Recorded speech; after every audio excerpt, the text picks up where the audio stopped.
Just stepped on the court and traveled and got booed by the whole crowd? Is this rookie done for? Lee, the coach is calling you. Hurry up and get in. Lee Sung-lin was pushed up confused. Where is this? Flashes were going off. A sea of foreign faces, the wooden floor shining like a mirror. This venue is too luxurious. Before he could react, he was shoved to the edge of the court. Whether you can stay depends on this game. Make the most of the last attack in the first half. Get on the court to play. Lee Sung-lin was dumbfounded. The players on the court are all giants. At only 1.8 meters tall, isn't he just asking for trouble? Just as he stood still, the whistle blew. A teammate passed him the ball, and as he dribbled, his feet stumbled. His hands felt like they were bigger. Why did the ball feel smaller? Not 2 steps in. Beep, beep. The referee's whistle sounded, arms rolling up and down traveling. The crowd instantly erupted in boos. A suited man off the court shouted angrily, "Fuck. What the hell are you doing?" The white guy who pushed him up looked as grim as a pot bottom. Wasting the last 10 seconds like this? Lee Sung-lin muttered in his heart. Is it really necessary? Can't I just take a moment to adapt after stepping on the court? A player in a yellow jersey approached, number 24, bald. Dribbling like a pro, Lee Sung-lin took a defensive stance, feet spread apart, hands flailing.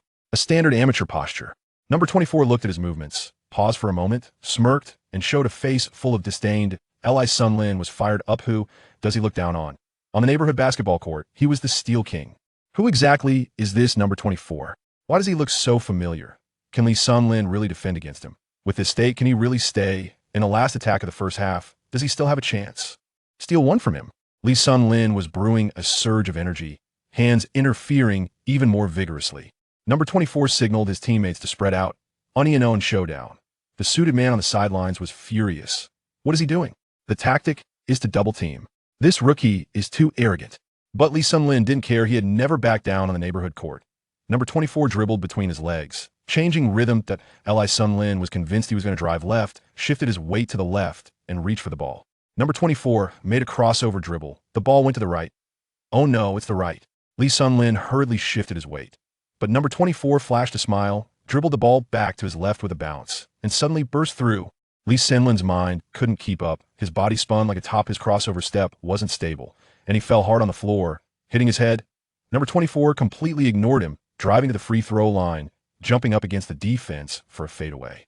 Swish. Clean hit. A buzzer beater. Time was up. The referee signaled the shot was good. The crowd erupted, MVP chants deafening. Lee Sung-lin lay on the ground, watching the fluid motion, embarrassed to the point he wanted to dig a hole. At that moment, number 24 walked over, extended his hand. As Lee Sung-lin's vision cleared a bit, he saw that face and was completely stunned. Kobe Bryant. Kobe pulled him up, patted the back of his head, and whispered in his ear, "Rookie, welcome to the NBA." Kobe turned back with a smile, showing his white teeth, and walked toward the locker room without looking back. Lee Sung-lin stood frozen in place, but he followed the crowd back to the locker room, looking at the familiar surroundings. Staples Center. Photos of Lakers history hung on the walls. Is he really in the NBA? From an ordinary office worker to an NBA player. He just got schooled by Kobe and was booed by the whole crowd. Can he stay in the NBA? Will he get another chance in the next game? Facing Kobe, will he have a chance to redeem himself? In this world, Lee Sung-lin came to the U.S.to play NCAA after the college entrance examination, entered the draft at the age of 22, and was selected 56th overall by the Supersonics, now the Thunder. But he didn't get a contract in the summer, and it wasn't until mid-season when the Thunder's backcourt was so injured that the general manager remembered this forgotten second-round pick and gave him a 10-day short contract. After the first 10-day contract ended, coincidentally, Russell Westbrook had a minor injury, so the coaching staff gave him a second one. Today was the last day. Westbrook was a tough guy, and his injury had improved. The Thunder's backcourt was already crowded, with plenty of players holding guaranteed contracts. Lee Sung-lin felt bitter. If he got through today, he was probably going to be cut. Coach Brooks' evaluation of him was heart-wrenching. Shooting is poor, shooting consistency is weak, ball handling is okay, but court awareness is lacking, and physicality is weak. This was almost a death sentence. He still couldn't figure out whether he had crossed over, or if the original Lee Sung-lin had gone to the future. Who cares? Crossing over has happened. What logic is there to discuss? In the locker room, Brooks was using a tactical board to explain strategies to the starters, not even glancing at the dazed Lee Sung-lin. Today is November 27th, 2008, and the Thunder are challenging the Lakers on the road to championship favorites.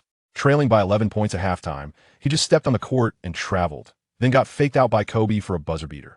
The more Lee Sung-lin thought about it, the more anxious he became. What can he do if he doesn't play? Should he write a resume tonight to look for a job? Will his degree be recognized since he didn't graduate from college? The white assistant coach Jack walked over, his tone icy. Do you know what you did on the last attack of the first half? Not following the tactics. Prepare to pack your bags and leave. Li Sunlin clenched his fist. Is he really going to be cut? Is there still a chance in the second half? Even if there's a chance with his performance, can he turn things around? In front of Kobe and the Lakers, can he prove himself? Jack was furious, shouting at Lee Sun-lin that this opportunity was hard-won after he argued with the head coach, and it was wasted like this, which pained him deeply. Lee Sun-lin looked at the white assistant coach who pushed him onto the court, getting angry, and instead felt a bit warm and sedate. Someone was paying attention to him, even if. It was criticism that he then remembered that Jack was his NCAA college head coach, a 35-year-old young coach who had just joined the Thunder coaching staff during the offseason. After venting, Jack sat down, looked around, and whispered, "There's a chance in the second half he'll argue with the head coach to let you get back on. Don't mess it up again." "Okay," Lee Sun-lin quietly replied. This considered a backdoor deal. But with his poor skills, having connections doesn't help much. That he felt more and more Ashimita actually dared to single-cover Pete Kobe just now, even stopping his teammates from double-teaming, foolishly attempting to intercept the ball. Getting faked out was totally deserved. So embarrassing. After halftime, Lee Sun-lin followed everyone onto the court, looking at Westbrook and Durant beside him. And even though Dengu still hadn't been selected, he felt like he was dreaming, as none of these people spoke to him down on the bench. Fellow 2008 second-round pick Kyle Weaver teased him, single-covering last season's MVP in the first half. "I'm not afraid of anyone, but you.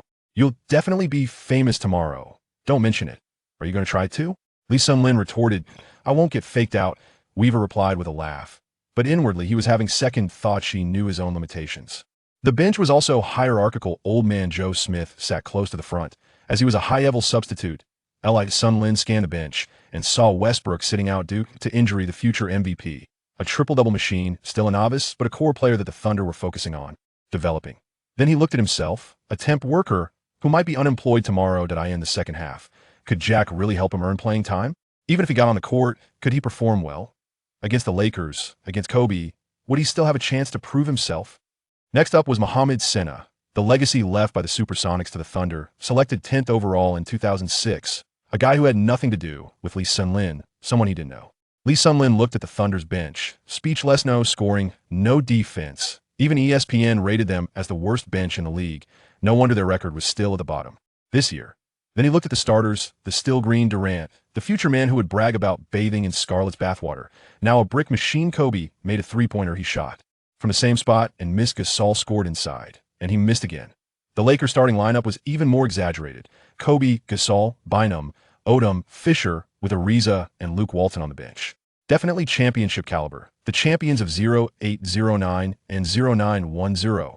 Domestic media even hyped it as the China Derby, as Lee Sun-lin and Sun Yu exchanged wide-eyed glances on the bench.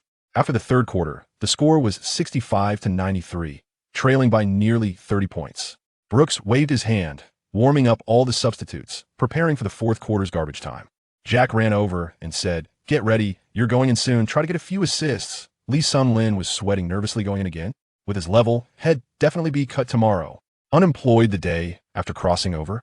Ding detected that the host is in a career crisis. "Do you need help?" A cold voice echoed in his mind. Lee Sun-lin almost cried. Sure enough. Crossing over comes with a system. I'm a chosen one. But the system poured cold water on him.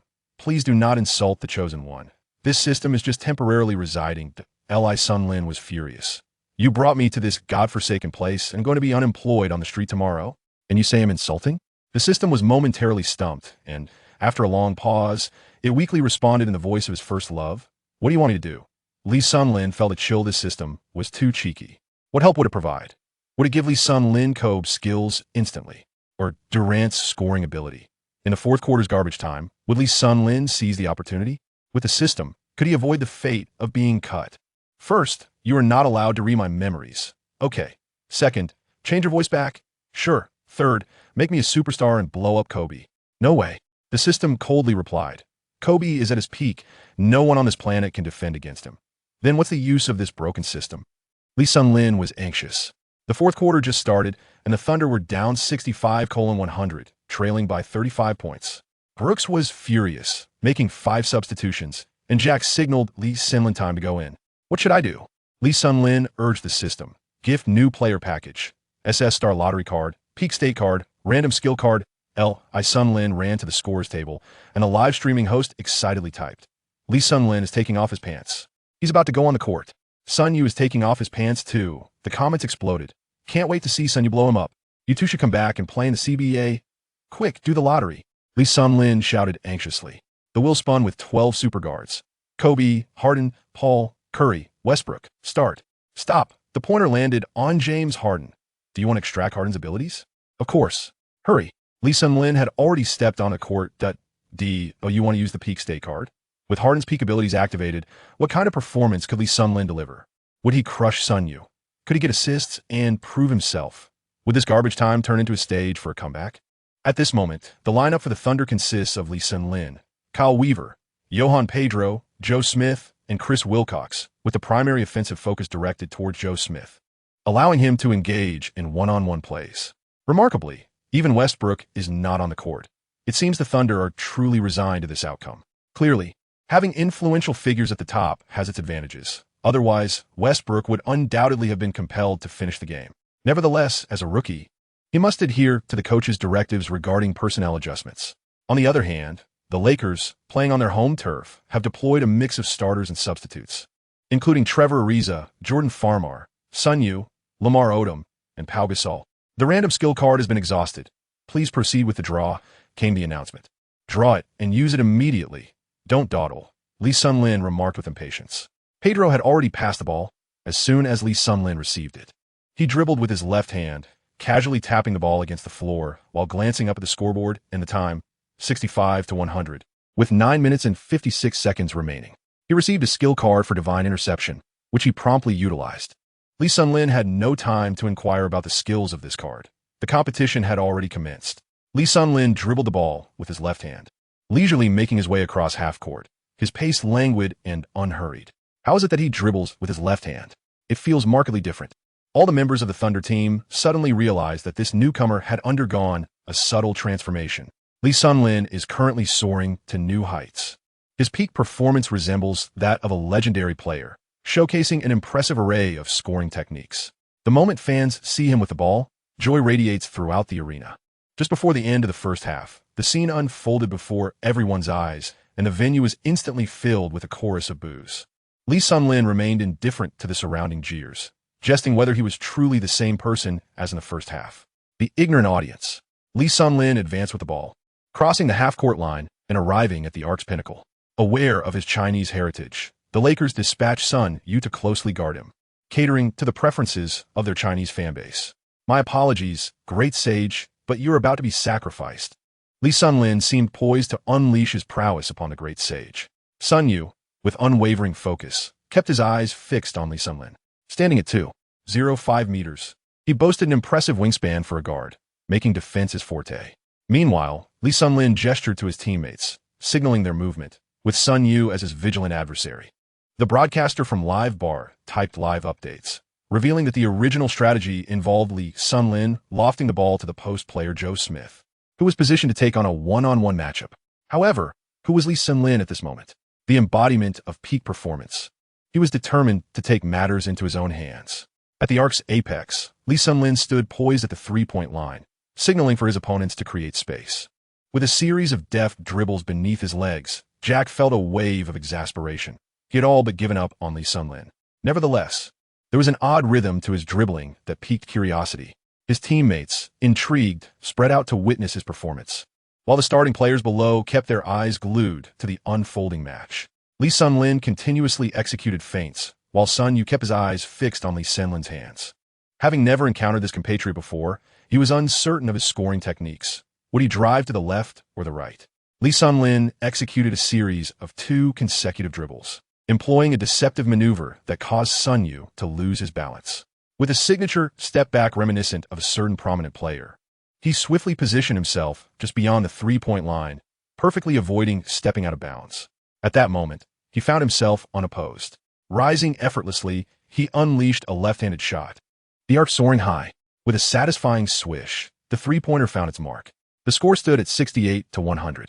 A chorus of astonished gasps erupted from the audience, marveling at the impressive step-back displayed by this rookie. Lee Sun Lin struck an OK gesture, flamboyantly squatting as he crossed half the court, mimicking the celebratory pose of Denge. It seems this young man has made some progress. Jack felt a moment of joy in his heart. Du Xiao and Wei Xiao also watched this newcomer with keen interest. Li Sunlin, in this state, seemed to recognize his own shortcomings. Compared to the peak of Denge, both his awareness and skills presented opportunities for growth. Jordan Farmar dribbled past half-court, simultaneously observing Li Sunlin's position while protecting the ball. Li Sunlin pressed closely against him, his left hand continually creating distractions. The system's cold. Emotionless voice echoed as the interception maneuver was successfully initiated. On the court, Li Sunlin executed a feint with his left hand, seizing the moment when Farmar dribbled to his right, swiftly snatching the ball away. Farmar, still momentarily stunned, watched as Li Sunlin propelled himself forward with the ball. Brilliant! Jack erupted in excitement. The audience gasped collectively, astonished by the vigor displayed by this rookie who had previously been bested by Kobe. Everyone anticipated a thunderous dunk or a layup to conclude the offensive play. The Lakers players ceased their pursuit, conceding the play. Unexpectedly, Li Sunlin advanced to the three-point line, pausing as he surveyed the unguarded Lakers interior. He cast a glance over his shoulder, leaving the spectators in the arena in stunned silence. Having watched the NBA for so long, they had never witnessed such a maneuver. What on earth is he doing? Jack roared in disbelief, while Coach Brooks remained unperturbed, allowing these players to play as they wished. Meanwhile, Odom of the Lakers noticed Li Sunlin had halted and instantly sprang into action, ready to accelerate and defend against him. Li Sunlin turned back to glance at the three-point line, and indeed, he stood beyond its arc. He planted his feet, leaped high, facing the vast ocean. As spring blossomed around him, the ball swished through the net, earning 3 points, bringing the score to 71-100, reducing the deficit to within 30 points. Odom erupted in frustration, questioning the meaning of Li's earlier glance. Did he need to wait for me to pursue him before he took the shot? And yet, he made it. This sequence left Farmar bewildered, as he bore the brunt of the responsibility for the turnover in a one-on-one situation, a disgrace for a point guard. Westbrook and Durant rallied the starting players on the bench, leaping up, waving towels, and cheering loudly. "Wow, Li Sunlin is on fire," exclaimed the netizens from the Celestial Empire. Reacting to the gif shared by the livestream host, Kobe flashed a dazzling smile, intrigued by the rookie's performance. It was rather captivating. At this juncture, the NBA had yet to embrace the concept of shooting uncontested three-pointers. Generally, if unguarded, two-point shots were deemed more reliable than three-pointers. Coach Brooks, after witnessing Li Sunlin's basket, recognized a potential misjudgment regarding Li, yet he felt that such a display alone was insufficient to alter preconceived notions about him. Meanwhile, Jack joined the substitutes in a frenzied celebration, as they had felt stifled throughout the game. Li Sunlin walked backward, not glancing back, exuding an air of nonchalance. Still performing that celebratory gesture, Weffel and Pedro approached Li Sunlin, exchanging high fives. "Well done, buddy," Weffel remarked. Coach Phil Jackson of the Lakers remained composed, his team still leading by 29 points. Farmar dribbled past half-court, this time exercising caution. Without waiting for Li Sunlin to draw near, he promptly passed the ball to Sunyu. Faced with the defense of Joe Smith, Sunyu found himself at a disadvantage, particularly as offense was not his strong suit. He returned the ball to Farmar, who was momentarily taken aback, thinking, "Is this a joke? Can't you see that blue number 8 is right on me?" Indeed, Li Sunlin, well acquainted with Sunyu's style, anticipated the pass. He intercepted the ball on its trajectory toward Farmar and darted forward. With ample space ahead, he found himself at the three-point line, pressed for time and without a glance back. He halted abruptly, leaped, and released the ball. With precision akin to an archer, he made the shot. The arc was perfect, successfully landing the three-pointer. The score stood at 74-100 since Li Sunlin's entry. He had scored 9 points in under a minute, with 9 minutes and 3 seconds remaining. In the 5th chapter, titled Odom, it becomes evident that the quickest means to widen the score gap or narrow the deficit is undoubtedly through the three-point shot. Although Dwyane Wade's three-point shooting may not rival Stephen Curry's in wildness, its practicality remains comparable. Wade's three-pointers typically arise from one-on-one situations, where he skillfully creates space before taking the shot. The effectiveness and aesthetic appeal of his shots are top-notch. While James Harden may not possess the highest three-point shooting percentage among sharpshooters, he is certainly among the elite when it comes to contested one-on-one scenarios. Furthermore, with the added benefit of a peak performance card, it indicates that Li Sunlin is currently at the pinnacle of his career. Hitting 3 consecutive open three-pointers is hardly remarkable for Harden, But in this era, it stands out significantly for a rookie like Lee Sun-lin. This young man exhibits both proficiency in three-point shooting and defensive awareness. Coach Brooks offered a more favorable assessment of Lee Sun-lin than before, having witnessed several impressive plays. The audience's demeanor shifted, now regarding Lee Sun-lin with newfound respect, recognizing his potential as a promising newcomer. Pau Gasol and Odom found themselves in a rather frustrating predicament, as the two guards, while engaged in play, squandered a lead of 9 points, having run back and forth 3 times without even touching the ball, resulting in a steep decline in their winning probability. Meanwhile, Coach Phil Jackson of the Lakers remained unfazed, his demeanor suggesting that he had witnessed far greater challenges. A timeout? There is no need for calling. One must adjust independently. Kobe expressed unwavering trust in his teammates, covering his face with a towel as he continued to maintain his FAAD. The more that young player exhibited his prowess, the more he underscored the value of his earlier dominance in the first half. On the court, Odom had begun to lose faith in the two underperforming guards and directly called for the ball from the baseline, determined to take control himself. Smith, tasked with guarding Odom, clearly lacked the ball-stealing prowess of Forrest. As Odom dribbled past the half-court line to the right wing, he surveyed the scene. Gasol in the paint had effectively positioned himself against the Thunder's center, Pedro, raising his arms to signal for the ball. As a prominent figure on the court, it was imperative for him to assert himself at this moment. Those familiar with Gasol are aware of his nickname, Sister-in-Law. This moniker originated from his performance in the finals last June, where he thoroughly outplayed the Celtics' Garnett, showcasing a rather subdued demeanor. Consequently, fans have since referred to him as Sister-in-Law or Sister. Pedro, a mere benchwarmer on the struggling Thunder team, possessed no remarkable offensive skills. His sole asset was his resilience. He feared nothing, not even being physically challenged. This individual spent his days in the gym, focusing on muscle strength rather than honing his shooting abilities. Upon seeing that he had easily secured his position and recognizing that his opponent seemed relatively unknown, Gasol immediately contemplated a physical approach. Had Gasol opted for footwork, Pedro might have struggled to defend against him, but Gasol's intention to confront him head-on was met with Pedro's unwavering fortitude. As Gasol received the ball, he turned his back, intending to overpower Pedro. Unfortunately, the situation turned awkward as he discovered he could not budge him. Left with no choice, he pivoted and attempted a jump shot while still tightly guarded. The ball clanged against the backboard, soaring high into the air. Ariza failed to secure the rebound, which was ultimately claimed by the seasoned Smith. Lee Sun-lin swiftly advanced to the front court, yet regrettably, Mr. Smith lacked the prowess for missile-like passes. Lee Sun-lin expressed his disappointment at not receiving the ball, lamenting that had Mr. Smith been able to deliver it, the front court would have been unguarded. At that moment, Coach Brooks perceived a glimmer of hope. Indeed, it was a splendid opportunity, albeit hindered by the absence of a capable passer. Leffel moved in to receive the ball, successfully transitioning it past half-court. By then, all members of the Lakers had returned to defend, extinguishing the chance for a fast break, compelling them to settle into a more conventional setup. Leffel then passed the ball back to Joe Smith. Before Lee Sun-lin stands Odom, who is matched against him. Lee Sun-lin has just scored 9 points and now stands confidently beyond the three-point line, requesting the ball from Smith. Joe Smith hesitates for a moment, but ultimately refrains from passing it. Despite Lee Sun-lin's impressive performance, his status as a first-round pick dictates that he will not grant the ball to this second-round rookie. Lee Sun-lin found himself in a bit of disarray, a predicament that would never befall Brother Deng. At that moment, Brooks called out to Joe Smith. Smith passed the ball to Lee. "My goodness, I was just about to evaluate this newcomer. Why are you causing such a disturbance?" Reluctantly and with evident reluctance, Smith finally passed the ball to Lee Sun-lin. After this commotion, only 10 seconds remained on the shot clock. Lee Sun-lin signaled his teammates to spread out. He intended to take on Odom single-handedly. Odom is regarded as one of the most well-rounded players in the NBA. Prior to the emergence of LeBron James, he held the record as the youngest player in NBA history to achieve a triple-double. Being a left-handed player, he bore a striking resemblance to Magic Johnson. Standing over 2 meters tall, capable of ball handling, scoring from both inside and outside, and adept at playing all 5 positions on the court.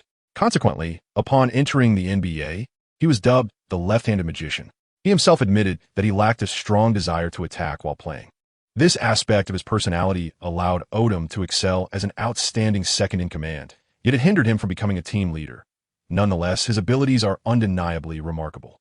While Odom's defensive capabilities are somewhat constrained by his physical attributes, He possesses the height of a power forward but struggles against stronger opponents due to a lack of physicality. He has the speed of a small forward, yet finds himself at a disadvantage when defending against quicker adversaries.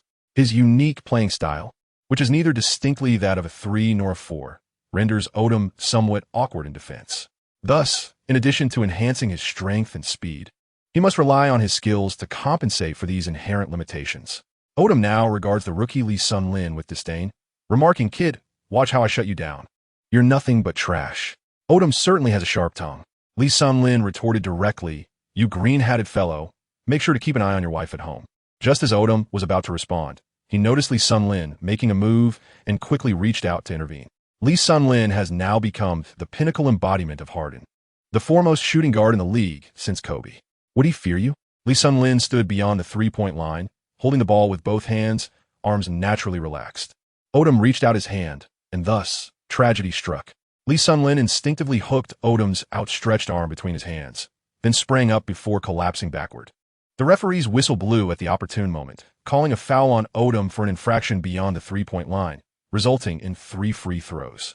Odom spread his arms wide, exclaiming towards the referee, "He hooked my arm. I did not strike his hand."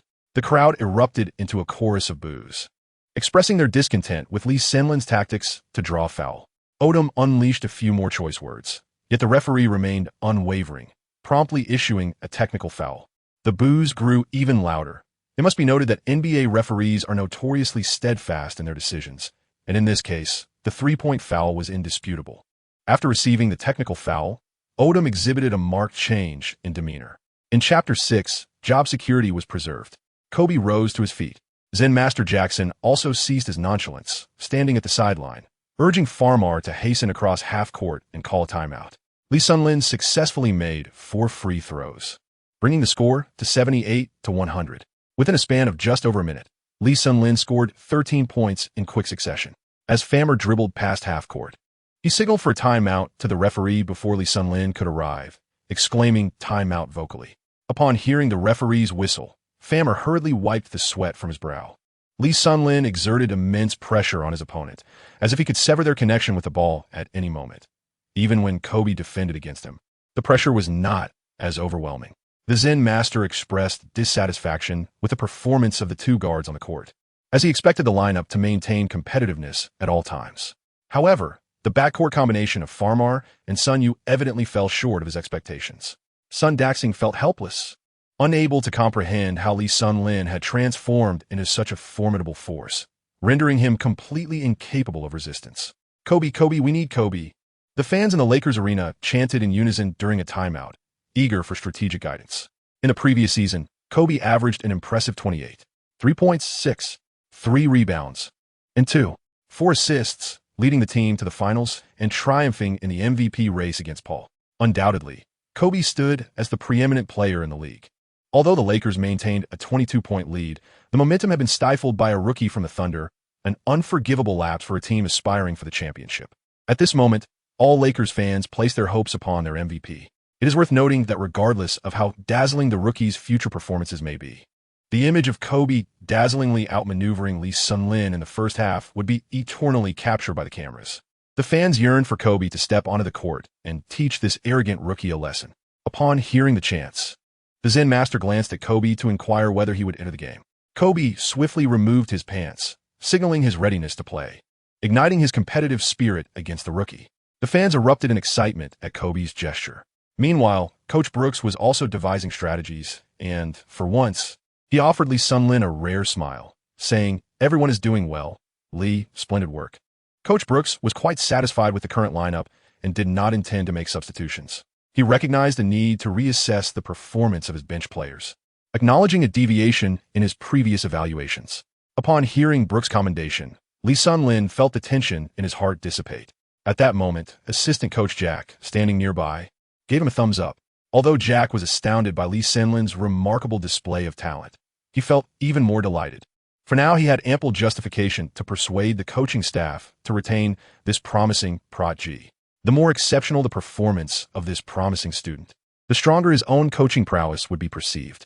This time, Brooks had devised a strategy centered around Lee Sun-lin, instructing that as soon as he received the ball in the front court, everyone else should clear out, allowing him to operate solo. Lee Sun-lin touched his forehead and mused that it was indeed the same Coach Brooks as before. In his previous life, the Thunder boasted two superstars, Durant and Westbrook, and Brooks' strategies were perpetually centered around isolation plays. Either Durant would dominate or Westbrook, or sometimes Durant would set the stage for Westbrook to shine. There would always be a few players on the court merely standing by, waiting to receive the ball. Now it was Lee Sun-lin's turn to relish the strategic prominence once held by Durant and Westbrook, at least for this match. Meanwhile, Joe Smith revealed a sinister smile. Feeling quite dissatisfied with the coach's strategy, pondering why a second-round draft pick was being entrusted with isolation plays. Soon, the timeout came to an end. Upon observing the Lakers roster, Lee Sun-lin was momentarily taken aback. Goodness, is this really necessary?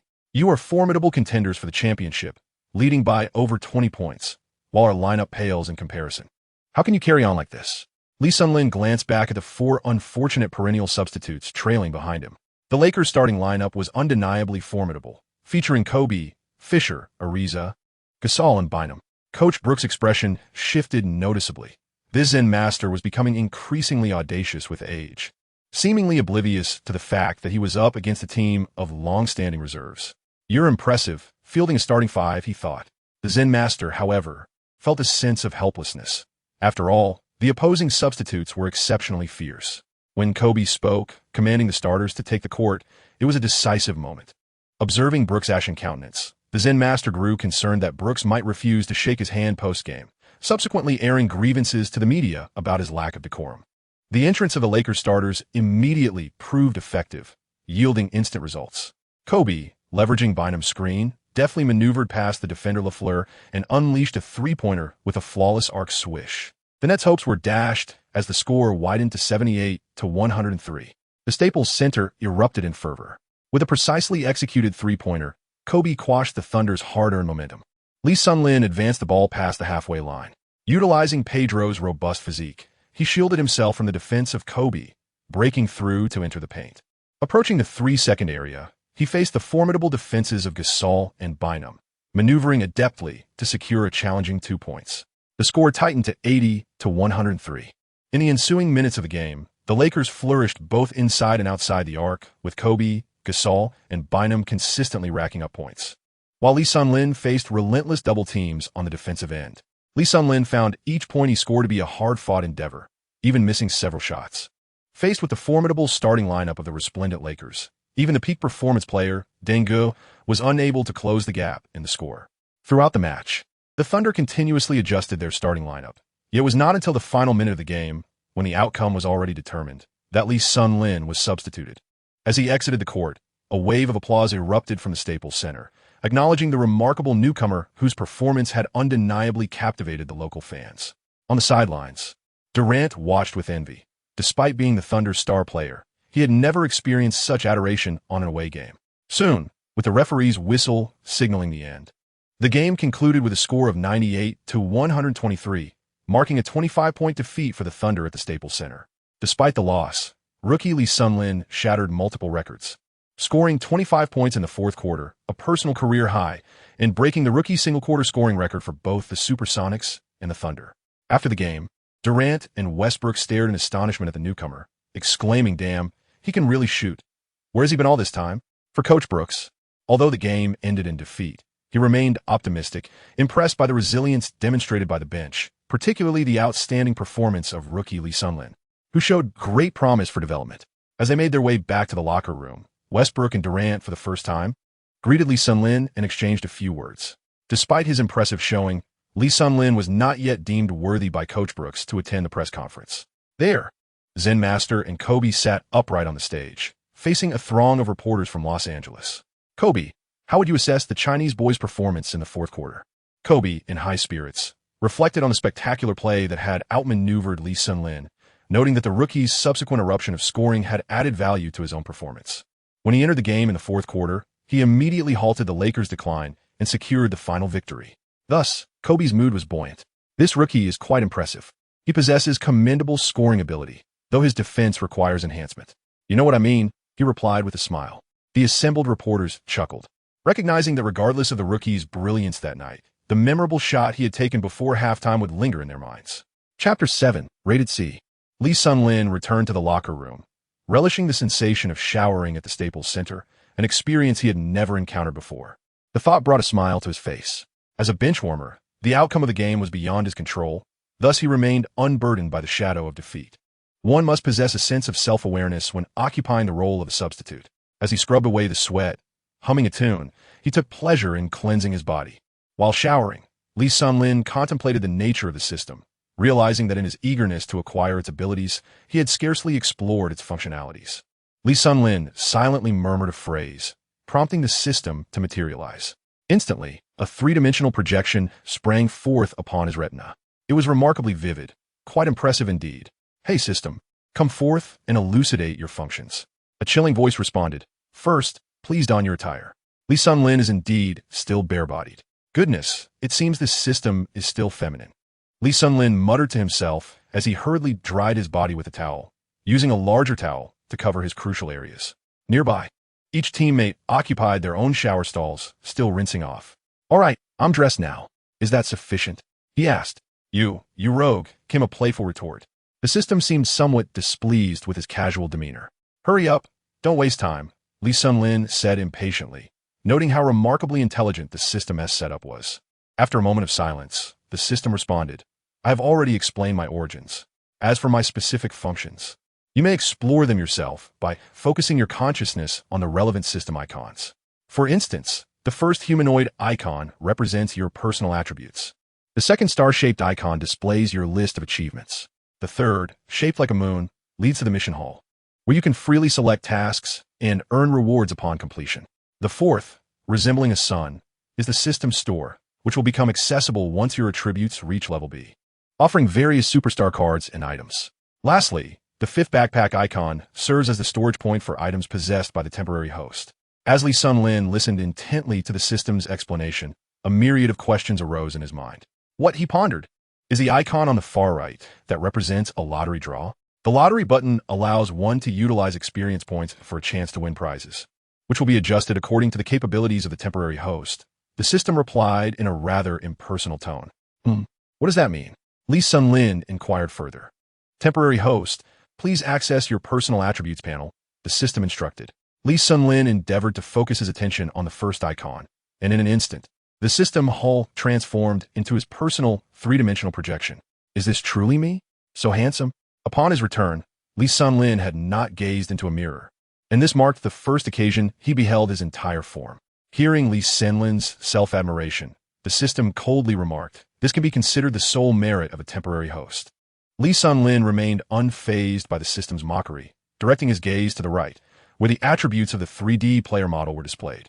Name, Lee Sun-lin, gender, male. Profession, basketball player, company, NBA, National Basketball Association. Professional attributes, close shot 42100, mid-range shot 40100, long shot 45100, ball control 50100, breakthrough 21100, strength 51100, speed 56100, jump 56100, rebound 30100, block 8100, steal 23100. Each value is followed by a plus sign.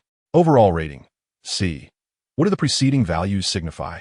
And what does the plus sign denote? What does the overall rating entail? In response to Lee Sun-lin's barrage of inquiries, the system calmly explained, the preceding values represent your success rate for each specific statistic. For instance, under unguarded circumstances, your close shot accuracy hovers around 42. When contested, that rate diminishes by half, resulting in approximately 21. As for strength, 100 denotes the pinnacle of NBA strength, and yours is 51, roughly half of that. The same reasoning applies to ball control. A jump rating of 55 enables you to perform dunks, and you can gauge that standard for yourself. The figures followed by 100 indicate your potential value. All metrics are relative, and the plus sign signifies that you can augment these values using experience points. As for the evaluation, consider it akin to the player ratings in the 2K games you may have played. It is generally structured this way, with player ratings categorized into 10 tiers: CC, BB, AA, S, SSSSS. The system provided Lee Sun-lin with an extensive explanation in one breath. Lee Sun-lin paused for a moment before fully comprehending the situation. The attributes were understood similarly to those buttons. He glanced at the slam dunk rating and realized that with his physique, he could merely manage a decent dunk. A shooting percentage of 21? What on earth? I am bewildered. Rated as a C? Lee Sun-lin was acutely aware that such evaluations were akin to the pinnacle of mediocrity. The prowess of a temporary host, particularly one who entered the NBA as a second-round draft pick, was undeniably commendable. The system, with a tone of arrogance, retorted and looked down upon Lee Sun-lin. After all, being a second-round pick signifies that one is among the top 400 players globally, does it not? It is entirely plausible that numerous undrafted players, or those competing in Europe, might surpass Lee Sun-lin's capabilities. And what of James Harden? What was his form after the recent match? In his prime, he was an SS-level player. Well, that certainly holds merit. I would like a few more of Harden's cards. Please. Without the enhancement of Harden's current state, one is merely mediocre. How does one navigate the NBA in such a manner? None are available. The temporary host must either purchase them or complete tasks to earn rewards. Naturally, if the temporary host has faith in their luck, they may resort to a lottery, which carries a certain probability of success. What is the currency for this? Lee Sun-lin inquired. Is it money? Can the system even accept currency? Experience points. Lee Sun-lin noted that the system had repeatedly mentioned this experience point, which must surely be the system's hard currency, its form of currency. How does one acquire experience points? There are 4 avenues: training, completing tasks, competing in matches, and achieving accomplishments. The specific criteria, the system coldly replied, is left for the temporary host to explore on their own. The voice displayed a hint of impatience, as the system regarded this temporary host not as its chosen one, believing it had fulfilled its duties diligently. Lee Sun-lin discerned a hint of impatience in the system's tone. Considering he had already asked quite a few questions today, he decided not to press further. This dog, more like a system, would require gradual training. It truly acted as if it were the master. Lee Sun-lin opened his system backpack and surveyed his current experience points, which amounted to 25. The inventory was rather barren, with only a single slot occupied by a large gift package. At that moment, his teammates had also finished their showers. Westbrook, Durant, and Collison emerged in succession, each wrapped in a towel. Their physiques, their muscles, exuded a palpable camaraderie, each one robust and well-built. Lee Sun-lin gazed at the players with a malicious thought, pondering what would happen if he tossed them a bar of soap, chuckling softly. Since they were in the visitors' locker room, the team had little inclination to linger for idle chatter. The Thunder's schedule allowed for a 3-day respite before they returned to their home court for 2 consecutive games. Having just endured a challenging road trip, over the course of that journey, they had played 5 away games, suffering defeats in each, resulting in a dismal record of 1 win and 16 losses, positioning them at the bottom of the Western Conference standings. Chapter 8. Direction. The Thunder's matches often devolved into utter collapse, particularly against the formidable teams of the Western Conference this year. The combination of Westbrook and Durant, still in their developmental phase, proved insufficient. In Lee Sun-lin's recollection, the competition for playoff spots in the Western Conference during the 2008 to 2009 season was exceedingly fierce, with a win rate nearing 60% required for playoff qualification. The gap in wins between the 2nd and 8th seeds rarely exceeded 6 games, necessitating at least 48 victories to secure a postseason berth. In contrast, the Eastern Conference required only 39 wins for playoff entry, with disparities in the frequency of matchups between teams from the 2 conferences often resulting in decisive victories for the Western teams. Currently, the Thunder's only star in the Western Conference is Durant, while Westbrook remains on the bench. Last season, Kevin Durant managed to average 23 points, 4 rebounds, and 2 assists per game, barely surpassing the 20-point mark. This season, with the Thunder selecting a greater number of high draft prospects and the management's strategic maneuvers, the team has made significant progress compared to the same time last year. However, qualifying for the playoffs in the Western Conference remains a formidable challenge. The baseline for playoff victories is set at a minimum of 48. Failing to reach this threshold means many teams will surpass that benchmark. Last season, the Thunder's performance was the lowest in the West, with only 20 victories. Clearly, this season continues to be one focused on development, and the hope of transforming a bottom feeder team into a playoff contender within a year is a daunting task. Development is synonymous with nurturing new talent. Although the Thunder's management has been average in trading operations, their draft acumen is undoubtedly among the best in the league. This season, the combination of Kevin Durant, Russell Westbrook, and Jeff Green is brimming with potential. Lee Sun-lin has joined a team brimming with talent, yet to be fully realized. Here, few possess the demeanor of a superstar. At most, they engage in comparisons of draft positions. The locker room is devoid of significant conflicts, radiating an atmosphere of sunshine and hope. Although frequent defeats may inflict considerable blows on these young players, such challenges are merely a phase in the evolution of future superstars. If they persevere, they are destined to emerge as formidable forces within the league. Lee, would you care to visit a nightclub tonight? Corson inquired, having provided numerous screens for Lee Sun-Lin during their recent games. The two have developed a more familiar rapport. Upon hearing the invitation, Lee Sun-Lin felt a pang of reluctance. I would love to go, but as a temporary worker with a meager salary, I cannot indulge like Corson. The thought of being unable to settle the bill is utterly mortifying. Imagine the headlines. Player caught in club, unable to pay. I simply cannot risk that. I'll call Russell then. Corson replied with a playful grin, seeking out Westbrook. Westbrook, having grown up in California, is undoubtedly well acquainted with Los Angeles, though it remains uncertain how familiar he is with the nightlife. After packing his belongings, Lee Sun-Lin boarded the team bus back to the hotel. Their flight was scheduled for the following morning. Along the way, several seasoned players donned headphones, lost in their own world of music, swaying gently in their seats. The bus, designed with comfort in mind, provided each player with ample personal space. Lee Sun-Lin settled into his seat and closed his eyes, preparing to rest. Today had been overwhelming, and his mind craved time to process the myriad of experiences. Upon returning to the hotel and exchanging pleasantries with his teammates, he immediately reclined on the plush hotel bed. He drifted into a deep slumber, awakening only at dawn, as the team prepared to board their flight back to Oklahoma. As soon as Lee Sun-Lin disembarked from the plane, he hailed a taxi to return to his rented apartment, situated in a relatively safe district of the city. The unit, though modest in size, was quite affordable. Uncertain of his prospects of remaining here, he opted not to sign a long-term lease. Now, with his temporary contract having expired, he had yet to receive any notification from the team regarding whether his contract would be terminated or renewed. Despite Lee Sun-Lin's extraordinary performance in the fourth quarter, he felt a sense of trepidation, as his training sessions had been rather lackluster. Lying on the bed in his apartment, Lee Sun-Lin pondered his situation. His greatest reliance was on this system. Without it, he would find it nearly impossible to survive in the league based on his own abilities. He called forth the system, silently urging it to manifest, and opened his attributes panel. His stats were as follows: close shot 4.2100, mid-range shot 4.0100, three-point shot 4.5100, ball handling 5.0100, driving 2.1100, strength 5.1100, vertical 5.6100, rebounding 3.0100, blocking 8,100, stealing 2.3100. He currently possessed 25 experience points, which could enhance his attributes. Contemplating these experience points, Lee Sun-Lin exclaimed, "System, come forth again. I have a few inquiries. How did I acquire these 25 experience points?" He asked. The initial 20 points are a gift for first-time users, while the remaining 5 points are determined by your contributions during the game against the Los Angeles Lakers, with a maximum of 10 points available. Your utilization of SS-level Harden's abilities has halved your gains, came the system's response. I see.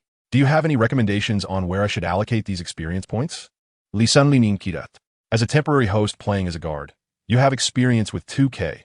Make your own adjustments, the system replied, its tone somewhat haughty and impatient. How frustrating, Lee Sun-Lin thought, suppressing his annoyance. At this moment, he still depended on the system, but once he established his footing in the league, it could very well take its leave. Realizing the system's unreliability, he resolved to figure things out on his own. Lee Sun-Lin has emerged with this term. In the realm of 2K, Lee Sun-Lin excels in positioning, complemented by his shooting prowess. His scoring is as effortless as slicing through vegetables, necessitating minimal enhancement of other attributes. When it comes to shooting, a stable shooting percentage undoubtedly renders three-point shooting the most efficient method. Lee Sun-Lin resolved to concentrate all his attributes on enhancing his long-range shooting ability. With a determined breath, he pressed the button for long-range shooting 25 times, watching as the attribute value surged from 45 to 70. This signified that his shooting accuracy from an open position had reached 70, and even under duress, it stood at 35, surpassing the league's average. Gazing at these statistics, Lee Sun-Lin felt a surge of nostalgia reminiscent of the days spent crafting his own character. Indeed, the experience felt strikingly similar to playing a game. With his experience points depleted, he was instantly consumed by the desire to earn more and open the task hall. Faced with options for A, B, C, and D-level tasks, he selected the A-level task, only to be met with a system notification stating that his level was insufficient to access it. Undeterred, he He clicked on the B-level task, yet encountered the same message. He then attempted the C-level task, but the result remained unchanged. Lee Sun-lin, undeterred, clicked on the D-level tasks, and, at last, the system ceased to display that relentless notification. Otherwise, he would have found himself embroiled in yet another verbal confrontation with it. D-level tasks. 1. Participate in an NBA game for over 20 minutes. Task reward, 2 experience points. 2. Successfully make 3 three-pointers in a single game. Task reward, 1 experience point. 3. Achieve 3 assists in a single game. Task reward, 1 experience point. 4. Complete 2 steals in a single game. Task reward, 1 experience point. 5. Score 20 points in a single game. Task reward, 5 experience points.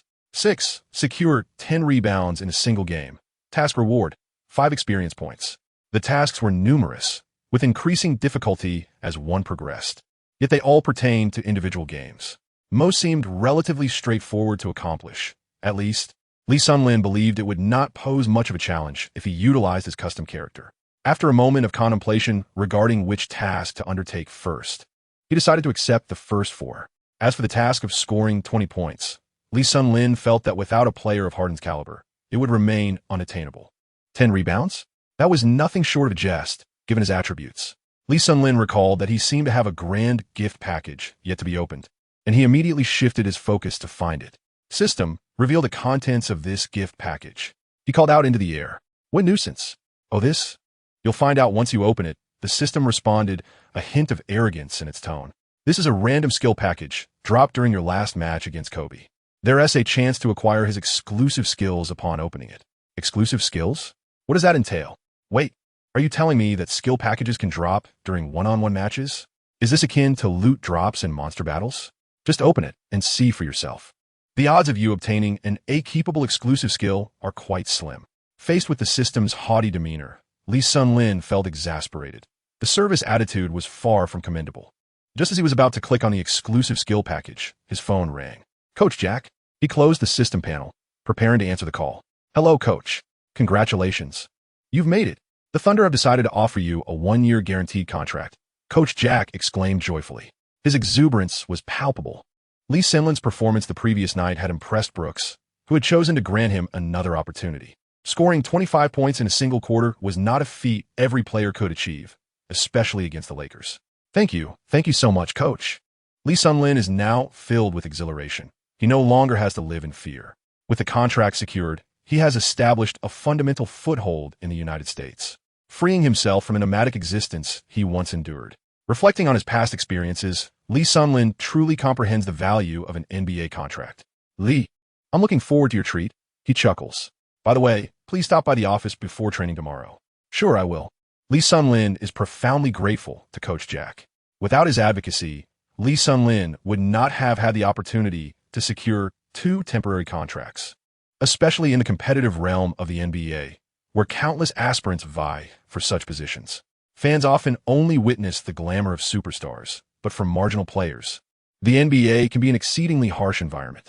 Perhaps the most notable embodiment of the NBA's brutal nature is Jonathan Simmons, a future player for the San Antonio Spurs. This season, rookie not only established himself in the city, but also earned consistent playing time. His journey, in itself, is an inspiring tale. Simmons attended community college twice and spent a year at the University of Houston, but due to academic shortcomings, he could not continue playing. Ultimately, he opted to enter the 2012 draft, yet he went undrafted. Following this, Simmons played a season in a lesser-known minor league, ABL, where he struggled to find playing time and was on the verge of giving up. He did not receive an invitation to the NBA Summer League, and even to secure a tryout with a minor league team, he had to pay for the opportunity. His chances of playing in the NBA were diminishing, yet he believed in his ability.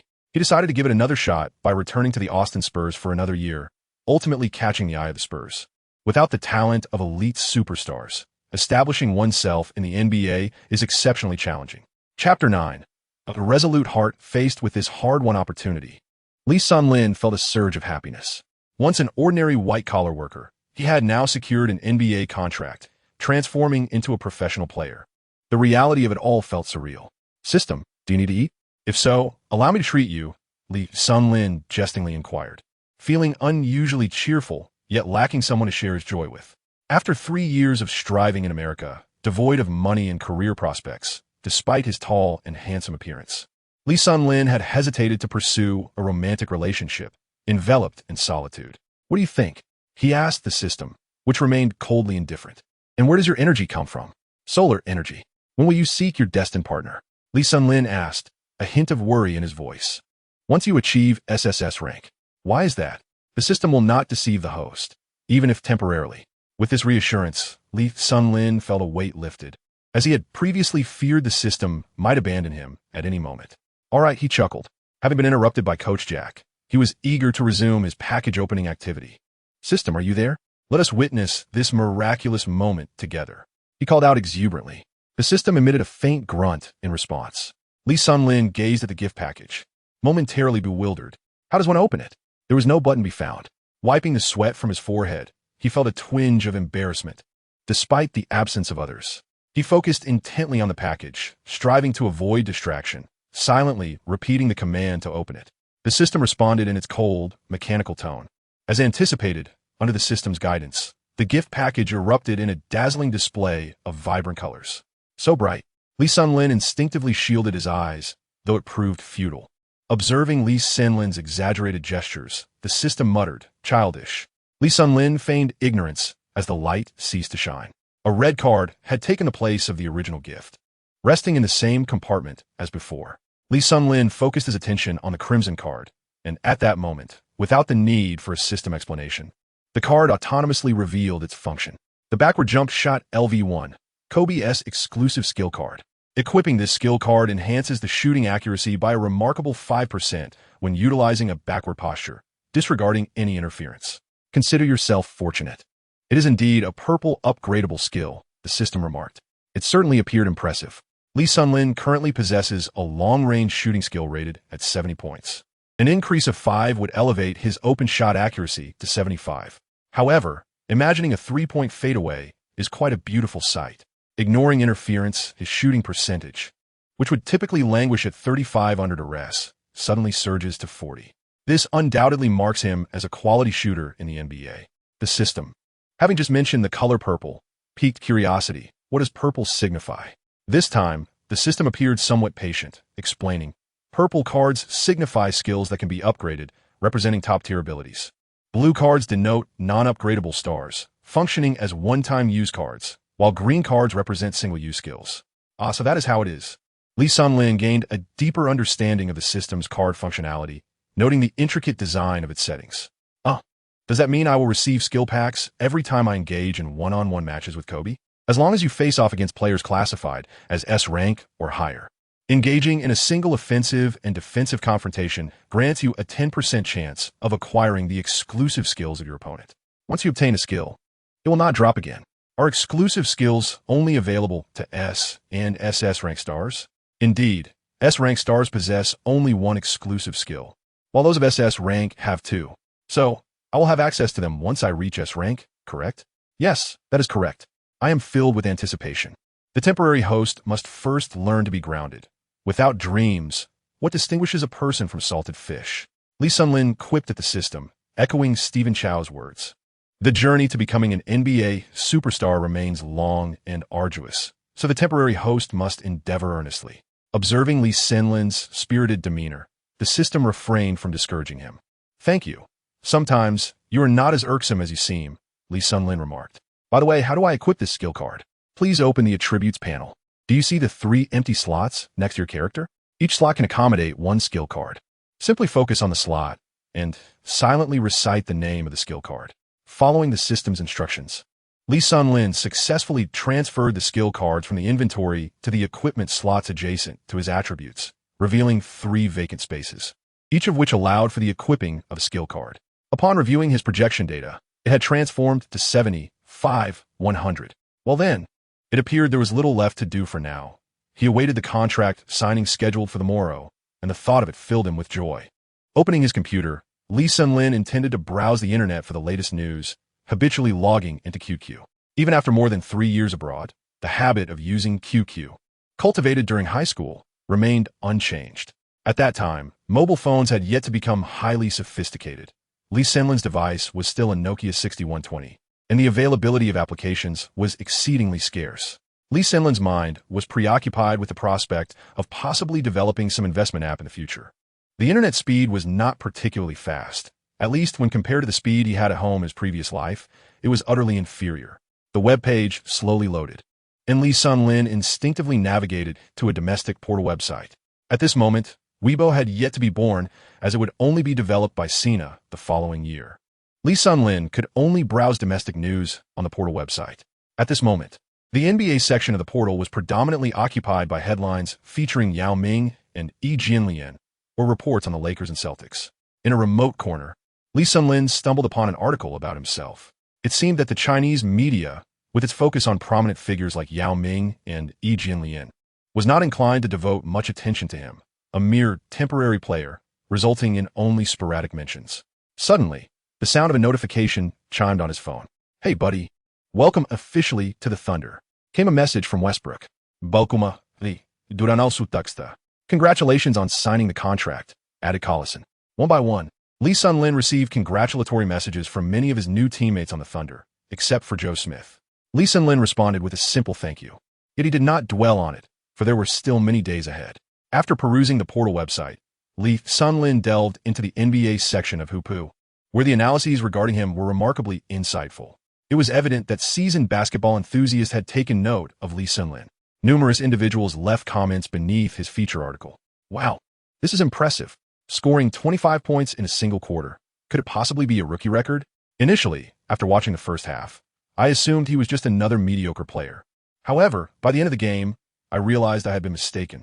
That provocative play in the first half surprisingly evoked memories of a young Kobe Bryant challenging Michael Jordan and Allen Iverson daring to confront Jordan, embodying an indomitable spirit.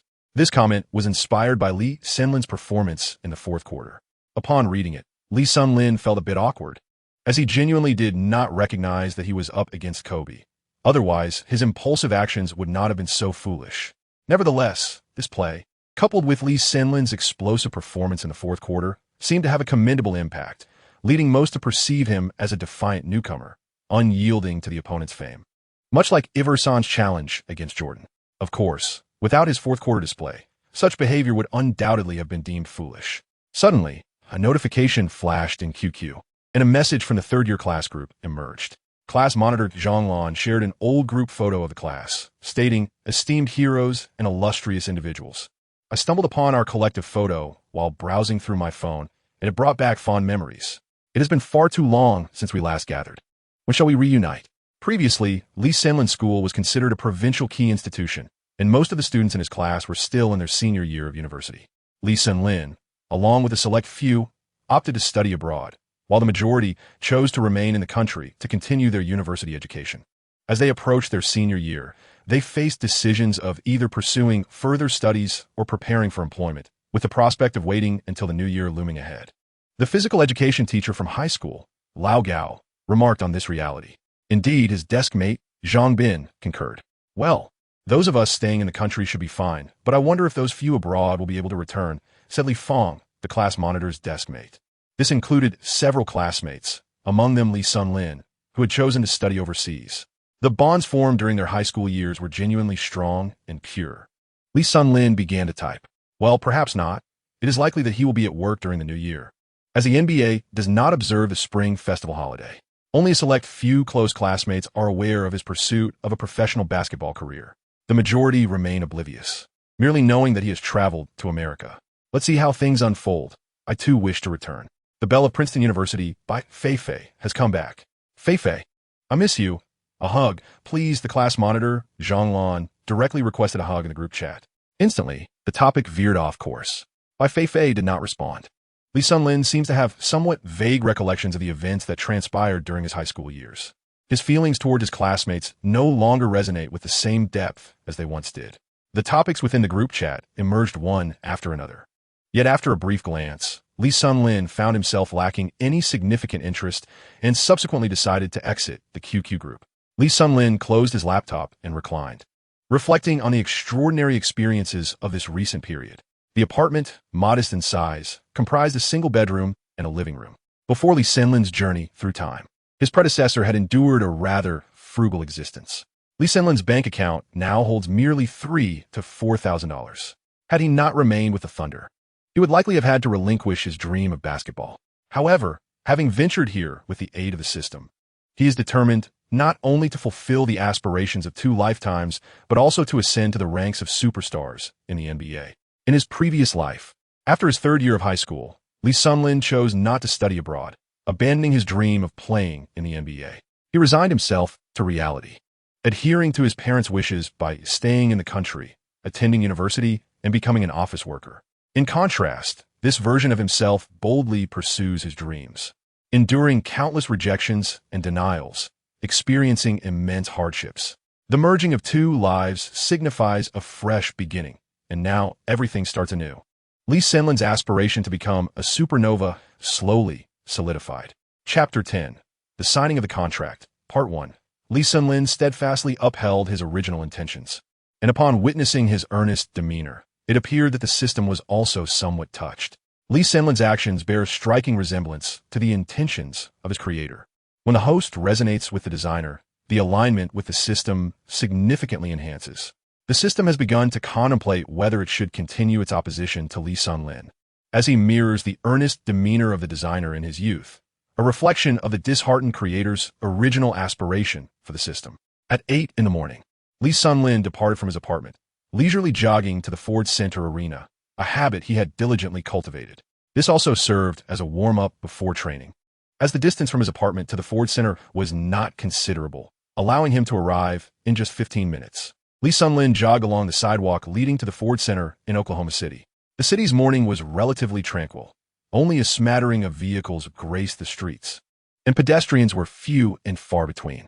Oklahoma City boasts the largest population of Native Americans in the United States. The name Oklahoma is derived from the Choctaw words Oklahoma, meaning people, and Humma, meaning red, and the state is commonly abbreviated as OK, though sometimes referred to as Oklahoma. Furthermore, China has now become Oklahoma's 7th largest export market. The journey was smooth, as the safety of the American daytime was notably better than that of the night. Upon arriving at the entrance of the Ford Center, Lee found himself gazing at this familiar place. Yet his mindset upon re-entering was markedly different from before. Thunder. Here I come. The Ford Center is a multi-purpose venue situated in the heart of Oklahoma City, currently serving as the home arena for the NBA's Oklahoma City Thunder. In addition to sporting events, the venue also hosts concerts, social gatherings, and ice shows. The door was opened by an elderly African-American gentleman named Reller. Typically, players would greet him as they passed by, and it was said that Reller had followed the Thunder from their days with the Supersonics. Reller regarded the young man with a knowing smile. As a devoted Thunder fan, he understood the significance of this Chinese lad's presence at the training facility. He was particularly impressed by Lee's performance in the 4th quarter against the Lakers 2 days prior. Although Lee arrived early every day, he was not the first player to begin training, which still reflected well on him as a young athlete. Lee, good morning. Congratulations. I am delighted to see you again today, Reller exclaimed with a smile. Having witnessed the harsh realities of the NBA's competitive nature throughout the years as a staff member at the Thunder's home arena, Lee Sun-lin was merely one among the many who had signed a 10-day contract. For over 10 days prior to the day before yesterday, Rule had discerned no difference between him and the other players with similar short-term agreements. It was not until he watched the live broadcast of the Thunder's away game against the Lakers that he recognized Lee's uniqueness. The Thunder displayed a familiar pattern in their games, typically holding their ground against opponents in the 1st quarter, trailing slightly in the 2nd, widening the gap in the 3rd, and entering garbage time in the 4th. This was their habitual strategy. Rule assumed that the match against the Lakers would unfold similarly, given that the current duo of Durant and Westbrook seemed somewhat inexperienced compared to the illustrious Kobe Bryant and the formidable Lakers. To his surprise, in the dying moments of the 1st half, the temporary player, the Chinese boy Lee Sun-lin, boldly took on the last season's MVP in a one-on-one defense, revealing a different side of the Thunder. Indeed, as the 2nd half commenced, the anticipated collapse occurred in the 3rd quarter. However, the bench led by Lee Sun-lin scored consecutively in the 4th, prompting the Lakers to reinstate their starters. Although the final outcome saw the Thunder's defeat, as a devoted fan, Rule glimpsed hope and a revitalized spirit within the team, demonstrating that while they could fall behind, they would not be subdued. Good morning, Rule. It brings me joy to see you again. I will be relying on you throughout the coming year. Lee Sun-lin greeted him, acknowledging their familiarity. Yes, let us continue to strive today. You should head in first, as others have arrived before you. Lee Sun-lin entered the gymnasium, where the team staff had yet to arrive. And the coaching team was also absent. The training facility, devoid of spectators, appeared quite spacious. However, the court was already resonating with the swishing of nets and the clang of missed shots. The sounds of sneakers scraping against the wooden floor and the rhythmic thuds of dribbling echoed throughout the arena. It seemed that at least one other individual had arrived before Lee Sun-lin. Shifting his gaze to the court, he spotted Russell Westbrook and Kevin Durant. These were the only two from the Thunder who had arrived earlier than him. Although Westbrook was part of the team's future plans, he remained a bench player for the time being, with a considerable gap between him and the MVP stature that Lee Sun-lin recalled. Kevin Durant, the team's star, had been designated as the future cornerstone, with the franchise committed to building around him. Yet, despite being a rookie who managed to score over 20 points last season, he could not extricate the Supersonics from the embarrassment of being at the bottom of the Western Conference, which left Durant feeling quite disheartened. Furthermore, this season, media scrutiny regarding Durant had intensified. Some commentators dismissed him as merely a tall shooter, asserting that his slender physique could not withstand the rigors of NBA-level competition. Coupled with his innocent gaze and the childish backpack slung over his shoulder, the media expressed concern for the young athlete, fearing he might suffer a concussion from a collision with a more robust opponent. Observing the fervent determination in Durant and Westbrook's eyes, Lee Sun-lin instantaneously grasped that their ascent in the NBA was not solely reliant on innate talent. These two future MVPs, along with the prospect of acquiring another MVP-caliber player, Dengu, in the upcoming draft, left Lee Sun-lin thoroughly impressed by the Thunder management's scouting acumen, while equally astounded by their seemingly foolish operational decisions. With 3 MVP-level players, 2 had departed, leaving only one to bear the burden. "Hi, Lee, good morning," called out Durant, who was practicing his shots on the left side of the court. His politeness was notable, particularly after his stellar performance in the final quarter of the last game, which had prompted him to regard this newcomer with newfound respect. "Good morning, Kevin," Lee Sun-lin replied. After exchanging pleasantries, Durant resumed his practice, as he was not particularly adept at engaging in conversation. Although he was the team leader, he found himself at a loss for words with Lee Sun-lin. Lee Sun-lin strolled along the sidelines to the right half of the court, intending to first drop off his backpack in the locker room and change into his training attire. Dominating the right half of the court, Russell Westbrook was engaged in footwork drills. Upon turning around, he spotted Lee Sun-lin and greeted him warmly. Shortly thereafter, Lee Sun-lin emerged, dressed in his training gear, and began with a few stretches to warm up his body. "Lee, shall we engage in a one-on-one?" Westbrook, feeling frustrated with his performance during the Lakers game, where he only managed to score 10 points, was eager for a challenge. In stark contrast, Lee Sun-lin had delivered an impressive 25 points during the crucial fourth quarter. Prior to the match against the Lakers, Westbrook's understanding of Lee was rather limited. During practice matches, he had perceived him as an average talent from China, seemingly not overly formidable. However, the game against the Lakers had profoundly reshaped his impression of Lee Sun-lin. Encountering him on the training court ignited a competitive spirit within Westbrook. Upon hearing this, Lee Sun-lin laughed and remarked, "Even if Brother Dang were to challenge you one-on-one, victory would not be guaranteed. As for myself, engaging in a duel with you would merely be an exercise in self-inflicted torment. Russell, I am a sharpshooter. How could I possibly compete with you? I concede, all right?" Westbrook, momentarily taken aback, recognized the cleverness behind Lee Sun-lin's words. Although he was known for his forthright nature, he was also perceptive. He found it hard to believe that Lee Sun-lin was indeed a sharpshooter. Yet he understood that Lee Sun-lin was reluctant to engage in a one-on-one confrontation. "Fine, then," Westbrook decided, turning his attention back to his training. "Wait, is that it?" The conversation abruptly ceased. Their personalities bore a striking resemblance. Both were somewhat reserved and not particularly adept at communication, which likely contributed to their later fallout. Meanwhile, Harden, who was more adept at social interaction, assumed the role of a subordinate. It is no wonder that the atmosphere within the Thunder team, while not poor, could hardly be described as harmonious. The reserved nature of their leader stifled open communication, limiting interactions primarily to basketball discussions. Westbrook's subsequent fallout with Durant stemmed from the latter's failure to inform him in advance about his decision to join the Warriors, which ultimately led to their bitter estrangement. Chapter 11, Contract Signing, Part 2. Given that both leaders possessed similar reticent dispositions, Lee Sun-lin had no choice but to take the initiative himself.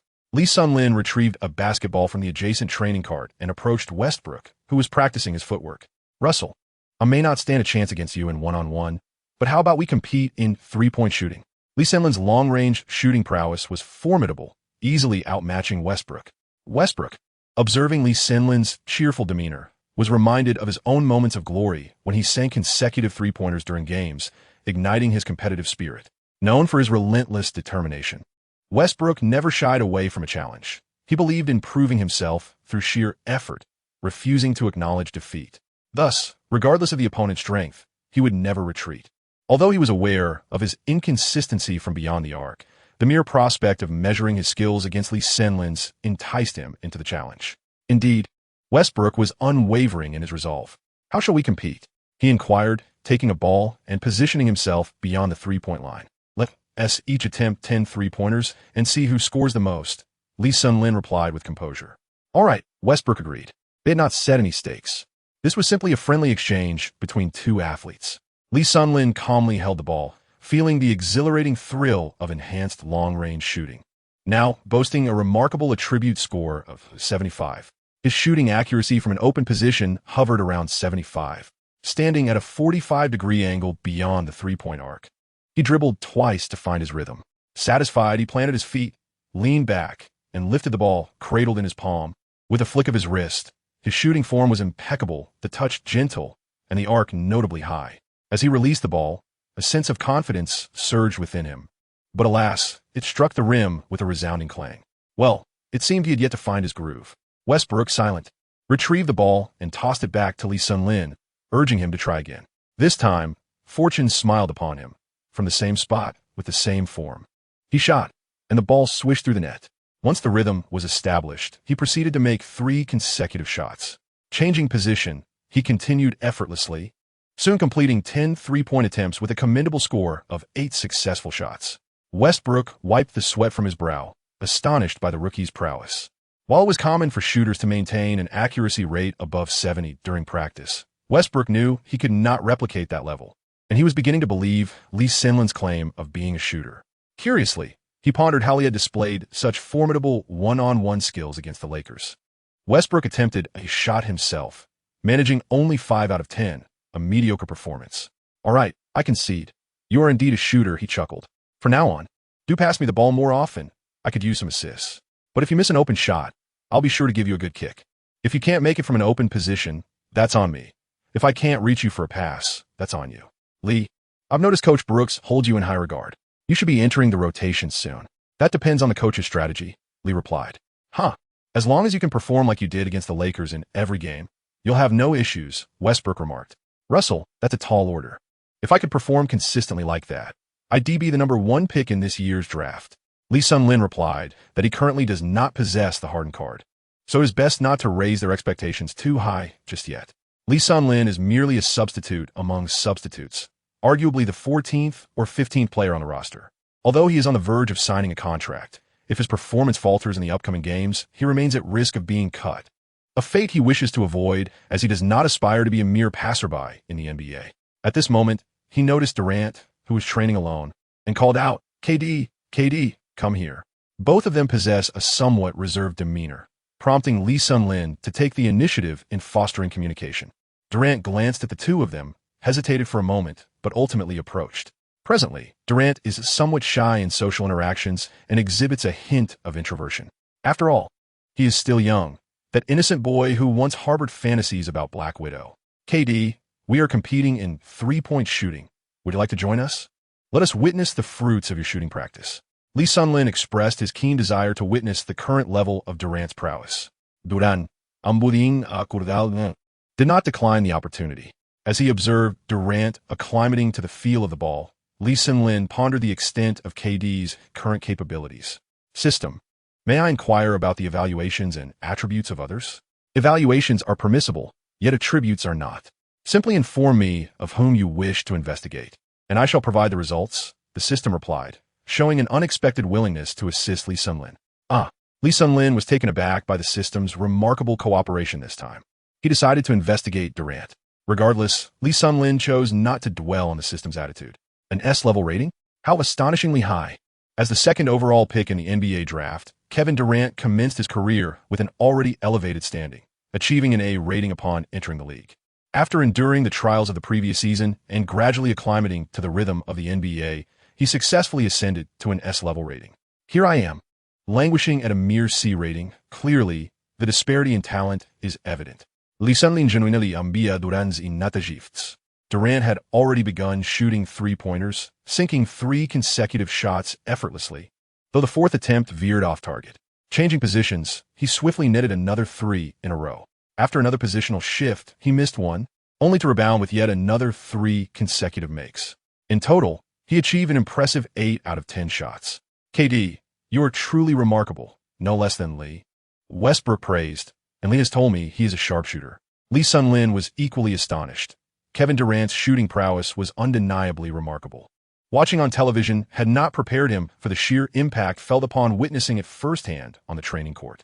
It is worth noting that Lee Sun-Lin had just completed an upgrade in his long-range shooting, achieving an impressive 8 out of 10 attempts. Thank you, Lee.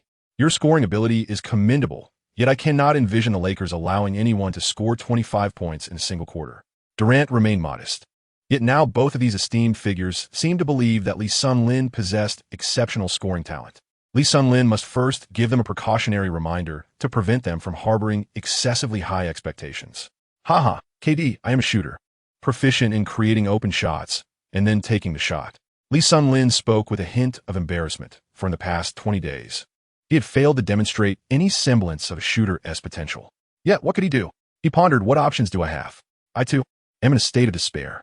Without the hardened card, following his previous style of play would likely lead to his dismissal. If he could consistently perform at that level, would he need to fear unemployment? You truly have a way with humor, he mused.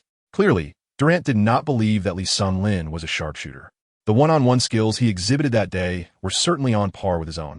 The side effects of the hardened card had rendered it difficult for Lee Sun-Lin to explain his sudden decline in performance. He would have to communicate with the coach later to discuss a positional change. Otherwise, if the coach devised isolation plays for him, the scene would be quite dire. The trio engaged in another round of competition, with Westbrook once again at the bottom, while Durant and Lee Sun-Lin remained tied. Following this, Durant returned to his shooting drills, and Westbrook continued refining his footwork. System, what exclusive skills does Durant possess? He inquired. Such information was undetectable. It could only be revealed when Durant employed his unique abilities. Do they also utilize skills? He asked. They did not possess skills in the conventional sense. Exclusive skills were merely the system's summary of their status at a given moment. The system exhibited an unusual patience.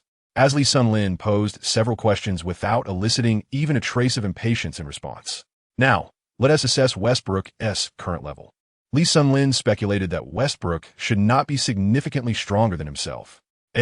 Poised for promotion to S rank, the system coldly replied. What the hell? Lee Sun-Lin resolved to refrain from investigating the evaluations of potential MVP-level individuals in the future, as it proved to be quite disheartening.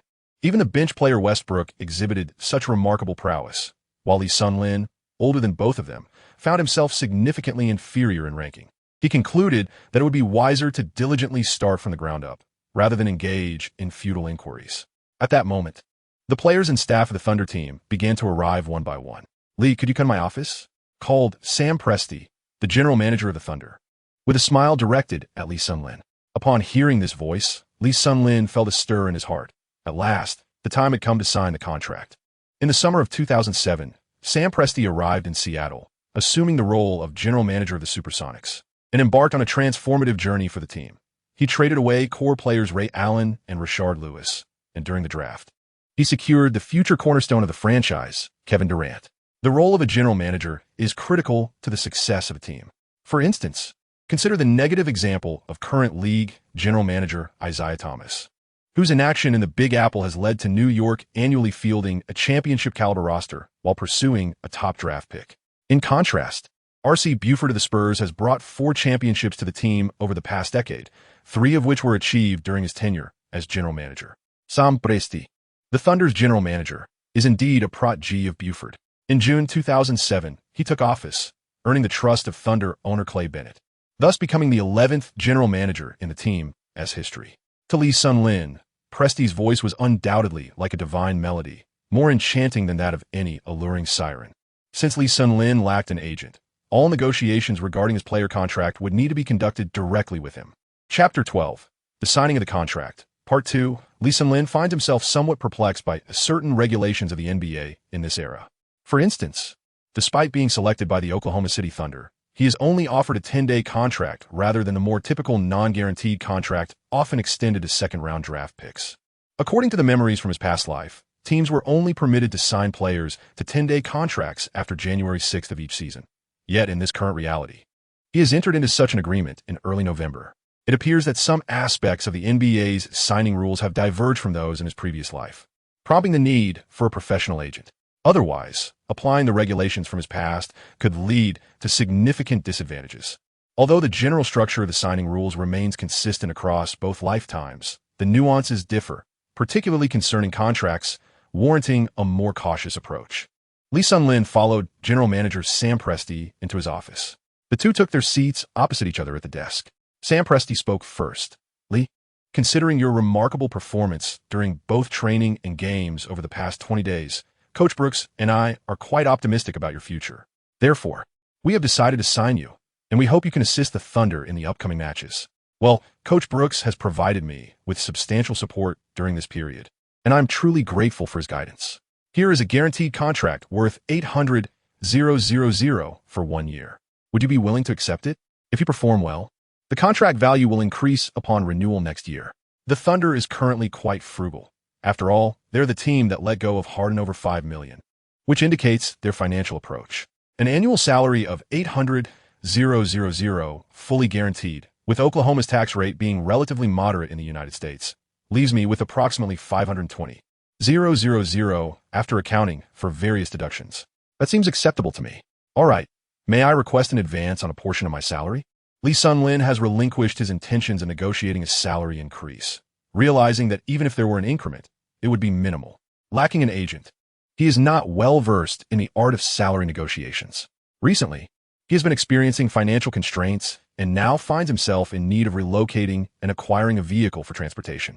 Moreover, should he inadvertently make unreasonable demands, it could leave a negative impression on both the general manager and the head coach. Presently, the team's compensation for players does not match the generosity of future owners, and as a marginal player, it is prudent for him to possess a degree of self-awareness.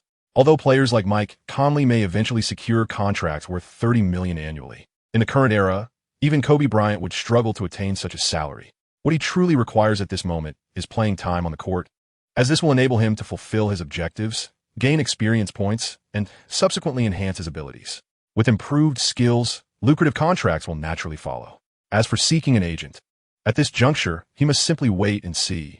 NBA players who sign with agents are obligated to pay them a percentage of their salary, approximately 4, and around 20 of endorsement deals. While this may seem substantial, a skilled agent can negotiate contracts that far exceed one's capabilities, akin to the success of Parsons in later years. Conversely, a poor agent can lead to dire consequences, as exemplified by the experiences of players like Modiage, Nas, and Duncan, who were severely mishandled by their representation. In response to Lee Sun-lin's request for an advance on his salary, Sam Presti replied, "Certainly. Please head over to finance, and I will inform them on your behalf. Additionally, welcome to the Thunder." Presti, in his generosity, recognizes that the full amount of a guaranteed contract must be disbursed, and providing an advance presents no significant issue. He refrains from disclosing to Lee Sun-lin that due to mismanagement by the Thunder's front office, the plans for signing him to a non-guaranteed contract had been shelved, resulting in him missing the window for a proper Thunder contract and ultimately necessitating a short 10-day deal. Issues of fairness are irrelevant. If Lee Sun-lin had not been retained, it would simply be a mistake. However, since he remains, Presti bypassed the minimum salary threshold when offering him a contract, granting him a slightly higher salary, which carries a semblance of compensation. Presti will not disclose these details to Lee Sun-lin, rendering the situation somewhat ambiguous. Having signed a non-guaranteed contract, there remains the uncertainty of being cut, potentially earning merely around $100,000, after which one might fade into obscurity from the NBA. According to the league's regulations, salaries are disbursed on the 1st and 15th of each month, commencing from November 15th each year.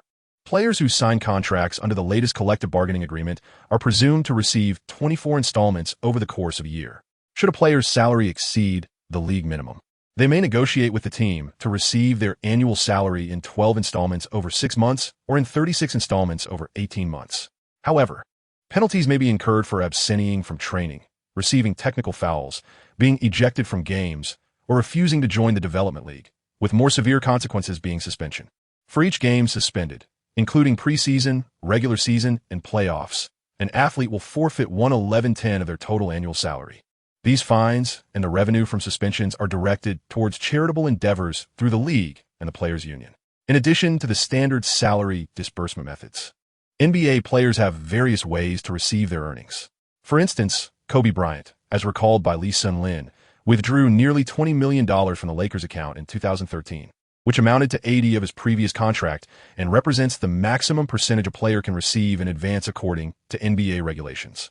In the summer of 2014, after signing a 5-year, $124 million contract with the Knicks, Carmelo Anthony received $62.3 million in a single advance payment. Of course, such arrangements hinge upon one's ability to earn the trust of the owner. This reality felt distant for Lee Sun-lin.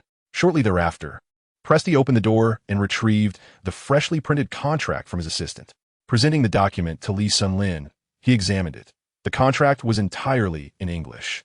Yet after more than 3 years in the United States, he had acquired enough comprehension to read it.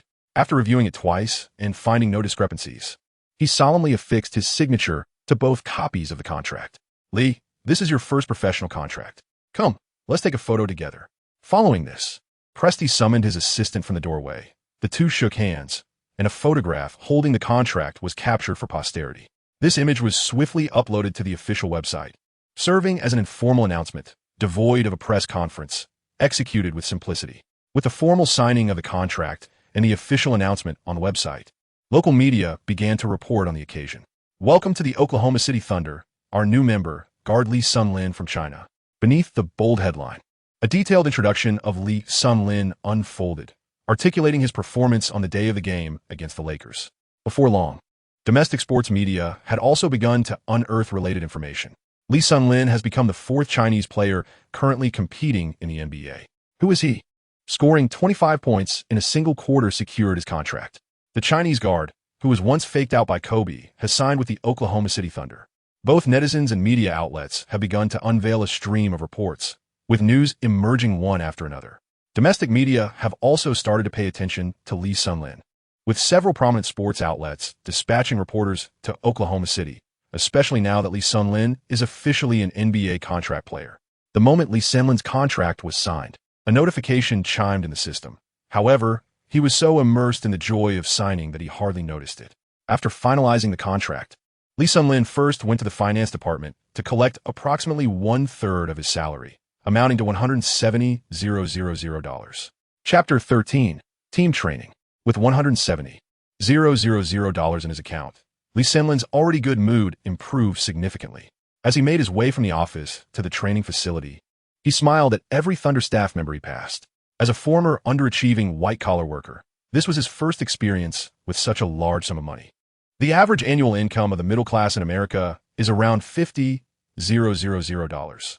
Thus, $170,000 is 3 times the salary of an average American middle-class individual.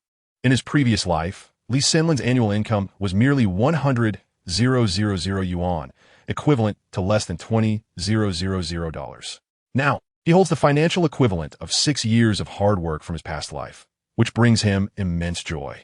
Indeed, even the lowest-tier players in the NBA can be considered wealthy.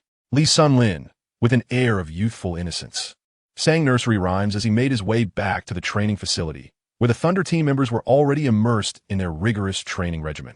Lee Sun-lin's signing was confirmed yesterday, and all the players were aware of it, so it came as no surprise to see him arrive for training today. Westbrook had just completed a set of mid-range shots when he noticed Lee Sun-lin walking by and remarked, "Lee, congratulations on your new contract. You must treat us tonight." To which Collison interjected with a chuckle, "Haha, Russell, your salary far exceeds Lee's. I don't recall you treating us back then." Lee responded, "I'm still a rookie. My salary barely compares to yours. I spent mine on purchasing a home. By the way, I won't have any money left for our next outing to the nightclub." Laughter ensued. Lee Sun-lin chuckled heartily, fully aware that Westbrook was jesting. In American culture, it is rare for individuals to treat others as most occasions tend to follow a split bill approach. At that moment, Westbrook's annual salary stood at $3.49 million, placing him in a mid-tier position within the Thunder roster. The highest salary belonged to the injured Malik Rose, who earned $7.65 million. Following him was Collison, with an income of $6.35 million. Overall, the Thunder salary structure appeared quite reasonable, totaling around $68 million, primarily composed of rookie contracts with modest salaries, thereby avoiding any imminent luxury tax complications. Malik Rose, an alumnus alongside Wilt Chamberlain, currently assumed the role of a veteran within the Thunder. The management valued his experience in the locker room, though his impact on the court had been minimal, leading the team to consider a buyout. On the court, several players who had previously been sidelined due to injuries, including Darnell Marshall, Desmond Mason, Chucky Atkins, and Sabo Cephalosha, had returned to action. Competing for the same position as Lee Sun-Lin were Sabo Cephalosha, Kyle Weaver, and Earl Watson. As for Westbrook, the coach was preparing to elevate him to a starting position soon, leaving Lee Sun-Lin to contend for a reserve role against these three.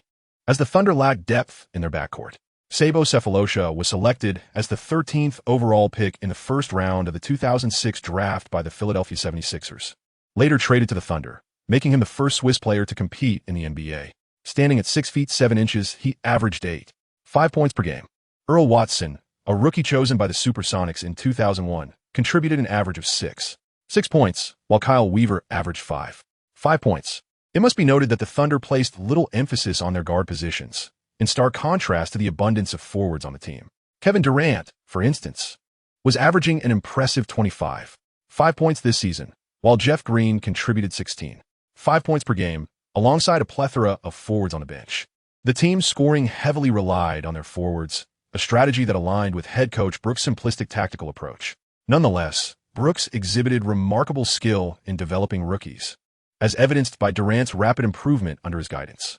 Currently, the Thunder lacked a player who could be classified as a sharpshooter, which allowed Lee Sun-Lin to accurately assess his own role. At present, Durant led the team in shooting accuracy, boasting a 2-point shooting percentage of 47 and a 3-point percentage of 42, though one could hardly deem him a pure shooter. Westbrook had inherited Durant's previous reputation as a poor shooter, reaching new depths with an average shooting percentage below 40 and a 3-point success rate of merely 27, causing the hoop to appear askew. Jeff Green, however, performed commendably, with a 2-point shooting percentage of 44 and a 3-point percentage of 38. His basketball IQ was commendable, compensating for a lack of exceptional athleticism, and he possessed skills both with his back to the basket and facing it.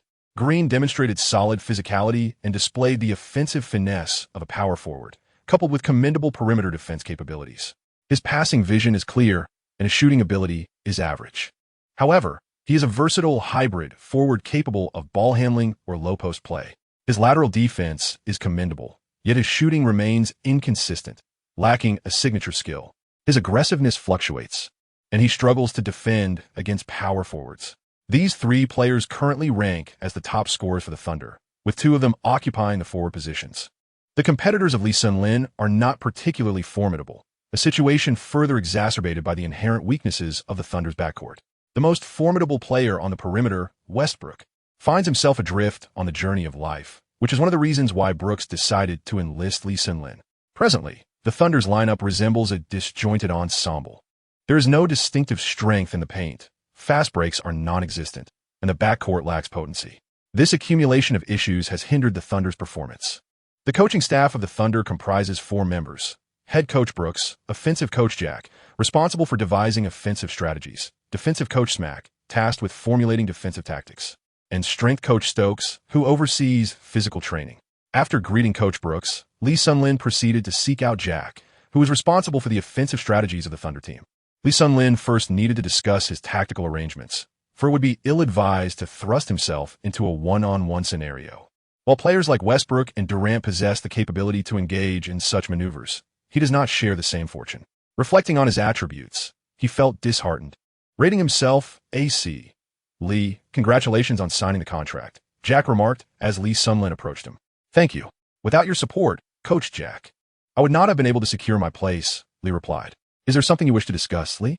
Jack inquired, having sensed Lee's intent as he deliberately approached during training.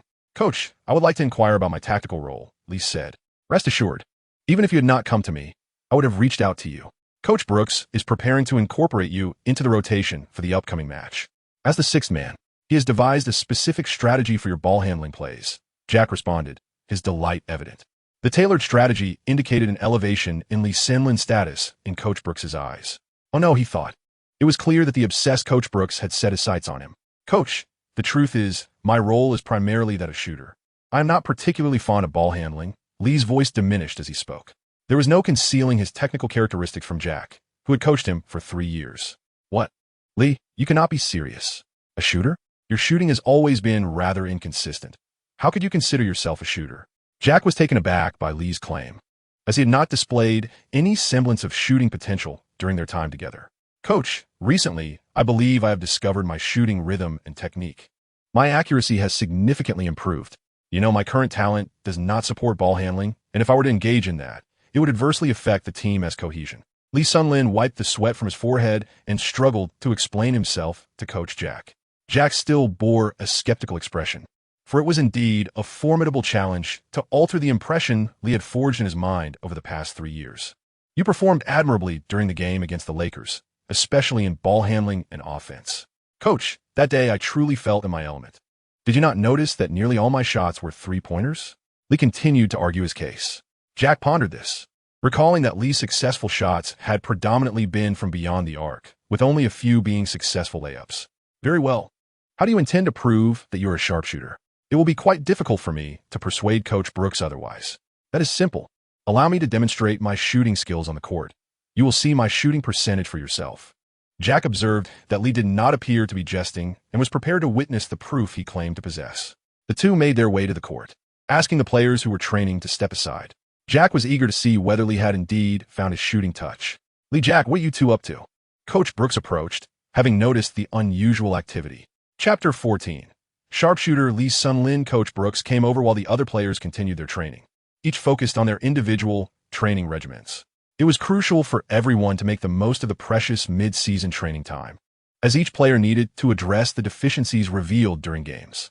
Those who had not had the opportunity to play were required to maintain their form through ball handling drills. Lee claims he is a sharpshooter, and I have come over to conduct a test, Jack replied to Brooks. Lee Sunlin gently touched his head and remarked, Coach Brooks, my shooting accuracy has stabilized recently, and I wish to redefine my role. At this moment, in pursuit of his future, Lee Sunlin was determined to give his all. He had never felt the basketball to be so intensely demanding. Other peripheral players would eagerly welcome the opportunity to handle the ball, relishing the tactical designs crafted for their performance. Oh, okay, you conduct the test, and I shall observe as well. This was intriguing. Brooks had previously considered himself well acquainted with Lee Sunlin, only to be taken aback when Lee unexpectedly erupted with formidable scoring prowess during the match against the Lakers. This unforeseen display had instilled a hint of uncertainty in his assessment of Lee Sunlin. All right, Lee, perform 5 sets of 3-point shooting tests. Is that acceptable? One set comprises 100 shots, totaling 500. A substantial volume of shots would yield relatively authentic data. It would be utterly irresponsible to evaluate an NBA player's shooting percentage based on merely 10 attempts. Even an average shooter could easily make 9 out of 10 when in good form. Conversely, an exceptionally skilled shooter might only manage to sink 2 out of 10 when their rhythm is off. Shooting is a curious phenomenon. The small sample size of 10 attempts is insufficient for a marksman to showcase their true capabilities. The distinction between a shooter and a non-shooter largely hinges on the ability to adjust to their feel for the game. A shooter can swiftly revert to a favorable state through muscle memory. A substantial number of shots can effectively differentiate between shooters and non-shooters, as well as factors such as shooting technique and release speed. Ray Allen, a former All-Star with the Seattle Supersonics, stands as one of the NBA's premier shooters, and the Thunder certainly possess a discerning understanding of what it means to be a shooter. These 5 shooting machines are strategically positioned at the right corner, right 45-degree angle, top of the arc, left 45-degree angle, and left corner, mirroring the locations used in a 3-point shooting contest. Lee Sunlin positioned himself at the bottom right corner, took a moment to steady his breath, engaged in preparatory movements, and then greeted Jack, who was pressing the timer, signaling that he was ready to commence. Lee Sunlin silently uttered a phrase, then commenced his practice. He picked up the basketball from the shooting machine, leapt into the air, slightly leaning back, and released the ball, which soared high in an elegant arc swish. The first 3-pointer from a corner found its mark. Soon, Lee Sun-lin grasped another ball. Swish! With the same form. The second shot was successful. Swish, swish, swish! The net sang its melody. In no time, he completed 103-point shots from a corner. Though he had no desire to tally his successes, he was acutely aware that he had surpassed his usual capabilities. Jack, observing the records beside him, noted that 81 shots had been made from the corner, leaving him astonished. Coach Brooks, increasingly taken aback, pondered how deeply Lee Sun-lin had concealed his talents. For the past 20 days, he had shown not the slightest hint of being a sharpshooter, only to unveil such prowess today. What on earth could this mean? Lee Sun-lin arrived at the right side, at a 45-degree angle, wiping the sweat from his brow. After consecutively making 100 shots, he felt somewhat fatigued, a testament to his moderate stamina, yet he pressed on. Grasping the basketball, he continued with impeccable form. Swish, swish, swish, the sound echoed as the ball met the net. Soon, the second set was completed, and Jack noted down that Lee had successfully made 78 shots from the right side at a 45-degree angle. Following this, Lee Sun-lin moved to the top of the arc. The prolonged duration of the test had drawn the attention of the Thunder players, who were training nearby. To the lively scene, Lee is impressive. His aim is impeccable, exclaimed Collison. Indeed, he is far more accurate than I am, remarked Westbrook, who had just finished a competition with Lee earlier that morning. Haha, Russell, who isn't more accurate than you? Jeff Green quipped, noting that whenever Westbrook took a shot, he instinctively rushed into contest for the rebound. He was quite surprised, as this version of Lee Sun-lin appeared different from the one he had previously known. Quite impressive. His shooting form is standard. I can see that he is indeed a shooter, Durant commented after observing Lee Sun-lin complete his second set. The Thunder players were abuzz with discussion along the sidelines. Arriving at the third position, the top of the arc, he maintained the same stance, leaping back to release the shot. Swish, swish, swish. The sound resonated as he made 75 shots from the front arc. Lee Sun-lin's pace had noticeably slowed. After 3 consecutive sets of shots, his stamina was greatly depleted. Upon reaching the left 45-degree angle, he took a deep breath. Swish, swish, swish. He scored 71 from that position. Lee Sun-lin's stamina was nearing its limit, yet he managed to reach the left corner. This time, the pause lasted longer, and his hands trembled slightly. The sound of the net echoed as he scored 69 points from the corner. After sinking the final shot, Lee Sun-lin collapsed onto the floor, his hands powerless, unable to lift himself.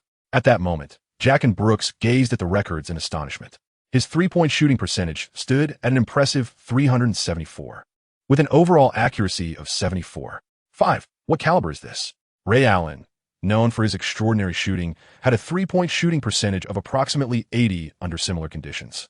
This indicates that Lee Sun-lin's three-point accuracy was merely 5 points shy of Allen's. In terms of open shots, he ranks among the elite shooters in the NBA. While the reality of NBA games seldom presents such abundant opportunities for open shots, a shooter of this caliber necessitates constant vigilance from defenders. The absence of close marking translates to a 75% chance of experiencing his precise three-point strikes. For the Thunder, this is nothing short of a boon. Previously, Durant and Westbrook often faced double or triple teams during their isolation plays.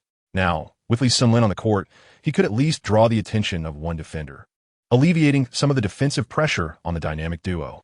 The more Brooks contemplated this, the more exhilarated he became. Lee Sun-lin was indeed his lucky star, and his limitless isolation tactics could now flourish. If Lee Sun-lin were aware of Brooks' thoughts, he would undoubtedly be inclined to strike Brooks with a brick. Am I merely a marksman, existing solely to divert enemy fire? There has been no consideration for tactical designs that benefit me. Instead, they perpetually ponder your trivial solo challenge techniques. Lee, indeed, despite exhausting my stamina, I still maintained a shooting accuracy of 69 in the final set. Brooks remarked with a smile as he addressed the prostrate Lee Sun-lin. Yes, coach, I'm a shooter, Lee Sun-lin replied wearily. Well, yes, you're a shooter, but it appears your stamina is lacking, Brooks responded. Stokes, take note. Lee requires enhanced physical training, Brooks instructed the nearby fitness coach. Stokes, responsible for the player's physical conditioning, employed rigorous training methods. Upon hearing this disheartening news, Lee Sun-lin felt even less inclined to rise. Brooks cast a glance at Jack, signaling him to join him outside for a discussion. Brooks needed to re-evaluate Lee Sun-lin's role and deliberate on his tactical arrangements with Jack. Chapter 15, The Fortunate Lottery. Lee Sun-lin returned to the apartment, his weary body dragging behind him. Stock showed no mercy after Lee Sun-lin completed 503-point shots. immediately pulling him into a rigorous physical training session. As for the tactical training, coaches Brooks and Jack were still deliberating, considering the optimal moment to incorporate Lee Sun-lin, aiming to maximize the effectiveness of the dual stars isolation plays. Lee Sun-lin was thoroughly exhausted by the rigorous training imposed by stock. Under the guise of improvement, it was claimed that Lee Sun-lin's physical conditioning was severely lacking and required further practice. System, after such extensive training in a single day, how many experience points can be gained? Just one experience point, I presume? Indeed, why is that? The temporary host's foundational skills are inadequate. The training regimen is not particularly demanding, allowing for a maximum of 2 points in a day. Then please allocate that point to long-range shooting. That is not permissible. Why not? The host's overall evaluation is rated C, which prevents any singular attribute from exceeding 70 points. But what am I 75 in long-range shooting? Be mindful. That is an enhancement from the level 1 fadeaway jumper, classified as an equipment attribute, unrelated to the host's inherent qualities. When may I augment my long-range shooting attribute again? Once the temporary host's overall rating reaches B, that will be feasible, as this is to prevent significant imbalances in the host skills. System, I purchased a watch last year. The temporary host's expletive-laden outbursts severely wounded the system's pride, resulting in a deduction of 1 experience point. Thus, the fruits of a day's training were rendered null, and Lee Sun-lin's spirits, buoyed by the signing of a new contract, were likewise dashed. Truly, what a wretched turn of events. How foolish to provoke this system. Lee Sun-lin seemed to recall that he had heard a distinct chime earlier today. He had been exceedingly busy throughout the day and had not taken the time to check. It was only now that the memory resurfaced. Indeed, upon opening the system, a notification from the achievement interface indicated that a new accomplishment awaited him. He clicked into the achievement system, where the title First Contract Signed was prominently displayed, followed by the words Achievement Unlocked in bold letters. This signified that the host had entered into their inaugural formal employment contract, a moment surely filled with exhilaration for a novice. Achievement accomplished. 3 lottery tickets awarded.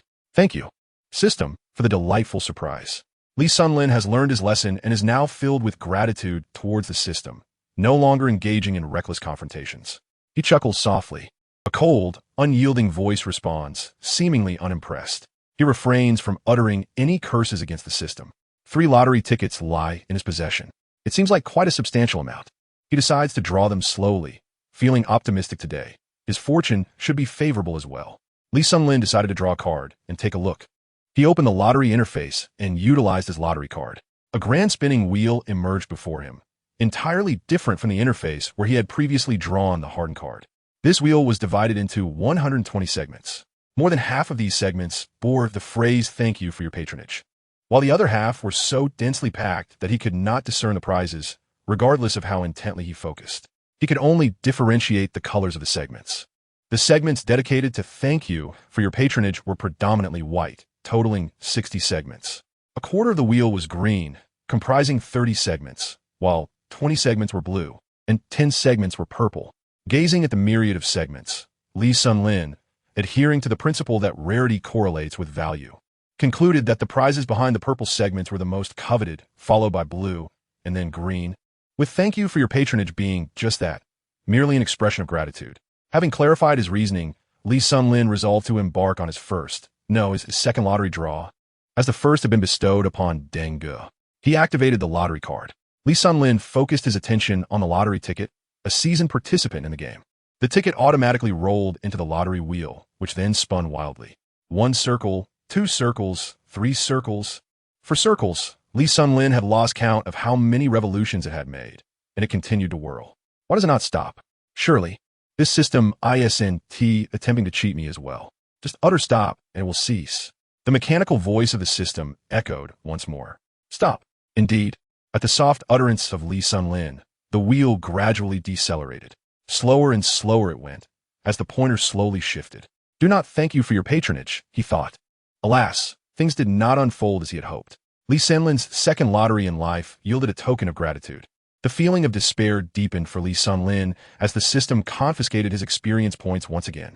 It was a significant blow. His character value truly fell short, leaving him in a state of discontent. Lee Sun-lin, fueled by determination, exclaimed, "Damn it, I refuse to be defeated." Once more, he utilized the lottery card, and the same wheel began to spin again. Lee Sun-lin sought to discern the patterns in the rotation of the roulette wheel. but the speed of the spinning was so rapid that it left him dizzy and unable to identify any discernible. In his frustration, he resigned himself to relying on his own luck.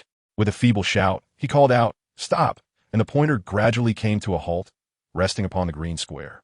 Lee Sun-lin fixed his gaze intently upon the grid, observing how it would extract its prize. Suddenly, the green grid magnified, gradually enveloping the entire roulette. Boldly inscribed above, it was Bolt's Pinnacle Speed Extraction Card, adorned in green, a one-time use item. This card then floated effortlessly into Lee Sun-lin's inventory. What purpose does it serve for an NBA player to embody Bolt? Does Bolt even play basketball? I cannot believe it. System, does Bolt play basketball? No. Then why does the lottery system present this to me? The lottery system encompasses not just the realm of basketball, but all domains of sport. Please understand this concept, host. Very well, but what is the utility of the Bolt Pinnacle card? The temporary host may discern its purpose for himself. The system chose to remain silent thereafter. All right. It seems I pondered this question before, and Lee Sun-lin felt he had overstepped. He refocused his attention on the card. Bolt's Pinnacle Speed Extraction Card. Upon usage, this card allows the host to elevate their speed attribute to its maximum value within 5 minutes. It is a one-time consumable. It only extracts speed. In that regard, this card holds some merit. Very well, I shall make one final attempt. Lee Sun-lin resolved to exhaust the last lottery card. It is always advantageous to have a few more trump cards. Loterie commence. The roulette spun. Stop. The pointer halted once again upon the green grid. It seems I am fated to this one-time consumable today. The grid magnified as before. Richard Hamilton Skill Extraction Card. This card can extract the skills of Richard Hamilton. A one-time consumable. The King of Movement? Mid-range maestro? I wonder what skills will be extracted from him. Lee Sun-lin was too weary to ponder further. He extracted and acquired Richard Hamilton's exceptional sense of positioning.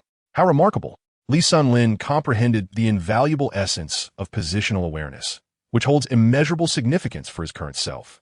While he had honed his shooting skills, he lacked the ability to create space effectively. There are countless individuals proficient in shooting accurately. Upon reflecting on these two cards, it became evident that they arrived at the perfect moment. With enhanced positional awareness and speed, he no longer needed to fret about opportunities. The fundamental qualities of a top-tier striker are agility, the ability to navigate space, and precision in shooting. Now, with everything in place, his spirits lifted considerably. Ding, ding, ding. Lee Sun-lin's phone rang. Upon picking it up, he saw that it was a call from his mother. In both lifetimes, his memories of her remained unchanged. Hello, Mom. Sun-lin, have you gone to bed yet? Not yet. It was morning back in China, and it seemed his mother had deliberately studied the time difference. When will you return home? At that moment, Lee Sun-lin recalled that just a day before his journey back, he had felt hopeless about remaining with the Thunder and had planned to return to China to pursue his career, even calling his mother to inform her of his imminent return. Ah, Mom, the Thunder signed me for an annual salary of $800,000. Oh, that is quite a sum. Upon hearing that her son would not be returning home, his mother felt a pang of disappointment. To her, the choice between money and her son was clear. Having not returned in 3 years, Lee Sun-lin couldn't bear to see his mother sad. After a moment of contemplation, he said, Mom, I have a holiday during Christmas. I'll be back next month. Really? His mother's spirits lifted once more. Zheng Yun, his mother, worked as an ordinary clerk and cherished her only son dearly. Initially, she had adamantly opposed Lee Sun-lin going abroad, but eventually, she conceded to his wishes, a decision she often regretted. His father, on the other hand, was more open-minded, believing that a young man should explore the world before returning home. Please take care of yourself, and Dad. You do the same. After ending the call, memories from this lifetime stirred within Lee Sun-lin.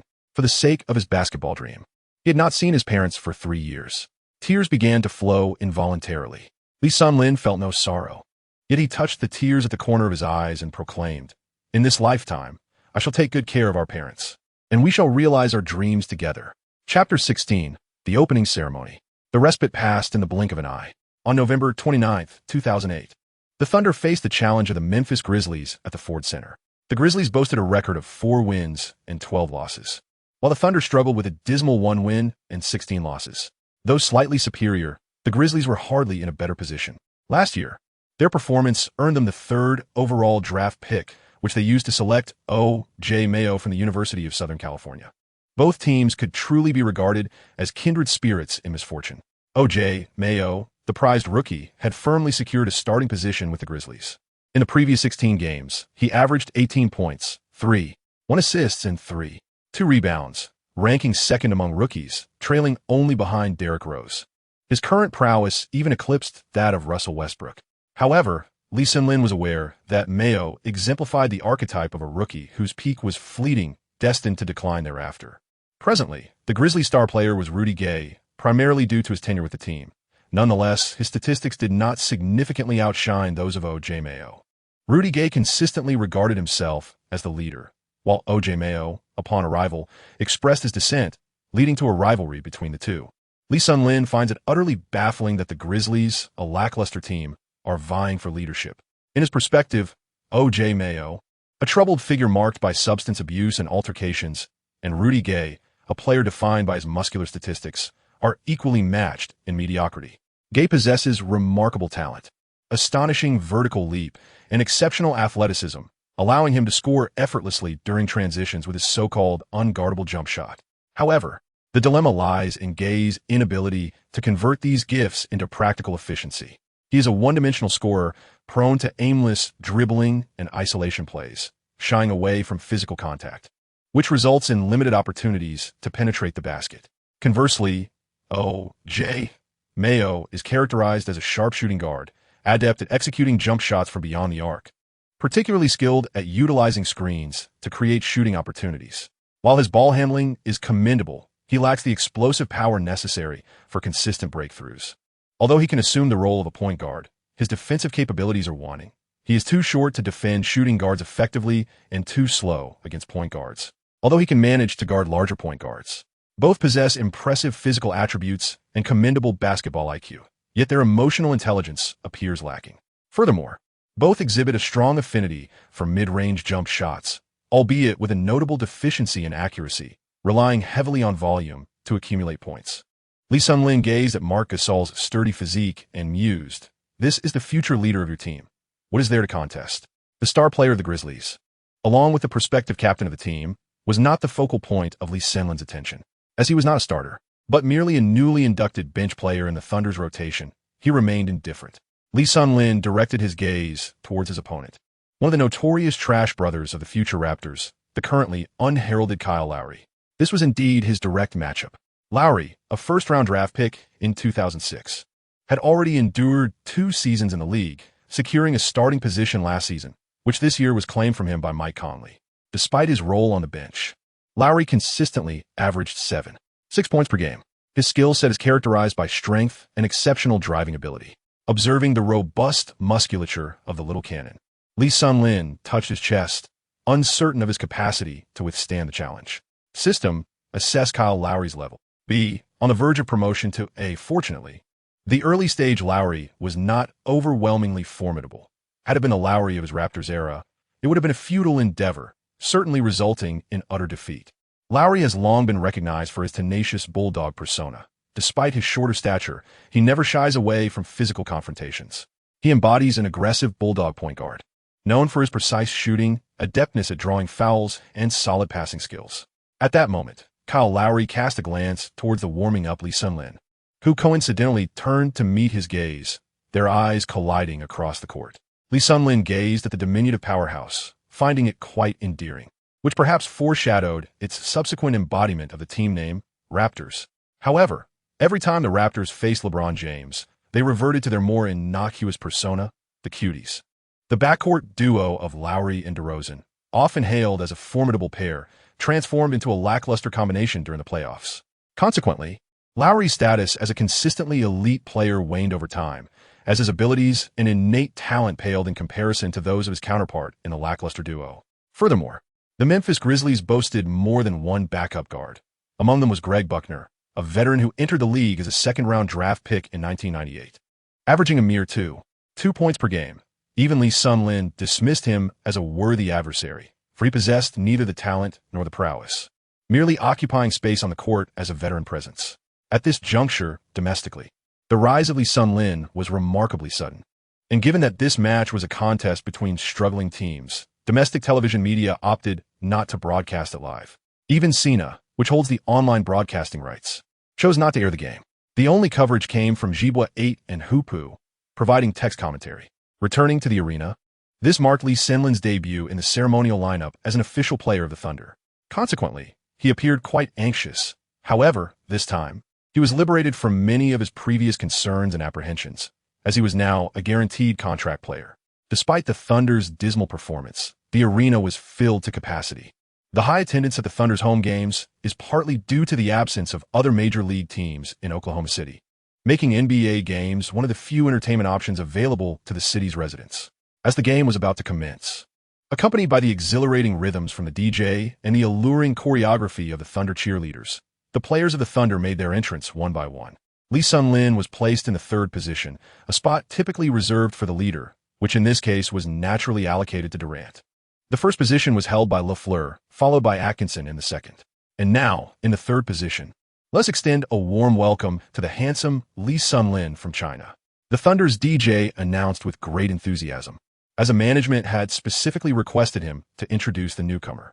The audience in the arena appeared to be familiar with his fresh face, erupting into a fervent applause. Lee Hsien-Lin took a deep breath and set off in the entrance of the changing room, sprinting towards the center of the arena. Along the way, the lights flickered incessantly, and the cheers and applause merged into a harmonious chorus. NBA, here I come. As Lee Hsien-Lin jogged, he mused to himself that today marked his inaugural participation in the entrance ceremony since his return to this realm. His aspirations were poised to set sail from this very moment. Upon reaching the center of the arena, he placed his hands behind him, closed his eyes, and savored the resounding cheers of the crowd.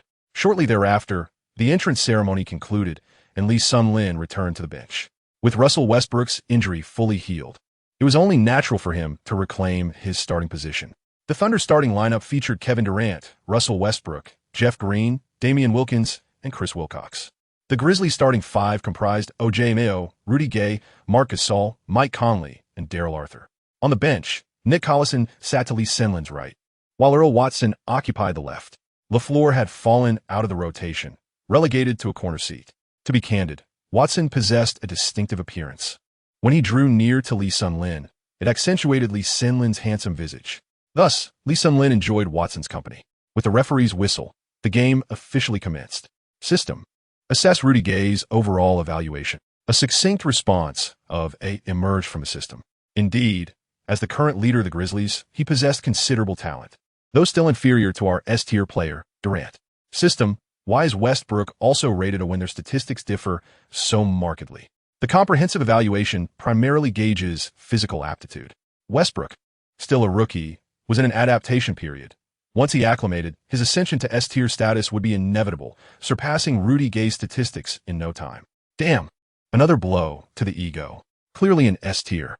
Chapter 17. The substitutes' entry. Once the match commenced, the Thunder, benefiting from home court advantage, played with exuberance, demonstrating a stark contrast to their prior losing streak as they racked up points. Durant approached, facing Rudy Gay, and executed a mid-range jumper. At this juncture, Durant was beginning to embody the essence of a killer instinct, learning to wield his talents to dominate opponents. Among small forwards, only LeBron James's gifts could rival Durant's. Others invariably fell short, even A-rated Rudy Gay. The score stood at 2-0. Upon returning, Rudy Gay aimed to respond, utilizing Gasol's screen to drive toward the free throw line, challenging Durant's defense with a mid-range jumper, which, predictably, clanged off the rim. Oyot! Mayo cast an irritated glance at Rudy Gay. The Thunder's Westbrook penetrated the paint successfully, extending the score to 4-0. In a fit of frustration, O.J.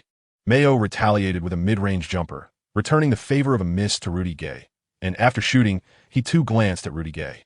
Lee Hsien-Lin observed the amusing antics of the two players on the sidelines, their rivalry reminiscent of children engaging in playful disputes.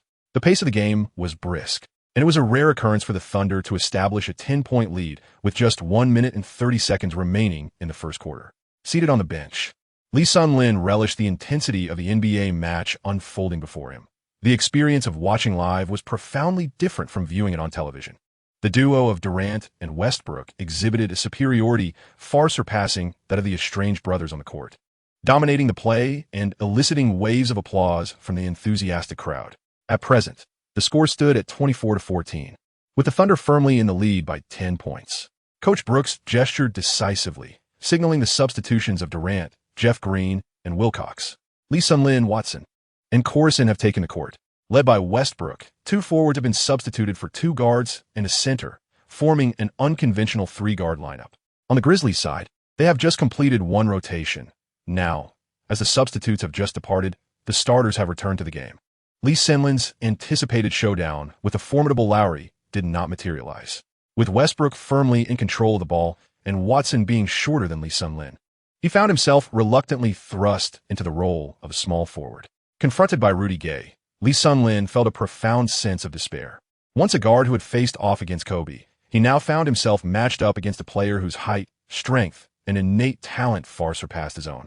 Although Lee Senlin often critiqued Rudy Gay as a squanderer of potential from the sidelines, such comments were relative, particularly when compared to the likes of Westbrook and Durant. Who was Lee Senlin, after all? Merely a player rated as a C, a mere shadow of his counterparts. Frustrated, he lamented his status as a backup, now tasked with defending the opposing team's star players in consecutive games. Durant, Westbrook, where were you? Why must I bear this burden alone? It seemed as though the universe had heard his silent plea, as Durant, sitting courtside, removed the towel from his head and glanced at the court, sensing someone calling out to him. Was it merely a figment of his imagination? As he returned his focus to the ball handler before him, Rudy Gay, Lee Senlin's optimism waned. Gay, having established himself at the free throw line, received a pass from Mike Conley. With his back to the basket, he feinted left and right. The commentator, breaking from the usual broadcasting style, meticulously described each movement in text. It was Lee Senlin who was tasked with defending him, a clear mismatch. Rudy Gay opted for a post-up, gradually backing into Lee Senlin, and then, with a deft spin, he executed a jump shot that found its mark, allowing the Grizzlies to narrow the deficit to 2 points, making it 24-16. In that moment, domestic viewers erupted in cheers, yet again. They began to deride Lee Senlin. Come back to the CBA? P.S. Simply overmatched. The comments flooded in, as viewers eagerly refreshed the live stream, their reactions animated and lively. Lee Senlin was at a loss for words. Wasn't Rudy Gay rather fond of mid-range shots? When did he switch to post-up plays? Rudy Gay expressed his innocence, stating that he merely perceived Lee Senlin as somewhat frail and couldn't resist the temptation to assert his dominance. Alas, Chinese individuals, you're nothing but soft. Rudy Gay experienced considerable frustration in the first quarter, finally finding a moment of exhilaration. He couldn't help but hurl trash talk at Lee Senlin before swiftly turning to leave.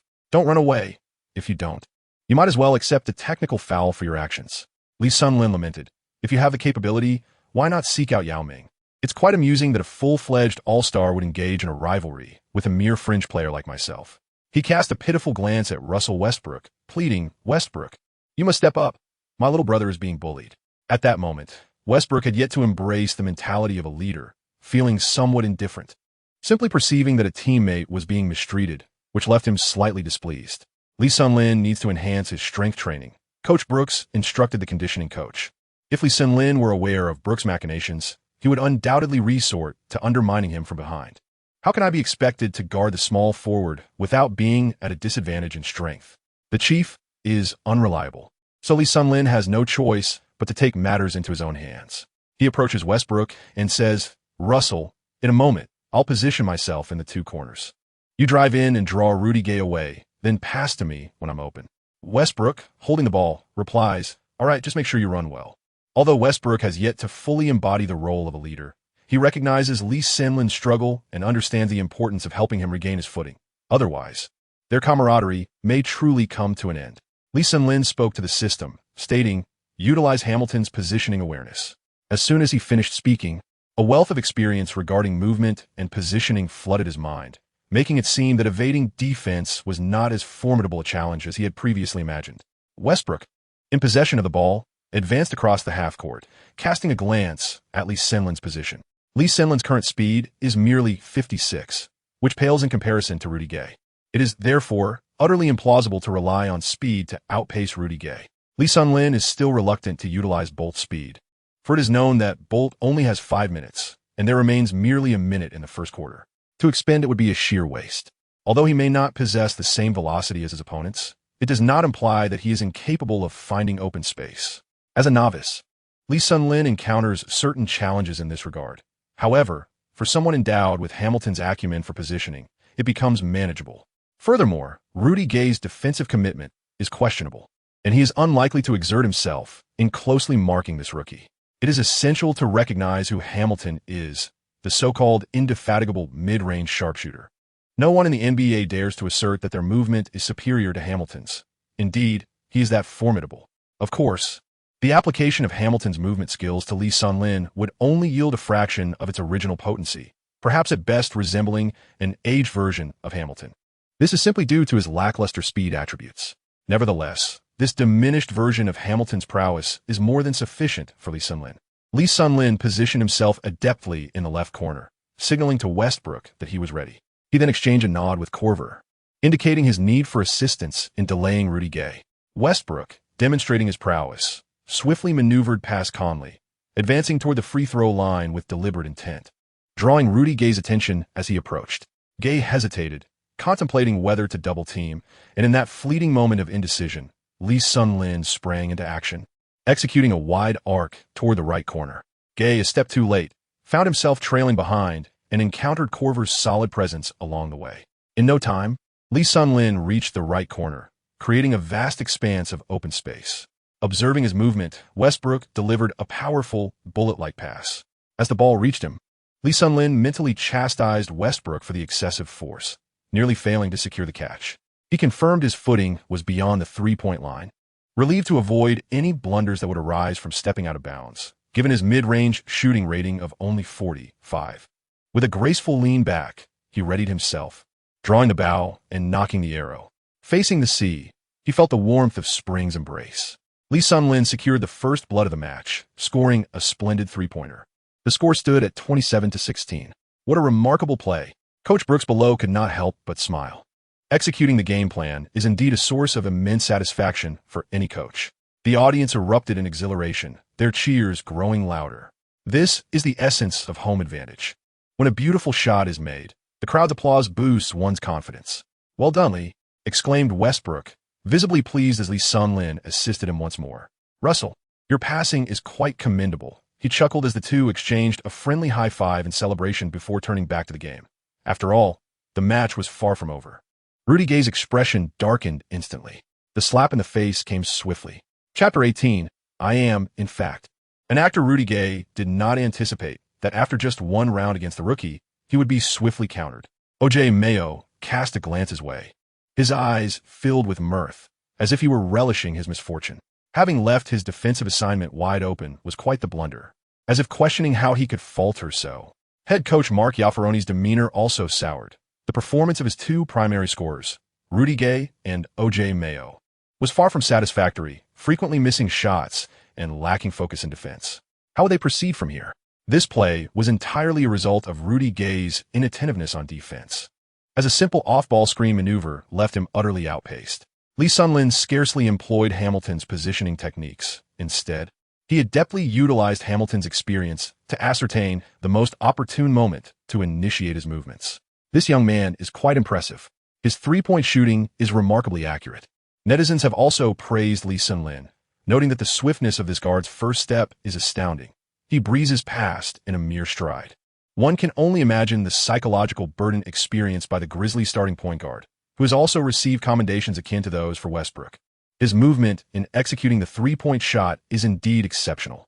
Meanwhile, Rudy Gay trudges forward with a somber expression, contemplating how to reclaim his footing in the game. Lee Sun-lin harbored a palpable fear that Gay would once again target him in a one-on-one confrontation. This thought left Lee feeling somewhat despondent. "Come on. You are a prominent player on the team, while I am merely a rookie. Please don't be so calculative."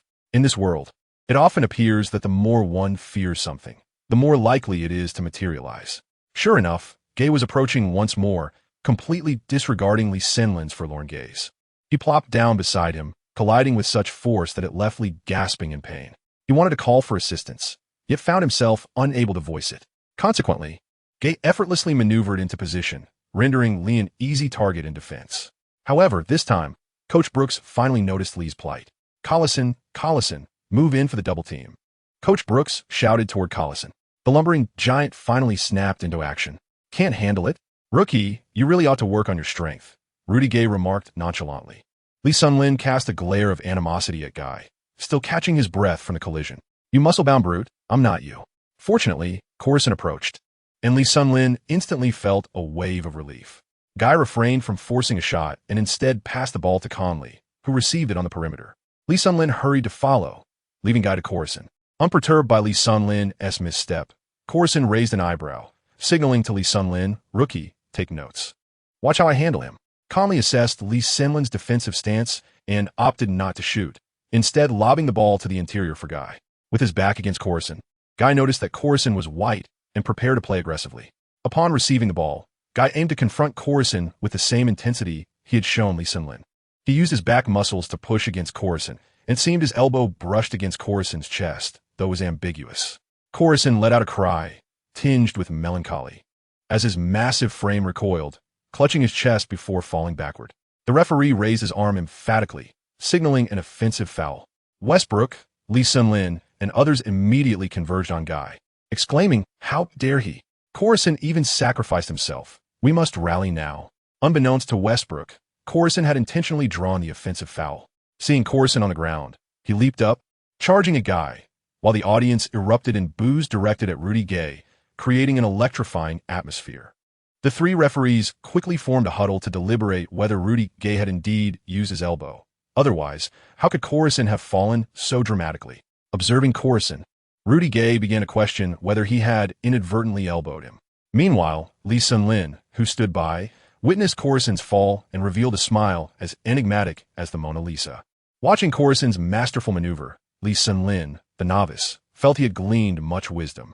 He realized he had acted foolishly. Despite lacking the strength to match his opponent, he had still attempted to confront him head-on. The host had grasped the skill. "Actually, I am an actor, LV1. What was happening?" Lee Sun-lin wore a bewildered expression. The system, rarely vocal during games, suddenly chimed in. Just as the referees were deliberating the call, one of them paused the game, prompting Lee Sun-lin to inquire within. "System, what on earth is this skill?" "This skill has been acquired through the direct demonstration of your teammate, Coruscant," the system explained. "Isn't it only S-level stars who possess skills? Is Coruscant an S-level?" Lee Sun-lin could scarcely believe it. This is a unique trait of a player that, when maximized, allows the system to automatically generate a specialized survival skill. Its usage is quite restricted and differs from the actual conditions required for true S-level star skills. For instance, Corver's three-point shooting, Tony Allen's defense, or Smart's flopping. Although they may not be S-level stars, they possess survival skills within the league. Wow, is that even possible? Indeed, temporary hosts should refrain from perceiving the system's functionalities through a narrow lens or mindset. It is as if the system anticipated Lee Sun-lin's impending outburst and promptly disabled his internal monologue feature. Lee Sun-lin found himself at a loss for words, his heart heavy with frustration. This system is truly mischievous. Lee Sun-lin had no choice but to shift his focus to the skill "Actually, I'm an actor, LV1. By equipping this skill, when defending in the paint, any physical contact with an opponent grants a 20 chance of the referee calling an offensive foul against them, provided that one falls to the ground. Indeed, the limitations are rather considerable. One must be in the paint, initiate physical contact, fall, and only then is there a mere 20 probability of a foul being called. It appears that such skills are more reliable when possessed by S-tier superstars. However, Lee Sun-lin was taken aback to discover that his teammate, Coruscant, was also a player with hidden skills. It seems that in the NBA, no player should be underestimated. Those who manage to navigate the league undoubtedly possess their own unique survival skills. Lee Sun-lin silently reminded himself to remain steadfast in his resolve as a novice, committed to diligent study and eager to learn from seasoned veterans, for one never knows when a new skill might unexpectedly emerge. This also served as an admonition for Lee Sun-lin, as he realized that if he were to learn of Durant's exclusive skills in the future, he could benefit from his guidance and mentorship. The referee's whistle pierced the air, maintaining the original ruling and calling a standard offensive foul without escalating the infraction. At that moment, Collison, sprawled on the floor, slowly rose to his feet with the assistance of his teammates. Had Lee Sun-lin not possessed this system, he might have been deceived by Collison's skills, much like Westbrook had been. Yet, Collison was indeed impressive, managing to fool even his own teammates when he became fervent. Collison signaled to Brooks, indicating that he was fine and ready to continue. Observing that Collison seemed genuinely unscathed and relying on his long-standing familiarity with the veteran, Brooks chose not to substitute him. The game resumed. Westbrook, in a fit of fury akin to an enraged bull, was displeased after witnessing two of his teammates being bullied. He advanced the ball past half-court, immediately gesturing, then glanced at the clock. 36 seconds remained in the first quarter, and he aimed to run down the clock. With 26 seconds left and only 7 seconds remaining on the shot clock, Westbrook resolved not to pass. Fueled by anger, he dribbled, using Collison's screen to accelerate past Mike Conley, charging into the paint, with Lee Sun-Lin standing at the baseline after recently sinking a three-pointer. He found the lane somewhat open as defenders were momentarily distracted. Westbrook sprinted to the free throw line, leaping without regard for the incoming defender. He propelled himself upward, grasping the shoulder of the Grizzlies forward, Arthur, with his left hand, and executed a ferocious tomahawk dunk. The score read 29-16. Ding! Friendly reminder. Teammate Westbrook has officially advanced to S rank, the cold, mechanical voice of the system announced. Following the dunk, Westbrook let out a triumphant roar, showcasing his muscles to the camera. The crowd at the Ford Center erupted in a cacophony of cheers and whistles, the volume reaching a fever pitch. Many spectators gaped in disbelief at the spectacle, truly taken aback by the display. The Thunder's bench, including Durant and absent starters, waved their towels exuberantly, leaping and celebrating wildly. Assistant coaches desperately attempted to prevent the exuberant young players from rushing over to celebrate with Westbrook, knowing that such an encounter could end in calamity. Meanwhile, Lee Sun-Lin stood nearby, awestruck, muttering to himself about the sheer brutality of Westbrook's display, contemplating the psychological impact on Arthur. This was the essence of men's basketball. Witnessing Fiston de Westbrook's signature, ferocious tomahawk dunk. Lee Sun-Lin was instantly struck by the realization that Coruscant's abilities were utterly subpar, leaving him disinclined to utilize Coruscant's skills any further. Moreover, the divine turtle had, to his astonishment, leveled up. Lee Sun-Lin gazed upon his overall evaluation, marked as a C, and was instantly filled with despair. Chapter 19, The Locker Room. In contrast to Westbrook, whose anger could elevate him to new heights, Lee Sun-Lin now perceives the world as rife with malevolence. Otherwise, how could it be so unjust? In the final offensive attempt by the Grizzlies, O.J. Mayo's sudden stop and jump shot failed to find the net, concluding the first quarter. The score stands at 29-16, with the Thunder leading by 13 points. During the intermission of the first quarter, a throng gathered around Westbrook, each person extolling the virtues of his dunk. In this moment, Westbrook appeared rather bashful, being a rookie after all. Brooks felt a sense of gratification, believing that promoting Westbrook to the starting lineup was indeed a judicious decision. The system raises a question: why does a Thunder team, featuring one S-tier superstar and another on the verge of ascending to S-tier, perform so poorly? Basketball is a game of five. It is not merely the amalgamation of individual talents. Indeed, that holds true. Lee Sun-Lin has come to realize that individual player abilities, tactical execution, and cooperative awareness are all pivotal factors influencing a team's performance. Currently, the Thunder possess decent individual skills, yet their tactical synergy and awareness lag significantly, aspects that necessitate time for refinement. In the second quarter, Lee Sun-Lin did not take to the court, as his defensive shortcomings remain substantial. At present, he is merely a second-tier substitute whose impact on the game is minimal. Thus, his participation hinges entirely upon the coach's disposition. After a brief respite in the first quarter, the Grizzlies' dynamic duo experienced a slight thaw in their relationship, and their shooting touch returned. As the second quarter commenced, the Grizzlies unleashed a barrage of offense, with Marc Gasol and O.J. Mayo collaborating to dismantle the Thunder-esque defense both inside and out. By the end of the second quarter, the Grizzlies had narrowed the gap by 8 points. The halftime score stood at 52-47, with the Thunder maintaining a slender 5-point lead. Russell Collison, what are you two doing? Defense, Brooks reiterated emphatically, his voice echoing through the locker room as he aggressively gestured at the tactical board. Collison, be more assertive in the paint. Russell, refrain from recklessly attempting steals and losing your position. Both Westbrook and Collison remained silent, enduring the coach's ire in quiet submission. The 13-point advantage established in the first quarter had evaporated with a swift surge in the second, leaving merely a 5-point lead, a margin that holds little significance in the realm of the NBA. Lee Sun-Lin observed the scene with the same detached curiosity as one would watch a play, as Westbrook and Collison faced criticism. He kept his head lowered, tidying his attire, having barely broken a sweat in the first half, merely warming up. In the locker room, Durant continued to listen to his portable music player, engrossed in melodies. Shortly thereafter, Collison, having endured his reprimand, casually approached with Wilcox, whispering conspiratorially to Lee Sun-Lin, "Hey, we're planning to head to Red Brick Town tonight. Care to join us?" Collison, a sociable white player, had forged connections with everyone in the team, adeptly navigating the NBA with his emotional intelligence, securing a commendable standing in the locker room, favored by both the head coach and management. Now that Lee Sun-lin had signed a contract and possessed some financial freedom, he felt unburdened by the prospect of footing the bill for drinks, embracing the opportunity for camaraderie with colleagues. Will Russell and KD be joining? He inquired. Russell likely onthe. He has to spend time with his girlfriend. Once he's off the court, he hardly ventures out, Wilcox replied. As for KD, I doubt he'll come either. He's rather shy about such outings, and his mother is quite strict. Collison sighed. Recognizing the predicament, both team leaders were exceptional yet reluctant to indulge in nightlife. One a devoted gentleman and the other a mama-s boy, devoting their off-court hours to training.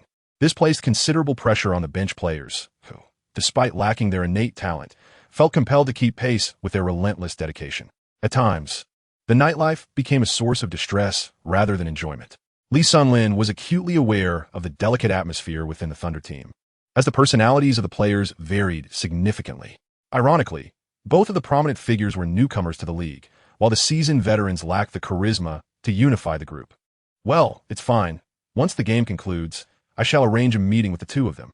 Other players might find it difficult to gauge the intentions of Westbrook and Durant, but Lee Sun-lin understood that both of them, despite their talents, possessed rather low emotional intelligence. They could be described as somewhat naive, for had it not been so, they would not have ended up in such a discord.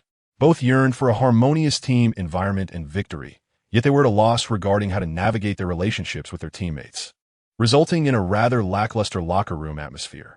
This was particularly evident during their streak of consecutive losses, which cast a pall over everyone. Hey, is it appropriate to discuss these matters while the game is still on? Do you not wish to take the court later? Coach Jack interjected, asserting his authority. Upon hearing this, Collison and Wilcox felt a pang of anxiety, akin to being caught red-handed in a misdeed. Observing their discomfort, Lee Sun-lin swiftly intervened, saying, Jack, there's no need to intimidate them. Shall we all gather later this evening? Lee Sun-lin had a profound understanding of the coach. Despite the age difference of a decade, their relationship was more akin to that of friends. We'll discuss it further once you win the game, Jack remarked, casting a sideways glance at Corson and Wilcox before departing. In the realm of the NBA, basketball was not the sole focus. As halftime concluded, the entire team prepared to exit. While making his way out of the locker room, Lee Sun-lin lingered at the back, and Coach Brooks approached him, saying, Lee, get ready. You might be called upon to play shortly. Understood, Coach, Lee replied. Coach Brooks was quite troubled. The team's offensive strategy was faltering. Durant's shooting was lackluster, Westbrook's performance was erratic, and there was a distinct absence of a reliable shooting option on the wing. The two stars penetrated the paint, but failed to connect with several open shots from the forwards, leaving Coach Brooks in a state of distress. Upon seeing Lee Sun-lin, he suddenly recalled that he had a shooter on his roster. This was not entirely Brooks' fault, as he perceived Lee Sun-lin as a double-edged sword, capable in offense yet lacking in defense, and he was merely a marginal player. If Lee Sun-lin were aware of Brooks' opinions about him, he would find himself powerless to effect any change. At this juncture, he remains an individual rooted in his past as a street basketball player. Despite having inherited the memories and experiences of another life, he primarily grapples with his current self, whose defensive skills are still lacking. The amalgamation of two lifetimes has yielded no significant improvement in his defense, although he has utilized the card of Deng. Possessing some residual experience from him, it is widely recognized that Deng was notorious for his lackluster defensive prowess during the early days with the Rockets. It was only after he altered his attitude that his defense saw any enhancement. Thus, what valuable defensive experience could he possibly impart to Lee Sun-lin? Lee Sun-lin expressed his regret, acknowledging his inadequate defense, yet feeling powerless to effect change. How long has it been since I returned? Or perhaps after a few matches, I might summon a defensive master from a system? Lee Sun-lin adeptly found his place on the bench and settled down. Indeed, the view was rather splendid. It is no wonder that many water cooler attendants, despite not participating in the games, are eager to be in the NBA, as watching the matches daily is quite delightful. The second half of the game had already commenced. Lee Sun-lin was still observing the spectators in the arena, searching for any attractive female fans. Lo and behold, he spotted one, an alluring Caucasian girl with a stunning figure. Alas, she was merely a visual delight, unattainable. After a brief moment of admiration, he shifted his gaze back to the court. To his surprise, the score revealed that the Grizzlies and the Thunder were tied at 52-52. As the second half commenced, within a mere minute and a half, each of the two star players took turns showcasing their individual prowess. The Grizzlies executed a swift 5-0 run, effectively erasing the deficit from the first half. Meanwhile, Westbrook, dribbling past half-court, called for a timeout, inciting the ire of Coach Brooks.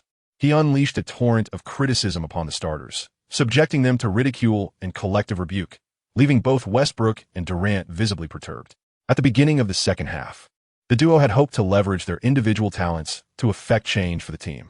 Alas, their opponents swiftly countered by double-teaming them whenever they had possession. Regardless of how extraordinary their skills may be, it was nearly impossible to overcome the formidable defensive strategy employed by the Grizzlies. Thus, their attempts to shine resulted in the Grizzlies catching up. Chapter 20. The Return. Lee Sun-Lin was still reviewing the list of tasks he had accepted, specifically the D-level assignments. 1. Participate in an NBA game for over 20 minutes, with a reward of 2 experience points. 2.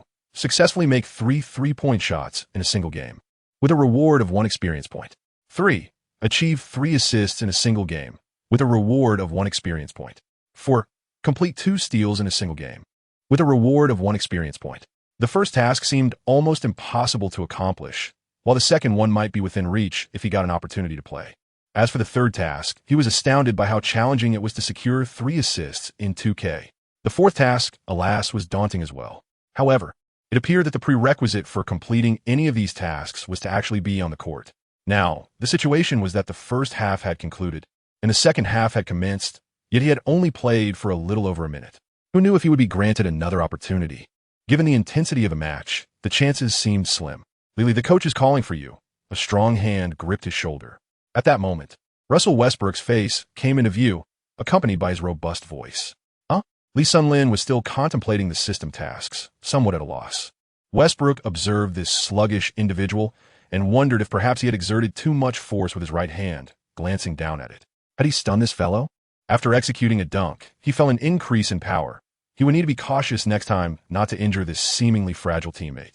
Westbrook was not well acquainted with Lee Sun-Lin, only knowing that this rookie, like himself, hailed from a nation renowned for its martial arts.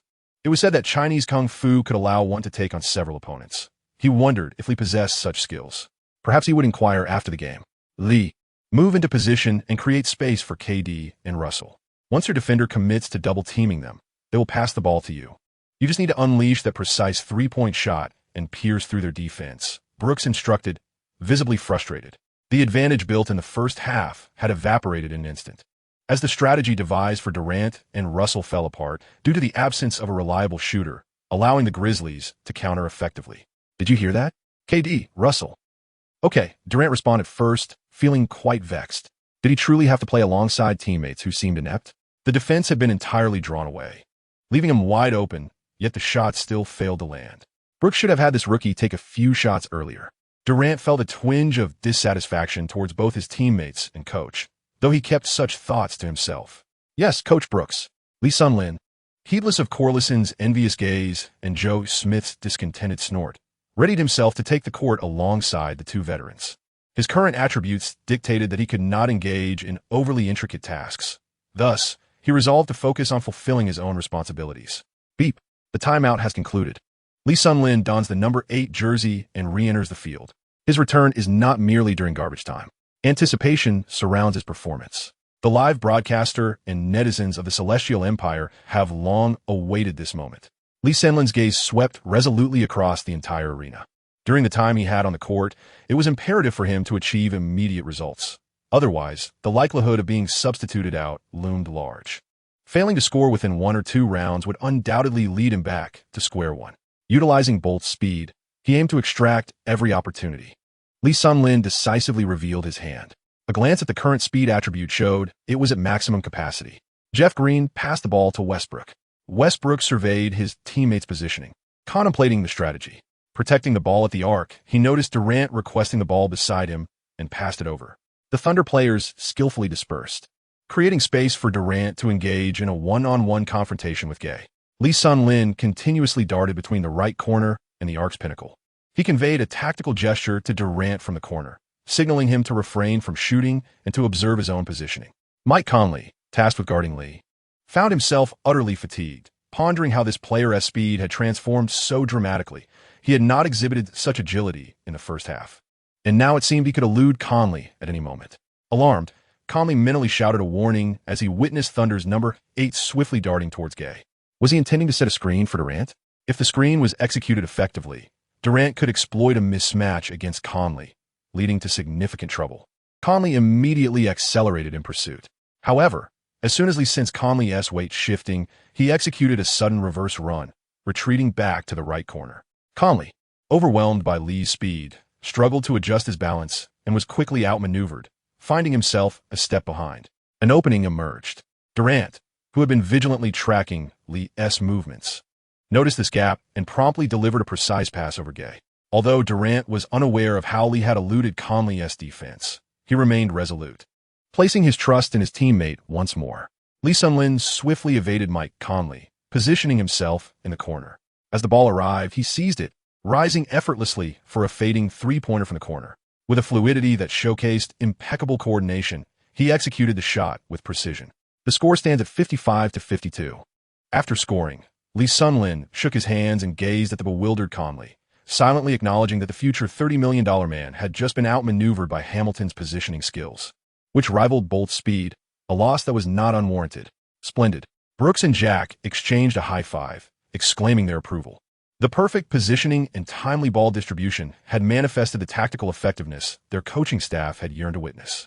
Durant observed the rookie, who had just sunk a three-pointer, feeling a sense of relief wash over him.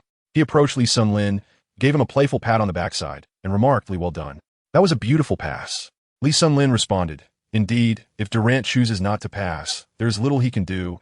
After all, he is the one in charge." Observing the three-point shot, the previously silent Thunder fans stirred with a hint of enthusiasm. Lee Sun-Lin is remarkable. His positioning is simply invincible. The bench waved their towels in celebration. The quality of this play assured Lee Sun-Lin a place in the regular rotation. Conley advanced the ball past half-court. Conley's offensive prowess pales in comparison to Mayo's. Hence Mayo entrusted Westbrook to handle the situation, while the defensively challenged Lee Sun-Lin focused on Conley. As Conley dribbled past half-court, he positioned himself at the arc, continuously surveying his teammates' movements. Conley is not primarily a scoring guard, yet his adept ball-handling skills left Lee Sun-Lin with no opportunity to intercept. Conley is not the type to retaliate with aggression. Lee Sun-Lin's recent basket had no bearing on his mindset. He lobbed the ball to the interior for Marc Gasol, who held it in the low post. A mismatch ensued as he backed down Green. Although Gasol is not presently renowned for his offensive capabilities, he remained composed against Jeff Green, who was significantly outmatched in height, weight, and strength. Gradually maneuvering Green into the paint, he executed a deft pivot followed by a subtle fadeaway jumper. The considerable height disparity rendered Green helpless, as he could only watch the ball swish through the net, bringing the score to 55-54. As soon as the ball went in, Lee Sun-Lin accelerated for a fast break. Westbrook instantly comprehended the play, connecting the two guards as he dashed to the baseline, seizing the inbounds pass from Green and delivering a long pass to the already nearing Lee Sun-Lin. At that moment, the lumbering Gasol had just turned to retreat. This was problematic. Guards Mayo and Conley noticed the connection between Westbrook and Lee Sun-Lin. They positioned themselves near the midcourt line, closer to their own basket than Lee Sun-Lin. Generally, a ball handler would be slower than an unencumbered player, leading Mayo and Conley to believe they could intercept the pass.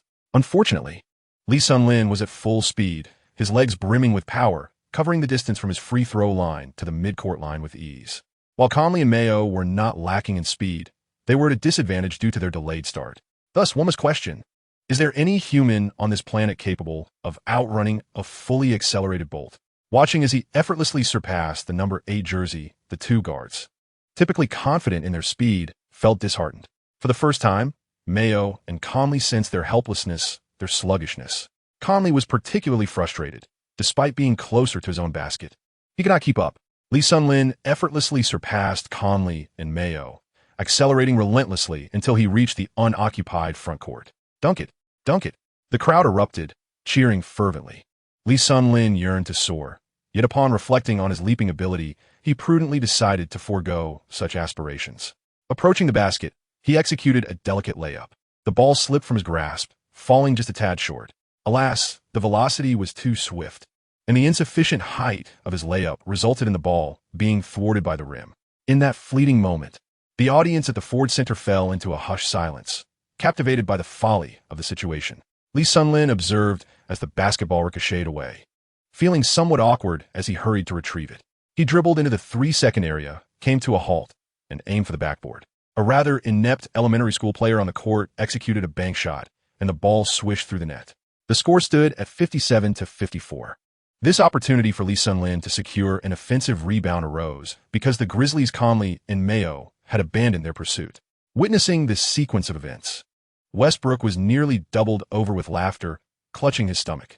Durant, covering his face, could hardly bring himself to acknowledge that this player was his teammate.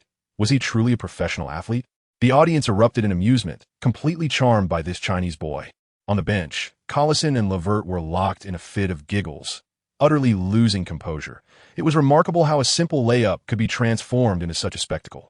Conley and Mayo were filled with regret, pondering that had they not given up on the chase, they could have undoubtedly defended against that shot. Yet, who would have guessed that this player would miss an open basket? Lee Sun-lin felt quite awkward, returning with a forced smile. This Lee Sun-lin is truly a comical character. He had me in stitches.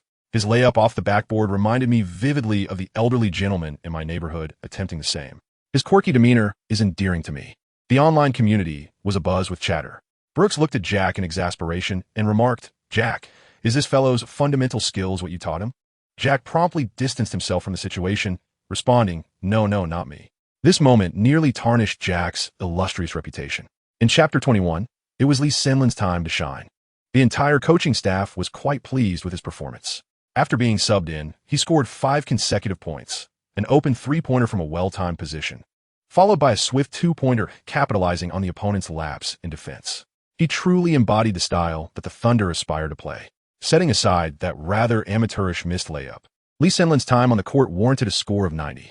Westbrook regarded Lee Sun-lin with admiration as a fellow fast-paced guard. He recognized that even if he were to switch with Conley, he would still be unable to catch up with Lee Sun-lin. "Well done, mate," he complimented.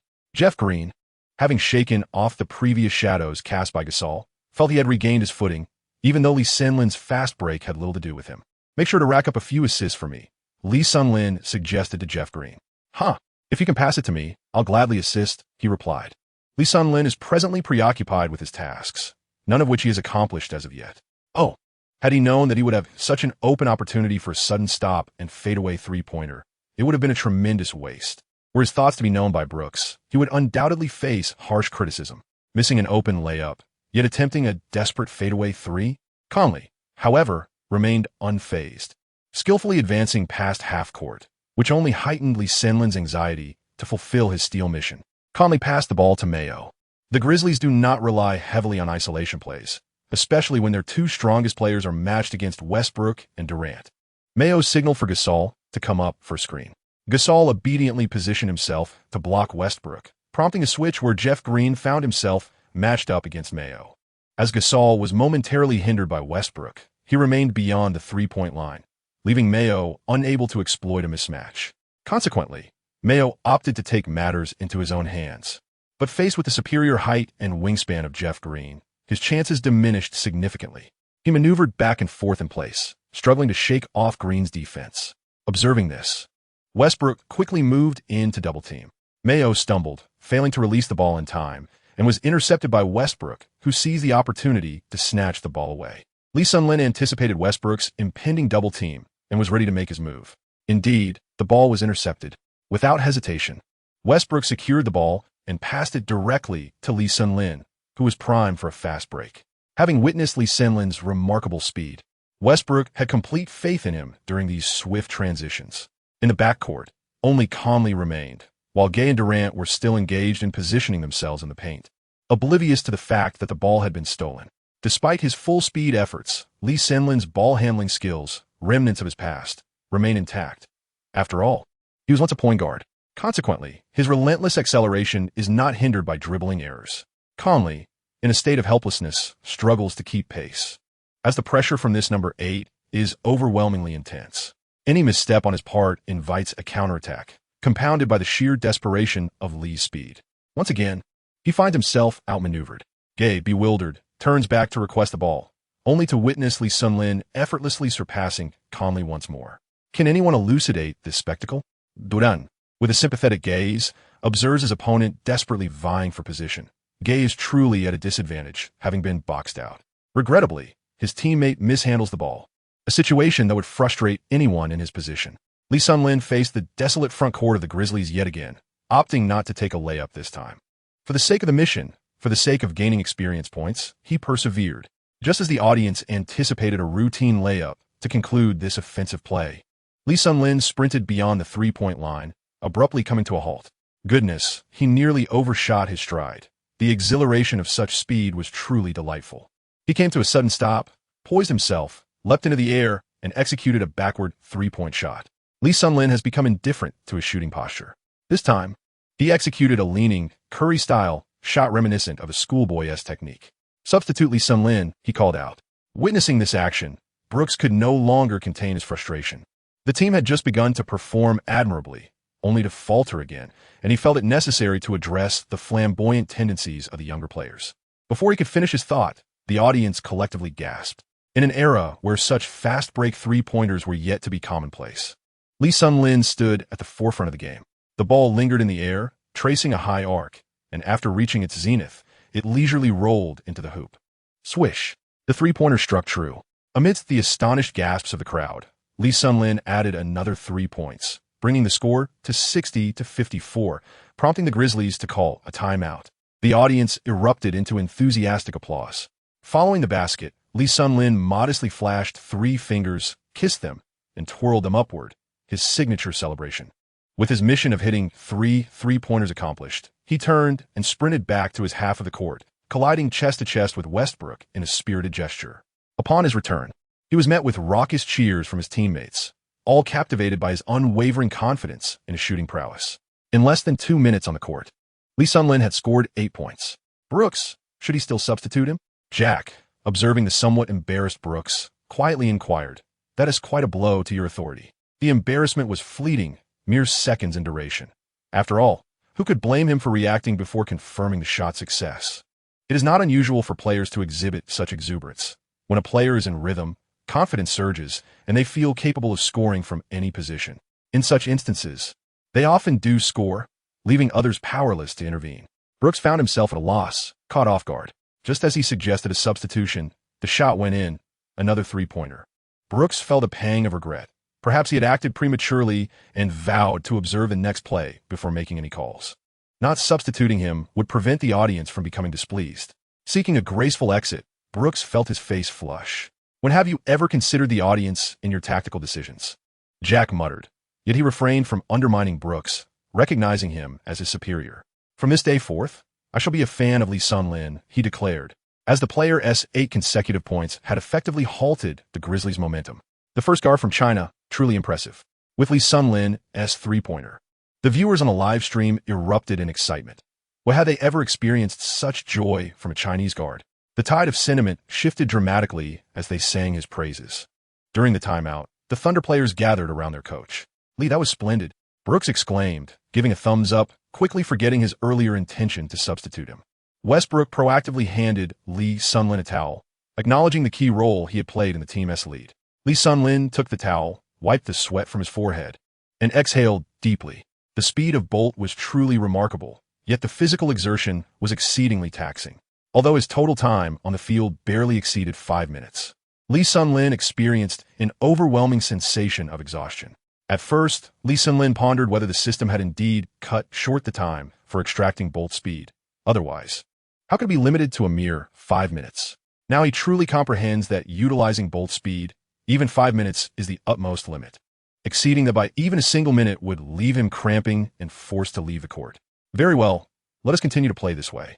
Coach Brooks proceeded to articulate the tactics for the upcoming round of defense and offense.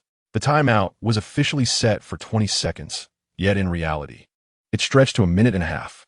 Such is the nature of the NBA. While they promise a brief pause of 20 seconds, it invariably extends far beyond that, with players and coaches taking their sweet time. As time marched on, Lee Sun-Lin found that only 1 minute remained of his Bolt time. Chapter 22, The Outcome. Lee Sun-Lin has just scored 8 consecutive points, bringing his total to 11, including 3 from the first half. As a marginal rotation player, he has proven himself adequate. Yet for Lee Sun-Lin, who aspires to become a superstar, it is insufficient. With Hamilton's spatial awareness and Bolt's unparalleled speed, he could undoubtedly elevate his game further. Conley has been substituted, and now Lee Simlin's anticipated opponent, Kyle Lowry, has entered the court. Lowry, having observed Lee Simlin's impressive performance from the bench, initially perceived him as merely an ordinary substitute. However, he was taken aback by the ferocity of Lee Simlin's offensive prowess and his astonishing speed. Consequently, when Lowry heard the coach call for him to replace Conley, he felt a tightening in his gut, recalling the unfortunate circumstances that had just befallen Conley. At this moment, Lowry was acutely aware and vigilant, his eyes fixed on Lee Simlin as he advanced the ball past half-court. Despite being shorter than Lee Simlin, Lowry's physique was far more robust, granting him a significant advantage in physical confrontations. Thus, Lee Simlin found no opportunity to intercept the ball. The challenge of one-on-one play against a seasoned point guard is formidable. However, should he succeed, it would yield immense rewards. Typically, the point guard is left to fend for themselves, with teammates required to maneuver ahead. If the ball is stolen during this advance, the consequences are catastrophic. As Lowry proceeded with the ball, he remarked to Lee Simlin, "I am aware of your speed, and I will not grant you any opportunities." To which Lee Simlin retorted with a resolute warning. Knowing that Lee Simlin's defensive skills were lacking, Lowry signaled a tactical maneuver. Mayo began to position himself in the corner, refraining from demanding the ball immediately. This time, Gay did not crowd the paint, but instead moved to the three-point line, creating a bit of space in the paint. The Grizzlies had managed to open up a considerable area on the court. Lowry executed a crossover dribble. Lee Simlin possesses memories of this era, and his defense is certainly not as lacking as that found on an amateur baseball field. Defense is intrinsically linked to innate talent. Factors such as speed, physical strength, wingspan, vertical leap, and awareness all play a critical role. However, when talent levels are comparable, it ultimately comes down to one's attitude. Lee Simlin exhibits an admirable defensive attitude, never faltering in his resolve. While he may lack a touch of innate talent and finesse in his defensive skills, he remains unwavering. Lowry attempted several feints, but failed to shake off Lee Simlin. However, he skillfully established superior positioning and, undeterred, charged forward, using his shoulder to power through the defense. Lee Simlin found himself in a precarious position and, unable to bear it any longer, resorted to a foul, directly wrapping his arms around Lowry and bringing him down. The sideline ball was reissued, and this time Gasol passed the ball to Gay. Arthur's screen successfully obstructed Durant, while Jeff Green failed to keep up in time. Gay drove forward, rising for a mid-range jumper just beyond the free throw line, scoring effortlessly. The score stood at 60-56. Durant felt a twinge of frustration, for Gay was his responsibility. Thus, he directly called for the ball from Collison, who was stationed at the baseline, leaving even Westbrook unable to secure possession. It appeared that Durant was determined to take matters into his own hands. Meanwhile, the seconds of Lee Simlin's Bolt time slipped away. Although he had just scored 8 consecutive points, he could not outright demand the ball from Durant. Not to mention, even if he did ask, Durant likely would not oblige, compelling Lee Simlin to silently reposition himself. "Come on, Durant, pass the ball to Lee Simlin." Yet Durant, seemingly indifferent to the calls from the fans, was preoccupied with his own pride after being bested by Gay. He felt compelled to retaliate immediately. Ding! Teammate Kevin Durant activated his skill, entering an unstoppable mode. A system prompt echoed in the arena. Wow, he activated it already? Lee Simlin was taken aback. He decided to observe how Durant would execute his skill, eager to discern its mechanics and whether he could learn from it, allowing the passage of time to fade from his mind. Durant controlled the ball across half-court, with Gay closely guarding him. Yet at that moment, Durant's focus was solely on the basket. For beyond the three-point arc, he executed a pronounced crossover, effortlessly shaking off Gay's balance. He rose up for a three-pointer. The release point was so elevated that Gay, lacking his center of gravity, could only watch in dismay as the ball swished through the net, 63-56. It was a display of sheer talent, and, for the first time, Gay felt an inferiority in his own abilities, experiencing a sense of looking up to his opponent. The exhilaration of having just scored evaporated instantly. The audience erupted in cheers, their enthusiasm amplified. This shot was far more commanding than anything Lee Simlin had produced. It was a decisive moment, an expression of dominance. Durant's intent was clear. Once he decided to shoot, there was no stopping him, and any attempt at interference was futile. With a dismissive glance at Gay and a brief acknowledgement of Lee Simlin, Durant asserted his place as the true leader of the Thunder. Having recently shared the limelight with Lee Sun-lin, he was now eager to remind both fans and teammates who the real star was. Durant, an S-level player, was formidable. Why would he need to navigate through screens when open spaces were abundant? Gay, eager to respond in kind, attempted to replicate Durant's finesse, but failed to convert. Yet Durant was relentless, demanding the ball once more, crossing half-court in the same spot, employing the same feint motion. With another sweeping crossover right before Gay, he executed a quick release, not even bothering to look. The ball sailed through the net, marking the score at 66-56. The Grizzlies were forced to call timeout. The question lingered. What exactly was this unstoppable mode? At specific moments, Durant activates a skill that disregards any freezing time, allowing him to shoot for the next 3 rounds with an astonishing accuracy rate forcibly elevated to 90%. Ignoring interference. How formidable is that? Will I be able to acquire such a skill in the future? This talent is truly remarkable. Very well for the time being. Let the temporary host elevate his attributes to match those of Durant. Lee Sun-lin once held a profound admiration for such prodigies, but after acquiring the system, his obsession diminished, as he realized that he too could achieve the same in the future. Following a timeout, the Grizzlies could not halt their downward spiral. After Durant unleashed his prowess, Westbrook followed suit. The tragedy of the situation escalated, and the Grizzlies found themselves unable to regain control. The point differential widened increasingly, and in the final minute of Lee Sun-lin's bolt time, he was not called upon, allowing the moment to pass without utilization. Ultimately, with the referee's whistle, the Thunder triumphed over the Grizzlies with a resounding score of 104-88 on their home court. Lee Sun-lin amassed an impressive total of 13 points and 1 rebound, while Durant delivered a stellar performance with 36 points and 6 rebounds. Westbrook contributed significantly with 24 points, 5 rebounds, and 4 assists. This match truly showcased the essence of the Thunder style of play. Lee Sun-lin was substituted by Coach Brooks after merely 18 minutes on the court, leaving him quite frustrated, as he fell just 2 minutes short of accomplishing his first objective. Well, in this match, there were 4 tasks, of which only one was fulfilled. What will happen next? Whatever will be, will be. Lee Sun-lin remained uncertain about whether the system would impose any penalties. As the match concluded, the key players approached their opponents to exchange greetings. This game allowed Lee Sun-lin to gain a profound clarity regarding his developmental trajectory. Chapter 23, Whispers about Westbrook. The Thunder secured their second victory of the season. In the locker room, the players appeared exuberantly enthusiastic. Lee, don't forget about the Red Brick Town tonight, haha. Russell, will you be joining us? Lee Sun-lin extended an invitation. No, I shall return home to accompany Nina, responded Westbrook, dressed in a fashionable shirt that revealed his chest, donning sunglasses, and maintaining a calm demeanor while glancing at Lee Sun-lin. Nina had been his girlfriend since their university days. Despite Westbrook's fierce demeanor on the court, he is, in reality, a commendable man in life. A black athlete without tattoos, scandals, or infidelities, he is devoted and frequently engages in charitable endeavors, truly a refreshing presence in the fashion world. Nina, certainly wouldn't want you to forego the opportunity to celebrate a victory with your teammates just to stay with her. Exactly, Russell, let's go out and celebrate. Nina can accompany you any day, and it wouldn't matter if you returned a bit later, Corey said, knowing that persuading Westbrook would be more reliable. KD, you should join us as well. Just as Durant was about to step out with his familiar backpack, Lee Sun-lin stopped him. Huh? Durant, typically oblivious while wearing his headphones, was unaccustomed to going out at night, as his mother forbade him from doing so. He was still the obedient child, returning home promptly after home games. I think I shall pass, he replied, still somewhat resistant. Come on. Lee Sun-lin leaned in and whispered in his ear. I heard that a girl resembling Scarlett Johansson has arrived in the Red Brick Town. Lee Sun-lin's enthusiastic invitation to Russell Westbrook and Kevin Durant stemmed from his own desire to experience the vibrant nightlife of America. A solitary evening spent in his apartment felt unbearably dull. Accompanying only Corey Joseph could lead to trouble should they be caught, resulting in punishment from their coach.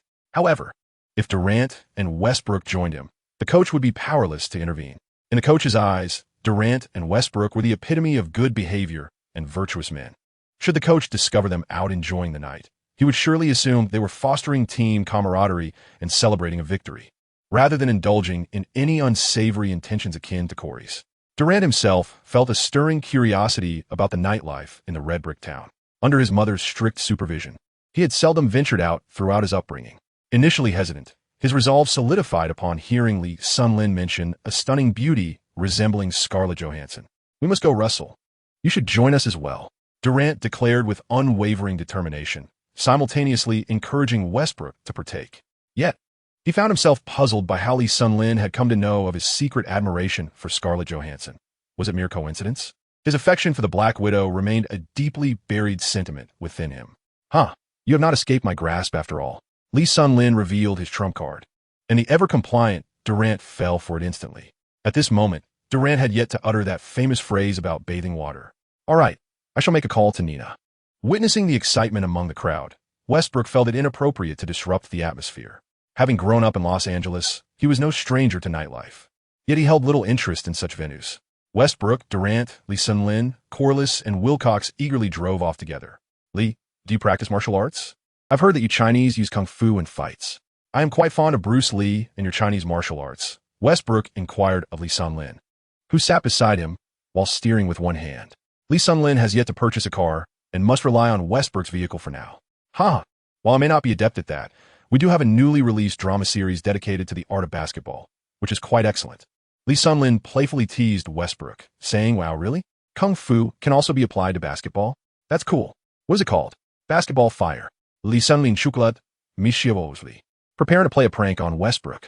One could only imagine the reactions of NBA players upon witnessing this remarkable piece. The thought alone is amusing. I'll download it for you upon my return, all right. Thank you, Westbrook replied courteously as he drove. Russell, how did you and Nina come to know each other? Do share your secrets. I'm still single. Lee Sun-lin inquired idly, indulging in some gossip. You're still without a girlfriend? Westbrook responded, somewhat incredulously. He always perceived Lee Sun-lin as an eloquent individual, and despite being of Eastern descent, he must surely possess an appealing visage. One could discern that from the reactions of Eastern female fans courtside during recent games. Yet, to his surprise, he was indeed single. Nina is a player on the UCLA women's basketball team. I was captivated by her during one of their games, and it took me quite some time to win her over, Westbrook revealed, a hint of sweetness gracing his smile. Then there is nothing for me to learn. I truly envy both.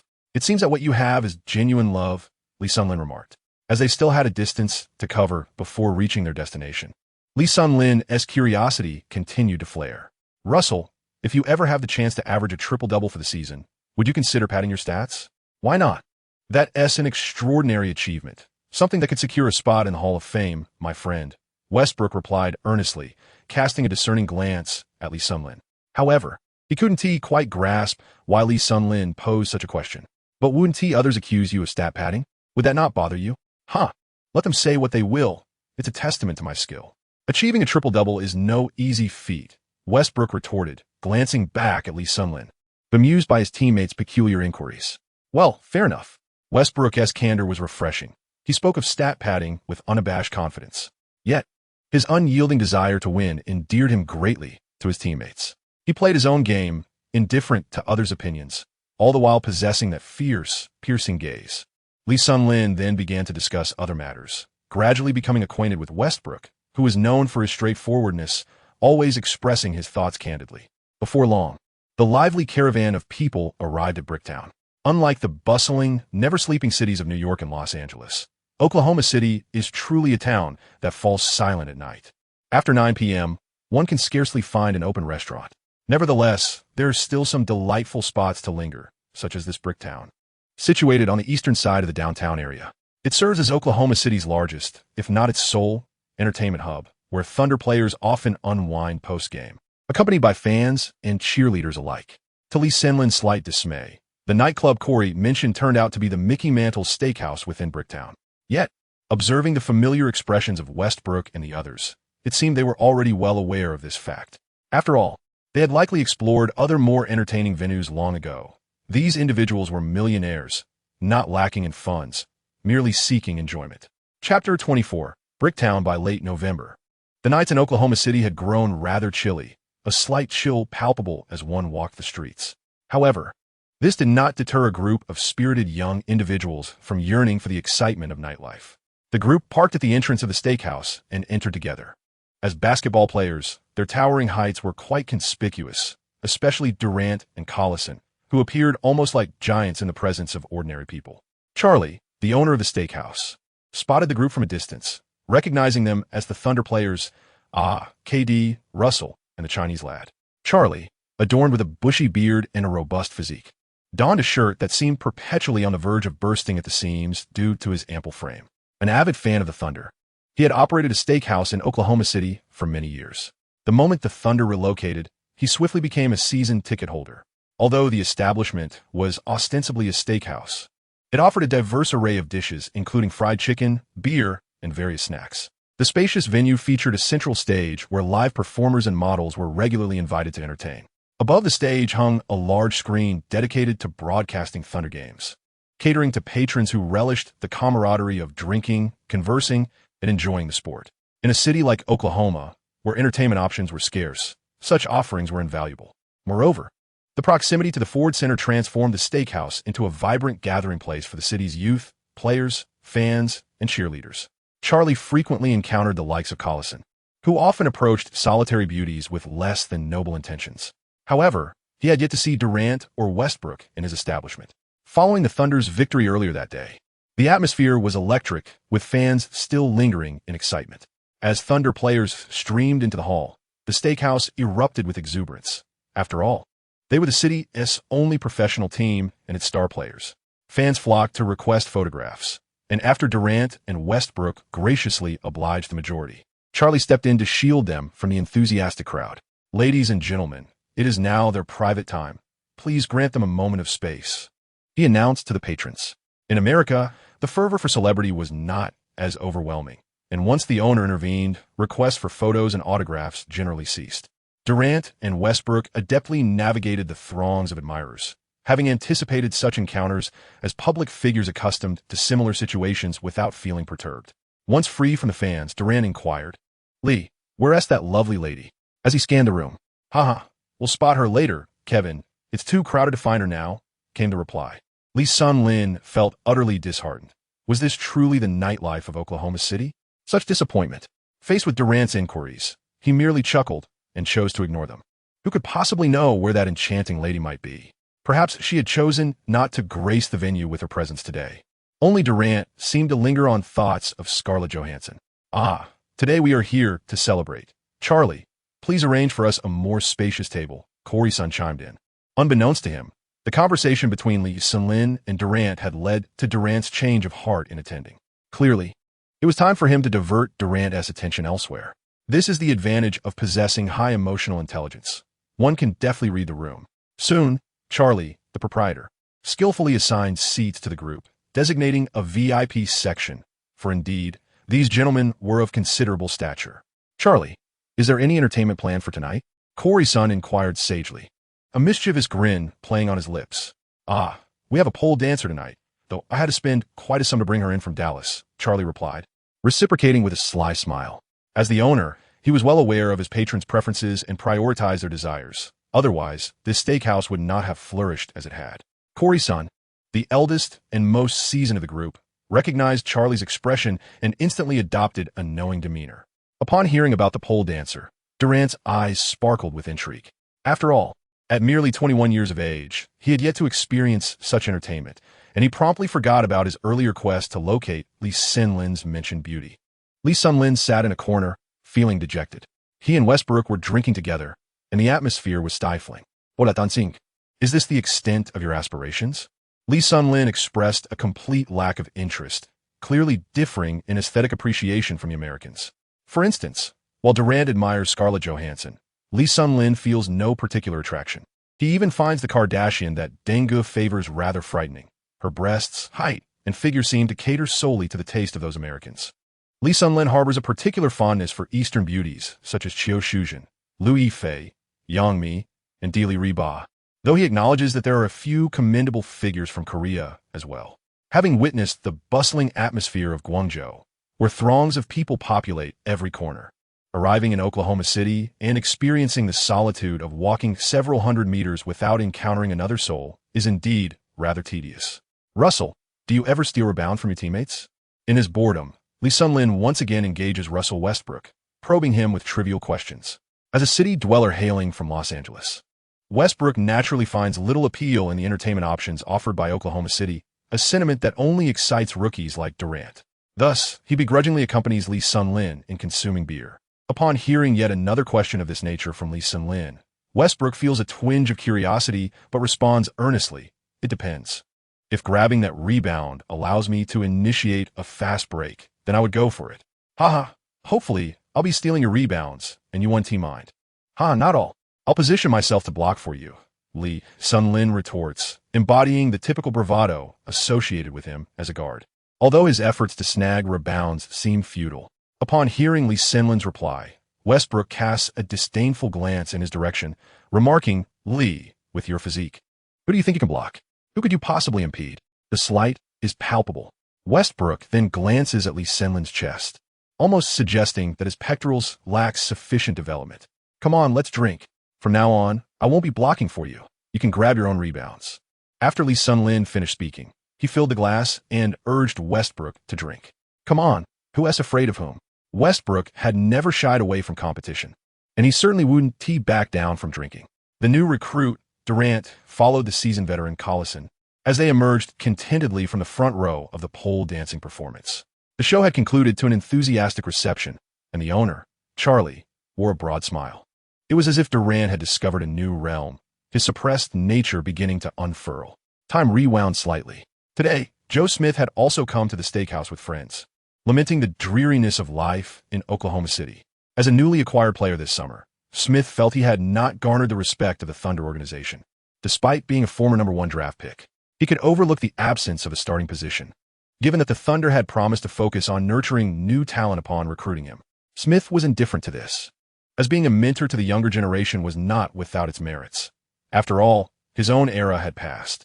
However, what troubled Smith was that his rotational spot had been usurped by that young Chinese player, leaving him without a single minute of play today. Observing the way things were unfolding, it seemed that Brooks would continue to include that second-round pick in the rotation. What was this? When he joined the Thunder, it was all about being the sixth man and guiding Durant to become the team's cornerstone. While Durant's position as the cornerstone was firmly established, Smith found himself relegated to the sidelines, losing even the sixth-man role to a second-round pick. This was a severe blow to his pride. Sitting on the bench, Smith felt as if the other substitutes were silently mocking him, a former #1 draft pick reduced to this state. Reflecting on this, he downed another drink. Seeking some amusement, he overheard friends mention a pole dancing performance ahead and decided to take a look. After experiencing several major cities, Joe Smith had grown increasingly disenchanted with the Thunder. There was virtually nowhere to unwind after games, and he had never even seen a major nightclub. The only place for leisure was here. Hey, isn't that Durant up ahead? Indeed, it was Collison with Durant in the front row of the pole dancing stage. Wasn't Durant supposed to be the good boy? How could he be here? Smith's gaze swept over and spotted Lee Sun-Lin, who was drinking with Westbrook. Anger welled up within him at the sight of Lee Sun-Lin. He hadn't anticipated running into him while out for a good time. Joe, they're about to wrap up. Should we squeeze in for a closer look? No longer. Joe Smith picked up his phone and captured a photograph of Corliss and Durant sitting in the front row, watching the pole dancer. He then turned the camera towards the table occupied by Westbrook and Lee Forrest. Chapter 25, Nightclub. Hey, these photos will be my ammunition for the media the next time you lose a game. Let us see how you fare then. As a seasoned veteran, Joe Smith was acutely aware of the media's reaction following a team's defeat and how they would seize upon such images to target the players. The sight of athletes drinking and watching pole dancers would be more than enough for the media's scorn. Hi, Smith, you're here too. What are you up to? Wilcox and Jeff Green had just attempted to flirt with some women, but had met with failure. On their way back, they spotted Joe Smith taking pictures. Nothing much. Joe Smith replied somewhat sheepishly, but being older and wiser, he quickly reassured himself that they had no idea what he was photographing. Oh, Jeff Green glanced at the pole dancing stage, wearing an expression of understanding, mistakenly believing Joe was capturing images of the dancers and feeling embarrassed to mention it. Smith noticed the look in his eyes, but if he wanted to misunderstand, so be it. Joe, are you joining us? We're heading over to Lee and Russell's table. Chris Wilcox inquired. Chris Wilcox, a first-round 8th pick from North Carolina, stood at 6 feet 10 inches. Drafted by the Los Angeles Clippers in 2002, he was traded to the Supersonics in 2005 and had remained there until now, eventually landing with the Thunder, playing as a forward. Last season, he averaged 13 points per game, but this season, he had been relegated to the bench, with his playing time drastically reduced and his scoring average plummeting to 8. 3 points. Although Wilcox had been demoted to a substitute by Brooks, he bore no resentment towards the coach's decision. This was largely due to the fact that the player competing for the starting position was none other than Kevin Durant, a remarkably talented new star, whose abilities Wilcox greatly admired. If Wilcox were to express dissatisfaction with his bench role, he knew the team would not hesitate to trade him. Nonetheless, despite being a substitute, Wilcox glanced at Joe Smith and considered himself fortunate. The former first overall pick from 1995 was on the verge of falling out of the rotation. "No, you all enjoy yourselves. My friend has arrived, and I must attend to him," Smith said as he stowed away his phone. "All right, we'll head over first." Wilcox and Jeff Green made their way to the table of Lee Forrest and Westbrook. "Chris, how about you? Any luck tonight?" Lee Sunlin justingly remarca, observing the imposing figure before him, akin to Corlison, who upon entering the arena immediately commenced the hunt for prey, forever relying on base instincts on the court. What can one say? Encountering a woman devoid of charm. And yet here she is, accompanying you all. Huh. Lee Sunlin exchanged glances with Westbrook, both bursting into laughter, indicating that their initial foray was less than auspicious. Americans are quite open. It is commonplace to engage in flirtation over drinks in nightclubs. However, the nightlife here differs significantly from that in China. In the United States, one must either possess a strong physique or exhibit a charming wit. It is worth noting that patrons frequenting bars typically enjoy a relatively high income. The extent of one's wealth varies, but generally, women prioritize attractiveness and compatibility in conversation. Most women visiting nightclubs are not primarily motivated by financial considerations. They seek an exhilarating experience, thriving on the thrill of connection. Although they may feel lonely, they still desire attractive companions with whom to enjoy their time. Naturally, many come purely for leisure and to alleviate stress. Not everyone visits bars solely to address their carnal desires. If one possesses charm and good looks, solitude on a night out is unlikely. Lee, why not take a look? Wilcox suggested. Indeed, I have Nina, but you are single. Perhaps you should seek out a lovely date. Westbrook grinned, revealing his teeth, as the incessant inquiries from Lee Sunlin had begun to irritate him, prompting him to encourage Lee to pursue a romantic interest. Westbrook's smile accentuated his sharply defined facial features. However, Lee Sunlin found Westbrook's appearance rather average. In terms of attractiveness, opinions vary, though Nina certainly did not consider Westbrook unattractive. Lee, you've hardly left this table since you arrived. Remember, you were the most enthusiastic in calling Russell and KD over here. Now, don't just sit back and watch us enjoy ourselves. Jeff Green chimed in, adding a playful jab. Indeed, you often boast about being handsome. Look over there. Numerous beautiful women await.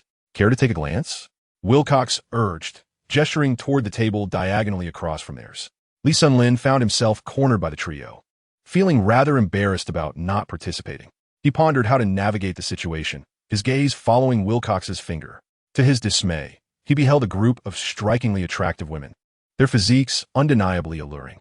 Indeed, they were the type favored by Westbrook, Green, and Wilcox. Yet, they were not to Lee Sunlin's taste. Come evening, when the lights dimmed, he would struggle to recognize them, his face blindness rendering them nearly indistinguishable. At that moment, Corson returned with Durant. KD, we were just encouraging Lee to make a move. Jeff Green spoke up first. Ha, great. Lee, it's all on you, Durant chimed in. His interest peaked as he glanced at Lee Sunlin. His spirits lifted after watching the pole dance performance. Lee Sunlin cast a fierce glance at Jeff Green. He noticed that as soon as KD arrived, he intended to steer the conversation in his direction, only to find that this fellow was quicker, directly engaging with Durant first. Chris, none of that appeals to me, he remarked. When the lights go out, nothing is visible. I still prefer girls from Asia. Lee Sunlin shrugged, declaring that it was not his concern, for their tastes were simply divergent. Wilcox, undeterred, scanned the steakhouse, yet found no Asian countenance in sight. Lee Sunlin chocolat inwarly. Well aware that in the rural expanses of America, Asians were indeed a rarity, particularly during the evening hours. Eventually, Wilcox conceded, recognizing that one cannot impose their aesthetic preferences upon another. It was worth contemplating how disconcerting it would be for Wilcox to be coerced into pursuing an unattractive woman. The mere thought was undeniably unpleasant. As the crowd was about to engage in some revelry, the microphone crackled to life. Let's raise a toast to our heroes of the evening, the players of the Oklahoma City Thunder. At this moment, the sight of the Thunder players gathered together caught the attention of the patrons. Charlie, the owner, seizing the opportunity for promotion, took the stage with a microphone, his voice booming. The club's lights and the fans' gaze converged upon the group. Many fans remained in the establishment, eager to partake in the festivities. Cheers! Cheers! The crowd smiled and gestured around, downing their drinks in unison. OKC, OKC, OKC. Charlie, an ardent fan, was the first to rally the chant, and soon the steakhouse patrons joined him. This year, the most significant sports news for Oklahoma City was the introduction of the Thunder, marking the arrival of the city's first NBA team. The atmosphere was electric, and even those who were not fans found themselves swept up in the excitement, creating a delightful chaos. Smith observed this scene with mounting frustration, his eyes betraying his ire. He felt the sting of exclusion, as he was not part of that camaraderie. The individuals seated nearby were predominantly starters and key players, while he felt cast aside. The sensation of being ostracized was particularly disheartening for someone of his caliber. The first overall pick, Joe Smith. Chapter 26. Residual Attributes, Punitive Quests. Joe Smith observed his teammates reveling in the cheers of the Oklahoma City fans while he languished unnoticed at the periphery. The more he contemplated this exclusion, the more suffocating his feelings became, exacerbated by the influence of alcohol. He took a substantial swig of his drink and promptly sent a photo from the evening to a media acquaintance in Oklahoma City, disregarding any potential repercussions for the team. His sole desire was to vent his frustration, having received no playing time in the game and having been overshadowed by a second-round rookie. He felt further alienated by the team's celebratory activities. This confluence of events drove Joe Smith, a seasoned player accustomed to the league, to the brink of madness. There was a reason he was known as one of the NBA's infamous journeymen. His shift in status within the team had not been accompanied by a corresponding adjustment in mindset, rendering him unable to accept his current reality. Amidst the fervent fans, a subtle exchange of glances prompted Russell Westbrook to check the time, signaling that it was nearly time to retreat. Collison and Wilcox felt disheartened. They had ventured out in search of potential romantic interests, but in this venue, where few recognized them, they found themselves leaving without any meaningful connections. The night felt interminable, steeped in an oppressive solitude. However, amidst the jubilant crowd, Wilcox's gaze brightened at the sight of a beautiful woman he had just attempted to engage with. As the Thunder gained increasing affection from the citizens of Oklahoma City, the players' social standing rose correspondingly. The prospect of using their Thunder player identity to strike up conversations in the future brought him joy. Collison approached the owner to indicate it was time to depart, requesting Charlie's assistance for a discreet exit. Charlie, adept at managing such situations, began orchestrating a performance to redirect the audience's attention while arranging for the restaurant manager to escort them out. He ensured that designated drivers were available to return each player safely, as it was common for players to frequent this venue. In the United States, driving under the influence is illegal, and to safeguard their reputations, Charlie always arranged for designated drivers to prevent any unfortunate incidents. Lee Sun-Lin observed the bustling Charlie and could not help but admire him. Individuals like him truly have the means to amass wealth effortlessly, judging by the layout and arrangement of the restaurant, coupled with his adept management of staff, timely marketing strategies, and the meticulous level of service provided to customers. It is evident that he has indeed achieved excellence. Lee Sun-Lin no longer troubled other players for a ride. Instead, he hailed a cab and returned to his rented apartment. In stark contrast to the bustling steakhouse, the apartment exuded an air of desolation.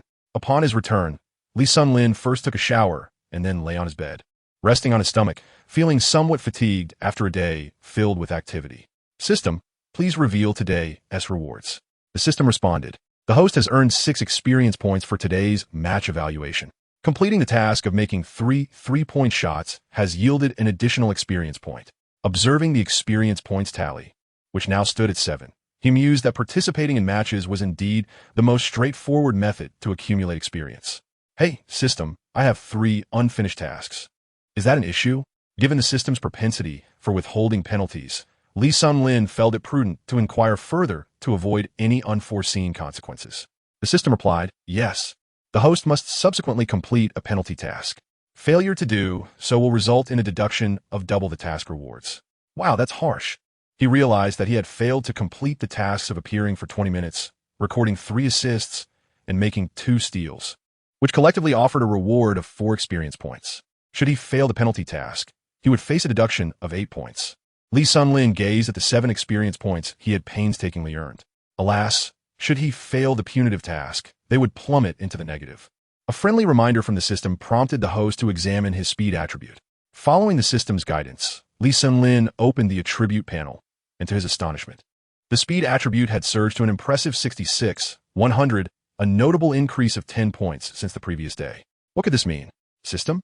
This is a remnant of the Bolt Speed extraction card. When the host utilizes a card designed to enhance a specific physical attribute, there exists a certain probability of acquiring residual attributes from the card post-use. This results in a permanent augmentation of the host's attributes, as well as temporary enhancements from other card remnants. The system could not help but acknowledge that Lee Sin-lin's fortune appeared remarkably favorable. Such a significant boost from a card's residue was indeed a rare occurrence. Well, that is splendid news, Lee Sin-lin mused, relishing the thought of accumulating even more residual benefits.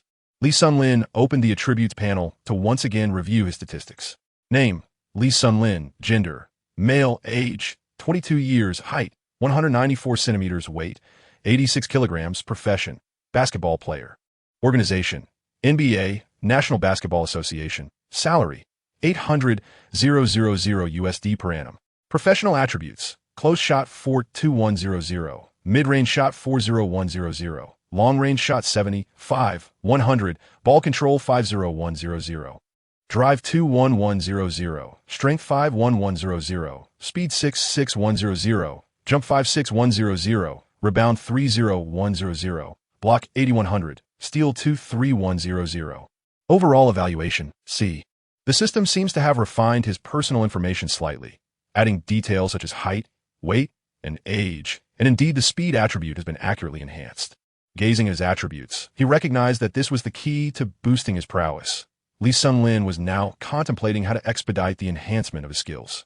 The talents and capabilities of the young players on the Thunder team were exceedingly remarkable. Should his abilities fail to keep pace, he would easily face elimination. Lee Sin-lin examined his attributes once more, contemplating which aspect could be further enhanced. As for his close-range shooting attribute, he deemed it unnecessary, given that he rarely ventured into the paint or executed breakaways. The mid-range shooting attribute, however, struck him as exceedingly low. Investing experience points here would barely create any noticeable impact. Regarding the long-range shooting attribute, the system indicated that it could not be improved at the moment. Yet, upon noticing the subsequent 5, an idea sparked within Lee Sin-lin. He navigated to the equipment section and directed his gaze towards the level 1 fadeaway jumper. Behind the card's level, a progress bar appeared, reading 401,10,000. This seemed to represent the number of successful shots made in the fadeaway jumper stance, implying that hitting 10,000 shots would enable an upgrade. Lee Sin-lin recalled that during his three-point shooting test, he had seemingly made over 300 successful shots. Coupled with his practice prior to the competition, the numbers appeared to align. It seems that in the future, he ought to incorporate more fadeaway shots into his training, as this would contribute to the enhancement of his skills. If he were to practice 300 shots daily, he could achieve an upgrade in just over a month. However, the reality of daily practice seemed rather impractical, given that the Thunder team still had games to play. On game days, especially those with back-to-back matches, training would undoubtedly be compromised, suggesting that an upgrade would take at least 2 months. Yet, if he aspired to improve his long-range shooting before reaching a B level, he would have to focus on skill upgrades instead. As for ball handling attributes, the ball was predominantly in the hands of Westbrook and Durant, so he wouldn't have much time with the ball. This could be disregarded for now. What about the driving attribute? 21 points? Is it truly that feeble? Presently, his accumulated experience points would not suffice to bolster it. Strength attributes? He was a TA post player, so this was not a priority at the moment. Speed attributes? This could be worth considering. Today, Usain Bolt's legacy of speed had notably enhanced his already commendable speed attributes. Utilizing speed to overpower opponents was indeed exhilarating, and moving swiftly to evade defense was essential. All right, he decided to enhance his strengths and prepare to allocate his attributes. But wait, why had the plus sign turned gray? Had the system failed again? System, come forth. What is happening? The system responded in a lethargic, mechanical voice. Why can't I allocate my attribute points? You must complete the penalty task first. He had almost forgotten about that. Lee Sin-lin hastily clicked on the task icon. He saw that the three-point shooting task was marked as complete, but all subsequent tasks were marked as failures. The glaring red of failure was quite striking. A penalty task had been generated below, and Lee Sin-lin took a deep breath before clicking on it. Penalty task. Task description. The host will be timed from the moment the task is opened. Due to the host's prolonged state of being single, which has led to a disruption of his physical balance, detrimental to his health, the task requires the host to post a marriage advertisement within 2 hours on Ginobili. Century Dwyane and Baiha. Kong. The information must be genuine and effective, without the use of pseudonyms, and the host must register as a top-tier member. This task could assist the host in swiftly addressing potential physical issues and set him on the path to stardom. Lee Sun-lin stared blankly, glancing at the task once more, confirming that the system was not jesting. System, what business is it of yours whether I seek a girlfriend? The host's excess yang energy made him prone to irritability, often clashing with the system. This was a condition characterized by an inclination to curse and a disregard for his image, which were typical symptoms. Furthermore, it must be noted that this was a punitive task, automatically assigned by the system's algorithm based on the host's physical state. The completion of this task was intended to swiftly alleviate the host's bodily concerns. It was not a task issued at my discretion. Lee Sun-lin was momentarily speechless, realizing that the system's intentions were to assist him through a solution derived from his physical condition and extensive data analysis. Was there no room for negotiation? None. Really, none at all? None. Upon further inquiry, he learned that a negative experience point would result in a downgrade, issuing a warning to the host. If downgraded, the evaluation would plummet to C-, a level that would render him incapable of making his mark in the NBA. Negotiation proved futile. Sending out matrimonial advertisements felt utterly absurd. Here he was, somewhat affluent and attractive young man, yet the system's coercion left him feeling utterly frustrated. It was also somewhat ironic for the present-day Lee Sun-lin, who, despite his handsome appearance, had somehow never had a girlfriend, and as far as he could recall, not even a romantic interest, spending his days solely at the basketball court or gym. A solitary figure for 2 years. Lee Sun-lin is now embarking on a quest for companionship. In this life, he is indeed exceptional. Upon reflecting on his previous academic journey, he notes certain distinctions from his past existence. It appears that since high school, numerous girls have subtly expressed their affection for him, with many of them akin to goddesses, wishing to engage in a flirtation. However, Lee Sun-lin, entirely indifferent to their advances, remained focused on basketball, too occupied with his pursuits to entertain romantic engagements. From his high school years, he held the position of captain of the basketball team, excelling academically and displaying remarkable athletic prowess. As he would describe himself in his previous life, he was a veritable embodiment of charisma. Consequently, he garnered a plethora of admirers during this period. Yet, despite the abundance of infatuations, he never truly dated anyone. Those female classmates regarded him as an object of secret affection, lacking the confidence to approach him or initiate conversation. During his student years, Lee Sun-lin was oblivious to these dynamics, his mind consumed solely by basketball and the NBA, leading him to miss numerous opportunities for connection. Reflecting on the goddesses he overlooked, he now laments his past decisions, wishing he could admonish himself for not reaching out. Had he merely extended a hand, he could have effortlessly captured the attention of those extraordinary women, thus avoiding his current predicament. Particularly, there was one goddess with an alluring figure who had made her feelings unmistakably clear, even confessing her love in his presence. Yet at that moment, Lee Sun-lin's thoughts were preoccupied with perfecting his jump shot, completely oblivious to her declaration. He cannot help but feel deserving of his solitary status and the consequent punishment from the system, recognizing it as a result of his own misdeeds. However, as this punishment manifests in his current life, he finds it somewhat disheartening. Glancing at the clock, he notes that 20 minutes have passed and silently opens his computer. Shortly thereafter, the device powers up. Lee Sun-lin opened a web page, logging into the domestic version of Baidu. It must be around 11 o'clock in the morning in the country now. Lee Sun-lin opened one of the matrimonial websites, and as soon as he entered, a pop-up appeared, prompting him to register. Without hesitation, he promptly closed the page, realizing he needed to contemplate the matter further. Rising from his seat, he decided to wash his face first. Shortly thereafter, he returned, having refreshed himself, and, after a moment of reflection, he succumbed to the urge. He reopened the web page and began inputting his personal information, meticulously filling out his profile. Personal information: name, Lee Sun-lin, age, 22 years, height, 194 centimeters, weight, 86 kilograms, education, bachelor's degree, considering he has yet to receive his diploma, but his student status is retained.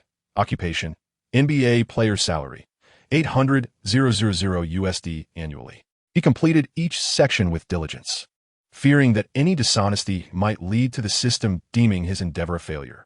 Continuing to fill out the form, he specified his preferences: desired height, above 170 centimeters. Considering genetics, weight, between 50 kilograms and 60 kilograms, as excessive leanness is undesirable. Bust, C cup or above. How detailed this website is. Hobbies, open to all, as long as they're normal women. Age, between 20 and 25, willing to accept an age gap. Personality, gentle and adorable, or even a cool, aloof goddess. Lee Sun-lin provided a meticulous description. Soon, the information was filled out, and without waiting for a call from the other party's business, he promptly selected the highest tier membership and made the payment with alacrity. In no time, it displayed a successful recharge, and the matter was settled. Having accomplished this on one website, Lee Sun-lin, following the same template, logged on to 2 additional matrimonial platforms, registered his information once more, and paid for the memberships. Once all of this was finalized, he realized that life had suddenly become rather dull, prompting him to shut down the computer immediately. He decided to disregard what tomorrow might bring, letting things unfold as they would. He opened the system panel to check the penalty tasks, and if the tasks were not marked as completed, he would undoubtedly have a falling out with the system. Fortunately, the tasks were indicated as complete. Lee Sun-lin is currently reluctant to withdraw the information, preferring to wait for a while to avoid any unforeseen complications with the system. He hastily opened the Properties panel, noticing that the plus sign behind the attributes was illuminated, indicating that enhancements could be made. Lee Sun-lin promptly allocated 4 points to his Speed attribute. The Speed attribute instantly reached a maximum of 70,100, leaving no room for further enhancement. Well, there are still 3 points remaining. Where should they be allocated? Never mind. Perhaps it is better to engage in 3 rounds of lottery instead. Lee Sun-lin opened the lottery page, which remained unchanged from before. However, the number of draws had transformed into a deduction of 1 point, signifying that expending a single experience point allowed for 1 lottery attempt. When calculated, this made the lottery appear rather advantageous. Nevertheless, Lee Sun-lin was reluctant to frivolously squander his experience points on it. Although he had previously drawn something commendable, fortune did not always favor him, as the majority of outcomes were merely thank you for participating. It is essential to recognize that 1 experience point equated to a full day of training for Lee Sun-lin. During the mid-season, NBA teams did not engage in complete training sessions daily. Much of their time was consumed by travel and rest. Even when training did occur, it was predominantly of a restorative nature, requiring minimal physical exertion, thus not yielding any experience points. By the end of season, he could count on a maximum of slightly over 60 training days. Should he encounter a series of 10 consecutive thank you for participating, it would be utterly disheartening. Therefore, the primary purpose of experience points must be to enhance his attributes, as this constituted the essence of his strength. The lottery could only be regarded as an unexpected delight. Gazing at the spinning lottery wheel, Lee Sun-lin silently uttered a wish. He began to draw, expending 1 experience point. The wheel whirled rapidly, and the pointer gradually descended. Please, not another thank you for participating, anything but that. Damn it, Lee Sun-lin grumbled. The pointer had truly come to a halt above the thank you for your patronage. Once more, he clicked on the lottery, and his experience points diminished by 1, leaving him with merely a solitary point. The roulette spun and spun, completing 3 revolutions before the pointer finally came to rest. Lee Sun-lin took a deep breath and glanced at the position of the pointer, still bathed in the familiar green hue. His previous lottery win yielded a Hamilton Consciousness Extraction card, a consumable item that was rendered useless after single use. In contrast, the Bolt Speed Extraction card retained some residual attributes, which had proven quite profitable for Lee. Now, he harbored hopes that this time he would draw a card that enhanced a specific attribute, perhaps with residual traits, as it would significantly accelerate his progress compared to his own training. Attribute Extraction card, Attribute Extraction card, Lee Sun-lin repeated silently in his mind. A familiar glimmer flashed before him. Pan Shouting, Billiards Trick Shot 9-ball Extraction card. Upon using this card, one could embody Pan shouting once, mastering her billiards trick shot techniques. What on earth is this? Lee Sun-lin wiped the sweat from his forehead. In his previous life, he only occasionally played billiards. However, he is now an NBA player, a basketball athlete. What purpose does drawing this card serve? System, does billiards count as sport? Yes. Then don't say that in the future I might draw a card for gymnastics, shot put, or weightlifting. Indeed, your response is succinct and to the point. Well, this reflects the uncertainty of the system's lottery. Who knows what will be drawn? And why did the spinning wheel for Dengue that you provided last time disappear? Is this spinning wheel meant to remain as it is? The first spinning wheel for Dengue was splendid, with 12 options, all top-tier guards. That was to salvage the host's career, allowing the host to experience the grandeur of top superstars and inspire diligent effort.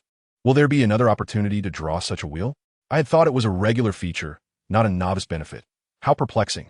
Yes, if the host engages in more tasks or competes against top superstars, particularly S-Class ones, there are chances to obtain these lottery card gifts in addition to skill packages. Some tasks also offer these lottery cards as rewards, or the host can achieve certain milestones for rewards, all of which present opportunities. Never mind. Completing tasks is so arduous. Having just finished a penalty task, Lee Sun-Lin felt a wave of despair. How many days has it been since the host returned? Patience is essential. Listening to the system's comforting words, Lee Sun-Lin felt somewhat relieved. He had only returned for less than a week. Yet he had transformed from a dismissed player into one capable of entering the rotation. It seemed that the system had undergone a subtle change, now possessing the ability to offer solace. Chapter 28. The Blue Card, Astonishment. Regardless of the system's intentions, what on earth was this character doing? He was simply making things difficult for himself. Observing that only a single experience point remained in his assets, Lee Sun-Lin did not hesitate. Having already utilized 2 points, he was indifferent to the remaining one. He decided to use it to draw. With that, the grand wheel began to spin with practiced ease. 1 rotation, 2 rotations, 3 rotations. Lee Sun-Lin had ceased his shouting, observing the roulette pointer with a serene demeanor. Loud exclamations could alter nothing of the outcome.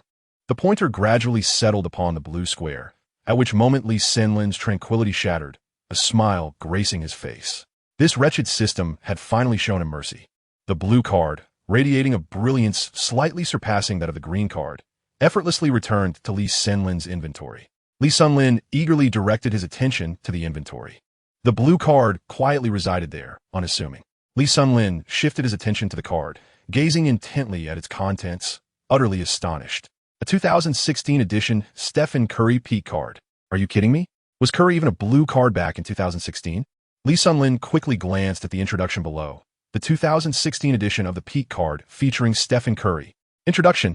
Utilizing this card, one can acquire the 2016 edition of Stephen Curry at the zenith of his prowess. The description of the card is rather straightforward, yet Lee Sun-Lin finds himself utterly astonished. The frenzy surrounding Curry in 2016 is not solely acknowledged by NBA enthusiasts. Basketball aficionados worldwide have been celebrating his remarkable achievements that year. His performance catapulted him to the pinnacle of the league, earning him the title of the foremost player. The entire basketball community was enraptured by Curry, who became the first player to be unanimously voted as MVP, sinking an astonishing 402 three-pointers throughout the season, averaging 5.1 per game. He revolutionized the perception of the three-point shot within the league, compelling even Lee Sun-Lin, a former fan of Westbrook, to cheer for Curry's exhilarating displays. No wonder the embodiment of his prowess is limited to just 1 quarter. Despite the brief duration, Lee Sun-Lin feels no sense of loss. Today's experience point is truly a tremendous gain, allowing him to traverse back to this moment and finally possess an undeniable trump card. Before long, Lee Sun-Lin deactivated the system, his emotions gradually settling. A moment of exhilaration suffices. His aspirations extend beyond merely acquiring the essence of a superstar. He yearns to cultivate his own abilities to rival the peak performances of Harden, Curry, and even surpass them as a superlative talent. The night in Oklahoma City is tranquil. As a city with a population of merely around 500,000, the evening lacks the cacophony of traffic jams and honking horns, enveloped instead in serene stillness. In this foreign land, Lee Sun-Lin experiences an acute sense of loneliness for the first time. The solitude abroad is indeed profound. During the initial days of his return, despite possessing memories from his lifetime, he still feels somewhat out of place in his surroundings. Having grown up under the banner of communism, suddenly finding himself in the United States, if not for his pursuit of an NBA career, he would undoubtedly have chosen to return home to be with his parents. Gazing out at the quiet thoroughfare from his couch, he sinks into contemplation. Chinya is an ordinary white-collar worker with a year of experience.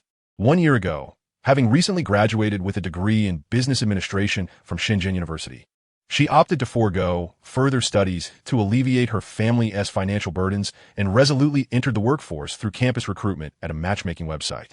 Starting as a grassroots marriage consultant, she has steadily ascended to her current role as a high-end service consultant, earning a monthly income of around 20,000 yuan, navigating her career with relative ease. The responsibilities of a high-end service consultant include providing professional matchmaking consultations for elite members. During the service period, She assists in locating suitable partners based on the member's needs, facilitating communication, and fostering romantic connections. She continually assesses and enhances service quality based on member requirements. And she's responsible for collecting and organizing member data, among other tasks. Chunya glanced outside. The weather was delightful. The winter in the south was mild, with temperatures around 18 degrees, making for a rather ordinary day. She was engaged in a discussion with her colleague Lena about where to have lunch when she casually opened the profile of a newly registered member, intending to review the last client's information before heading out for a meal. Her eyes scanned the screen, and she noticed that this client had directly subscribed to the highest tier of membership. As Chunya perused the profile of the member, disbelief washed over her. Surely, this client must have provided false information. She firmly believed that this individual intentionally concealed personal details when signing up for the matchmaking website. An NBA professional player? It appeared utterly implausible. Upon glancing at his candid photographs, striking and radiant, and noting that he was merely 22 years old, she pondered how anyone could be so eager to marry at such a young age. Yet, she empathized with this behavior, for in contemporary society, many still regard the pursuit of matrimony as somewhat embarrassing. A significant number of individuals, unable to find partners in real life, resorted to online matchmaking, often resorting to providing misleading information. Upholding her professional integrity, Chunya resolved to make a phone call to the client to ascertain the veracity of the information before proceeding to match him with a suitable partner. Incidentally, she had a candidate in mind who met the client's criteria, an exceptional young woman whose details she had gathered from a close colleague at the company, a matchmaker who had serendipitously discovered her while exploring the Shanxiaju shopping district. The young woman was not a proactive registrant, thus deemed a valuable resource. To her surprise, the call connected, revealing an American number. It seemed the registered number was indeed legitimate. Chunya mused as she observed the area code displayed on her phone. Just then, the ringing of a phone interrupted Lee Sun-lin's contemplative reverie as he gazed out the window. A domestic number? Who could it be? Only his family and a few childhood friends are aware of Lee Sun-lin's number, but this number is evidently unfamiliar to them. A new number? Hello, good day. May I speak with Mr. Lee Sun-lin? Yes, this is he. May I ask who is calling? Chunya, upon hearing Lee Sun-lin's voice, paused momentarily, realizing that he truly was a young man. His voice radiated a vibrant energy, quite unlike the middle-aged figure she had envisioned, one who would alter his age in pursuit of companionship. Hello, are you still there? Lee Sun-lin appeared somewhat taken aback. Why had this person suddenly ceased to speak? My apologies, Mr. Chun. There was a disruption in the signal. I am a senior relationship consultant from XX Marriage and Dating Network. You recently registered as a premium member on our site, and I am here to verify your information. May I inquire if this is a convenient time for you to talk? Chunya took a deep breath, her excellent professional demeanor allowing her to swiftly regain composure. Oh, certainly. Please proceed. Lee Sun-lin was momentarily taken aback upon hearing this. Goodness, although he was aware that they would reach out to him, their efficiency was astonishing. How little time had passed. Even though it was still working hours domestically, was there really a need to be so diligent? Is this your real name, Lee Sun-lin? Yes. Indeed. I noticed your registered information on the website states your height is 194 centimeters and your profession is an NBA player? Yes, that is correct. Lee Sun-lin felt a slight flush creep across his cheeks, yet he maintained an air of patience. He understood that the other party likely assumed the information to be fabricated. After all, which public figure would engage in such foolishness? No, it was not his folly, but rather the absurdity of a ridiculous system that imposed ludicrous tasks upon him. He attributed all blame to the system. Now it was Chunya's turn to be bewildered. Surely, this individual could not be jesting with her. Mr. Lee, she began, you must be considered a public figure, and we are required to perform identity verification for personal information of such individuals. Would you be so kind as to provide your proof of identity? Oh, just add me on QQ 278557XX, and I will send it to you shortly, he replied. Very well, I shall await your confirmation, Chunya responded, feigning composure, convinced this must be a ruse. Before long, Lee Sun-lin opened his computer and logged into QQ, where a message flickered momentarily as he accepted Chunya's friend request. Although Lee Sun-lin found it troublesome, he complied and shared his QQ with Chunya, sending her his identification card and passport visa. After all, little time had passed, and if he did not cooperate, he feared the system might retract its offer, compelling him to undertake other tasks. Chunya stared blankly at the materials before her, seemingly confirming that this client was indeed Lee Sun-lin himself. While she did not follow basketball closely, she was aware that the NBA was America's professional basketball league. With determination, she opened Baidu and searched for Lee Sunlin. What she encountered was striking news. Chinese player Lee Sunlin scores 8 points against the Grizzlies, leading the Thunder to victory. The title of Asia's top guard? Without a doubt. She also watched a highlight reel of Lee Sunlin's match against the Grizzlies, noting that he indeed played with remarkable flair. Upon visiting Baidu Baiki, she perused all the information available on Lee Sunlin, and upon gazing at his photographs, she found him undeniably handsome. Yet, she pondered why he would seek marriage on a website. She resolved to investigate further, curious if there were any unusual circumstances.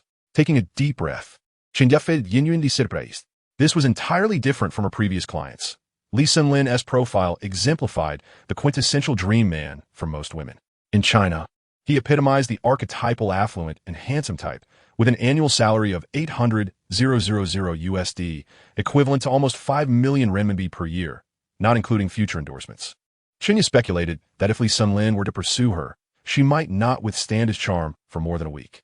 However, this fleeting thought quickly dissipated. She maintained her professional demeanor. Such a high-caliber individual was far removed from her reality, rendering any connection between them impossible. In the realm of online matrimonial services, a man of his stature would undoubtedly be considered one of the most desirable candidates. Chunya hastily reported Lee Sunlin's details to her superiors, recognizing that this client was exceptional. Providing excellent service could potentially turn him into a media sensation. Conversely, poor service could spell disaster for the company, which was still relatively new and could not endure such a public relations crisis. Chapter 29. Positioning Chunya's superior took the matter seriously and promptly instructed her to verify further details with Lee Sunlin, confirming whether he genuinely sought marriage. If this client materialized successfully, there was a possibility of enlisting Lee Sunlin as the company's spokesperson. Upon receiving Lee Sunlin's confirmation, Chunya's worldview shattered. How could someone of his caliber be in search of a spouse? Half of her thoughts were accurate. Indeed, some individuals were blind to the obvious. But it was not the women surrounding him. It was he himself. When a sincere opportunity presented itself before me, I failed to cherish it. And only upon losing it did I feel the sorrow. If given another chance, I would certainly be more proactive. Lee Sunlin awkwardly confirmed his needs to Chunya. However, he insisted on absolute confidentiality regarding his personal information. If this matter were to reach the media, it would undoubtedly create a sensational stir. And Lee Sunlin had no doubt he would dominate the entertainment gossip headlines for a while. After consulting her superiors, Chunya agreed, recognizing the importance of not offending such a client. Subsequently, Lee Sunlin received calls from 2 other websites, verifying information and reiterating the need for discretion. He felt utterly exhausted, as if the system were intent on wearing him down. In a hurry, Chunya began to assist Lee Sunlin in finding a partner, knowing he was a premium client likely to attract considerable interest. Although Lee Sunlin felt a strong resistance within, yearning for a romantic encounter rather than a forced match, he had to outwardly acquiesce, as he was determined to make the most of his membership, even if it meant shedding tears. The tasks assigned by the system were not easily sidestepped. That evening, overwhelmed by the incessant calls from the 2 other websites, Lee Sunlin switched off his phone. Under the influence of alcohol, he enjoyed a sound sleep, resting deeply. In the morning, as he lay in bed and opened his eyes, Lee Sunlin reflected on the events of the previous night. It truly had been wild, winning a lottery and even registering for marriage on a website.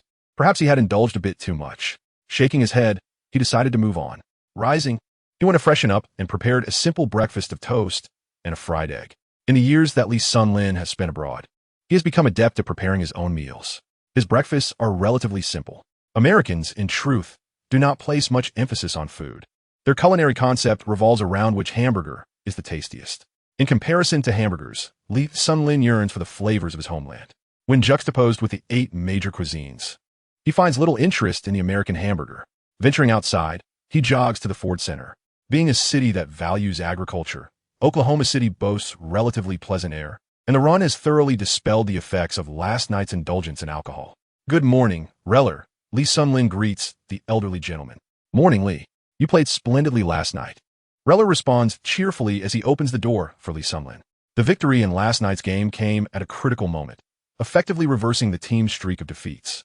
Upon entering the game, Lee Sunlin was instrumental in stabilizing the team's momentum, paving the way for the subsequent brilliance of KD and Westbrook.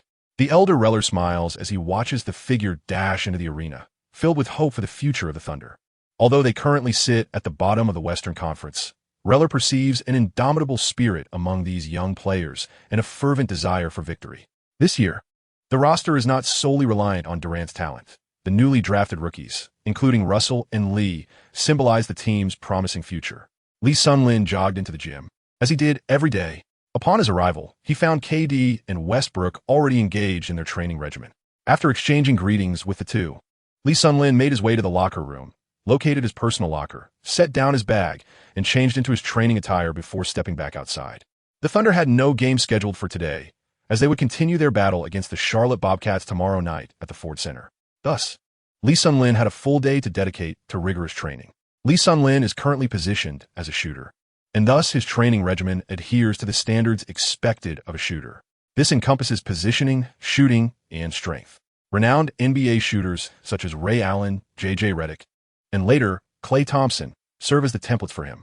Brooks has modest expectations for Lee Sun-Lin, merely requiring him to alleviate the defensive burden on the duo. As for the system, will training mid-range shots enhance my mid-range shooting attributes? Indeed, foundational physical attributes can be improved through training, albeit at a slow pace. It is not as expeditious as augmenting them with experience points. Shooting accuracy is also contingent upon personal talent. It is not a guaranteed increase simply through excessive practice. The host's innate talent is such that improvement is rather gradual, regardless of the effort exerted. Is there any encouragement to be offered? The reality is as follows. Are you familiar with Shaquille O'Neal's free throw shooting? Are you aware of Rajon Rondo's shooting capabilities? If shooting percentages could be rapidly enhanced through training, wouldn't everyone then be a shooter? Indeed, the truth is that many individuals struggle to improve, which is related to their training volume, yet talent plays a considerably greater role. Lee Sun-Lin's training focus is set to be on positioning. The insights gained from Hamilton's awareness of positioning were immensely rewarding, as Lee Sun-Lin has come to recognize the gap between himself and the elite masters of positioning. Becoming an exceptional shooter is no easy feat for Lee Sun-Lin. It necessitates a multitude of factors from both the individual and the team. For the individual, physical stamina is paramount, enabling one to run effectively. Furthermore, proficiency in catching and shooting is essential, particularly the ability to release the shot immediately upon receiving the ball, demonstrating a requisite level of precision. Additionally, the player must possess the ability to maneuver strategically. Aimlessly following the ball handler or merely running where the crowd is thick is a mindless endeavor. Moreover, understanding the various dynamics that come into play after receiving the ball is crucial, allowing for adaptability in decision-making. For instance, upon receiving a pass, one must discern whether to take a jump shot, drive towards the basket, or swiftly pass to an open teammate. Thus, mastering the art of off-ball movement becomes paramount, as well as the subsequent handling of the ball once it is received. When a team boasts such a player, it is imperative to devise corresponding strategies that facilitate opportunities for the shooter. Actions reminiscent of the past, where a player would create space without regard for the ball handler, culminating in a contested fadeaway jump shot, are utterly unacceptable. In essence, the system designed for a shooter revolves around screens. Through the use of screens, the movement between the defender and shooter is manipulated to create space for an unobstructed shot. For instance, this year, the Celtics crafted numerous screens for Ray Allen. Being naturally adept at movement, found it effortless to exploit openings. During his tenure with the Pistons, Hamilton benefited from an array of screens, sometimes even 3 layers deep. And when the first opportunity eluded him, a second wave of screens was promptly organized, rendering the defense helpless. This underscores why Lee Sun-Lin has taken the initiative to clarify his role as a shooter to Coach Brooks. Without the tactical synergy of the team, a shooter faces considerable challenges and struggles to thrive. Lee Sun-Lin finds himself in a rather frustrating predicament, as Coach Brooks evidently harbors little intention of devising tactical strategies to assist him. His role has been relegated to that of a stationary shooter, merely waiting for passes from the likes of Dwyane and the others, with success measured solely by his ability to make the shot. In Chapter 30, titled Cafeteria, it becomes apparent that the intricacies of positioning cannot be directly enhanced through the mere allocation of experience points. Rather, they hinge predominantly on personal experience and awareness. Initially, Lee Sun-Lin possessed commendable vision, yet his positional awareness was rather average. However, After experiencing Hamilton's adept positioning, he gained a modicum of insight into the nuances of movement. Even if no residual skills were acquired, the knowledge he garnered during that time is firmly etched in his mind, marking a significant improvement compared to his previous understanding. Moreover, the value of a proficient shooter transcends the mere act of sinking three-pointers. It lies equally in their capacity to vastly enrich the tactical diversity of a team. Consequently, this aspect warrants further dialogue with Brooks, as Lee Sun-Lin should not confine himself solely to the role of a stationary shooter. In the forthcoming years of the NBA, many formidable teams will integrate a sharpshooter into their arsenal, expanding their tactical repertoire. Within the contemporary basketball philosophy that emphasizes space and efficiency, the importance of shooters will only continue to grow, leading to increasingly intricate strategies tailored for them. Lee Sun-Lin now aspires to instill such a philosophy within the team.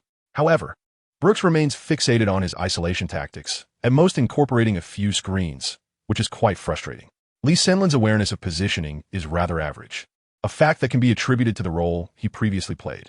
During his university years, he was a point guard, which required him to control the tempo of the game while holding the ball, rendering off-ball movement unnecessary. He merely needed to execute the strategies laid out.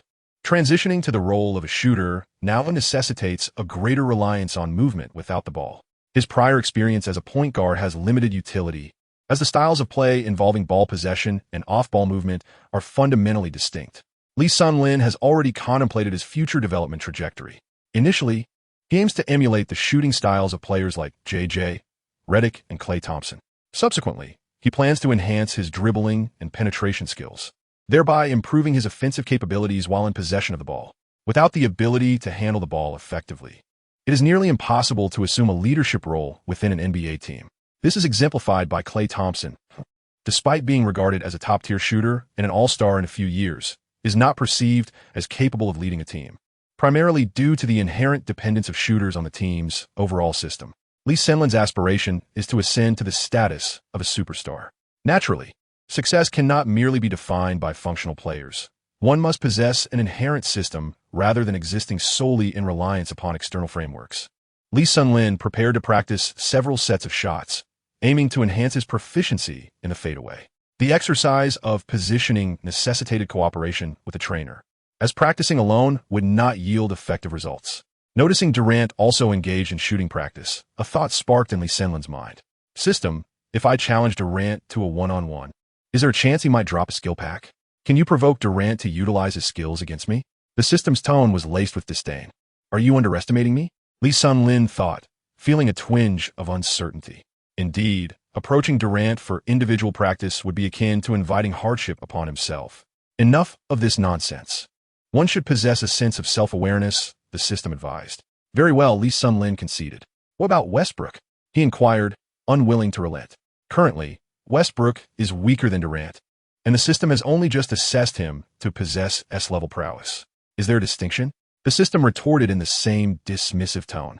Lee Sun-Lin has once again faced setbacks, unable to surpass the two formidable opponents. Utilizing the skill card of Kurika would undoubtedly trigger their abilities. It would be a considerable waste. Bullfighting differs significantly from competitive matches. It relies entirely on individual player prowess. In a game, one must also consider strategy, teamwork, and synergy. Bullfighting is refreshingly straightforward, focusing solely on personal capability. In encounters between superstars, it often results in mutual destruction. Neither can defend against the other. While Durant and Westbrook exemplify superstar talent, Lee Sun-Lin does not share that distinction. Thus, in a bullfighting scenario, he would simply be overwhelmed. Legends such as Kobe, Irving, and Durant typically dominate anyone they face on the bullfighting stage, whereas the current Lee Sun-Lin, without a practical skill card, finds himself at the mercy of every opponent. A C-level rating in the NBA signifies a player of little consequence.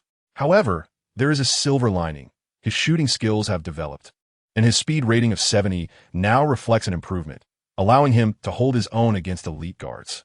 Yet, when matched against speedsters like Westbrook, Wall, or Rose, he remains vulnerable to being outpaced. Aside from these two attributes, his other skills remain lamentably unimpressive. Lee Sun-Lin's time here has been rather brief, and his experience points are quite limited, making it challenging for him to improve swiftly. At this current stage, he can only rely on the system's skill cards to get by for the time being. Lee Sun-Lin firmly believes that given ample training time. He will undoubtedly experience a transformative breakthrough. However, such extensive training opportunities are only available during the off-season. Soon, other players and staff of the Thunder team began to arrive one after another, and with the assistance of the trainer, Lee Sun-lin commenced his off-ball movement drills. Time passed swiftly, and a morning spent on these drills deepened Lee Sun-lin's understanding of Hamilton's movement techniques. The midday break arrived. Lee Sun-lin accompanied Westbrook to the Thunder's cafeteria for a meal. Durant and Collison had gone to discuss last night's pole dancing. One by one, others gradually arrived from various directions. The Thunder players engaged in specialized training in the morning, while team and tactical training occurred in the afternoon. Occasionally, they would review tactical videos, and overall, the training load was not excessively demanding nor overly strict. Given the fatigue from regular games, overly intense training could hinder players' recovery, subsequently affecting their performance. Of course, this did not apply to the Miami Heat, whose training was notoriously grueling. Riley's regimen was exceptionally rigorous, and even the formidable Shaquille O'Neal had suffered under it. "Russell, Nina didn't blame you last night, did she?" Lee Sun-lin inquired as he settled down with a steak meal at the table, directing his question towards Westbrook, given that Lee had dragged them along. It might have disrupted Westbrook and Nina's plans. "No, she was fine. I'm not like Collison and the others pursuing girls," Westbrook replied, carrying a plate of pasta. "Oh, that's good to hear. Is that all you're eating?" Lee Sun-lin expressed surprise at the simplicity of Westbrook's meal, wondering how he obtained his energy. "This is sufficient for me. I'm not accustomed to the cafeteria's food. Nina will prepare something delicious for dinner," Westbrook replied, flashing a toothy smile and playfully sprinkling a bit of affection towards Lee Sun-lin. Lee Sun-lin, this solitary soul, lamented that he could only cook for himself. "Alas, Lee, do you truly lack a girlfriend? What could be the reason? You are considered quite handsome among the Chinese, are you not?" Russell Westbrook, ever the gossip, grinned and inquired, seemingly emboldened by the presence of his own Nina, ready to tease Lee without restraint. "Honestly, what would I gain from deceiving you? Why must it be a necessity? Handsomeness and having a girlfriend are two entirely different matters." Reflecting on this, Lee Sun-lin recalled the matchmaking event from the previous night, feeling stifled by the system's manipulations, and cursed the imbalance it had wrought upon him. After speaking, he cast a disdainful glance at Westbrook. "So you have a girlfriend, and that makes you impressive, does it? A blatant display of superiority. A solitary soul like me cannot contend with you." "Haha, no worries. I'll have Nina introduce you to her Asian friends," Westbrook cheerfully offered. No need to trouble yourself." Lee Sun-lin resolutely declined, stating that there are already 3 matchmakers searching for partners. Adding another would be overwhelming. Chapter 31. A Stylish Conversation. Lee Sun-lin resolutely declined Westbrook's kind offer.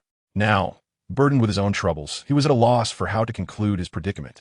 Yet he still insisted on Nina's introduction, truly adding to his own chaos. "Lee, I have devised a routine for a pre-match performance. Would you care to practice it together?" Westbrook perceived a camaraderie with Lee Sun-lin, this novice who, despite his lackluster skills and frail physique, was pitiably single. He felt a sense of duty to look out for him. Lee Sun-lin wore a grim expression.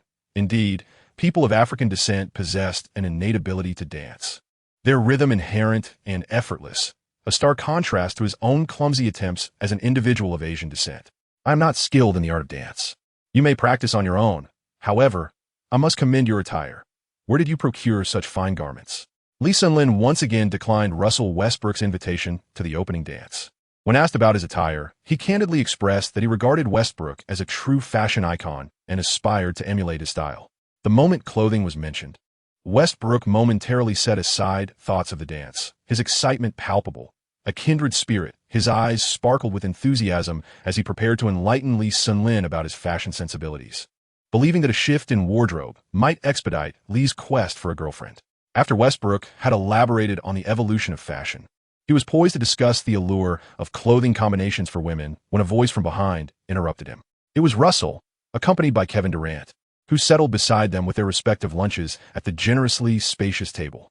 "What are you discussing?" Corey-san inquired, leaning in with curiosity. We're talking about outfit coordination and casually introducing Lee to the idea of dating an Asian girlfriend." Westbrook grinned, baring his teeth. "Oh, that is certainly necessary," Corey-san chuckled. "Aiyang Lee Sun-lin." "Shut it," Lee Sun-lin retorted, dismissing their teasing. "By the way, you two were quite engrossed in last night's pole dance," Lee Sun-lin remarked. "That was nothing. KD and I are planning to head to Dallas for Christmas to experience something even more exhilarating," Corey's son replied nonchalantly, taking the new driver, Durant, along for the ride. Russell, Lee, are you joining us? Durant asked, having recently explored the nightlife scene, discovering an abundance of exciting options. Never mind, I want to go. I need to return home, Lee's son Lin replied, having promised his mother to visit. This Christmas holiday was his only opportunity to return home, as there were no breaks during the NBA for the Spring Festival. I'm not going either. I'll be spending Christmas with Nina, Westbrook added. All right then. Durant seemed unsurprised by Westbrook's response. You two enjoy yourselves in Dallas. Take me along next time. Okay. I'll keep an eye out for Asian girls for you in Dallas, Corey's son joked. Mind your own business and take care of yourself. Don't let the media catch you, Lee's son Lin said, his expression darkening as if mocking Coruscant's inability to attract women. Haha, I'm not a celebrity. So I'm not worried, Corey's son retorted, casting a glance at KD. The personalities of Westbrook and Durant were markedly different. Westbrook, resembling a family man, approached tasks and conversations with a certain gravity, while Durant still exhibited a hint of youthful naivety, suggesting that the two were unlikely to bond deeply. One who emphasizes family, and another who still possesses the innocence of youth. Neither is superior nor inferior, merely indicative of different stages in life. This divergence is also reflective of Russell Westbrook's tumultuous journey through basketball. In his youth, Westbrook's innate talent was modest, and his stature was not particularly impressive. He had a close companion named Barst, a prodigiously gifted individual. Together, they dominated the court, repeatedly vanquishing their adversaries in a series of competitions. At that time, Westbrook was merely a subordinate to Barst, who shone brightly as a star destined for the NBA, or so it seemed until an unforeseen tragedy struck. During the summer of his sophomore year, Barst tragically departed the court forever due to an enlarged heart. From that moment onward, Westbrook bore the weight of his brother's NBA aspirations. The experience of growing up alongside a cherished friend, coupled with the sorrow of loss, instilled in him a profound understanding of the value of talent and hard work. He approached each game with an unwavering desire for victory, striving to deliver his most spectacular performances to the audience. In stark contrast, Kevin Durant's journey commenced at the tender age of 11, where he led the Prince George's County Tigers in Maryland to a national championship. In the second half of the finals, Durant scored an impressive 18 points. And from that moment, it became evident to all that this 11-year-old was destined to become an NBA player. Subsequently, Durant transferred to the prestigious Oak Hill Academy, where he averaged 19, 6 points and 8 rebounds per game, earning a spot on the second-team All-American as selected by Prada magazine. The following year, he moved to National Christian Academy, where under the tutelage of legendary coach Stu Vetter, his statistics soared to an average of 23, 6 points and 9 rebounds. He was also selected for the McDonald's All-American team and was awarded the MVP title at the 2006 McDonald's All-Star Game.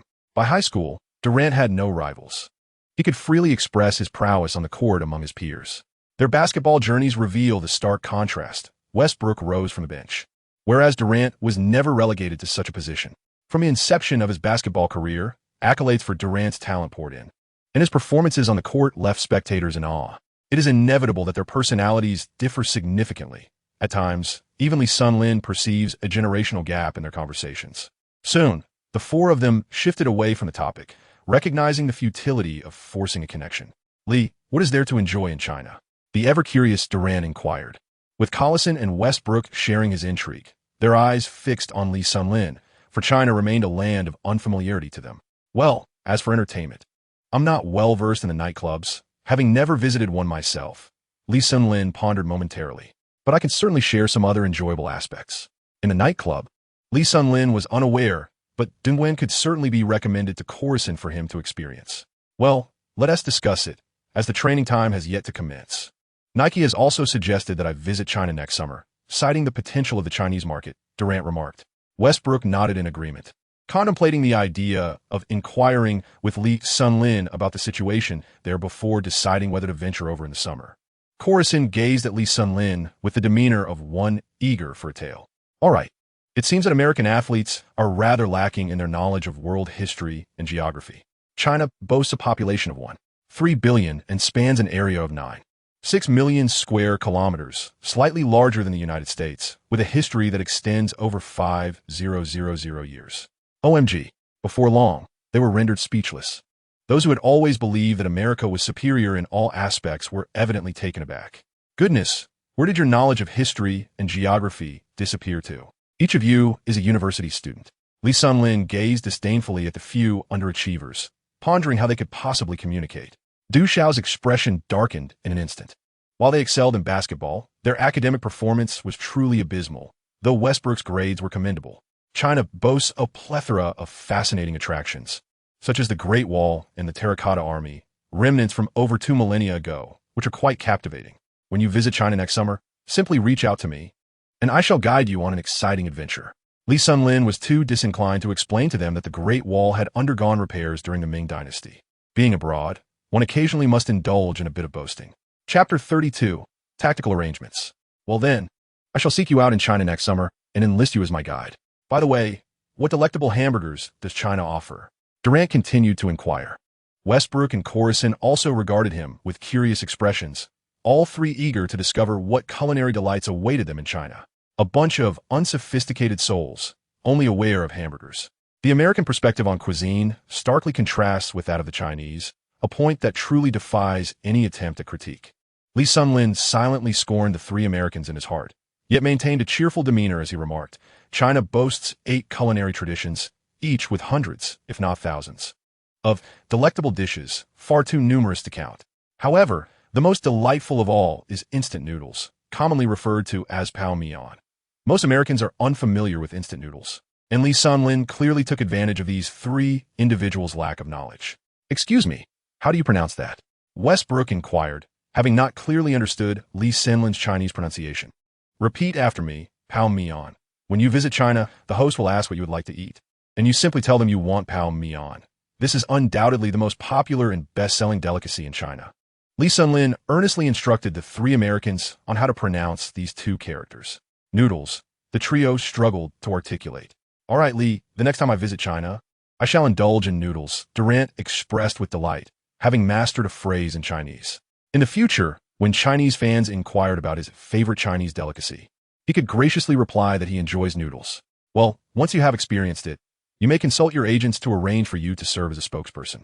Lee Sunlin, with a mischievous inclination, contemplated the idea of securing an endorsement for KD.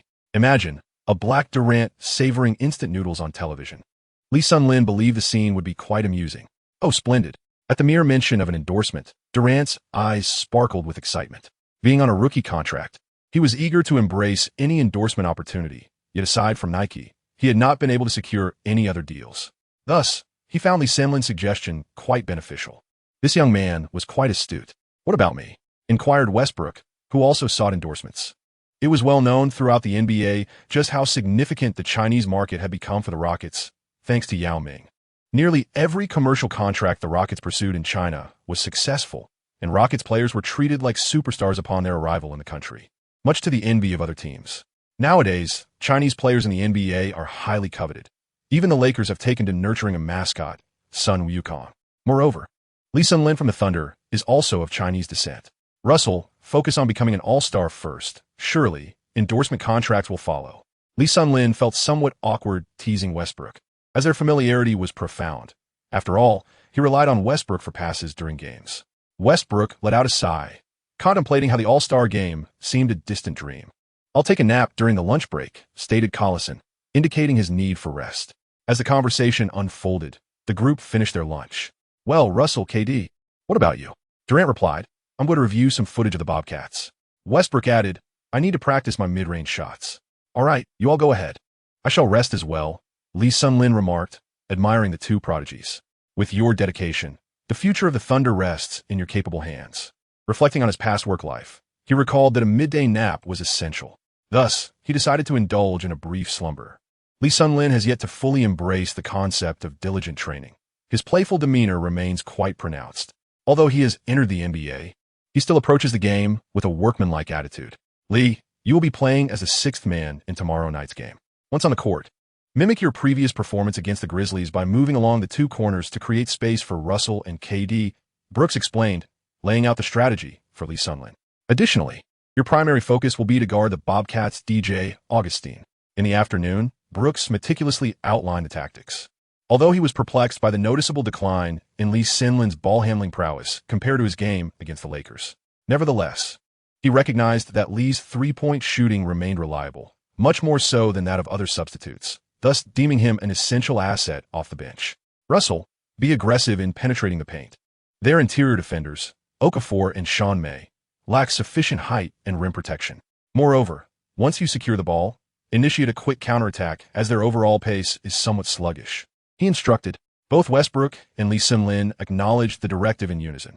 Although Brooks had recently elevated Westbrook to the starting lineup, he was acutely aware of his G's unique capabilities. His exceptional physical attributes, lightning-quick first step, and potential as a top-tier scorer warranted elevated tactical expectations.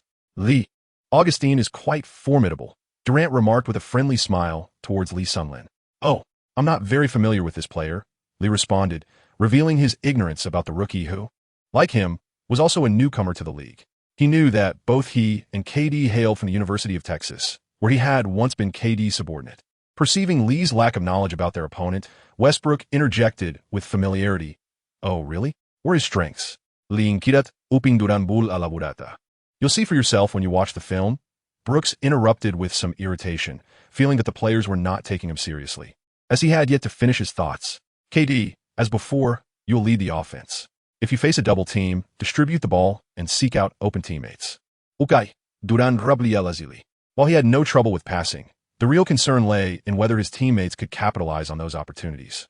At times, he envied LeBron for having a cadre of sharpshooters and Kobe for his dominant twin towers in the paint. Yet here, it always seemed to fall on him to shoulder the burden alone. Russell is still quite inexperienced, while Lee Sun-lin is merely a shooter, and Green is nothing more than a leaper. As for the others, they are truly ineffectual. Brooks finds himself in a state of helplessness. The current lineup is markedly disjointed, lacking definitive strengths both inside and out.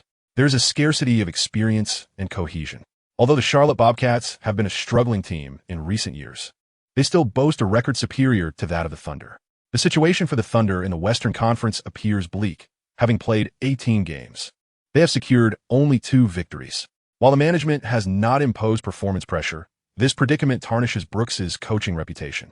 This season, Brooks is determined not to continue as the bottom dweller.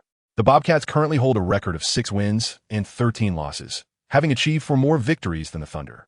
Their principal scorers in the paint are Emeka Okafor and forward Gerald Wallace, while their perimeter scoring threat is Jason Richardson. With the contributions of these players, they have managed to string together several victories. Okafor averages 13 points and 10 rebounds this season, though his talent is rather mediocre and his interior defensive capabilities are lacking. More concerning is Richardson, who averages 18 points. There are no players on the opposing team capable of matching him.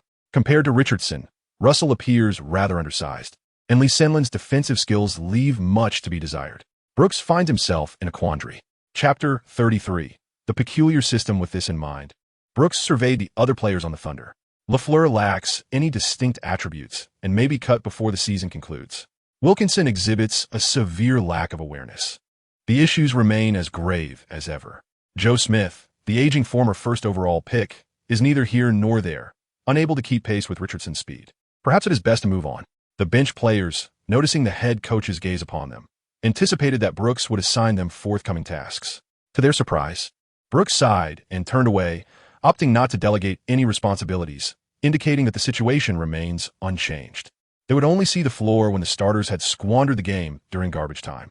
The benchwarmers sighed in unison, resigned to the reality of their continued exclusion. Lee Sun-lin gazed sympathetically at his former companions, who were still mired in hardship while he himself had ascended to greatness. However, the NBA was a realm of harsh realities, and one could never tell when he might find himself back among them. Joe Smith cast a resentful glance towards Lee Sun-lin and Brooks, for in this game, Brooks had once again sidelined him in favor of a second-round rookie, extinguishing the flicker of hope he had harbored. Smith felt a profound humiliation in being grouped with the players who had fallen out of the rotation. After all, he was the first overall pick. Brooks had made the decision without any prior communication, seemingly dismissive of Smith's feelings.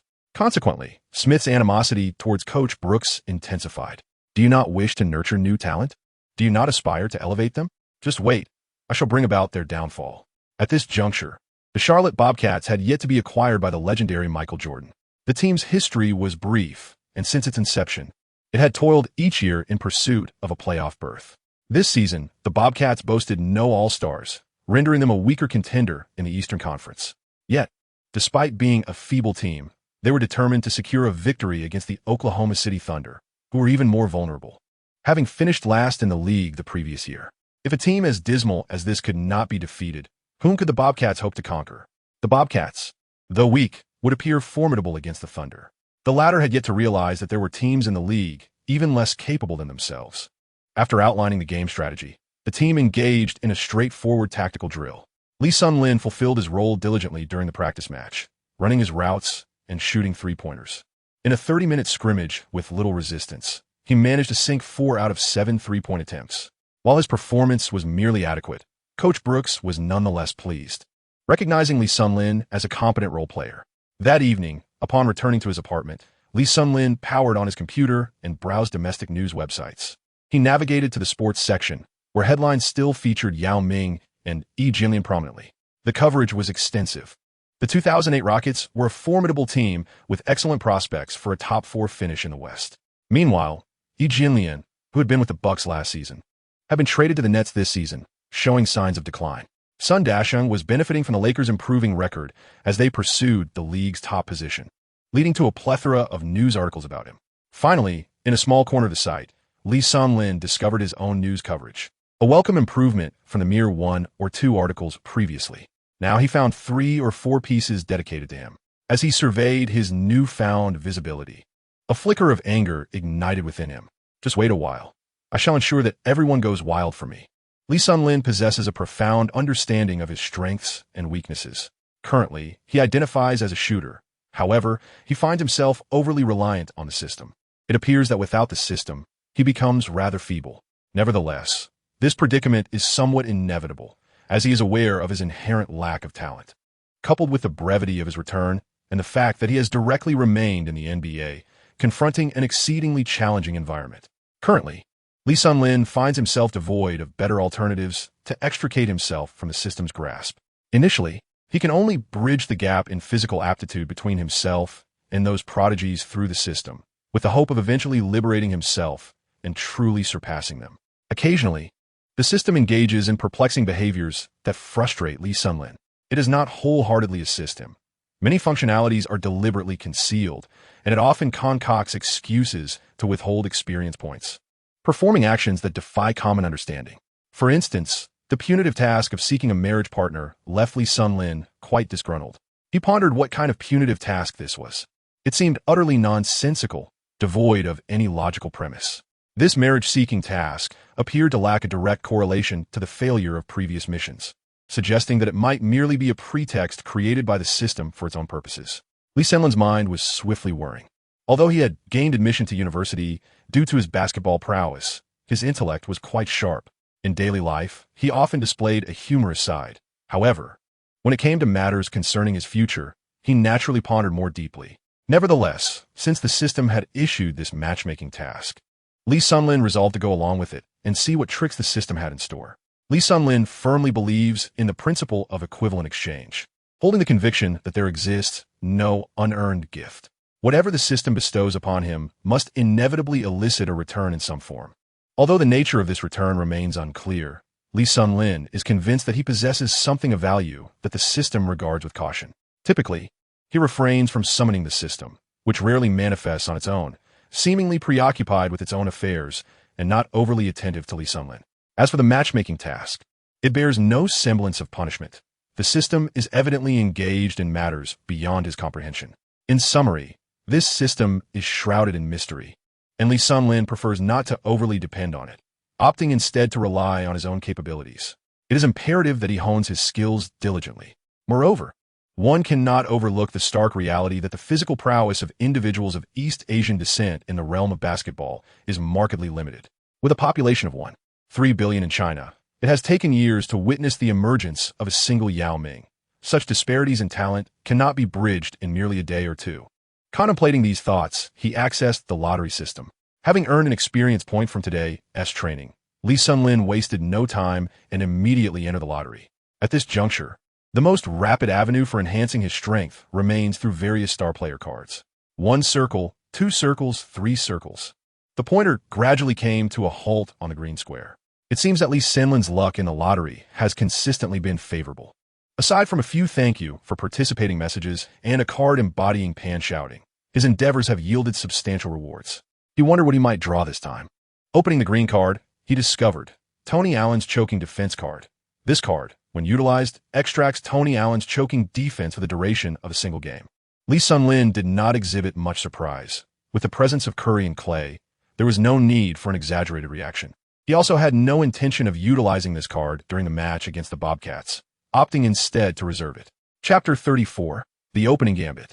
Upon returning to this world, Lee Sun-lin has consistently approached it with the mindset of a gamer. Whether interacting with Westbrook or Durant, he maintained a calm demeanor, devoid of any idolization typically associated with their status as the Thunder's dynamic duo, which resulted in a harmonious rapport during this period. Additionally, Lee Sun-lin resolved to seek an opportunity to engage in a thorough discussion with the system, aiming to extract more information. Zhang Tao, have you arrived in Oklahoma City? Guan Fei, the editor-in-chief responsible for the NBA section at Sina, made a call to Zhang Tao, the special correspondent recently dispatched to Oklahoma City. With Lee Sinlin's rising fame, Guan Fei promptly sent a reporter to Oklahoma City, eager to capture first-hand information about this emerging talent, as the domestic sports media landscape was still unfamiliar with him. I'm here, just checked into the hotel. Make sure to rest well during the day. Stay engaged throughout the match tonight. Sina will be broadcasting the game live, so it is imperative that you secure first-hand information. After the game, try to arrange an exclusive interview with Lee Sun-lin. Understood, I will fulfill this task. Zhang Tao readily agreed, fully prepared for an extended stay in Oklahoma. This assignment marked his final long-term business trip before a promotion awaited him upon his return, fueling his enthusiasm. Greetings, Sina netizens. This is the live broadcast of the NBA regular season by Sina NBA. I am your host, onthe, and today we have the honor of inviting Coach Ma Jian as our guest. Coach Ma, please say hello to our audience. Hello, everyone. Ma Jian. The home team, the Oklahoma City Thunder, is set to face the visiting Charlotte Bobcats. The players are currently engaging in a pre-game ceremony, with approximately 10 minutes remaining before the match commences. Coach Ma, what are the key points to watch in this game? Lee Sinlin's performance is certainly a focal point. I am particularly eager to witness his display in this match. Coach Ma, what are Lee Sinlin's technical characteristics? This being Sina's inaugural broadcast of Lee Sinlin's game, onthe was still somewhat unfamiliar with him. This is only his third game, but based on the previous two, he excels at three-point shooting. Although he is nominally a point guard, the Thunder primarily operates through Westbrook and Durant, thus he doesn't need to orchestrate plays. However, during the game against the Lakers, it was evident that his ability to attack while in possession is commendable. Coach Ma Jian had analyzed Lee Sinlin's technical attributes based on the footage from the earlier matches. Let us eagerly anticipate the unfolding of this game. Now, let's take a look at the starting lineups for both teams. The starting lineup for the Thunder features Kevin Durant, Russell Westbrook, Jeff Green, Damian Wilkins, and Chris Wilcox, while our Lee Sun-lin remains on the bench.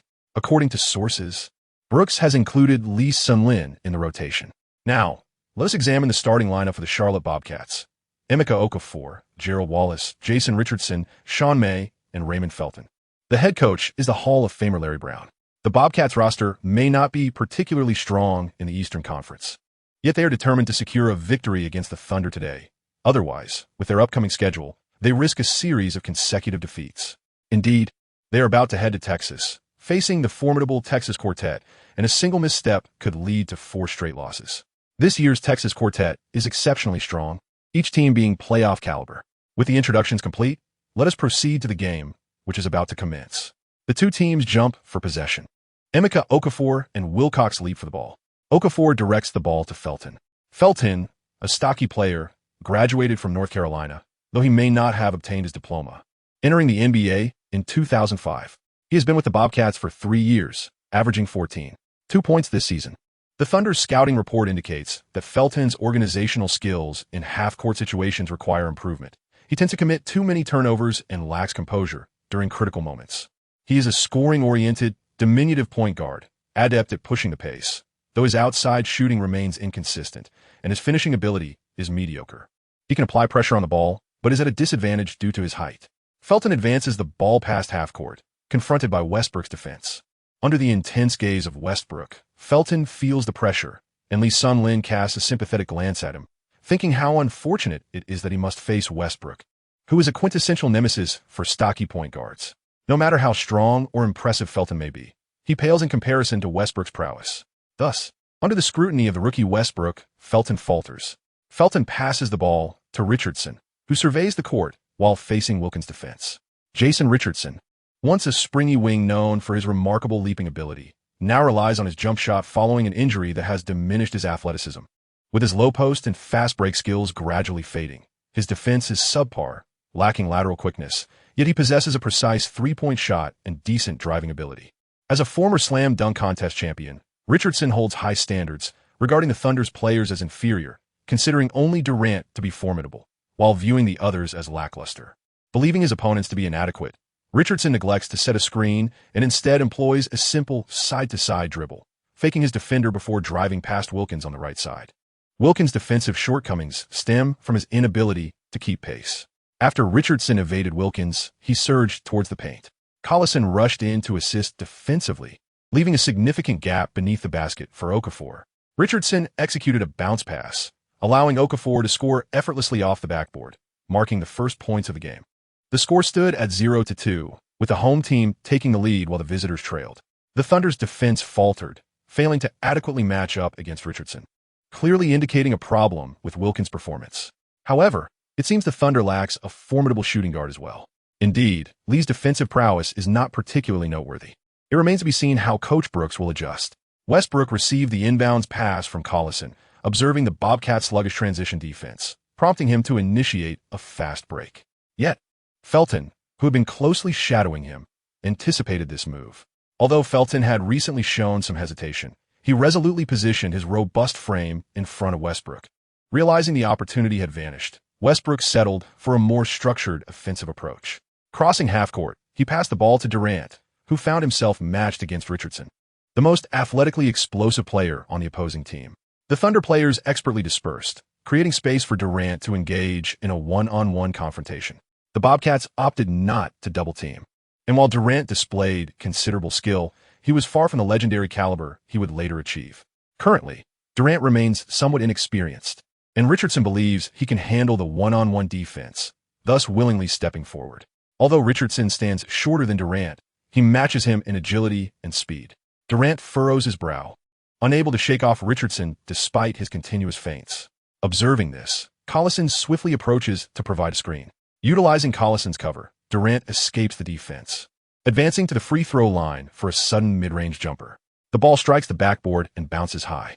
Okafor secures the rebound and swiftly passes it to Felton, who races across half-court and hands the ball back to Richardson. Standing at the top of the free throw arc, Richardson glances at Wilkins, whom he has just eluded, feeling even more disdainful, and signals for his teammates to set a screen. Sean May steps in to block Wilkins, and with Jeff Green yet to recover defensively, Richardson finds an opening. He rises for a three-pointer and scores. 0-5. On the Thunder's side, Durant contributes yet another miss.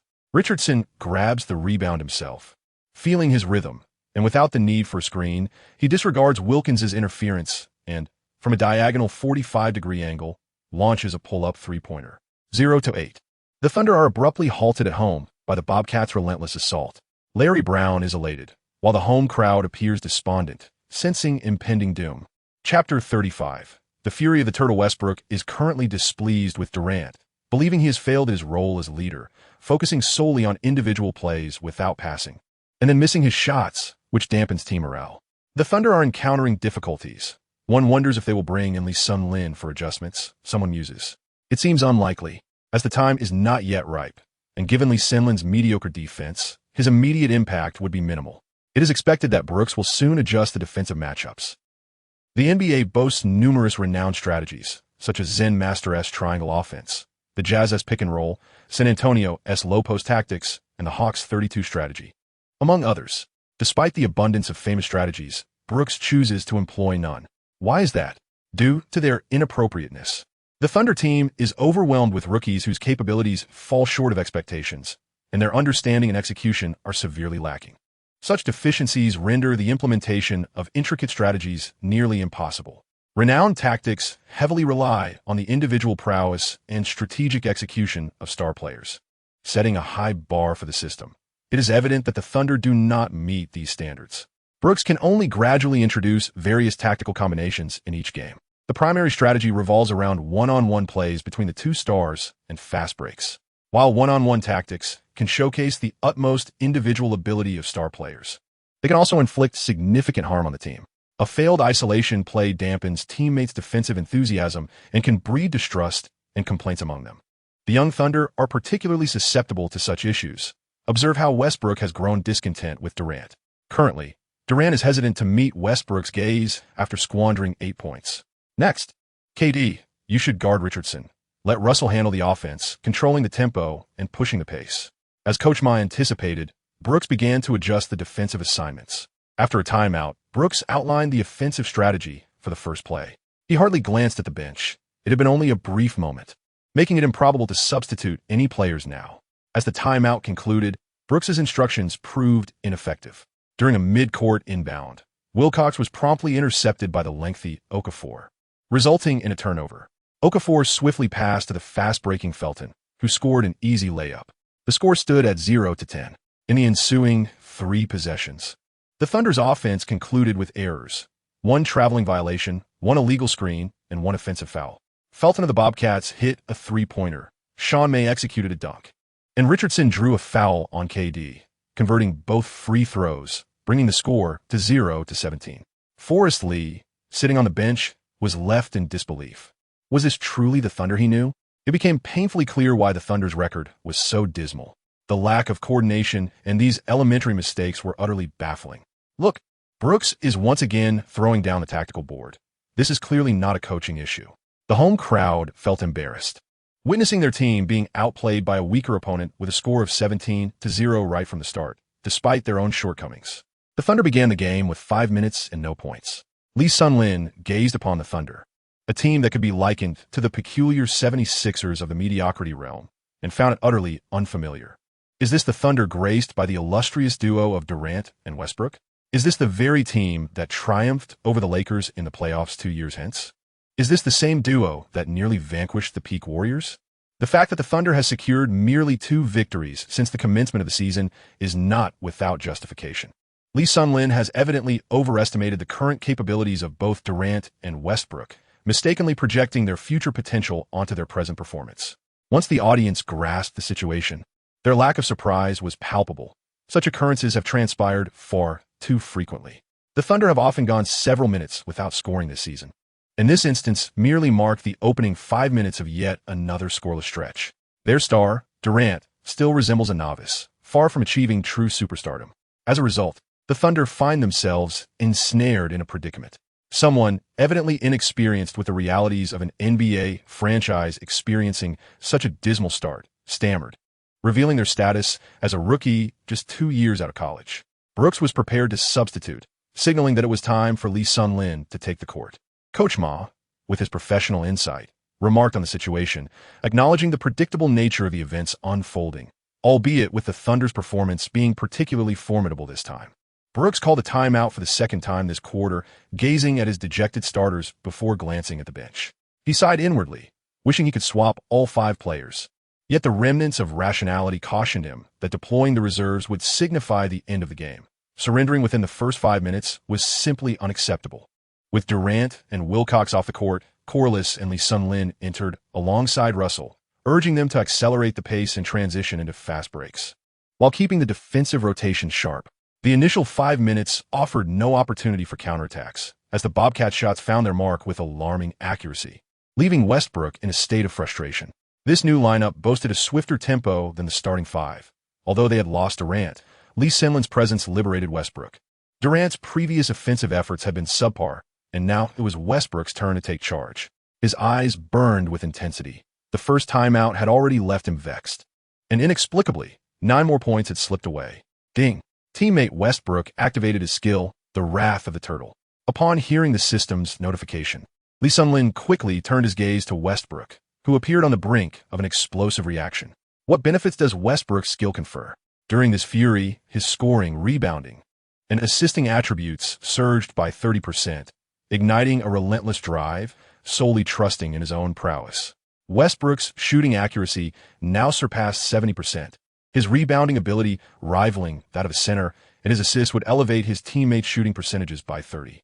If one were to receive a pass from him at the three-point line, their success rate would soar to 90%. My word, such ferocity. Lee Sun-lin could not help but exclaim in frustration.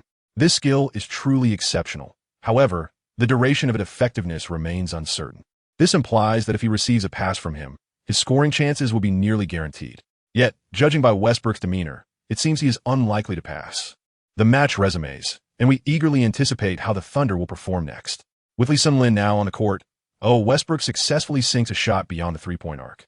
As a commentator notes, Lee Sun-lin observed the three-point shot by Westbrook, and as anticipated, Westbrook chose to rely solely on himself rather than trust his teammates.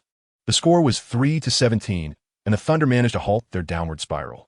However, once the Bobcats found their rhythm, the Thunder's defense faltered. Richardson disregarded Westbrook's defense, effortlessly bypassing him as he attempted a steal and landed another three-pointer, making it 3-20. Westbrook remained seething with anger. Collison promptly passed the ball to Westbrook. With vigorous dribbling, Westbrook approached the three-point line of the Bobcats, then halted, signaling for a play. Collison set a screen, while Lee Sun-lin occupied Richardson in the corner. The Bobcats were evidently wary of Lee Sun-lin, having meticulously studied his attributes and assigned strict defensive attention, ensuring he would not be left open. Westbrook drove forward, with Felton obstructed by Collison, and advanced to the free throw line. Okafor positioned himself well in the paint, hands raised high. Westbrook, disregarding him, took off with a powerful leap and executed a ferocious dunk over Okafor. The score was now 5-20. Astonishing. This number 0 was truly remarkable. The audience erupted in excitement as the sensational dunk was showcased once more. The smaller but devastating dunk left Okafor with a mental shadow. With such a guard on the team, Lee Sun-lin found little opportunity to shine. The online viewers on Cena were actively commenting. The crowd was electrified with cheers and whistles. Captivated by the prowess of this rookie, Westbrook passionately struck his chest, releasing some pent-up frustration. The Bobcats remained composed, undeterred by the dunk, save for Okafor's embarrassment at being outdone by a rookie. Shortly after, Richardson responded with a mid-range jumper, bringing the score to 5-22. Moments later, Durant re-entered the game, replacing Jeff Green. As the first quarter progressed, fueled by Westbrook's fury, the Thunder struggled to keep pace with the Bobcats, who were firing on all cylinders, trailing by 17 points at 20-37. In the midst of the forest, Lee received a pass from Westbrook and successfully sank a three-point shot, contributing 3 points to the scoreboard. Westbrook had already amassed 15 points in the first quarter, indicating that aside from him, the other Thunder players collectively scored a mere 5 points, while Durant remained scoreless. Chapter 36. The Return of the Thunder God. During the intermission of the first quarter, Westbrook caught his breath after playing the entirety of the quarter. Although he had displayed an explosive performance, it had taken a toll on his stamina. While such bursts of energy did not significantly affect his state, it was impractical to sustain such a playing style throughout the entire game. KD, have you calmed down? Westbrook inquired, his gaze fixed intently on Durant, raising his voice as he addressed him, feeling the weight of responsibility for the team's performance. Yes, I'll adjust my approach and will reduce my isolation plays moving forward, Durant responded, having regained his composure. His shooting rhythm in the first quarter had been off, consistently forcing shots against defenders, resulting in numerous misses. Consequently, he spent half of the quarter benched by Brooks. From the sidelines, he observed Westbrook facing 2, even 3 defenders from the Bobcats, feeling a pang of guilt for his lack of performance that had placed the team in such a challenging situation. It's all right. I just hope you can see your open teammates, Westbrook said generously. It's only the first quarter, guys. The game has just begun. We have not lost yet. He emphatically pounded his chest and rallied his teammates with encouragement. After speaking, he turned to Durant, hoping that he too would inspire the morale of the team. Everyone was taken aback by Westbrook's passionate playing style in the first quarter. This man was truly relentless, throwing himself into the fray time and again with reckless abandon. Never had they witnessed someone play with such fervor. It was precisely because of Westbrook's tenacity that the Thunder managed to maintain their current score. Thus, the team found themselves invigorated by his spirit. In the realm of basketball, who doesn't possess a spark of passion? Those devoid of a love for the game seldom reach the heights of the NBA. Indeed, we have not lost. The game has only just begun. Let's take them down. Wilkins and Wilcox, rarely so incensed, found themselves in a most unusual predicament on their home turf. To be so thoroughly outplayed in the first quarter stirred a tempest of anger within their eyes. Coulson, uncharacteristically emboldened, joined his comrades in a fervent shout. This quarter had proven particularly vexing for him. He had failed to secure a single rebound and attempted to draw fouls from the opposing players, who, in turn, relied solely on various jump shots, refusing to penetrate the defense. It was a maddening display that left him in a state of desperation. Leffler and Johan Pedro fervently waved their towels from the sidelines, contributing their spirited support. After a moment of rallying cries, Wilcox glanced toward KD, recognizing him as the linchpin for the remainder of the contest. If KD were to remain effectively neutralized, the Thunder would stand little chance of recovering. Earl Watson, with eyes as fierce as a fighting fish, fixed his gaze on KD, awaiting his response. Durant did not disappoint. He rose, surveying the gathered team with resolve, ready to embrace the mantle of leadership. Gentlemen, let us reclaim the score in the second quarter and send them home, reminding them that this is our domain. With fervor, Brooks observed the electrified young men. During the intermission, he refrained from outlining strategies, knowing that any further words would be superfluous. He had faith that his disciples would swiftly recalibrate their focus. Lee Sun-Lin gazed at the exuberant crowd, feeling a profound resonance within himself. He too harbored an ardent love for basketball deep in his bones. Instinctively, he joined in their fervent shouts, "Never give up, never surrender." This is the essence of the NBA. What does trailing by 17 points even mean? Suddenly, the announcement rang out. Durant's skills had been activated, entering an unstoppable mode. Astonished, Lee Sun-Lin noted this unexpected turn. Westbrook's pent-up fury seemed to have been unleashed, causing his abilities to wane, but now Durant was back on the court. It appeared that the triggering of these S-tier player skills was intricately linked to their rage or personal dilemmas. Once they reached a certain emotional threshold, their skills would be unleashed. Lee Sun-Lin pondered the underlying logic behind this phenomenon. As the second quarter commenced, Durant rejoined the game alongside Westbrook, Jeff Green, Wilcox, and Wilkins. Lee Sun-Lin returned to the bench, still a substitute for the time being. The home team needed to close the gap, making defense paramount. Thus, Brooks opted to keep the starters on the court. As soon as he stepped on, Durant unleashed his lethal mode, defying all defenses. In front of Richardson, he effortlessly sank 3 consecutive three-pointers, igniting the crowd in an instant. The spectators chanted OKC, OKC, OKC, rallying behind the young players, inspired by the relentless effort of the Thunder team. Following Durant's lead, he consistently penetrated the defense and set up his teammates for scores. Green and Wilcox both contributed points, rendering the Bobcats unable to double-team Durant without consequence. However, the Bobcats, despite their defensive shortcomings, found their offensive rhythm. Richardson and Felton both erupted, scoring effortlessly as the Thunder's defense faltered, enabling them to stifle OKC's momentum during their scoring spree. In the second quarter, propelled by Durant's explosion, the Thunder managed to reduce the deficit slightly, trailing by 13 points at halftime. Durant amassed 20 points during the quarter, with the score standing at 50-63. Lee Sun-Lin did not see the court during the second quarter, as the starters were performing exceptionally, prompting Brooks to keep them in for the entirety of that period. As halftime concluded, Lee Sun-Lin had accumulated 3 points before retreating to the locker room. "Well done, team. We closed the gap by 4 points in the second quarter. If we can reduce it to within 8 by the end of the third, we have a chance to turn the game around in the fourth," Brooks encouraged, shedding his suit jacket for a shirt and clapping to motivate the Thunder players. He understood that there was no need to devise specific strategies for the second half. Maintaining this fervent energy was paramount. From a performance in the first half, the Thunder did not collapse as they had in previous games despite the substantial deficit in the first quarter. Instead, they showcased resilience. Although they could not contain the Bobcats' extraordinary shooting, their own offense began to flourish, with both Westbrook and Durant initiating attacks. The Thunder's mantra was clear. As long as the dynamic duo was in sync, they possessed the confidence to overcome any opponent. In the locker room, Durant and Westbrook exchanged a glance, both panting and fatigued. The entire team relied on their explosive performances to keep the game competitive, yet this approach was taxing. Westbrook, having aggressively defended, found himself in foul trouble with 4 infractions in the first half. A singular burst of energy would not suffice to bridge the gap. Thus, both needed to ignite simultaneously in the third quarter to maintain their chances in the fourth. Seated on the bench during the second quarter, Lee Sun-Lin fervently cheered for his teammate Durant. As Durant activated his offensive prowess, he mirrored the MVP-caliber player Lee Sun-Lin had seen on television, scoring with effortless ease, an experience so vividly authentic. With each basket narrowing the score gap, Lee Sun-lin waved his towel in unison with the fervent crowd. It turned out that in such a team, wielding a towel was indeed a commendable act. This was a defiant team, a resilient brigade of youth, embodying an unyielding spirit of perseverance, qualities that Durant and Westbrook instilled in every member of the Thunder. At this moment, Lee Sun-lin comprehended why the NBA is replete with prodigies. Yet MVP-level players remain so scarce. To attain MVP status, one must possess the ability to inspire and galvanize teammates. Hence, both Durant and Westbrook ascended to the ranks of MVP-caliber individuals.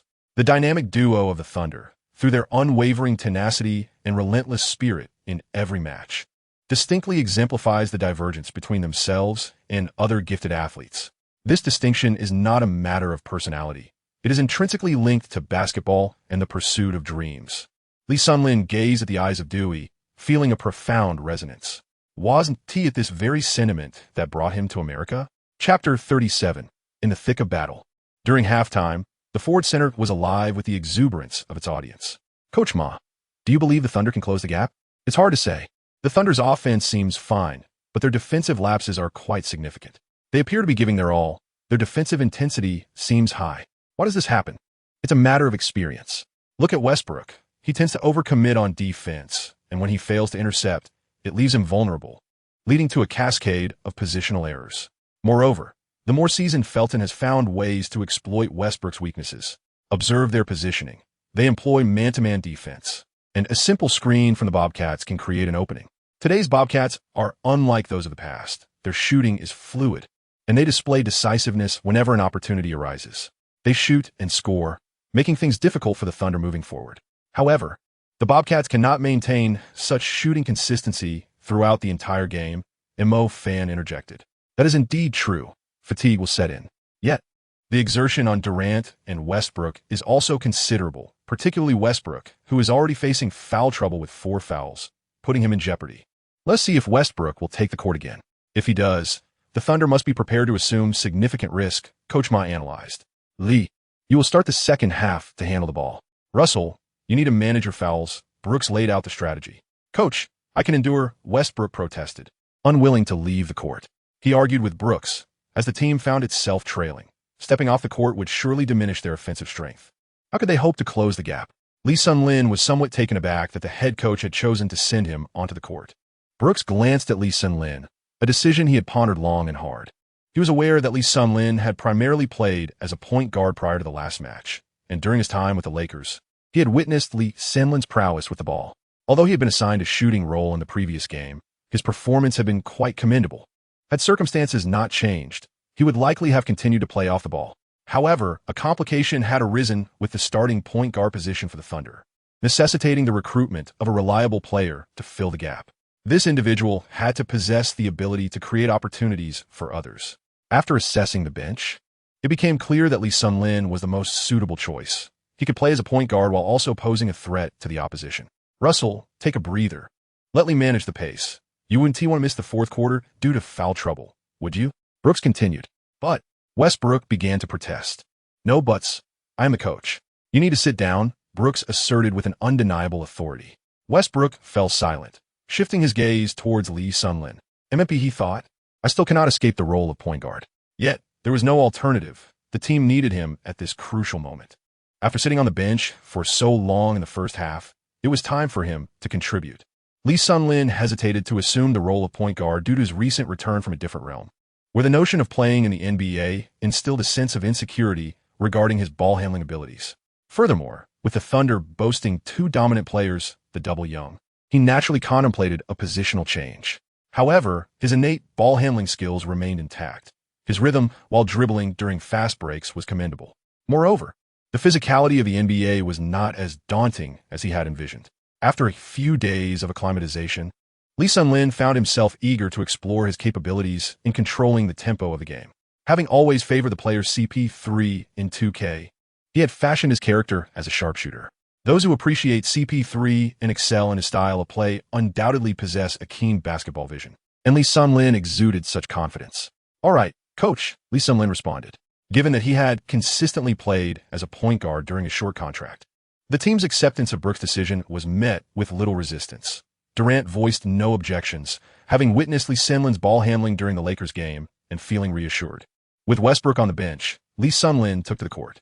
666, 6666, finally seeing Lee Sunlin again, starting in the second half.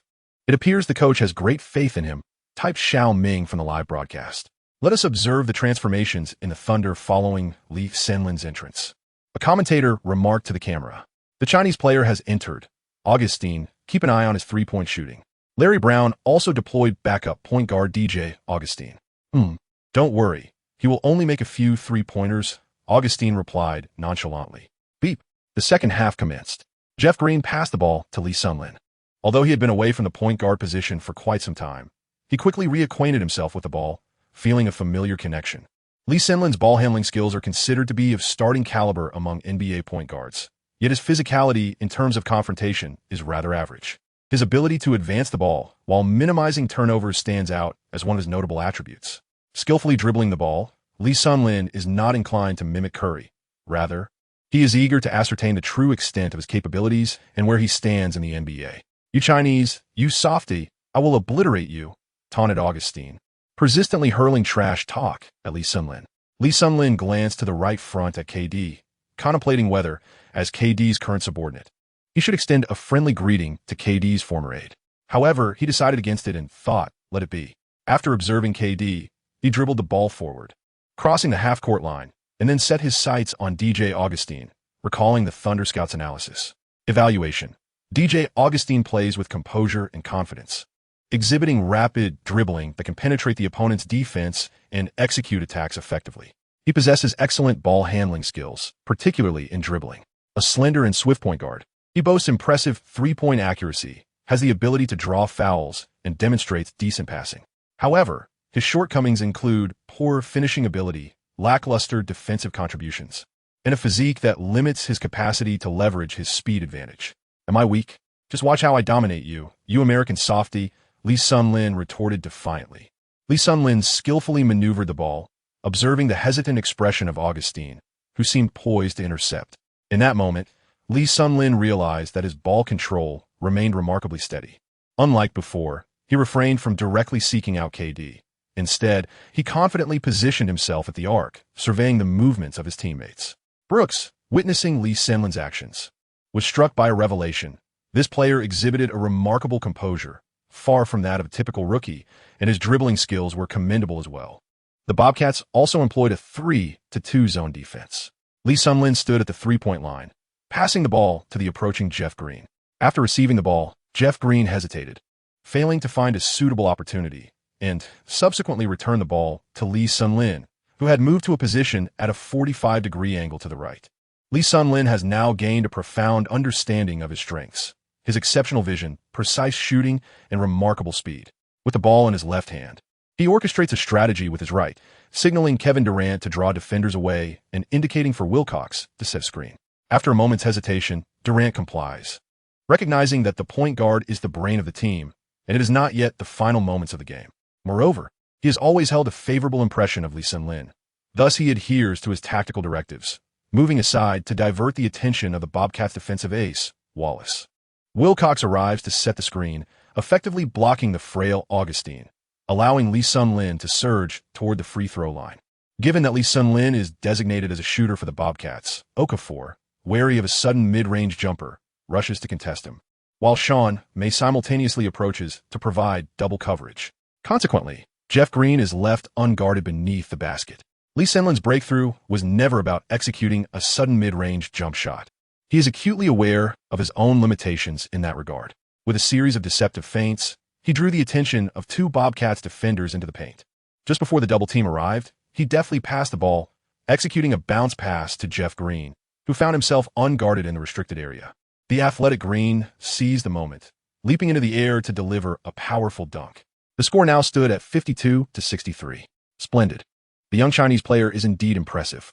The audience was captivated, sensing a refreshing dynamism in the Thunder's play. Although the maneuver was simple, it represented a novel aspect of the team's strategy that had been absent before. It appears that the team is making significant strides in their development. Lee Sunlin exchanged a high five with Jeff Green, who had just completed a slam dunk. "Well played, Lee," he remarked, recognizing the beauty of the pass. Such exhilarating opportunities were seldom afforded to Jeff Green.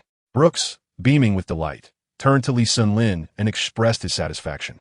Indeed, Lee Sun-lin had not let him down. His vision and tactical choices unveiled a myriad of possibilities within the Thunder strategy. The sequence of movements and teamwork flowed seamlessly, akin to a graceful dance. And Lee Sun-lin felt an effortless ease. This was the advantage of keen vision. He could always spot his teammates in open positions. This offensive play truly showcased Lee Sun-lin's genuine prowess, executed without reliance on any skill cards or star cards. After this accomplishment, his confidence surged significantly. It appeared that he was adapting well to the rhythm of the NBA. He had previously been overly cautious, even hesitant to dribble the ball. Lee Sun-lin gradually made his way back, lost in thought as he ran. Along the route, he deliberately avoided casting a glance at Augustine, choosing to disregard him entirely. However, when Augustine finally approached, Lee Sun-lin took the opportunity to call out to Durant, "KD, this little brother of yours isn't much of a challenge. I easily passed him." Augustine, simmering with frustration, felt as if his eyes might ignite. "If you hadn't called for a screen, do you think you could have gotten past me?" he retorted. Yet, after Lee Sun-lin's remark, he paid Augustine no mind, leaving him to stew in his anger. Chapter 38. The Emergence of a Foundation. "Well done, Lee," Durant remarked with a smile. "Haha, watch as I dismantle your little brother." Lee Sun-lin was brimming with confidence. In basketball, apart from the attributes of star players, numerous factors contribute to the ultimate victory. Physical prowess is not the sole determinant.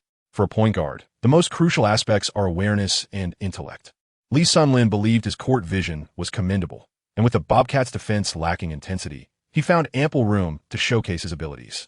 Although rated as a C, this merely indicated that his physical attributes were not on par with most NBA players. His awareness and vision remained unaffected by such assessments. As Augustine dribbled past half-court, he confronted Lee Sun-lin, saying, "Hey, Chinese kid, if you're so skilled, don't call for a screen. Let's go one-on-one. I'll make sure you score nothing." Augustine relished the rare opportunity to face someone with weaker physical attributes, unleashing a barrage of trash talk. Lee Sun-lin continued to disregard Augustine's trash talk. How frustrating it is. Augustine should simply focus on playing the game. He genuinely believes himself to be the protagonist, incessantly chattering in my ear. Lee Sun-lin signaled to his teammates to be vigilant in their defensive coordination, then assumed an optimal stance, allowing for drives but denying shots. He felt no need to rely on Tony Allen's suffocating defense. Given Augustine's lackluster skills, it was wiser to exert himself a bit more.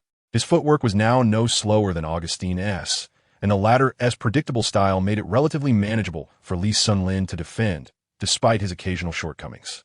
After all, in the previous match, Lee had been tasked with guarding Kobe, a challenge that, though not particularly successful, had tested his mettle. As Augustine attempted to penetrate with the dribble, he quickly realized that Lee Sun-lin could match his every step, albeit with noticeable effort. He simply could not shake him off. The remarkable speed of 70 points proved invaluable, preventing any easy bypass. Observing Augustine pivoting helplessly beyond the three-point line under Lee Sun-lin's pressure, KD, stationed near the free-throw line, abandoned his pursuit of Wallace and rushed over to double-team. The advantages of long limbs were evident, and upon seeing the former superstar approach, Augustine hastily sought to pass the ball. However, during the passing motion, KD's fingertips grazed the ball, altering its trajectory and allowing Lee Sun-lin to seize possession. With the ball now in his grasp, KD swiftly leaped past Augustine and surged forward, racing towards an unguarded half-court, where the Bobcats lay vulnerable. After Lee Sun-lin secured the ball, he executed a swift long throw, allowing KD to effortlessly receive it. With a powerful stride, he took off and glided through the air for a magnificent dunk. The dunk, though simple in execution, showcased Durant's unparalleled wingspan. The score stood at 54-63. The Thunder managed to score 4 consecutive points in the second half, narrowing the gap to within 10. During this brief minute, Lee Sun-lin impressively recorded 2 assists. "Oh, KD, Lee's splendid work," 2 spectators remarked, engaged in discussion. With this dunk, the deficit, for the first time since the first quarter, returned to single digits. However, the Bobcats were not about to call it a day. After all, Larry Brown was no Greg Popovich, and this was merely the first possession of the second half for the Bobcats. What followed was exhilarating, as the suspense of the score gap returned. Dear netizens, let us engage in a prediction. Which team do you believe will triumph in this match? Despite the Thunder closing the gap to 9 points, The majority of viewers and online commentators remained skeptical about their chances of a comeback. Given the Thunder's history, it felt like the time for their inevitable collapse was fast approaching. The anticipation for their downfall was palpable. Lee Sun-lin merely picked up a couple of assists. Is it truly necessary to elevate him to the heavens? The critics continued to assert. Before long, the betting was closed, with only 16% of the wagers placed on the Thunder to win, while a staggering 84% favored the Bobcats. This season, the Thunder had left many longtime fans disheartened, consistently collapsing just when hope was kindled. The hearts of the crowd had been thoroughly wounded by the Thunder's performance. Lee Sun-lin has indeed been impressive, with 2 assists, a fan remarked. Yes, the Bobcats have also shown some relaxation. After all, they're playing away, Coach Ma added. Back on the court, Augustine dribbled past half-court, this time opting for a swift pass to Gerald Wallace, positioned at the free throw line. Wallace, a veteran of the NBA, had entered the league at the young age of 19. Although only 27 now, he had already played for 8 years and was currently in peak form, earning a salary of $9.5 million this year, classifying him as a high-paid player. Hailing from a modest American town, Wallace's innate basketball talent led him to forsake his childhood dream of becoming an FBI agent in favor of pursuing a career in the NBA. He is a versatile forward with sharp offensive skills, and while his defensive abilities are often overlooked, he possesses a well-rounded game akin to Scottie Pippen. He and Richardson took turns defending KD. Although they made it difficult for Durant, he still managed to score on them, leaving Wallace in a sour mood. With the ball in his possession, Wallace faced off against Kevin Durant, while his teammates executed a series of cross movements. Be cautious, young one, with your fragile physique. You play like a girl, he taunted. Wallace's physique surpassed that of Durant, allowing him to pivot effortlessly and impose his weight against Durant. Although Durant appeared somewhat frail, he exhibited no fear of confrontation. After a season of rigorous training, he had devised strategies to counter such physically dominant forwards. Durant swiftly evaded the impending pressure, disrupting the footing of Gerald Wallace, who was attempting to lean into him. The referee's whistle pierced the air, signaling a traveling violation. "Veteran, how did you not fall?" Durant quipped, his tongue sharp. At that moment, Wallace's expression darkened. Being outmaneuvered by a rookie was a bitter pill to swallow, igniting his frustration. As Jeff Green prepared to inbound the ball, Lee Forrest maintained a steady advance. Durant, having outsmarted Wallace, reveled in the moment, positioning himself similarly to teach Wallace a lesson. Eagerly reaching out to request the ball from Lee Forrest, Lee Sun-lin did not hesitate. After all, the previous offensive maneuver was far from conventional. Now, as Kevin Durant signaled for the ball, it was prudent to comply. He passed the ball, then gestured to his teammates to swiftly create space. The Thunder players expertly maneuvered to shake off their defenders, allowing Durant to face off against Wallace one-on-one. Receiving the lob from Lee Sun-lin, Durant established a strong position with his back to the basket, showcasing his triple threat stance before executing a sweeping move towards the hoop. Watch closely, veteran, and learn. He seemed to taunt. Wallace's frustration intensified, exclaiming in disbelief at the audacity of this young player. Durant's array of offensive techniques was indeed extensive. Wallace had already been bested multiple times in the first half, proving inadequate in his solitary defense. Durant feigned a couple of times, but Wallace remained fixated on Durant's center of gravity, refusing to fall for his deceptive moves.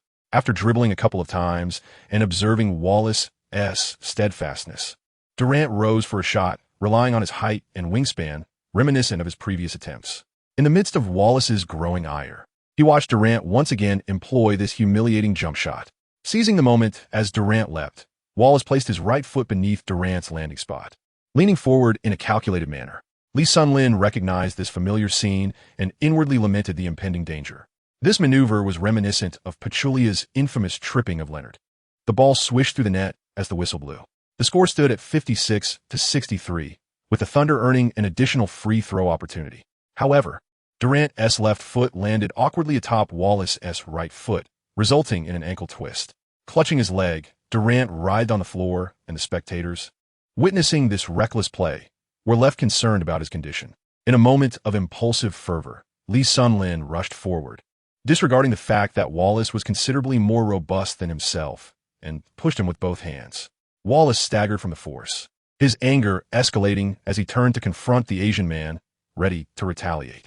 The scene quickly escalated as Green and Wilcox swiftly intervened, separating Rasheed Wallace from Lee Sun-lin. The two then began to push Wallace back, prompting the players from the Bobcats to surround them in protest. The referee's whistle pierced the air, its urgency echoing amidst the cacophony of boos from the audience, who were concerned that Wallace's actions could jeopardize their star player. Chaos erupted on the court. Take him down. Finish him. The viewers on Sina Weibo inundated the comments section with fervent encouragement. Westbrook and the Thunder's bench erupted in outrage. Yet they were held back firmly by Brooks and the assistant coaches, for any escalation could jeopardize their chances at the top draft pick this season. As the conflict unfolded, the atmosphere grew increasingly tumultuous. Online spectators rallied behind Lee Sun-lin, urging him to showcase his martial prowess, with messages flooding in. Show him the strength of Chinese kung fu. Don't back down. Lee Sun-lin proclaimed, when I get serious, even the referee won't be spared. The viewers, keen for the spectacle, largely supported his actions, recognizing the aggressive intent from the opponent. Jeff Green, despite his imposing stature, seized the opportunity amid the disorder to land a punch on Gerald Wallace, only to be promptly caught by the referee. Before long, with the concerted efforts of the officials and security personnel, the turmoil was quelled. Durant, assisted by the team physician, limped towards the locker room, indicating that he would likely not return to the game. The officials, well trained for such disturbances, managed to restore order expeditiously, successfully separating the players. Gerald Wallace shot a fierce glare at Lee Sun-lin, who met his gaze defiantly. Frustrated, Lee Sun-lin muttered discontentedly from the bench. The referee reviewed the video footage to assess the nature of Wallace's foul, while also examining which players had engaged in the fray. Westbrook activated his skills, unleashing the fury of the turtle. Lee Sun-lin heard the sound and turned his gaze towards Westbrook, who was indeed on the brink of an outburst once again. However, this time, his eyes were notably sharper, though his emotional display and movements were not excessively agitated. The large screen on site repeatedly replayed the moment when Gerald Wallace had stepped in front, prompting a chorus of boos from the audience, all of whom believed it to be a deliberate act. Coach Ma, what do you think the referees will decide? Some fan and Ma Jian continuously observed the video replay. The determination of Gerald Wallace's foul largely depended on the ref's subjective interpretation. If deemed intentional, expulsion and suspension would surely follow, yet if ruled unintentional, it might merely be classified as a regular foul. As for Lee Sun-lin's subsequent act of pushing, he would undoubtedly receive a technical foul, and any further physical altercations would be penalized accordingly. But how would the referees discern whether the act was intentional or unintentional? They would assess whether his forward step was merely an automatic reaction to maintain balance. Yet, if it were indeed intentional, such behavior would be utterly reprehensible. Lee Sun-lin certainly perceived it as deliberate. Gerald Wallace, clearly capable of retracting his foot, intentionally did not, resulting in Durant unwittingly stepping on it. Shortly thereafter, the referee reviewed the footage and rendered a decision, eliciting a chorus of boos from the crowd, who expressed their dissatisfaction. The referee's verdict was announced. Though we could not yet see it, the audible reaction suggested a call unfavorable to the home team. Indeed, the referee deemed Wallace's foul on Durant to be a mere ordinary foul, while Lee Sun-lin received a technical foul, and Gerald Wallace also incurred a technical foul. Jeff Green was ejected from the game. This was a significant blow to the Thunder, as their leading scorer Durant was sidelined due to injury, their second scorer ejected, and their third scorer burdened with 4 fouls. Indeed, the Thunder were in a predicament. In contrast, the Bobcats, despite Wallace receiving a technical foul, remained intact, and we now await Coach Brooks' adjustments. Jeff Green's impulsiveness was excessive. While a push might not warrant ejection, he should refrain from throwing punches in front of the referee. The Thunder were now in a difficult situation. As the ruling was announced, online commentators became animated. Look, the Thunder have not disappointed us, broadcaster. You may as well settle the accounts early. Those who invested in the Thunder can head to the rooftop. The Thunder's fate appeared sealed. Brooks was seething, dissatisfied with the referee's decision, repeatedly shouting at the officials. Had it not been for assistant coach Jack intervening, he too might have faced ejection. Brooks found himself in a quandary. He could not vent his frustrations on his players under such circumstances. The Bobcats were indeed cunning, injuring Durant, while Jeff Green's recklessness only exacerbated the situation. One ought to engage in physicality discreetly, rather than brandishing fists before the officials. It was utterly senseless. The Thunder's options had dwindled, and now they were confronted with a slew of complications. Brooks was distressed, almost wishing for his own ejection as a means of relief. After a moment of hesitation, Brooks called out, "Russell, you're up. Lee, you'll play shooting guard as before, creating space for Russell. Collison, Wilcox, Smith, you three need to stretch the floor for Russell and assist Lee with off-ball screens." Upon hearing his name, Joe Smith felt a surge of joy. Finally, he was recognized. Though he harbored resentment towards Durant and Lee Sun-lin, the starters and rotation players, he dared not oppose the team in such a critical moment. What was the situation? Had he not noticed the entire team was in an uproar? Had he not heard the cacophony of boos from the audience? If he were to act recklessly, he would surely become the pariah, jeopardizing his future on the court. Thus, Joe Smith momentarily shelved his ill intentions. This time, the Thunder exhibited remarkable unity, as both of their primary scorers were absent, compelling each player to step up. On the other hand, Larry Brown, while disapproving of Gerald Wallace's actions, refrained from voicing his concerns, acknowledging that the referees deemed Wallace's intentions as non-malicious. To mitigate his emotions, it was prudent not to field him just yet, with plans to reassess in the fourth quarter. Augustine, you take the court alongside Felton, ensuring constant vigilance against Lee Forrest. Felton should set screens for Richardson, aiming to create mismatches with Westbrook. Presently, the only player left on the court with a semblance of offensive prowess is the rookie in jersey number 0, though he's already burdened with 4 fouls. Richardson should strive to exploit this. Larry Brown held a deep admiration for Westbrook, despite being a rookie. His displayed talent was undoubtedly among the league's elite, compelling a sense of caution even in his inaugural year. Brown also envied Brooks, noting that the Thunder's talent appeared superior to that of the Bobcats. Had Durant in jersey number 35 not been sidelined, the outcome of this match would have been uncertain. However, with the opponent's 2 main scorers absent, victory seemed assured. As for Lee Forrest, Brown regarded him with disdain, viewing the Thunder S number 8 as merely a shooter with mediocre talent and decent court vision, lacking substantial self-scoring ability. If they could neutralize Westbrook or take him out of the game, victory would be virtually guaranteed. Everyone, we must avenge KD and secure this win. Westbrook naturally assumed the mantle of leadership, rallying the team, and despite being a rookie, he commanded respect from all. On the court, prowess dictates leadership. Chapter 40, the score stays tight. Despite the absence of their leader, the Thunder players, under Westbrook's guidance, demonstrated unparalleled solidarity. Lee Sun-lin observed the crowd being invigorated by Westbrook's enthusiasm, their spirits soaring.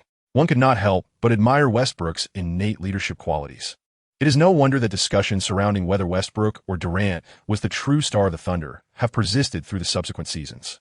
While Westbrook in his rookie season may not have matched Durant's current prowess, their abilities to lead a team have remained closely contested over the years. Durant's insurmountable scoring ability and Westbrook's versatility make it difficult to distinguish between them at their peak. Undeniably, in terms of scoring alone, Westbrook may fall short of Durant. Yet basketball transcends the mere comparison of scoring aptitude.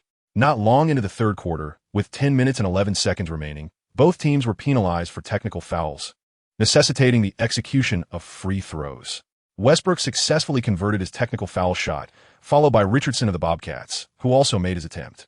The score stood at 57-64, maintaining the same margin. Westbrook then proceeded to execute the 2+1 free throw that Durant had requested. According to NBA regulations, players cannot be substituted for free throws except under certain circumstances. Firstly, if a player is injured due to a foul during a shooting attempt and is unable to continue, the coach may designate a player from the bench to take the free throws, with the injured player prohibited from returning to the game. This rule primarily addresses situations where a poor free throw shooter, like Shaquille O'Neal, could be replaced by a more proficient shooter at a critical juncture. Secondly, if a player sustains an injury from an opponent's unsportsmanlike conduct, the coach may still select a bench player to take the free throws, while the injured player is allowed to return to the game. In Durant's case, he fell into the first category and could not return. Westbrook converted the additional free throw, bringing the score to 58-64, narrowing the gap to 6 points. Without exchanging high fives with his teammates, Westbrook quietly returned to defense. Augustine, merely a backup point guard, left the primary playmaking duties to Felton. Felton advanced the ball into the front court, maneuvering to the right arc while surveying the court. Utilizing a screen, he broke through Westbrook's defense and penetrated the paint. Passing the ball back to Richardson, who was tightly guarded by Joe Smith, presented no opportunity. Richardson then retreated to the arc, calling for a pick and roll. Finding a gap at the top of the arc, Richardson launched a three-pointer that found nothing but net. The score now was 58-67. Richardson was on fire today, having already amassed 26 points by the end of the third quarter. The live-streaming host, Xiao Ming, energetically tapped on his keyboard, providing a textual commentary for the online audience. Joe Smith wiped the sweat from his brow, glancing at his counterpart, Richardson, feeling somewhat helpless. He simply cannot keep up. Westbrook advanced with the ball, crossing the halfway line. Though impulsive by nature, he refrained from recklessness this time, as he noticed at least 3 players from the Bobcats fixated on him. If he opted to go solo, he would face the relentless pursuit of 3 defenders. Lee Sun-Lin tirelessly sprinted between the right corner and the midline, matching Augustine's pace, unable to shake him off on his own. Lee Sun-Lin observed that Westbrook was unwilling to take the shot himself, so he came to a halt and signaled for his teammates, Collison and Wilcox, to join him in the paint. After executing the tactical gestures, Lee Sun-Lin made his way toward Collison and Wilcox, causing the 4 players to cluster tightly in the key. Seizing the opportunity, Collison effectively blocked Augustine, while Okafor, who was assigned to guard Collison, failed to provide support for Lee Sun-Lin. With the assistance of Collison, Lee Sun-Lin managed to temporarily evade Augustine. He swiftly darted to the left corner, where Westbrook, keenly observing Lee Sun-Lin's movements, delivered a precise pass. Positioned at the left corner and enjoying a clear shot, Lee Sun-Lin, bolstered by Westbrook's skill enhancement, achieved an impressive shooting percentage exceeding 90%, unchallenged by any defender. At that moment, the only thing in Lee Sun-Lin's eyes was the hoop. He leaned back, drawing his bow and letting the arrow fly, scoring a 3-pointer. The score stood at 61-67, narrowing the gap back to 6 points.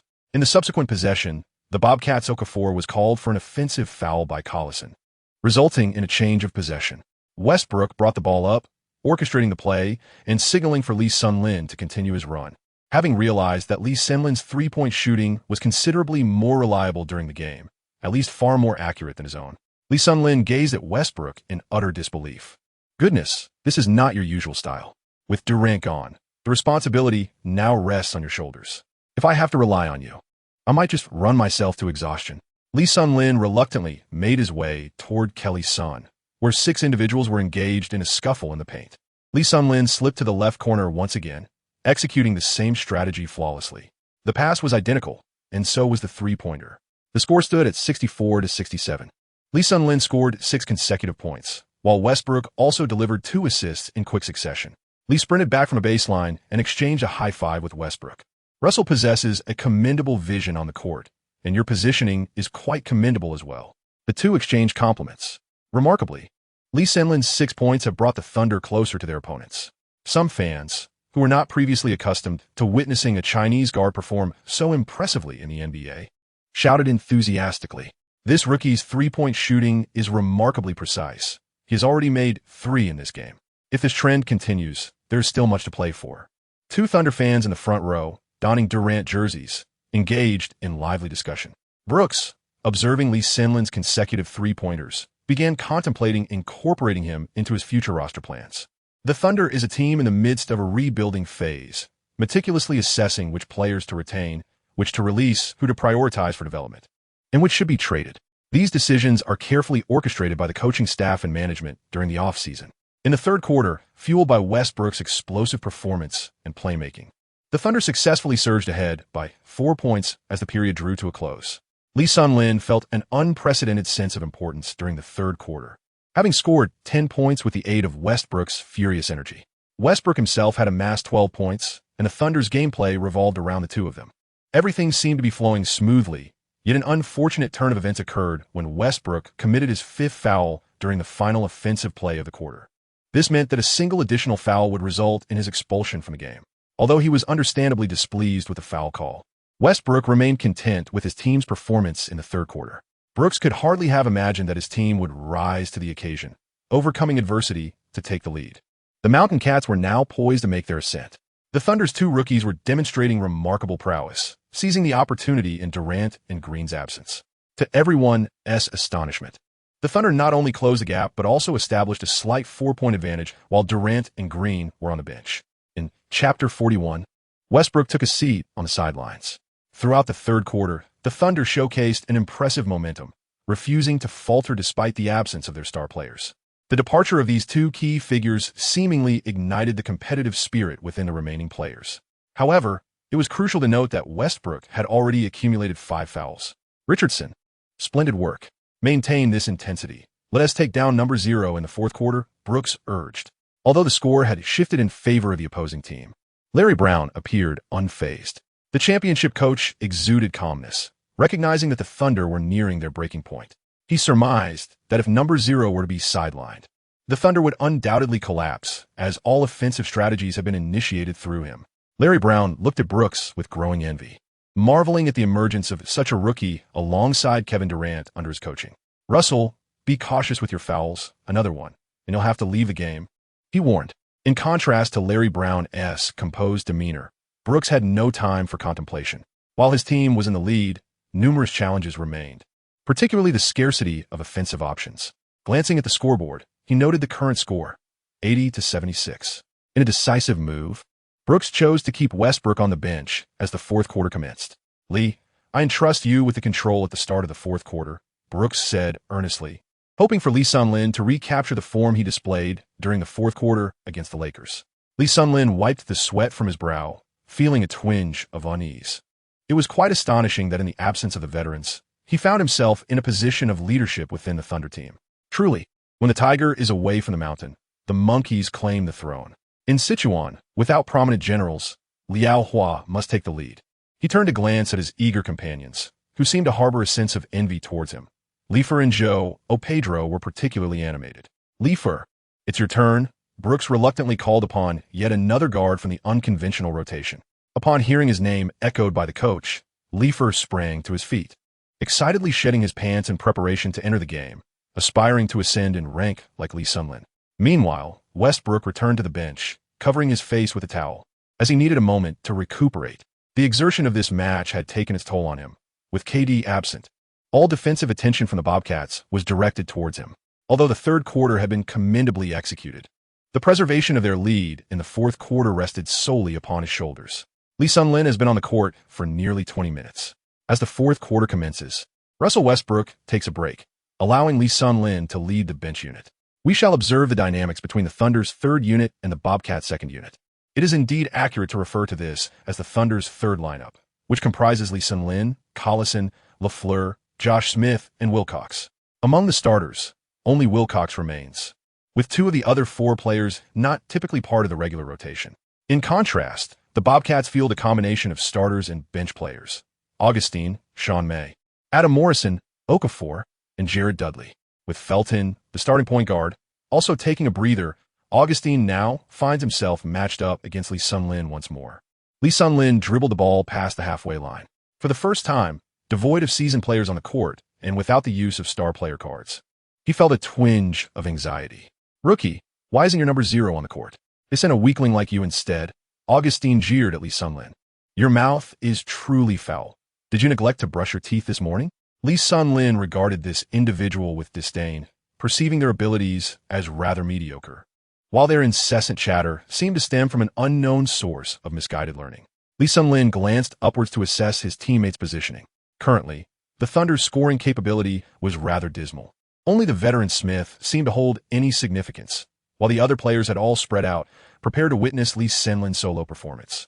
Lee Sun-Lin was indeed a source of great frustration, as it seemed that Brooks intended to entrust him with the primary offensive duties. He signaled for Collison to come forth and set a screen. Collison advanced, providing a momentary obstruction for Lee Sun-Lin, who then pressed forward. However, the lane was congested with defenders, prompting him to pass the ball back to Collison. Upon surveying the positioning of his teammates, each tightly guarded, had no choice but to return the ball to the approaching Lee Sun-Lin. Lee Sun-Lin waved his hand, signaling Collison to retreat, then glanced at the clock. Only 8 seconds remained. He resolved to take a shot over Augustine, knowing that even after interference, he maintained a shooting percentage of around 40. As he lowered the ball with both hands, Augustine, sensing Lee's intent to rise for a shot, immediately closed in, flailing his arms in an effort to disrupt. Observing Augustine's positioning, Lee smirked inwardly, thinking, "Let me demonstrate the art of drawing a foul like the great scorer." With a sweeping motion, his arm sought out Augustine's, and he elevated, leaning back to release the shot as he fell to the ground. The referee's whistle pierced the air as he signaled with his left hand extended straight, his left elbow bent at a 90-degree angle, and his right hand half clenching to strike his left wrist, indicating a foul for illegal contact. He then raised 3 fingers toward the scores table. "No, I was merely attempting to steal the ball," Augustine exclaimed, incredulity etched across his face. What just transpired? The audience, equally bewildered, had barely comprehended the sequence before the referee called the foul on Augustine. Lee Sun-Lin displayed little emotion, merely shrugging his shoulders before proceeding to the free throw line. Prepare to execute 3 shots. Augustine, still bewildered, thought to himself, didn't I just interfere? How could this possibly be a 3-point foul? At that moment, the large screen in the venue began to replay the incident in its entirety. As Augustine attempted to obstruct Lee Sun-lin with his arm, he inadvertently reached between Lee Sun-lin's 2 arms, prompting Lee Sun-lin to actively engage with Augustine's arm and leap up while making contact. There was a hint of seeking the referee's attention, yet Lee Sun-lin had adeptly navigated the rules. Although the referee was aware of the intentionality behind Lee Sun-lin's actions, he was compelled to call the foul, as Augustine's infraction was undeniably apparent. Lee Sun-lin, disregarding the vociferous protests of Larry Brown and Augustine towards the referee, approached the free throw line, poised to execute his shots. He converted 2 out of 3 attempts, bringing the score to 82-76. Noticing that the referee had ceased to acknowledge him, Augustine, feeling disgruntled, reluctantly accepted this slight. Dribbling the ball, he crossed half court and signaled to his teammate Okafor to set a screen, preparing to retaliate. "You're nothing but a soft pretender who only knows how to draw fouls." Augustine began to rant once more. "You call yourself DJ Augustine, right? How many points did you score today?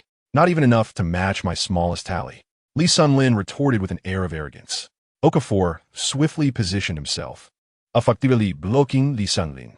Augustine then maneuvered past him, effortlessly evading Collison's defensive effort, and scored with a layup, narrowing the score to 82-78. Presently, the Thunder's lineup found it challenging to maintain a solid defense, resorting instead to an offensive strategy. It must be noted that the defensive capabilities of the 2-point guards from the Bobcats were rather lackluster, granting Lee Sun-lin ample time to adapt. In the ensuing minutes, Lee Sun-lin significantly facilitated the connection among his teammates, as both Joe Smith and Corson managed to score. The Thunder starting lineup engaged in a fierce exchange with the Bobcats' second unit. Although they struggled to contain the Bobcats' offense, the latter could not stifle their own. Given that both teams lacked robust defensive structures, with most offensive efforts being rather perfunctory, as time progressed, the score reached 92-88, with the margin consistently remaining at 4 points. It was not until the final 6 minutes that Westbrook re-entered the game, substituting for Lee Sun-lin. Upon his arrival, Westbrook relentlessly pursued offensive opportunities, continuously suppressing the Bobcats' attempts to rally.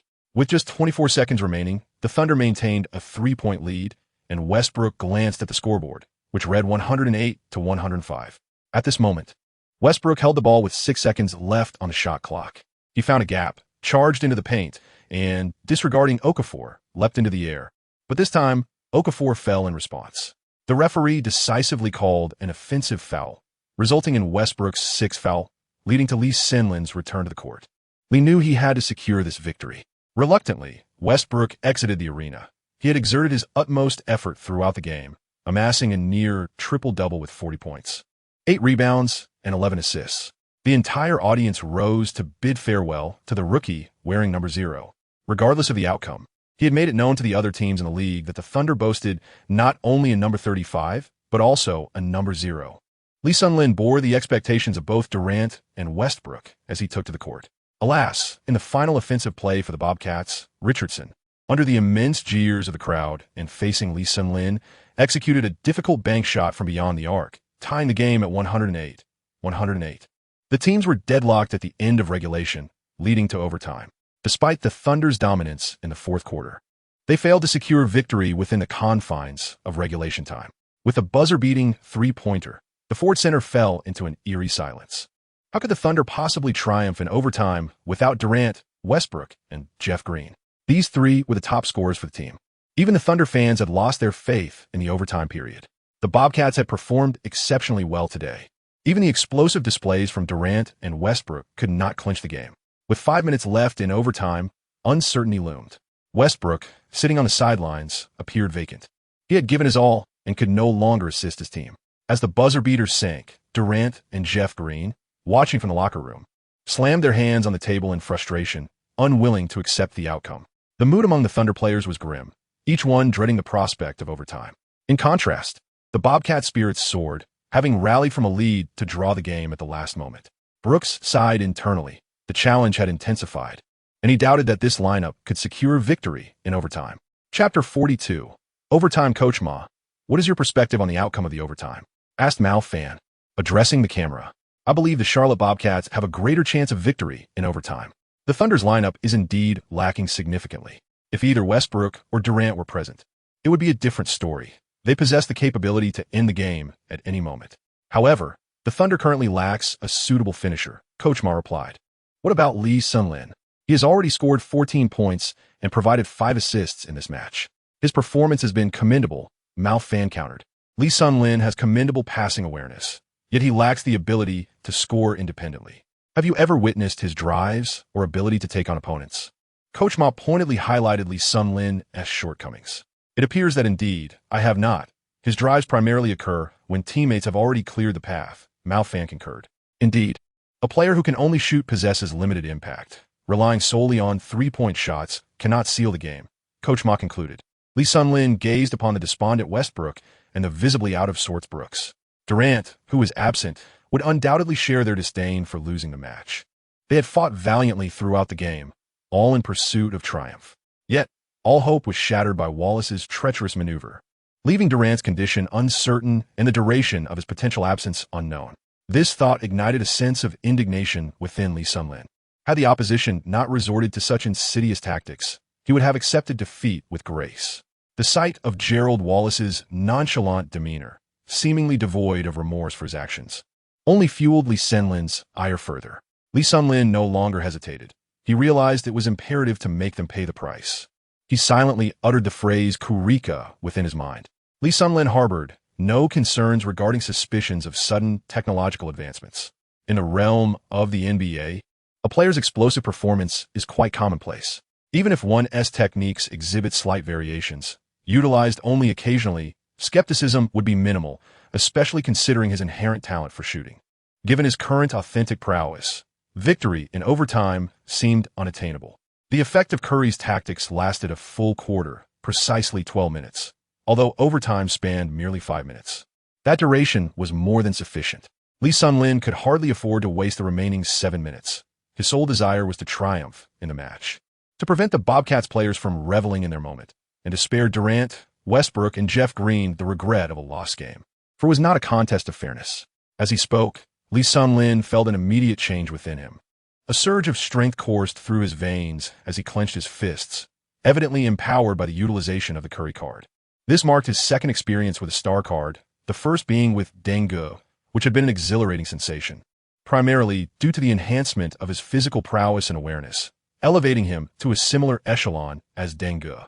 Employing the Curry card offered an entirely distinct experience. While Harden embodied confidence in controlling the game's dynamics, Curry exuded assurance in his shooting touch. Although Curry's physical attributes were marginally inferior to Harden's, his finesse and mastery of the ball surpassed that of Harden. Having embraced the essence of Curry's strength, Lee Sun-Lin was imbued with unwavering confidence in seizing victory. If the opponents were the Lakers or the Celtics, even the pinnacle version of Curry might struggle. After all, basketball is fundamentally a team sport. Yet, facing the Bobcats was a different story. If they were up against the Lakers or the Celtics, it was unlikely that the Thunder would find themselves in a nail-biting overtime. The distinction between formidable teams and weaker ones is starkly evident in defensive intensity. Strong teams elevate their defensive pressure over time to dominate the game, whereas weaker teams falter significantly in this aspect. My friends, we have not yet succumbed to defeat. There are still 5 minutes left. Let us utilize these precious moments to bid farewell to them as they journey to Texas. Lee Sun-Lin made a valiant attempt to uplift the morale, yet the impact was evidently inferior to that of the two young stars, rendering the atmosphere somewhat desolate. As anticipated, only those with genuine prowess possess the authority to influence. Lee, we shall observe your performance. Westbrook clung to a flicker of hope. He was not one to surrender easily. He yearned to witness Lee Sun-Lin's explosive performance during the fourth quarter of the game against the Lakers. Russell, thank you for your trust, Lee Sun-Lin said, casting a sympathetic glance at the somewhat despondent Westbrook. Lee, how do you wish to proceed? Brooks inquired, taking the initiative to solicit Lee Sun-Lin's tactical thoughts. Coach, I hope to receive a screen from Johan at the three-point line. Lee Sun-Lin responded without hesitation, requesting both personnel and strategy from Brooks. It is well known that Curry has accomplished countless audacious feats utilizing bogut screens. Johan Pedro, being the most physically imposing player on the Thunder, was the ideal candidate for this role. Although Johan lacked any offensive highlights beyond his imposing physique and ability to set screens at this moment, Lee Sun-lin merely wished for him to temporarily assume Bogut's role, using his robust frame, honed through daily sessions at the gym, to shield him from defenders. All right, Brooks conceded, no longer dwelling on minutiae. With most of his cards played, he now had no choice but to rely on Lee Sun-lin, leaving the outcome to fate. Upon hearing Lee Sun-lin's words, Johan Pedro felt an overwhelming sense of gratitude. It became clear that Lee had never forgotten about him as a companion. Henceforth, he decided to recognize Lee as the leader. Lee Sun-lin was unaware that his casual recommendation would lead to the arrival of a subordinate. Coruscant, you go down. Johan, you ascend, he instructed. Johan, once you are up, be prepared to assist him in defense according to Lee Sun-lin's tactical gestures. Yes, coach. Johan Pedro responded with an exuberant shout, for this was a crucial overtime period, rather than just a mere waste of time, as in previous moments. Beep. Overtime commenced officially. With a jump ball at center court, Johan Pedro faced off against Okafor in the jump. Okafor triumphed, securing the ball for Felton. The Bobcats' Felton advanced past half court, settling on the right side to control the ball. He took his time, observing the movements of his teammates. Okafor stepped up to provide a screen. Felton utilized Okafor's body to maneuver around Lee Sun-lin's defense. Upon reaching the free throw line, Felton scanned the interior but found no opportunity. At that moment, Gerald Wallace positioned himself on the right side of the free throw line, easily displacing Joe Smith and creating a perfect angle, raising his hands to call for the ball. Felton promptly delivered it to him. With Durant and Green absent from the Thunder, Wallace possessed a significant advantage against any opponent. As soon as Gerald Wallace received the ball, a cacophony of boos erupted from the crowd. Defense! Defense! The audience rallied in unison, encouraging Joe Smith. Joe Smith clapped his hands, igniting his own enthusiasm. Possessing remarkable mental fortitude, Gerald Wallace held the ball at his chest, adopting a triple threat posture. Joe Smith's gaze was fixed on Wallace's every movement. Aside from Durant, Wallace regarded none of the Thunder players with esteem. With a crossover dribble followed by a sudden acceleration, he deftly bypassed the aging Joe Smith, stepping just inside the free throw line before executing a quick stop and jump shot. Joe Smith failed to impede him, and the ball swished through the net. The score now stood at 108-110, with Gerald Wallace securing the first point for the Bobcats in overtime. After making the basket, Wallace displayed an audacious demeanor, placing a finger to his lips and scanning the arena with a challenging gaze, signaling for silence. In response to his brazen act, the crowd's boos intensified, and the Thunder players glared at him with fury. Lee Sun-lin squinted at him, remaining unperturbed. As he received the ball sent by Johan Pedro, he felt its supple texture. It seemed to meld seamlessly with his hand. The offensive play from OKC unfolded. Lee Sun-lin moved gracefully, dribbling the ball across half court. He approached within 2 steps of the three-point line, lifting his gaze to observe his teammates awaiting his tactical signal. Felton stood at the three-point line, eyeing him intently. The terrifying aspect of Curry in 2016 lay in the fact that once he crossed half court, he was within his offensive range. Thus, defenders needed to closely mark him from that point onward. Felton evidently lacked this awareness, and it was clear that such defensive strategies were still not prevalent in the current NBA. Therefore, how could Lee Sun-lin let such an opportunity slip away? He began to leap and shoot in rhythm with his body. Felton, observing Lee Sun-lin's actions, found himself filled with questions. What was he doing? Shooting? A feigned shot or a genuine pass? But to whom? The spectators were equally perplexed, their minds racing with various thoughts. For Lee Sun-lin, at that moment, the hoop appeared as vast as the ocean. Facing the sea, with spring blooming, the basketball rolled into the net under the gaze of the entire crowd. Swish. A perfect three-pointer. 111-110, the Thunder regained the lead. Wow, incredible. After scoring, Lee Sun-lin continuously gestured to the audience, urging them to rise in excitement. With his movements, the atmosphere instantaneously became electric, dispelling the earlier gloom cast by Wallace's performance. Whistles, applause, and cheers resounded throughout the venue. At that moment, even the Thunder's bench stood in rapt attention, captivated by the game. In response to Wallace's provocation, Lee Sun-lin boldly retaliated with an audacious long-range three-pointer. He then disdainfully glanced at the Bobcats bench and quietly proclaimed, "Next, we shall annihilate you." The ball went in. What a sight. Lee Sun-lin truly displayed remarkable prowess. After witnessing that shot, a certain fan from Cena was left agape. Incredible. Lee Sun-lin was indeed impressive. His stance was remarkably steady.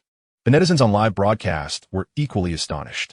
Following this, Richardson of the Bobcats made a mid-range jump shot, bringing the score to 111 to 112, allowing the Bobcats to reclaim the lead once more. Lee Sun-Lin dribbled past the half-court, casting a glance at Felton, who appeared to believe that his previous attempt was merely a stroke of luck. Undeterred, Lee Sun-Lin positioned himself in the same spot, adopting the identical stance. Once more, he launched the ball. Chapter 43. The game concluded. Swish. The ball sailed through the net with perfect precision. From 2 steps beyond the three-point line, Lee Sun-Lin executed another extraordinary long-range shot. The score stood at 114 to 112. The crowd erupted in exhilaration, the decibel level within the arena reaching its zenith, as nearly every spectator rose to witness the spectacle. Lee Sun-Lin. The DJ energetically amplified the atmosphere. OKC. Lee Sun-Lin, with an air of bravado, traced a circle on his head using 3 fingers. He then gestured to the audience, encouraging them to elevate their excitement. Westbrook immediately embraced Corson, igniting a wave of exuberance on the bench, with players exuberantly celebrating. This is a quintessential display of star power, as he prepared to seal the game with his shooting, exclaimed Chow Fan. Coach Ma was swiftly contradicted, having just asserted that relying solely on shooting could not secure victory. It now appeared that his stance was precariously challenged. The fervor was palpable, and a notification should be sent to those who invested in the Thunder, allowing them to descend from the rooftop to make room. The fans on Hoopu savored this exhilarating moment as if it were a delicacy. Larry Brown, upon witnessing Lee Sun-Lin's second three-pointer, erupted in anger towards Felton. For heaven's sake, interfere already. Why are you just standing there? Felton, at a loss for words, pondered how, after 3 years in the league, he had never encountered a player bold enough to attempt such long-range shots consecutively. Kobe himself would hesitate. Zhang Tao watched Lee Sun-Lin sprint back with fervor, reflecting on how long it had been since he first became an NBA reporter, and now witnessing a player in yellow dominate the court was a revelation. This was a distinctly different breed of Chinese basketball star compared to Yao Ming. Guards have always captivated audiences, and Zhang Tao understood that if Lee Sun-Lin continued to perform at this level, domestic fans would rapidly become fervent. The foundation of Chinese fandom is undeniably robust, and it seems the arrival of Oklahoma City was indeed fortuitous. Felton dribbled past half-court, positioning himself at the arc to assess the situation. He passed the ball to Richardson, who danced past LaFleur, landing on the free throw line and executing a sudden stop for a mid-range shot. Once again, he found the net. The score stood at 114 to 114. The spectators had grown accustomed to the Thunder's inability to contain the Bobcats' offense and could only await the outcome of their own offensive endeavors. Lee Sun-Lin touched his forehead, realizing that his teammates' defense was remarkably inadequate. During overtime, the Bobcats capitalized on every single offensive opportunity. LaFleur, feeling helpless, cast a glance at Richardson. Acknowledging the futility of their efforts, the first step had already left them behind. Lee Sun-Lin dribbled past the halfway line, arriving once more at the spot from which he had previously sunk a three-pointer. At this moment, Felton heightened his vigilance and swiftly moved to apply tight defense. Lee Sun-Lin fixed his gaze on his teammates' positioning, signaling them with a tactical gesture to prepare for rebounding, entirely disregarding the presence of Felton, who was closely trailing him. Felton, having just suffered the consequence of conceding 2 consecutive three-pointers, dared not avert his eyes from Lee Sun-Lin's form. As Lee Sun-Lin observed his teammates fully prepared, he immediately commenced a series of intricate cross dribbles, deftly maneuvering his feet. He advanced to a position 2 steps beyond the three-point line at a 45-degree angle to the right, exhibiting a captivating display of lateral movement. By skillfully shifting his weight, he rendered Felton momentarily off balance.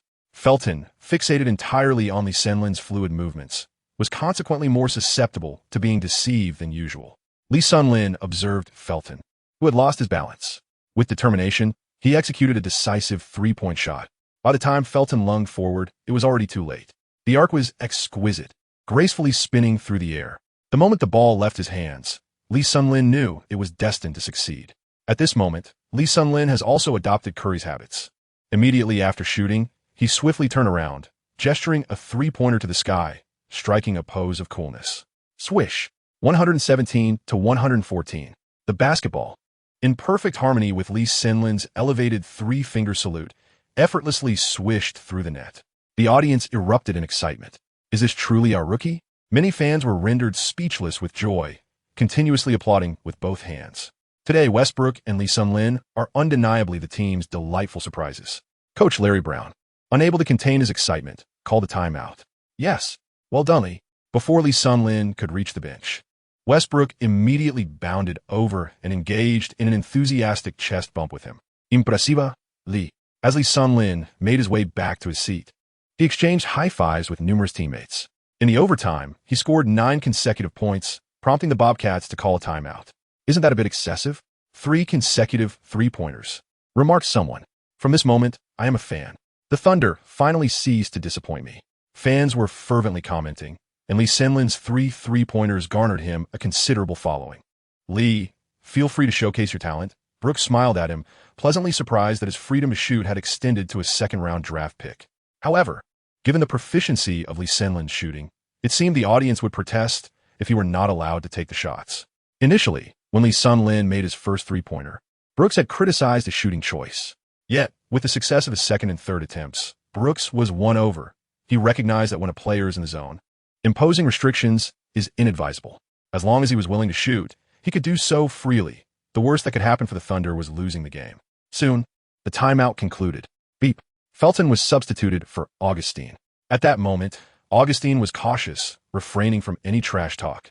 He was astute enough to understand that he was no match for Lee Sun-lin and did not wish to provoke him. Fearing he might be outshone and lose his playing time, he calmly controlled the ball, bringing it to the arc before passing it to Wallace.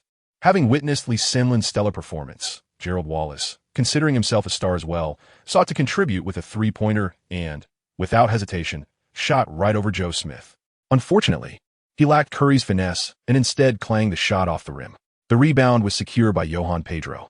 Larry Brown, from the sidelines, slammed the tactical board in frustration. His face darkening, this was disastrous. Indeed, as Lee Sun-lin dribbled past half-court, he utilized a screen from Johan Pedro and, once again beyond the three-point line, launched another shot. The ball swishing through the net with that familiar sound, followed by the echo of cheers. The score stood at 120-114. Lee Sun-lin successfully made his 4th three-pointer in overtime. The morale of the Bobcats plummeted, and they subsequently missed another shot. Before long, after several possessions, the score stood at 125-116. Lee Sun-lin dribbled the ball while keeping an eye on the clock, choosing not to attack. As the audience collectively counted down 10, 9, 8, 7, 6, 5, 4, 3, 2, 1, the time expired, marking the conclusion of the match. Lee Sun-lin masterfully dominated the overtime, leading the Thunder to a commendable victory of 125-116, marking their 3rd triumph of the season. This victory came at a considerable cost, as they suffered the loss of 3 key players. Chapter 44, Post-Match Interview. The fans in attendance deemed the ticket prices well worth it. There were comebacks, conflicts, and a remarkable turnaround that defied initial skepticism. Most importantly, the team they fervently supported emerged victorious. As the final whistle blew, Westbrook, accompanied by the bench players, rushed onto the court, encircling their teammates and engaging in exuberant celebrations with spirited dance. In due course, the players concluded their revelry and gradually made their way back to the locker room. Lee Sun-lin wiped the sweat from his brow and headed towards the changing room. Lee Sun-lin. Lee Sun-lin was momentarily taken aback. It was the first time since his return that someone had called out his full name in Chinese. In Oklahoma City, it was quite rare to encounter fellow countrymen. Who could it be? Upon turning around, he saw a journalist in his 30s, wearing glasses. Was he from back home? How did Lee Sun-lin come to realize that he was a journalist? The middle-aged man wore a press badge around his neck and held a voice recorder in his hand. Who else could he be but a journalist? Zhang Tao approached Lee Sun-lin. Lee Sun-lin gazed at the unfamiliar middle-aged man before him. Did you call me? Ah, yes, Forrest, greetings. I am Zhang Tao, a journalist from Sina. May I conduct a brief interview? Certainly, Mr. Zhang, it's a pleasure. This marked the first encounter with a fellow Chinese since Lee Sun-lin's return. Although taken aback, he maintained his politeness, realizing that domestic media had begun to take an interest in him. Zhang Tao observed the young man, and upon hearing his response, was left with a favorable first impression, radiant, handsome, humble, and courteous. You achieved a career high of 31 points in this match. How do you feel about that? Oh, just 31 points. I'm feeling all right, especially since we secured the victory. Despite Curry's current form, Lee Sun-lin exuded confidence. Did he truly care about scoring 31 points? It seemed challenging. Lee Sunlin hesitated before responding. Zhang Tao, upon hearing this, swiftly dismissed the notion of humility from his mind. Now, what are your thoughts on Gerald Wallace's actions today? You even received a technical foul for it. Such actions should never occur on the court. If it happens again, I wouldn't hesitate to push back. I have no regrets about that foul, Lee Sunlin remarked with a hint of resentment as he recalled the incident. Zhang Tao was somewhat taken aback by Lee Sunlin's candor. Following that, Zhang Tao posed a few more questions regarding the game, to which Lee Sunlin replied directly, avoiding excessive embellishments. All right, Forrest, I hope to conduct a more in-depth interview with you in the future. Coverage of you in domestic media has been scant, and fans are eager to learn more about you. Could you provide me with your contact information? Sure. Subsequently, Lee Sunlin shared his phone number. It was no easy task for domestic reporters to travel such a distance from China, and he anticipated further communication. Regarding that foul in the second half, we will file a complaint with the league, Coach Brooks asserted confidently in his post-game interview with the Oklahoma City sports media. I am thrilled with our ultimate victory, but such actions have no place on the basketball court. As an athlete, I understand the potential harm they can inflict. Russell Westbrook, dressed in a stylish shirt, also expressed his admiration during the post-game press conference. Lee, you mean Lee? He dominated the overtime. I am now a fan of his. Those three-pointers were simply spectacular. Lee, I love you. I want to have your children.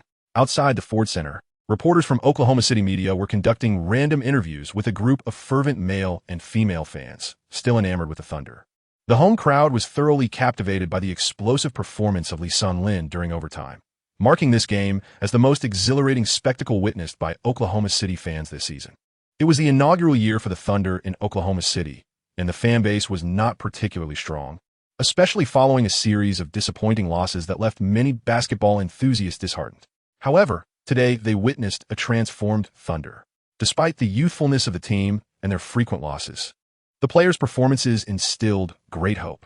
The displays by Durant, Westbrook, and Lee Sunlin illuminated a promising future for the Thunder, a team brimming with talent and an indomitable spirit. In the locker room, the results of Durant's injury were revealed. A mere sprain, not too severe, necessitating a week's rest. Upon hearing this news, a collective sigh of relief swept through the room. Had Durant faced a season-ending injury or a longer recovery, the Thunder's prospect for the season would have been dire. Coach Brooks wiped his brow. Having recently taken the helm, he certainly did not wish to follow in the footsteps of his predecessor.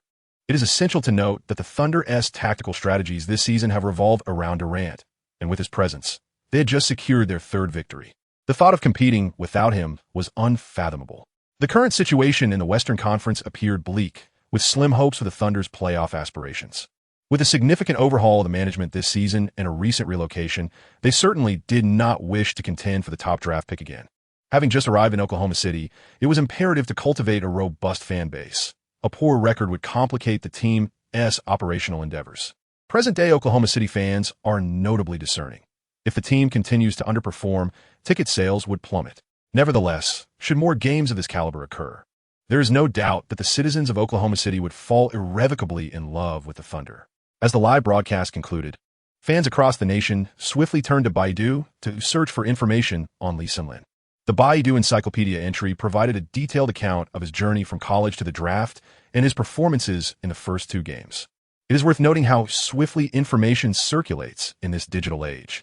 Zhang Tao promptly published his on-site interview with Lee Sunlin in the NBA section of Sina. Before long, the article garnered significant clicks, and Lee Sunlin's popularity began to rise. Given the scarcity of domestic coverage about him, the media's first-hand reports primarily emanated from Sina.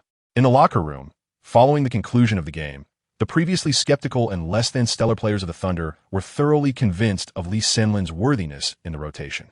In 3 games, he had excelled, securing 2 victories for the team, an achievement that is far from easily attained. Lee Sunlin felt a palpable elevation in his status within the locker room, as fringe players like Leifer and Johan Pedro began to regard him as an equal to the likes of Westbrook and Durant. Particularly during overtime, his teammates on the court exhibited a profound reliance on him. Whenever he possessed the ball, the other 4 players felt an overwhelming sense of assurance and trust. Each pass instinctively revolved around this rookie wearing the number 8 jersey. Typically, such a sentiment was reserved for Durant and that rookie wearing number 0. My friend, I've consulted a designer to craft a new style for you. Your current outfit is simply outdated, Westbrook remarked to Lee Sunlin, who had just donned his attire. As a fashion aficionado, He was rather discontented with Lee Sunlin's lack of sartorial consideration. Is it the same designer as yours? Lee Sunlin gazed enviously at Westbrook, whose attire always appeared remarkably stylish. In contrast to Westbrook, Lee Sunlin genuinely felt rather pedestrian. I've asked him to come by tomorrow to take your measurements, Westbrook remarked, draping an arm over Lee Sunlin's shoulder. He found the rookie, who was even less seasoned than himself, increasingly endearing. In this team, only he understood the nuances of fashion. Nearby, Collison overheard this exchange and broke into a cold sweat, resolving to distance himself from these two, who donned revealing outfits. How could one attract a romantic interest dressed so embarrassingly? He thought it wiser to associate with Durant, the new recruit. Chapter 45. The unique Westbrook. After consulting Westbrook on various matters, Lee Sunlin felt an immediate elevation in his fashion consciousness. Simultaneously, he grew increasingly critical of his previous sartorial choices, realizing that as a professional athlete, he should not be parading around in collegiate attire, attempting to appear youthful. This left fans viewing him as if he were a child, akin to an overgrown student. In recent times, as Lee Sunlin interacted more with Westbrook, his perception of him underwent a significant transformation. Initially, Lee Sunlin believed Westbrook possessed a fiery temperament. However, his experiences revealed the exact opposite. During their interactions, he uncovered many intriguing anecdotes about Westbrook. Notably, Westbrook is left-handed, utilizing his left hand for nearly all tasks, from signing autographs to brushing his teeth. With the exception of shooting basketballs, he is exceptionally intelligent, having been accepted into Stanford University with a scholarship. Yet he chose not to attend due to the exorbitant tuition fees. Westbrook is utterly devoted to Nina, and within the Thunder organization, one often hears of his unwavering commitment to her. Moreover, Westbrook has a penchant for cleanliness. His locker is impeccably organized, and he dedicates extra time to ensure his post-game attire is neatly arranged before handing it to the staff. Before each game, he consumes peanut butter and jelly sandwiches alongside toasted whole grain bread. He believes that on the court, his only companion is the basketball. Westbrook is never tardy. He consistently arrives at the training facility early, sometimes 2 to 3 hours in advance. He has experience in football, baseball, and tennis, with Magic Johnson being his favorite player. Westbrook could only master dunking by high school. During his freshman year, he stood at 5 feet 8 inches, but by the summer following his first year, he experienced a growth spurt of 5 inches, evolving into the athletic powerhouse he is today. Before games, he often listens to songs by Katy Perry and Taylor Swift. On the court, he desires but one person to be his backdrop. That is you. Most of Westbrook's clothing is worn just once, and he frequently sports a variety of eyeglasses in different hues. He has particular sartorial considerations for various occasions. As he would say, fashion is the evolving essence of each era's trends. More often than not, fashion is simply an expression of oneself. After absorbing the influence of Westbrook, Lee Sunlin resolved to learn from him and delve deeper into the realm of fashion. Today, the Houston Rockets faced off against the San Antonio Spurs at home, with Yao Ming starting the game. He played for 28 minutes, scoring 12 points, yet the team triumphed with a score of 103-84. The Rockets now boast a record of 11 wins and 6 losses, securing the 5th position in the Western Conference. Tracy McGrady was once again sidelined due to injury, but the team's formidable bench depth propelled them to victory. At this stage in his career, Yao Ming has grown indifferent to statistics. His sole aspiration is to attain the championship, deeming numbers as mere fleeting clouds. During the post-game press conference, Yao was somewhat taken aback, as it seemed more like a press conference for the Thunder than for the Rockets, with reporters predominantly inquiring about a Chinese player named Lee Sunlin. Yao, your compatriot Lee Sunlin shone brightly for the Oklahoma City Thunder, dominating overtime and scoring 31 points. What are your thoughts on this? Yao felt a moment of perplexity. Lee Sunlin? Who was that? Reflecting carefully, he realized he did not recognize him. Apart from himself, Yi Jianlian and Sun Yu, were there any other Chinese players of the NBA? However, Yao's emotional intelligence was high. He would not let the reporters perceive his confusion, lest they seize upon it as a topic. He responded, congratulations to him. He is a remarkable young man. Today is about the Rockets' victory. Although unfamiliar with Lee, he had no qualms about offering praise and promptly steered the conversation elsewhere. Yao also resolved to inquire about this individual later, as they were compatriots. It would be rather awkward to admit ignorance of someone representing their shared nationality next time he was questioned. Naturally, Yao regarded himself as the foremost Chinese player in the NBA, a status that no one could dispute, for he is indeed the ambassador of Chinese basketball in the league. Lee Sun-lin hitched a ride in Corison's car back to the apartment, as he was the only teammate whose route aligned with his. Upon disembarking, Lee Sun-lin contemplated the necessity of purchasing a vehicle, for navigating life in America without one proved to be quite inconvenient, and relying on his teammates for transportation began to feel rather awkward. Lee Sun-lin obtained his driver's license during his time with the NCAA. In the United States, automobiles are hardly a rarity. Virtually every adult possesses one. Upon returning to his apartment, he found that it was already quite late, as matches typically took place in the evening, resulting in his arrival home nearing the midnight hour after each competition. Lee Sun-lin reclined on his bed, a wave of fatigue washing over him, a consequence of both the overtime he had played and the side effects of utilizing the Curry card. Tomorrow evening, the Thunder would host their final opponent in a 3-game home stretch, facing off against the New Orleans Pelicans in a back-to-back matchup. Despite his exhaustion, Lee Sun-lin activated the system panel to review the day's gains. Although he had shattered his personal scoring record today, he had not accepted any tasks, resulting in no experience points accrued in that regard. His current condition and playing time remained unstable, preventing him from recklessly accepting new tasks. He was acutely aware that the punitive task resulting from his last failure still lingered, and another misstep could lead to illogical demands from the system. Therefore, he resolved to wait until his playing time stabilized before considering new tasks. In the lower right corner of his inventory, 8 experience points were displayed. The achievement icon glimmered enticingly, prompting Lee Sun-lin to click on it. He had surpassed 30 points in a single game, earning him a commendable honor. This accolade awarded him 3 experience points, while the remaining 5 likely stemmed from the match evaluation. The highest rating could yield 10 experience points, and his performance today was certainly worthy of full marks. However, due to the use of the Curry card, similar to the Harden card, half of the experience points would be deducted. The experience points awarded from match evaluations were intricately linked to the team's victory, personal statistics, and the impact of individual performance on the game's outcome. Lee Sun-lin was gradually deciphering the system's logic behind match evaluations.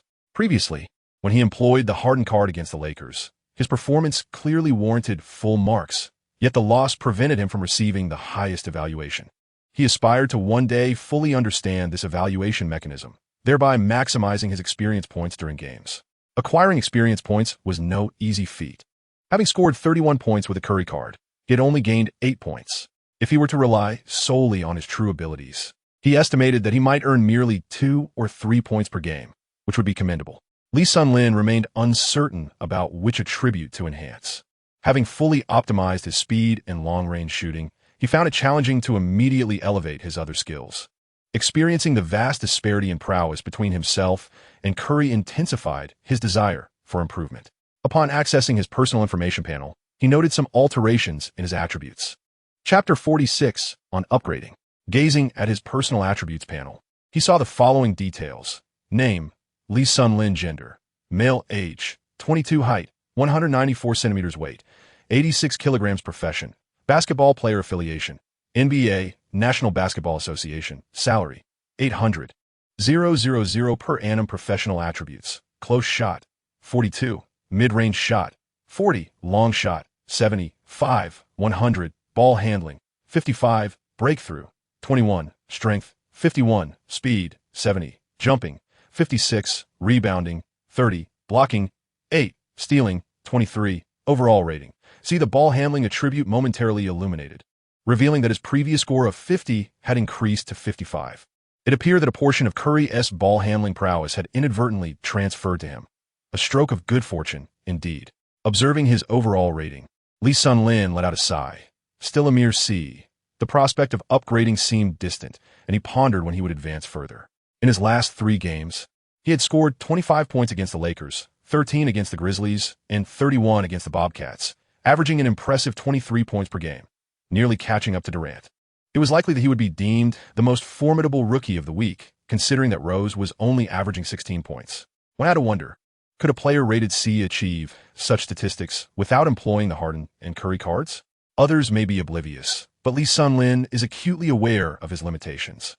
As the impending competitions loom, he foresees an arduous journey ahead. Once his opponents discern his distinctive traits, they will undoubtedly bolster their defenses against him. Despite averaging over 20 points per game, he finds himself devoid of the corresponding accolades that reflect his prowess. The star cards, indeed, serve as a double-edged sword. While wielding the cards of Harden and Curry brings immense satisfaction, such joy soon dissipates, leaving behind a plethora of complications that he must navigate alone. This predicament is undeniably a quagmire from which he cannot extricate himself. As for how to elucidate this to his teammates, particularly to Brooks, he remains in a state of bewilderment. Furthermore, there's no doubt that Brooks is already contemplating strategies centered around his own individual play. It is likely that the Thunder's tactics will evolve to feature Durant and Westbrook as the primary offensive forces, relegating Lee Sun-Lin to a secondary role. While Durant and Westbrook are capable of commanding the game with their elite skills, Lee Sun-Lin finds himself burdened by a conspicuous rating of C. If he were to operate under such pressure, the Thunder would surely be destined for a lottery pick. After all, the likes of Curry and Harden do not grace the court every day, and Lee Sun-Lin is acutely aware of his own limitations. His ability to create scoring opportunities independently is woefully inadequate. He frequently relies on tactical screens to carve out chances, and in pure isolation scenarios, he would undoubtedly struggle against formidable defenses, as not every point guard possesses the caliber of DJ Augustin. Thus, tomorrow, it is imperative that he engages in further dialogues with Jack and Brooks. There is no need to overinflate his own significance or complicate the tactical arrangements. A straightforward approach akin to the second match would suffice. Lee Sun-Lin finds himself reverting to his original disposition, reluctant to demand the ball. However, he is uncertain whether they will place their trust in his assertions. He, for one, remains skeptical. After contemplating for a while, he has yet to devise a viable strategy. For now, he resolves to let his performance speak for itself. System, how can I elevate my rating? Lee Sun-Lin has begun to minimize his communication with the system. However, there are still certain inquiries he wishes to clarify. After all, having ascended to level B, he can unlock the mall icon, which will enable him to swiftly stabilize his status. At that point, he will be able to purchase cards using experience points in the mall, allowing him to temporarily enhance his strength without relying on the highly unpredictable nature of lotteries. Lee Sun-Lin is accustomed to enhancing his own abilities, preferring not to rely excessively on star cards. If he were to attain an S-level status akin to that of Du Xiaowei or Wei Xiao, he would not have to ponder such matters. Any card would suffice, for he could effortlessly wield his skills regardless. The system coldly stated that to upgrade from C to C, 3 attributes must reach a score of 70. The conditions are not particularly stringent. Lee Sun-Lin mused as he examined his attributes. Currently, both his speed and long-range shooting attributes have reached 70, leaving only one more attribute to meet the requirement of 3 attributes at 70 points. He scrutinized the 2 attributes closest to 70, ball handling at 55 and jumping at 56. As for the remaining attributes, they fell significantly short, and he decided to set them aside for the moment, focusing on these 2 attributes first. Lee Sun-Lin contemplated for a moment. Following this match, it was evident that his possession time would inevitably increase. An extension of time would naturally lead to heightened demands for ball control. As for his vertical leap, Lee Sun-Lin was not primarily a dunker. While soaring high for a dunk could be exhilarating, there was no pressing need for improvement at this stage. He understood that relying on intellect and gameplay was paramount, as competing purely on athletic talent was futile. The NBA has never lacked players gifted with remarkable jumping ability, and it was clear that employing strategy in basketball would yield more enduring success. After a brief reflection, Lee Sun-Lin decided to allocate an additional 5 points to his ball control attribute, raising it to 60. He estimated that with a few more games and training sessions, he could easily bridge the remaining 10 points. He was curious about the potential benefits of reaching AC rating, as he was earnestly seeking to enhance his capabilities. Lee Sun-Lin also sensed that the system's enhancement truly aided his body in augmenting a specific attribute, thereby enriching his innate talents. Even if the system were to cease functioning in the future, these accrued points would still have transformed into his inherent abilities.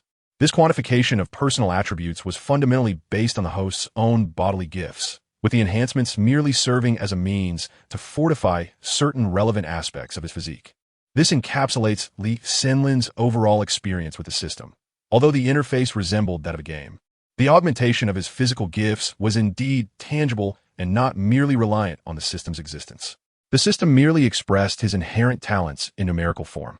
Gazing at the remaining 3 experience points, Lee Sun-Lin resolved to continue with the lottery, confident in his good fortune, curious about what he might draw this time. However, he had yet to utilize the cards he had previously drawn, including the Pan Shouting card and the Tony Allen Suffocation Defense card. For the first time, Lee Sun-lin felt a sense of assurance regarding the lottery. At least he no longer faced the anxiety of having no stock, as he did during his initial draw. Damn it, how is it that the Charlotte Bobcats do not possess a single S-level star? The thought ignited his frustration. The highest-ranked players, Richardson and Gerald Wallace, were merely A. When using Curry, he found it impossible to locate an S-level star to compete against. It was no wonder that he struggled to acquire skill packages. At least, in facing the Lakers, he could still earn Kobe's legendary fadeaway jumper. In comparison, utilizing the Curry card against the Bobcats was undeniably a significant loss, offering no rewards and merely leaving behind a mess for Lee Sun-lin to clean up. A pressing need for support through recommendations, appealing to all the handsome gentlemen as charming as Lee Sun-lin himself. Chapter 47. The Purple Card. Opening the lottery system, the familiar interface greeted him. He consumed 1 experience point. The wheel began to spin, 1 turn, 2 turns. The pointer halted at "Thank you for your patronage." Lee Sun-lin felt no disappointment. Instead, he remained composed. He was no longer a novice, and it was unreasonable to expect to draw from the warehouse every day. If such a scenario were to unfold daily, he might suspect that the system was developed by his future descendants, for how else could it bestow such delightful fortune upon him? However, this notion was evidently implausible. The nature of this system made it clear that his descendants would never conspire to bring misfortune upon their forebear. Today, having received his first "thank you for your patronage," he decided not to dwell on it further. He expended another experience point and continued to draw. The wheel spun and spun. Yet the pointer once again halted at "Thank you for your patronage." Lee Sun-lin remained remarkably composed. After all, it was merely 2 experience points. He had witnessed much in life, and if they were lost, so be it, though a twinge of regret lingered. Despite feeling a sense of loss regarding the consumption of experience points, Lee Sun-lin resolutely proceeded with his 3rd attempt at the lottery, maintaining unwavering confidence in his own fortune. He watched as his experience points dwindled from 1 to 0. Lee Sun-lin was filled with anticipation once again, and despite his composed demeanor, he felt his patience beginning to unravel. The roulette spun numerous times before finally coming to a halt. As he observed the position of the pointer, the calmness he had cultivated shattered, and he leapt from his bed, nearly colliding with the ceiling. Goodness, his luck had surged dramatically. A purple card. At last it had arrived. He had finally drawn a purple card, which bore the most minuscule odds. The 2016 version of Curry's single quarter card was blue. Thus, what could a card of a higher caliber than blue, a purple card, possibly be? Lee Sun-lin now finds himself filled with anticipation, his body inexplicably trembling as he returns to the state of his first lottery draw. He chides himself for his lack of composure. After all, is a purple card truly worthy of such fervor? Must he not exhibit a bit of ambition? With great difficulty, Lee Sun-lin attempts to invigorate his spirit. Lee Sun-lin painstakingly shifted his gaze towards the inventory, observing the understated purple card. Unlike the resplendent blue cards, the purple card exuded an aura of ultimate subtlety. Once more, Lee Sun-lin placed his right hand over his thumping heart, feeling a slight sense of nervousness. He focused intently on the purple card. The skill copy card possesses the ability to replicate a talent skill, regardless of ally or foe, with the copied skill commencing at level 1. Lee Sun-lin was taken aback. Shouldn't he be granted a card of Jordan or Pete Kobe to relish? What is this? After pondering for a moment, it appeared that Lee Sun-lin began to comprehend the significance of this purple card. Indeed, it was an extraordinary item. The skills it could replicate were permanent, not merely a fleeting advantage. The system's implication of not distinguishing between foes and allies meant that he could potentially replicate the skills of Westbrook and Durant, right? Upon receiving a confirming answer, Lee Sun-lin's heart raced a few beats. It truly was such a card. Lee Sun-lin's mind is racing at high speed, contemplating whether it would be more advantageous to replicate Westbrook's skills or Durant's, or perhaps to wait until he encounters another S-tier superstar to reassess his options. Lee Sun-lin harbors a deep admiration for Durant's unparalleled skills, particularly his invincible mode. Ignoring interference for 3 consecutive rounds and forcibly elevating his accuracy to an astonishing 90. This is nothing short of invincibility for several seconds. It is only reasonable that the level 1 of this mode should last at least 1 round. As for Westbrook's Wrath of the Turtle, despite its rather flamboyant name, its practicality is indeed remarkable. It essentially grants an all-attribute increase along with skill points, forcibly enhancing accuracy by 70. His rebounding capabilities are nearly on par with that of center, and assisting teammates also comes with an enforced increase in accuracy. At level 1, it should yield at least half of its effectiveness. After all, he is a guardian angel for point guards. Regarding other S-tier superstars, an encounter is anticipated tomorrow evening. When the time comes, it will be intriguing to observe his skills and subsequently decide whose abilities to replicate. Nevertheless, even if that skill turns out to be mediocre, Westbrook and Durant's skills are undoubtedly exceptional. Lee Sunlin's mind continued to ponder. Ding ding ding. Lee Sunlin was startled when the phone rang, abruptly disrupting his pleasant mood, leaving him slightly displeased. Upon checking the caller ID, he felt a headache coming on. It was Chinya from that matchmaking website. How had their efficiency improved so swiftly? He recalled having just spoken with them yesterday, and here they were again. This punitive task had truly hit the mark. Lee Sunlin now found himself apprehensive about their calls, filled with trepidation. After a moment's hesitation, he decided to answer the phone. The previous day in Shenzhen, after confirming the requirements with Lee Sunlin, Chinya swiftly mobilized her efforts. She reviewed numerous profiles of young women, but failed to find a suitable match. Although Lee Sunlin's criteria were not exceedingly demanding, Chinya felt a strong responsibility to consider various factors to achieve the perfect pairing. After perusing many profiles without finding the ideal candidate, she recalled her close friend, a matchmaking headhunter who had gathered information on a particular girl while browsing Shangxiaju. She remembered that the girl's conditions seemed to align perfectly, and coincidentally, she was from the same area as Lee Sunlin in Guangzhou. After work, Chinya painstakingly obtained the girl's information from her friend, who had mentioned that the girl was reluctant to engage in blind dates, and that her mother had left her the details. Upon reviewing the girl's personal information, Chinya was struck with inspiration. This was an exemplary match. Both her qualifications and personality assessments perfectly aligned with Lee Sunlin's expectations. At that moment, Chinya envisioned a destined couple, along with the prospect of a substantial commission. Thus, early the next morning, she called Lee Sunlin. "Hello, Mr. Lee, this is Chunya." "Yes, hello, Miss Chun." Lee Sunlin's expression now bears a hint of embarrassment, caught in a dilemma of whether to speak or remain silent. He contemplates finding an opportunity to remove these matrimonial advertisements, for if it were to be revealed that a distinguished football star is in search of a partner, it would indeed be a source of great amusement. "Mr. Lee," the speaker continues, "I have found a suitable young lady for you. I will send her information shortly. If you find her to your liking, I will then approach her to see when you both might arrange a meeting." "Ah, so soon?" Lee Sunlin mumbled to himself, expressing that he was not yet prepared for a blind date. It was all happening rather swiftly. Their efficiency was indeed extraordinary. How could the system calculate everything so accurately? What was going on? Mr. Lee, what did you say? I didn't quite catch that, Chinya inquired. No, I said it's fine.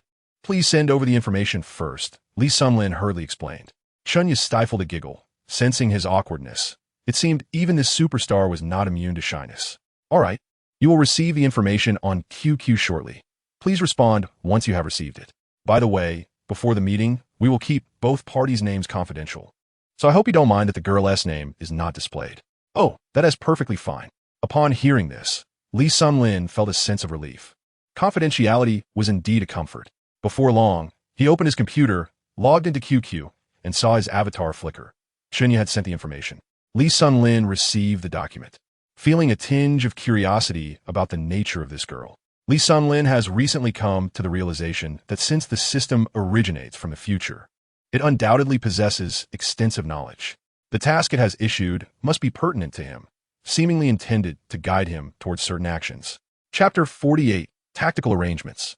Curiosity piqued, Lee Sunlin opened the document, only to find that the name was indeed not displayed, and a life photograph was obscured, yet the figure appeared well proportioned. Gender, female. Isn't this rather obvious? Place of origin, Guangzhou, Guangdong. Ah, a shared language. Zodiac, Sagittarius. How amusing that this sign aligns with my own Leo. Age, 25, 3 years my junior. Should I be preparing to shower her with golden bricks? Height, 176 centimeters. The photo reveals remarkably long legs. Weight, 54 kilograms, appropriate for such height. Hobbies, fond of basketball, formerly a member of the women's school team. Education, an English teacher from a prestigious high school, a commendable profession. Personality, mature and rational, well-read and cultured, a true elegant lady. Cup size, C. This website is refreshingly candid. Lee Sunlin gazed at the document. As the information scrolled down the screen, his thoughts were a flurry of contemplation. He pondered whether his own attributes were being subjected to similar scrutiny by the other party. Such a notion was indeed unsettling. A system is merely a system, devoid of any consideration for human sentiment. After reviewing the basic details, it appeared that this young lady remarkably aligned with the criteria he had previously outlined. The website seemed to have taken into account numerous peculiarities pertaining to his situation. One must concede the professionalism within their industry is commendable. However, Lee Sun-lin was disinclined to pursue a partner through such a mechanistic approach. Regardless of how well the conditions matched, his own instincts remained paramount. This system, it seemed, bore an air of conspiracy. Until he fully comprehended its workings, he was reluctant to be led blindly. Nevertheless, he felt compelled to adhere to the system's logic for the time being. Very well, this shall suffice. I will return home for Christmas. Please make the necessary arrangements. Lee Sun-lin replied to Chunya. To avoid frequent communication before Christmas, she decided to handle things for now and would refuse when they met later. After Christmas, she planned to remove her personal information from the 3 websites, believing that the system's punitive tasks will be considered complete at that point. All right, let's stay in touch. Chunya responded. Phew. Lee Sun-lin let out a sigh of relief, having resolved one matter. Soon, she would call the other 2 websites to inform them that she had a prior engagement and that no arrangements were necessary. This could be considered a completion of the system's punitive tasks. At least she would not be troubled by them before Christmas. Receiving such calls daily was rather distressing. In the conference room, Scott Brooks gazed at the large display screen, which showcased the video clips of today's game, now entering overtime. With a back-to-back game scheduled for tomorrow, the players had returned to rest. Yet, the entire coaching staff remained hard at work, including the team's general manager, Sam Presti, who had been summoned by Brooks. Seated off to the side, Presti observed the coaching team strategizing for tomorrow's tactics while pondering the reason Brooks had called him. The coaching team was experiencing considerable disagreement regarding the tactical arrangements for tomorrow, particularly concerning Lee Sun-lin. When Durant was present, it was irrelevant. They could simply assign Lee Sun-lin a role similar to that used against the Grizzlies. However, with Durant injured, the team faced unprecedented challenges. Brooks, Lee's ball-handling ability is inconsistent. It is unrealistic to expect him to maintain possession for extended periods in every game.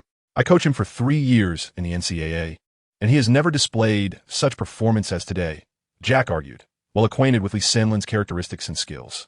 He contested Brooks' single-player offensive strategy, asserting that treating Lee as a substitute for Durant was unfeasible. During the game against the Lakers, and in today's overtime, you witnessed his ball-handling skills, which are simply top tier in the league. Now that KD is injured, he must shoulder more offensive responsibilities. Brooks looked at Jack, perplexed. Wasn't it beneficial to provide his former prot-G with greater ball-handling strategies? Have you truly observed his shooting? Most of his attempts are three-pointers, with very few drives. Currently, other teams are unaware of his strengths and are unprepared, allowing him to flourish. If you promote him to the starting lineup and increase his possession time, his weaknesses will quickly become evident and targeted, resulting in adverse effects. Jack persisted in his attempts to persuade Brooks. Jack, your impression of him is outdated. Look at the footage from overtime. How many of his three-point shots were taken after dribbling? Oh my goodness. I feel as if I am witnessing the emergence of another great shooter within this team. Brooks dragged the video progress bar to the moment Lee Sun-lin made a three-point shot. Brooks. Jack attempted to continue persuading him. Jack, no more arguments. We shall try this out tomorrow. If it does not work, I will make adjustments. Brooks decisively approved the ball-handling offensive strategy. The other coaching staff members observed the exchange between the two as Jack, the offensive coach, held the right to discuss offensive strategies with his superior.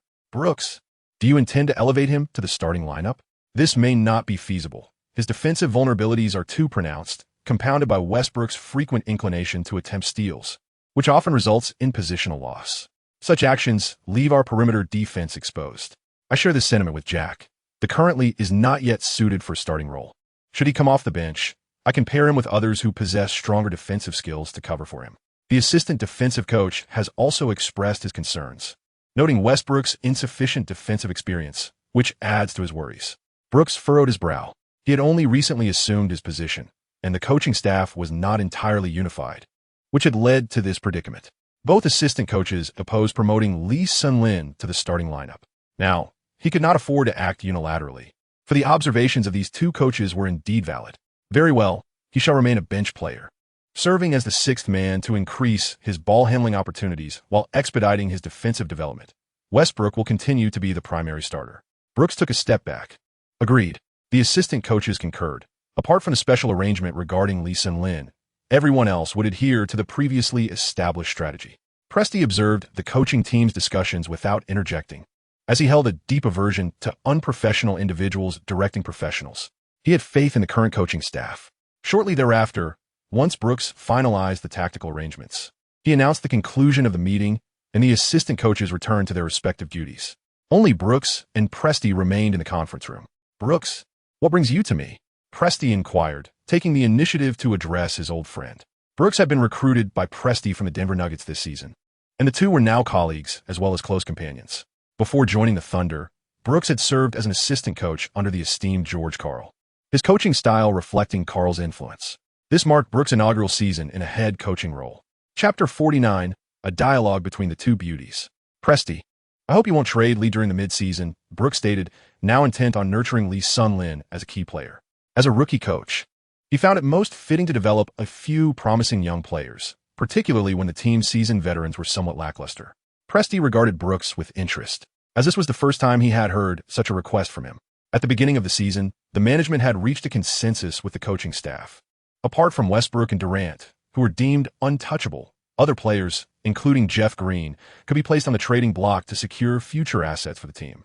Yet now, Brooks seemed to believe that Lee, the Chinese player, held greater value than Jeff Green and was preparing to include him in future plans.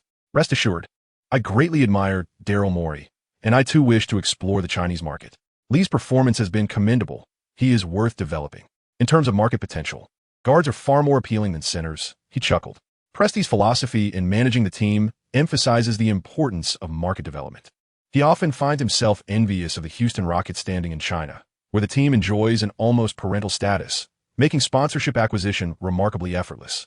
It is essential to recognize that China boasts a colossal market of 1.3 billion people, and this consideration played a significant role when signing Lee Sun-lin. The subsequent surprises brought forth by this Chinese player have been nothing short of astounding.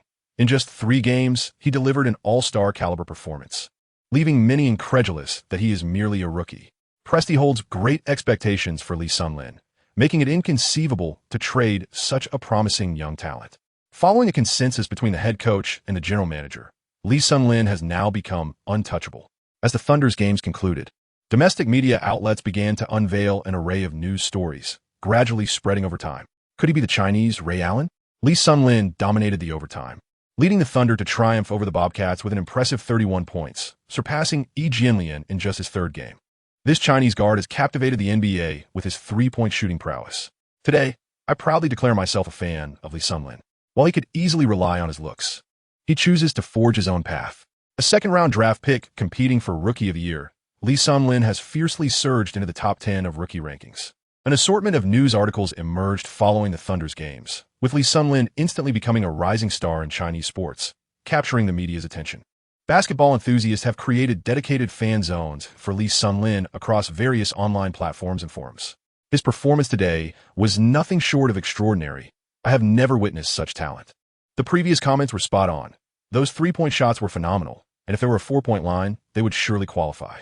Starting tomorrow, I will watch every Thunder game to support Lee Sun-lin. Critics of Lee Sun-lin may dismiss his achievements as merely hitting a few 3-pointers, claiming he lacks the ability to drive to the basket. Nevertheless, fans from all corners of the nation are celebrating his performance in various online spaces, with a handful of dissenters suggesting he plays too softly. Lee Sun-lin could hardly spare a moment to open his computer and peruse the domestic news. He was utterly exhausted. After making calls to 2 other websites, he collapsed onto his bed, yearning for a slumber that could stretch into eternity. The sky over Guangzhou today was remarkably blue. Although it was winter, the temperature remained unseasonably warm, evoking a comforting autumnal ambience. The air was infused with a distinctive essence typical of first-tier cities. While Guangzhou did not suffer from the smog that plagued Beijing, its air quality was far from commendable. The city's pollution remained a significant concern. In a cozy apartment room adorned with posters of Slam Dunk and Sailor Moon, the walls painted a vibrant pink, the space radiated an exuberant youthful spirit, unmistakably the domain of a girl. In this room, 2 young women engaged in conversation. The elder, standing by the window and toying with her long hair, wore a furrowed brow, seemingly troubled by something. The younger, seated at her desk, diligently worked through her exercises while casually chatting with the girl by the window. "Fei Fei, Stop stressing. You know Annie is just looking out for you, remarked the younger beauty, focused on her math problems. You have no idea how unreasonable my aunt is. I have never encountered a mother so eager to marry off her daughter. Fei exclaimed, her frustration palpable. Hee, but Annie mentioned that the boy has decent prospects. Why not give a thought? The younger girl, Wei, suggested, still engrossed in her work. Oh, spare me. That's just my mother's opinion. I'm not accustomed to this matchmaking business, Fei retorted. Then why did you set requirements for that matchmaker and even mention it in front of Annie? You said to consider anyone who meets those criteria, Wei continued without lifting her gaze. Who knew that matchmaker would be so formidable? I thought I'd make it difficult for them by stating I wanted someone over 6 feet tall, earning more than $5 million a year, not a second-generation rich kid, and younger than me. Surely, such a person would be rare, or at least they wouldn't be interested in matchmaking. Yet, I was far too naive, Fei lamented, tugging at her hair in frustration. Haha, I told you to just refuse outright instead of making demands. Now, look at the predicament you're in, Wei replied, still focused on her exercises. This is all because of your aunt and my mother pressuring me. Sigh, Wei, I called upon you for solutions, not just to vent. Fei expressed her mild dissatisfaction. What can I do? Perhaps you should just go and meet him. If it doesn't feel right afterward, you can always decline, Wei suggested. I don't want to go. It's too bothersome. Besides, there is still plenty of time before Christmas when my mother and that matchmaker have set up their meeting. Fei let out a sigh, wishing to put this troubling matter aside. By the way, Wei, in just over half a month, you will be heading to Los Angeles for the International Mathematics Competition. How is your preparation going? Fei inquired, glancing at Wei, who was engrossed in grappling with mathematical problems. Oh, it's nothing much. I'm just going to make an appearance, hoping to earn some extra points for the college entrance exam. I'm not concerned about my ranking, Wei replied with a playful grin. Besides, I have you, Fei. With you keeping an eye on me, I'm sure I'll achieve good results. Wei finally lifted her head, a smile gracing her lips as she looked at the girl named Fei. What do you mean? I'm merely an English teacher. The school has assigned me to assist you as a translator and to look after you all, essentially a supporting role. The competition will ultimately depend on your efforts. Fei responded. With your guidance, I'm certain I can perform exceptionally well. With that, Wei returned her focus to the exercise book, diving back into her studies. Chapter 50, The New Orleans Hornets. All right then, you little rascal. Have you decided which American university you wish to apply to? We could explore the campus together, since it will be reimbursed by the school, perhaps UCLA or the University of California. Berkeley, Wei said, furrowing her brow thoughtfully. You've always had your own opinions. I wonder how your mind works so efficiently. When I was in my senior year, I had no clue where I wanted to go to college. All I cared about was having fun. Fei, you're remarkably intelligent, unlike me. I'm just a bit slow, so I must think a little more than others to keep up. Oh, if you consider yourself slow, then there would be no intelligent people left in the world. With that, Fei ceased to contest with her further. The exceptional intellect required to participate in the Olympiad is undoubtedly remarkable. The stunning young women in this room are cousins. Lin Wei grew up in a single-parent family, having lost her mother in a tragic accident during her 3rd year of junior high. Since then, she has resided with her uncle and aunt, developing a close bond with her cousin Lin Fei, who, despite not being siblings, shares a relationship akin to that of sisters. Currently, Lin Wei is a senior at a prestigious high school in Guangzhou, majoring in the sciences, while her cousin Lin Fei serves as an English teacher at the same esteemed institution. Recently, the two were strategizing regarding a blind date arranged by their aunt with a matchmaker for Lin Fei, as well as discussing matters related to college entrance examinations and the upcoming international mathematics competition. Time passed swiftly throughout the night, and Li's son Lin awoke with the dawn, having enjoyed a deep and restful slumber. After utilizing the Curry card and extending his playtime, his already limited stamina was thoroughly exhausted.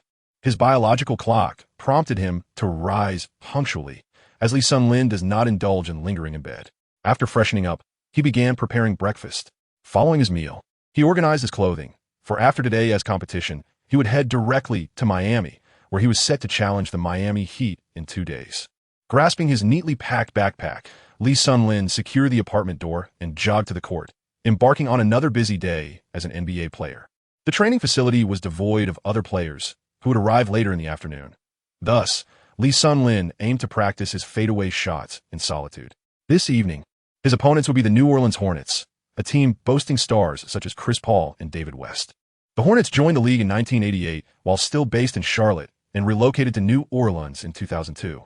Following their move, the Hornets struggled significantly, missing the playoffs for 3 consecutive years, even ranking last in the league. However, with the emergence of players like Chris Paul, selected 4th overall in the 2005 draft, and David West, the team developed into a formidable contender in the Western Conference, though they consistently fell short in the playoffs. As other teams bolstered their rosters, the Hornets gradually found themselves at a disadvantage. Yet, for the current Thunder, facing the Hornets poses no different a challenge than facing the Lakers. The Hornets are a championship-focused team, and under normal circumstances, the Thunder, even with Durant, would struggle against them, let alone without him. In the 2007 to 2008 season, the Hornets returned to the limelight in full health, embarking on a triumphant journey.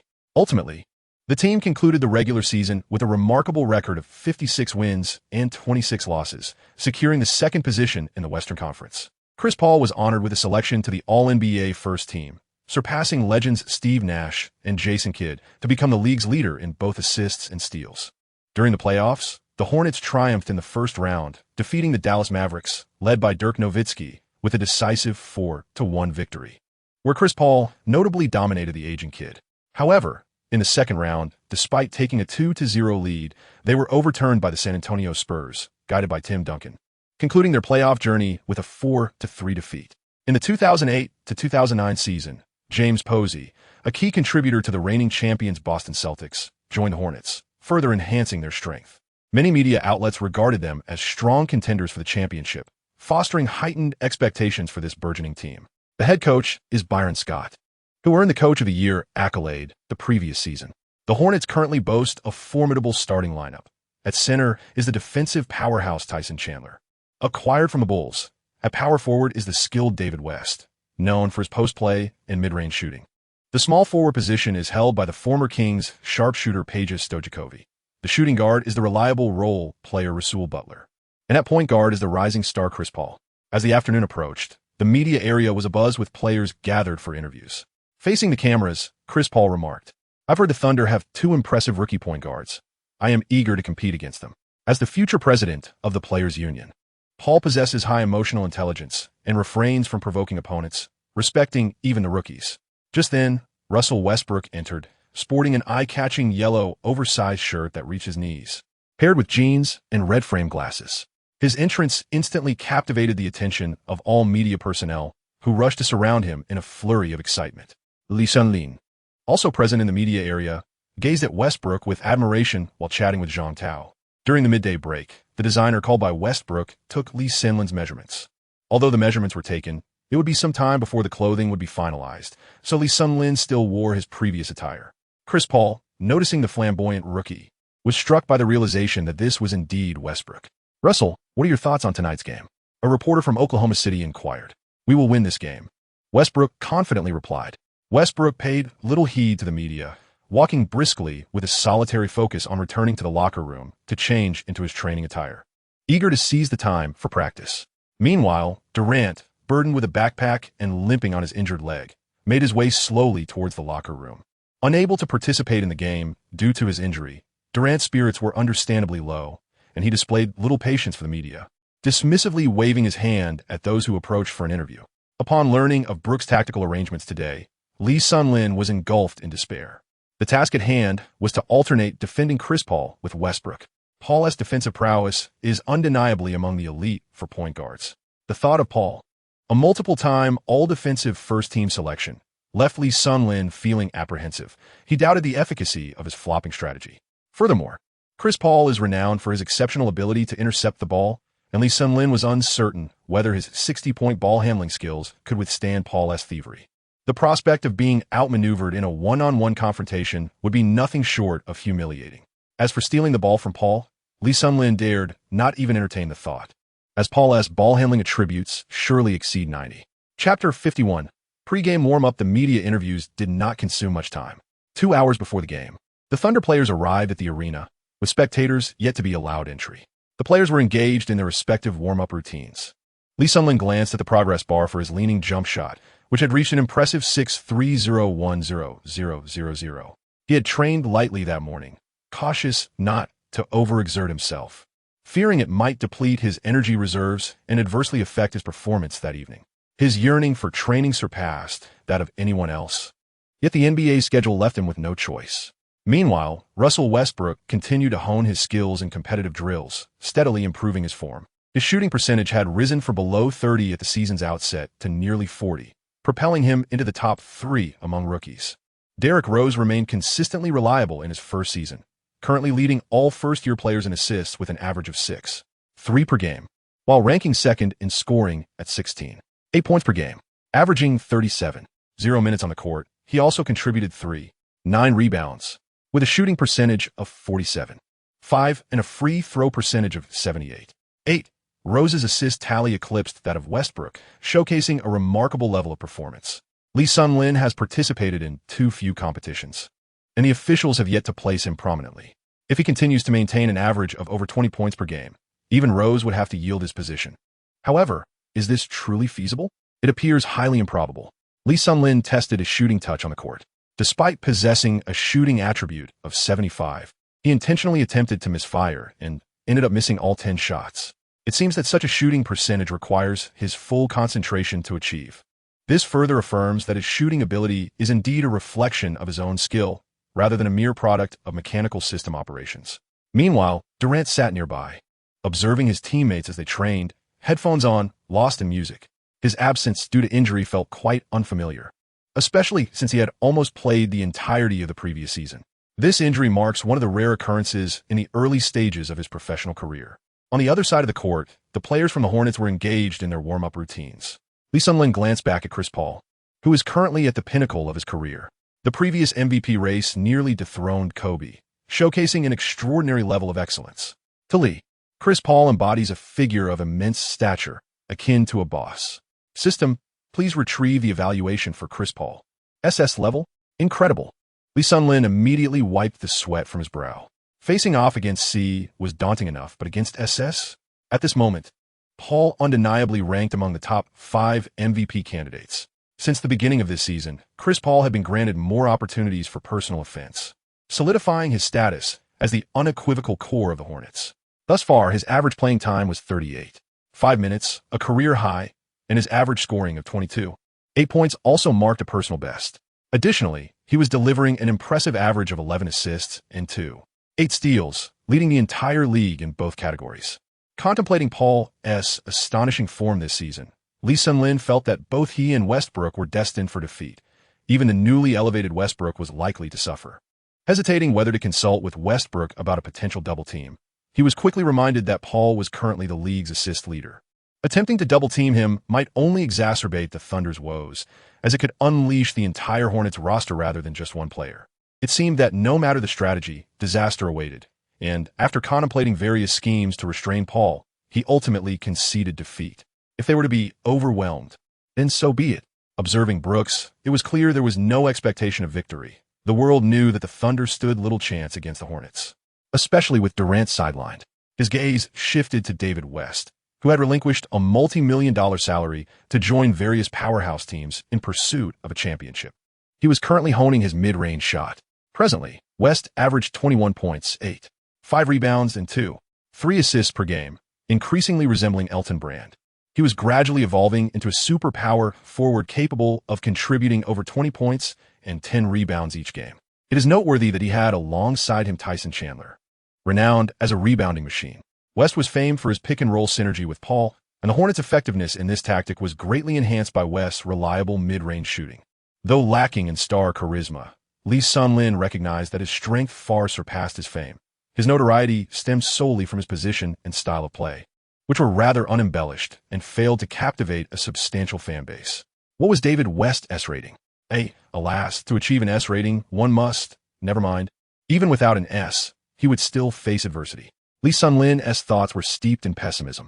Despite the formidable opponent, it was clear that Westbrook harbored no fear.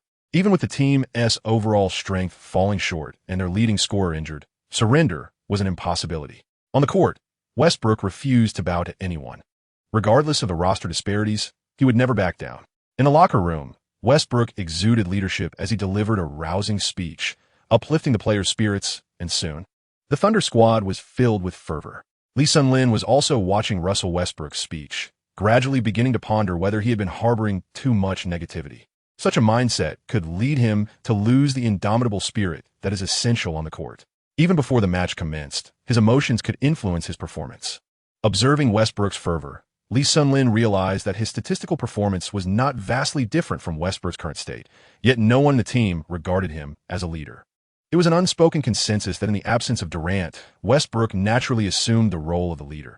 It seemed to be an innate quality, independent of numbers. Leadership is intertwined with an individual's aura, and Lee Sun-lin was still uncertain about how to guide a team. He truly lacked confidence in his own abilities at present. Perhaps once he established a solid foundation of strength, many aspects would fall into place naturally. Fortunately, he had two MVP-caliber players around him from whom he could learn, so he wasn't particularly anxious. He would contemplate these matters once his skills reached an elite level. Time flew swiftly, and the match was about to commence. This game was once again being broadcast live on domestic networks. Due to Lee Sun-lin's outstanding performance the previous day, many curious viewers wanted to see how the player hailed as China's #1 guard would fare. Hello, everyone. This match will once again be commentated by myself and Coach Ma Jian. The commentator, Mao Fan, skillfully began the opening remarks. Coach Ma, what are your thoughts on today's game? Today, with Durant absent for the Thunder, and given that this is the second game of a back-to-back, even though they are at home, they will face challenges regarding stamina. The Thunder will have a tough time. Indeed, the absence of the team's primary scorer has a significant impact. Do you think the Thunder have a chance today? There is definitely a chance. Firstly, they must limit Paul's ability to orchestrate the team's plays and prevent him from setting the pace for the Hornets. Westbrook and Lee Sun-lin must replicate their previous performance for the Thunder to have a chance at victory. Chapter 52. Chris Paul. This may prove somewhat challenging, as Paul's offensive and defensive capabilities far surpass those of Felton and Augustine. Moreover, they have surely studied the footage of Lee Sun-lin's performance from yesterday and will not allow him many open shots, which might unsettle him. Additionally, the Hornets' overall defense is significantly stronger than that of the Bobcats, and without Durant's influence, Westbrook will likely find himself struggling. Last year, Paul's playoffs were filled with regrets. This season, he aims to make a comeback, and against a team like the Thunder, his goal is undoubtedly to secure a victory. Indeed, we eagerly await Lee Sun-lin's performance today. The starting lineup for the Thunder consists of Wilcox, Jeff Green, Wilkins, Westbrook, and Collison. The Hornets' starting five includes Tyson Chandler, David West, Peja Stojakovic, Rasul Butler, and Chris Paul. Following an exhilarating victory in last night's match, there's a noticeable increase in Thunder fans at the Ford Center today, all eagerly anticipating the performance of the two newcomers. Although most fans are aware that a victory for the Thunder is a formidable challenge, this does not deter their unwavering support for the home team, as they relish the thrill of an exceptional basketball game. As the entrance ceremony concluded, Lee Sun-lin returned to his familiar spot on the bench. Jack remarked to him that even in Durant's absence, he remained on the sidelines, as his current role was best suited for a substitute. Durant, dressed in a shirt, sat nearby, ready to rally the team. Lee, do you think I will have a chance to play in this game? LaFleur asked, his eyes filled with hope. It's uncertain. It depends on how Brooks decides to arrange the lineup, Lee replied. LaFleur, a guard lacking offensive distinctiveness and with defensive vulnerabilities greater than Lee's, left Lee feeling pessimistic about his partner's prospects within the Thunder. LaFleur understood that the final decision was not in Lee's hands. He was merely seeking some comfort from him. As his own confidence waned, the inability to step onto the court weighed heavily on him, creating a sense of frustration. His agent had already begun contacting European teams, and although he yearned to remain in the NBA, the reality was stark. He could be cut at any moment. With both of the Thunder's star guards requiring playing time, it was implausible for time on the court to be allocated to him. After all, he shared positions with Westbrook and Lee. The NBA is unforgiving, and the unemployment rate for players is exceedingly high. Wilcox and Chandler faced off for the tip-off. Chandler directed the ball to Chris Paul, who advanced steadily past half-court, closely guarded by Westbrook. Paul, poised at the top of the arc, orchestrated a play, signaling for David West to approach for a screen. West swiftly complied, setting a pick on Westbrook before rolling towards the free-throw line. Collison, quick to respond, covered him, but Paul expertly identified an opening, swiftly threading the ball between Collison and Westbrook to West. Prepared for the opportunity, West caught the ball and, from mid-range at the free-throw line, released a shot. Swish! He scored, marking the Hornets' first points of the game. 0-2. Lee Sun-lin sat on the bench, observing the intricate pick-and-roll executed by Paul and Westbrook. It appeared that the Thunder's defense was utterly helpless. Everyone was aware that Paul and Westbrook were about to engage in the pick and roll, yet they were powerless to counter it. Lee Sun-lin was also contemplating the strengths and weaknesses of Paul, as he would soon face a similar situation on the court. Paul's strengths include 1. An exceptional overall vision. 2. Top-tier ball handling and passing skills. 3. An unparalleled expert in pick-and-roll situations. 4. Precision in mid-range jump shots. 5. Consistently elite defensive capabilities. Conversely, Paul's weaknesses are 1. A deficiency in both the quality and quantity of three-point shooting, as he excels in mid-range finishes. 2. A tendency to hold onto the ball excessively. In the latter days with the Clippers, apart from Griffin and Chris, the rest of the team primarily played the role of catch-and-finish players. Ball handlers found little opportunity, as they were incompatible with Paul's style. Most critically, among all the league's point guards, apart from Curry and Nash, no one orchestrates plays and distributes personal scoring opportunities better than Paul. The unfortunate consequence of this is that Paul, burdened by the lack of shared ball handling responsibilities, has been left exhausted, often perceived as having done all he could, yet unable to carry the team. 3. A lack of awareness in off-ball movement. This issue is closely tied to the second weakness, as Paul has been the undeniable ball-handling core of his team since entering the league. Coupled with his masterful pick-and-roll jump shooting ability, he has had little time to develop his off-ball play. Moreover, due to his inconsistent three-point shooting, coaches seldom design three-point plays for him. Thus, we frequently observe Paul off the ball, leaning with both hands on his thighs, resembling a coach on the court, watching his teammates play from the arc four. His height limits him. Unlike Kobe or KD, who can disregard defenders and take critical shots in crucial moments, Paul must rely on various crossovers to create space for his shots. 5. Paul lacks a definitive weapon to dominate. Without such a weapon, leading a team to a championship becomes an insurmountable challenge. Tragically, Paul has often been viewed merely as a facilitator for elevating his teammates' performance, lacking the ability to forcefully alter opposing defensive strategies. This capability entails two dimensions. First, oh no, he is scoring wildly. Call a timeout. Change the defense. Second, oh no, he is scoring wildly. Call a timeout. Change the defense. Why isn't it working? There is no solution. This is the essence of resolving a game. During tightly contested moments, victory hinges not on strategy or tactics, but on the raw, unyielding ability to prevail. For instance, when Shaquille O'Neal is about to dunk, what can you do? When a rookie is about to shoot a three-pointer, what can you do? When the German tank is poised for a decisive move, what can you do? When Hakeem Olajuwon is about to execute his footwork, what can you do?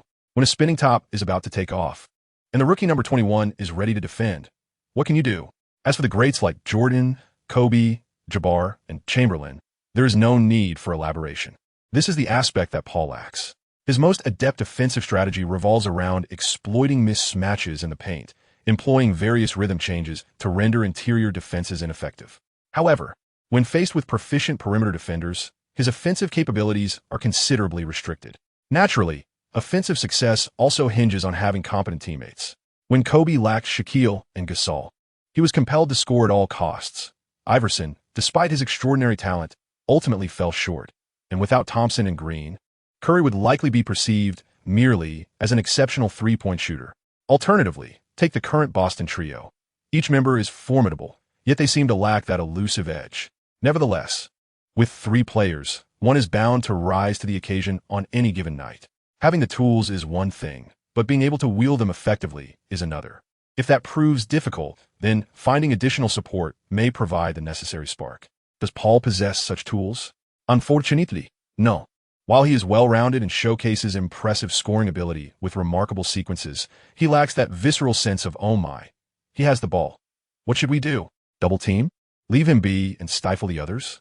It's futile. This absence of capability is not insurmountable, as having an extraordinary teammate can suffice, much like Nowitzki beside Kidd or Malone alongside Stockton. Regrettably, Paul currently lacks such an ideal companion, but perhaps future Rocket star Harden could be his destined ally. Although it may seem that Paul has numerous weaknesses, these flaws are magnified when confronting championship-caliber teams. While against weaker squads like the Thunder, they do not pose significant issues. After all, even with Westbrook's relentless defensive efforts, he remains ensnared in the game's machinations. Lee Sun-lin observed that the current Thunder could not contain Paul. In Chapter 53, the matchup unfolded. Westbrook seemed unable to even muster anger against Paul. It was Paul he was guarding, not the mistakes of his teammates. Westbrook dribbled past half court and signaled for Wilcox to come up for a screen. Wilcox complied, blocking Paul, as Westbrook desired to emulate Paul's pick-and-roll finesse. Regrettably, Wilcox lacked the mid-range finishing ability, and his instinct to roll to the basket paled in comparison to Westbrook's. After setting the screen, he stood there lost in thought. Moreover, Westbrook did not possess Paul's keen passing acumen, a delicate skill he struggled to master. Consequently, Westbrook found himself closely guarded by Chandler, in a poor position, and passed the ball to the opposite corner where Collison awaited. Paul, having discerned his passing intention long before, swiftly intercepted the ball. Paul raced down the court, and despite Westbrook's frantic pursuit after the steal, he was unable to catch up. Paul, not as swift as Westbrook, was caught just beyond the three-point line. However, the Thunder's interior defense was sluggish in their transition, allowing Stojakovic to sprint to the corner three-point line. Would Paul let this opportunity slip away? Clearly not. With a deft pass, the ball arrived precisely as Stojakovic did, and when the Thunder left an opposing shooter unguarded, it was bound to hurt. Stojakovic's shot was clean, the ball swishing through the net. The score stood at 0-5. The Thunder, having started the game weakly, were struck with 2 consecutive blows. Paul had delivered 2 assists and a steal, showcasing the prowess of the B-King. Seeing the potential repetition of the previous game's fate, Brooks' expression darkened. The Hornets were not the Bobcats if they fell behind by more than 10 points, given Chris Paul's commanding ability. It would be exceedingly difficult for the team to recover. Without hesitation, Brooks called a timeout just a minute into the game. He clapped his hands, gathering the starters around to sketch a simple offensive strategy. He instructed Russell, execute a pick and roll with Green, mismatching against that shooter Stojakovic. All right. In those 2 possessions against Paul, Westbrook felt an immense pressure, a stark contrast to his previous encounters with Felton. For the first time, he sensed himself as a rookie. Despite possessing superior physical gifts over Chris Paul, he found himself unable to unleash his full potential, feeling constrained. Beep beep. Shortly after, the referee's whistle pierced the air, signaling the end of the timeout. Lee Sun-Lin remained firmly seated on the bench, observing the starters re-enter the fray and witnessing Westbrook endure a relentless onslaught. Contemplating how he might intervene, Brooks' strategies began to bear fruit as the game resumed, and the offensive tactics unfolded. Westbrook executed a pick-and-roll with Green, exploiting a mismatch to isolate Stojakovic. With a swift maneuver at the arc, he bypassed the shooter, driving to the foul line for a signature abrupt stop-and-pop jumper, releasing the ball with a forward lean, hitting nothing but net, thus bringing the Thunder within 2 points at 2-5. The Hornets, however, displayed no signs of emotional fluctuation. Paul advanced past half court, summoning David West for a screen. Westbrook, visibly frustrated, found himself obstructed once more. Fortunately, Thunder's Wilcox made a timely intervention, preventing Paul from finding an opening to dish to West. Yet a mismatch emerged. As everyone anticipated Paul would seize this opportunity, he launched a shot into the air. Collison, stationed in the paint, was taken aback as the ball soared toward him. Simultaneously, a shadow darted past Collison's peripheral vision. To his dismay, it was the formidable Chandler, soaring from the right side, catching the ball that sailed over Collison's head and executing a powerful slam. The score shifted to 2-7, with Collison being knocked aside in the process. Following the dunk, Chandler unleashed a fierce roar at Collison, thumping his chest amidst a chorus of boos from the crowd. Seated on the bench, Lee Sun-Lin could hardly bear to witness Collison's plight. It was astounding. Chandler's dunk was indeed merciless, and Collison would surely feature in the highlight reel. A quick system check on Tyson Chandler's evaluation yielded nay. Could it be he was rated so highly? A championship-caliber center possessing specialized skills. The revelation was startling, with yet another rating, leaving the Thunder at a significant disadvantage. On the court, the Thunder, after a few deliberate passes, saw Westbrook once again opting for isolation. His shooting touch was favorable today as he backed down Paul from the right side of the foul line. Although Paul was somewhat undersized and defensive, he could not contain Westbrook's raw talent. Westbrook assertively created space, sinking a mid-range jumper, bringing the score to 4-7. The game continued to echo the Thunder's distinctive style, with Westbrook challenging Paul, then Chandler, West, Stojakovic, and Butler in succession, while Green occasionally managed to contribute a shot. Meanwhile, Paul continued to rack up assists, feeding West for a mid-range jumper, and Chandler remained effective with alley-oops. With a precise pass to Stojakovic, a successful three-pointer was executed from the corner. The pace of the game was exhilarating, and the spectacle was visually captivating. However, Russell Westbrook's individual prowess proved limited, as he faced a daunting challenge against 5 opponents, severing his connection with his teammates. Undeterred, Westbrook boldly asserted his capability, demonstrating his skill to the spectators. The audience relished the performance, praising the remarkable talent of the rookie, while questioning the status of Rose. This was true star power on display. The fans were thrilled, yet Brooks was far from pleased. With just 1 minute and 28 seconds remaining in the first quarter, the Thunder trailed 18-26, despite Westbrook's impressive 14 points and Green's modest contribution of 4 points, as the other starters remained scoreless. Meanwhile, Chris Paul orchestrated the game with 7 assists in the quarter. Brooks gestured emphatically, calling Westbrook off the court to regain composure, then glanced towards the bench. Lee Sun-lin gazed at the soaring Paul with a trembling heart, silently praying that Brooks would spare him from being called. However, fate proved to be less than kind, as Brooks pointed his finger and summoned number 8, Lee Sun-lin, with a glance that seemed to say, "Now it's your turn to shine." The audience, already exhilarated by Westbrook's previous performance, erupted with even greater enthusiasm at the prospect of witnessing another hero take the stage. As the first quarter unfolded, it became evident to the spectators that they were in for a treat. The game was exhilarating, and while the audience had little expectation for the Thunder to secure a victory, they recognized the stark disparity in skill. Their sole anticipation rested on the hope that Lee Sun-lin would deliver impressive statistics alongside Westbrook. Westbrook's performance during this quarter was certainly worth the price of admission, leaving the audience thoroughly satisfied as they turned their attention to Lee Sun-lin. The remaining starters on the Thunder's roster appeared quite disheartened, with one player dominating the game while the others merely observed. Although it was a rather leisurely affair, the game itself was visually appealing. Yet, they could not shake the feeling of frustration. After all, they were eager to make their mark and secure lucrative contracts. When Wilcox, Jeff Green, and Wilkins saw Westbrook take a breather, they felt a genuine sense of relief. After all, the team was trailing, and with 3 starters still scoreless, their performance metrics had plummeted into negative territory. They expressed their dismay but dared not confront Westbrook, knowing that circumstances were beyond their control. Indeed, Westbrook's prowess was undeniable. Who would dare to underestimate a rookie?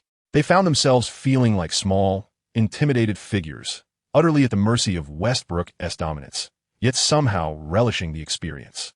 Chapter 54. The entrance amidst the fervent cheers of the audience and the eager anticipation of Chinese netizens. Lee Sun-lin made his substitute appearance. The 4 starters on the court instantly felt a surge of relief. Although their point guard, Lee Sun-lin, was capable of individual plays, he at least had the inclination to distribute the ball and lacked the domineering presence of Westbrook. Whenever a teammate sought the ball, he was willing to oblige. However, the starter Wilcox's joy was short-lived as Brooks waved his hand, signaling Wilcox to exit and Johan Pedro to enter, much to Wilcox's chagrin. Johan Pedro, seated at the far end of the bench, immediately rose with excitement, signaling to Brooks that he was ready and fully prepared. He expressed gratitude towards Lee Sun-lin, as the coaching staff recognized that he had provided excellent screens for him. His muscles, honed through daily gym sessions, made him unafraid of any physical confrontations. The previous game was not only a breakout for Lee Sun-lin, but also a crucial moment for Johan Pedro's survival. It implied that as long as Lee Sun-lin was present, so too would his loyal subordinate be. Paul remained on the court, enduring his own struggles. Although he held an advantage over Westbrook, he felt a painful impact to his chest, a sensation he had only experienced when being backed down by his friend LeBron. This was the first time he encountered such a ferocious point guard. Paul rubbed his chest, while Westbrook observed the pitiful Paul. The rookie, wearing number 0, was impressively aggressive. Paul, who had always regarded himself as a robust point guard, couldn't help but admire the raw intensity of the newcomer. He glanced at Lee Sun-lin, who had just taken the court, his brows furrowing once more. Before the match, he had watched Lee Sun-lin play against the Bobcats, leaving a deep impression with his audacious three-pointers and his peculiar flopping tactics. It has come to my attention that the head coach of the Bobcats has lodged complaints regarding a particular technical maneuver. In his eyes, this rookie embodies a different archetype compared to Westbrook, representing 2 distinct styles of play, one that thrives on physical confrontation and another that shies away from bodily contact. This divergence inevitably causes discomfort for Paul, who has just begun to acclimate to Westbrook's tempo. Fortunately, his adaptability is commendable. Under normal circumstances, the Hornets would likely be integrating their bench players, particularly the backup guards. However, Coach Byron Scott has indicated that Paul should continue playing through this quarter, seizing the opportunity to extend the lead while the Thunder's momentum is being stifled by the Hornets. As Chandler exits, Sean Marks enters, a seasoned veteran who plays with diligence and occasionally seizes his chance to shine.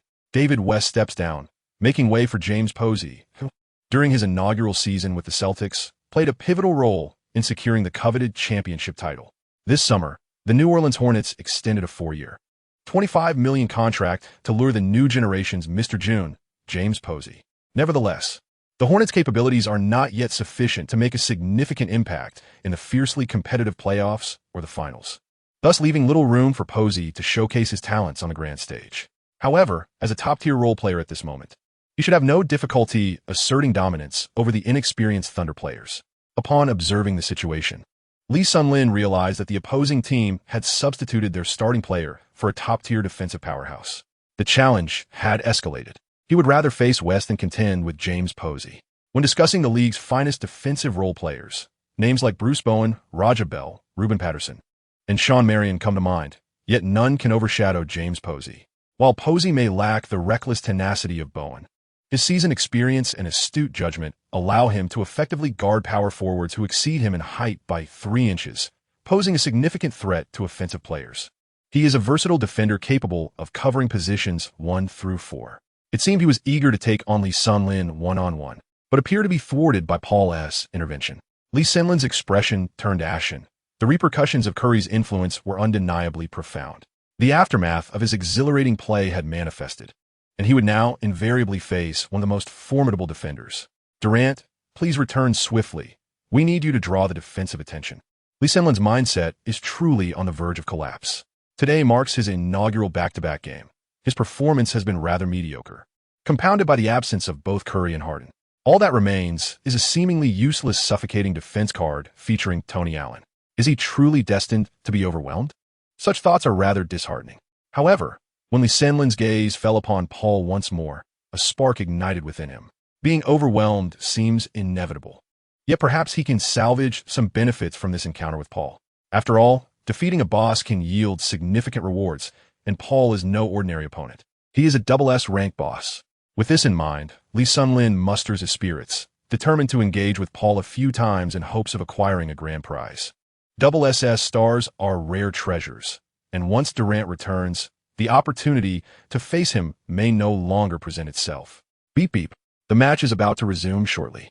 Lee Sun-Lin advanced slowly with the dribble past the half-court, his gaze intensely fixed on CP3, ever wary of Paul's defensive prowess. As soon as he crossed the line, Paul too began to focus on him. Chris Paul regarded the rookie dribbling before him, hesitant to make a reckless attempt to steal the ball. A failed interception could grant the young player an open opportunity for a long-range three-pointer, a catastrophe reminiscent of the Bobcats' loss just the previous night. Renowned for his steadiness, Paul was not prone to the impulsiveness that characterized Westbrook, which could lead to defensive lapses and ultimately disrupt the team's overall defense. Consequently, under normal circumstances, Lee Sun-Lin found himself devoid of any genuine opportunity to break through. Lee Sun-Lin, like many aspiring players, yearns to disregard defenses and execute various shots with the finesse of Curry. However, the moment he steps beyond a meter from the three-point line, his strength falters, rendering him incapable of achieving a proper fadeaway shot. It is essential to recognize that the fadeaway is inherently a challenging maneuver. While he can just about manage it from the three-point line, any further distance results in a dismal performance, often leading to a complete miss. The farther he strays from the three-point arc, the more dramatically his shooting percentage plummets. Even when unguarded, his accuracy falls well below a 70% overall success rate. A realization born out of experience. The system, in its folly, only calculates the shooting percentage for the precise three-point range. Lee Sun-Lin, filled with trepidation, stood at the apex of the arc, gazing at Paul's outstretched hands. He sighed, overwhelmed by a sense of helplessness. There were no apparent weaknesses. Paul's positioning was impeccable, truly deserving of his status as a top-tier defensive player. With a wealth of defensive experience, Paul, having meticulously studied the Thunder's footage, left no opportunity for Lee Sun-Lin to exploit. Lee Sun-Lin gazed at the impenetrable defense and called for Joe Pedro to set screen. Joe Pedro, brimming with excitement, believed that Lee Sun-Lin was about to unleash his formidable prowess once again. Happily, he rushed over to obstruct Paolo, It must be said that Joe Pedro's screen was remarkably solid. Paolo attempted to maneuver around it several times, yet was consistently thwarted. Tasked with guarding Joe Pedro was James Posey, who swiftly closed in, tightly encasing Lee Sun-Lin, wary of the possibility that he might launch a three-pointer. Lee Sun-Lin was also eager. He noticed the gap and recognized the flaw. However, he found himself unable to replicate Curry's exquisite rhythm and finesse in dribbling and shooting. Helplessly trapped by the defense, with merely 6 seconds remaining, he passed the ball to Corliss at the free throw line. Corliss, bewildered, thought to himself, wasn't Lee Sun-Lin planning to take the shot himself? Upon receiving the ball, Corliss glanced at the clock and saw only 4 seconds left. In a panic, he swiftly passed it to Jeff Green beside him, successfully transferring the responsibility. Green, realizing the urgency with just 2 seconds remaining, launched the shot from his position. The ball struck the backboard with a resounding thud, bouncing high into the air. Jeff Green cast a forlorn glance at Corliss, who in turn looked at Lee Sun-Lin with an expression of innocence. Chapter 55, The Master of Assists. Lee Sun-Lin offered a comforting gaze to Coruscant, signaling with his hands that the ball was his. This approach was untenable. Relying solely on individual plays would not suffice. It was prudent to pass the ball first. Paul raised an eyebrow, sensing a change in the rookie's demeanor. He considered it momentarily, dismissing it as a minor defensive success. As he leisurely dribbled past half-court, Lee Sun-Lin remained vigilant, keenly observing Paul's passing trajectory. While he did not expect to secure a steal, he was determined to prevent Paul from easily delivering a pass that could lead to an offensive opportunity. After participating in several games, Lee Sun-Lin had slightly improved his defensive skills. Paul noted Lee Sun-Lin's caution and chose not to attempt a one-on-one play, instead tossing the ball to James Posey, who stood at the free throw line. Posey possessed a diverse array of offensive techniques. Although his efficiency was average, he was well acquainted with the requisite skills. Faced with Johan Pedro, he held the ball at his right hip, adopting a triple threat posture. As a forward, James Posey had just faced considerable challenges in positioning against Johan Pedro. Realizing he could not match the center's strength, thus, he abandoned the possibility of backing in for a drive. After sizing up Johan Pedro, he took a step to the right with the ball, then swiftly pulled it back to the left. Johan Pedro maintained his position, closely shadowing him, leaving James Posey with no choice but to attempt a straight jump shot. However, his shooting rhythm was off, and the ball struck the front rim heavily, falling short. The rebound was secured by Coruscant. Lee Sun-Lin contemplated a fast break, but soon realized that Paul was closely monitoring him. A stark contrast to the defense he faced from Augustine. Lee Sun-Lin had no choice but to retreat to retrieve the ball, dribbling past the halfway line, preparing to settle into a structured formation. At the top of the arc, he no longer hesitated, signaling to Green. He called for the third option to quickly come receive the ball. Jeff Green had never truly embraced the role of the third option, always believing that Lee Sun-Lin would, as in the previous game, take matters into his own hands. Upon noticing Lee Sun-Lin's beckoning, he was taken aback, yet swiftly made his way over, positioning himself just inside the three-point line to receive Lee Sun-Lin's pass.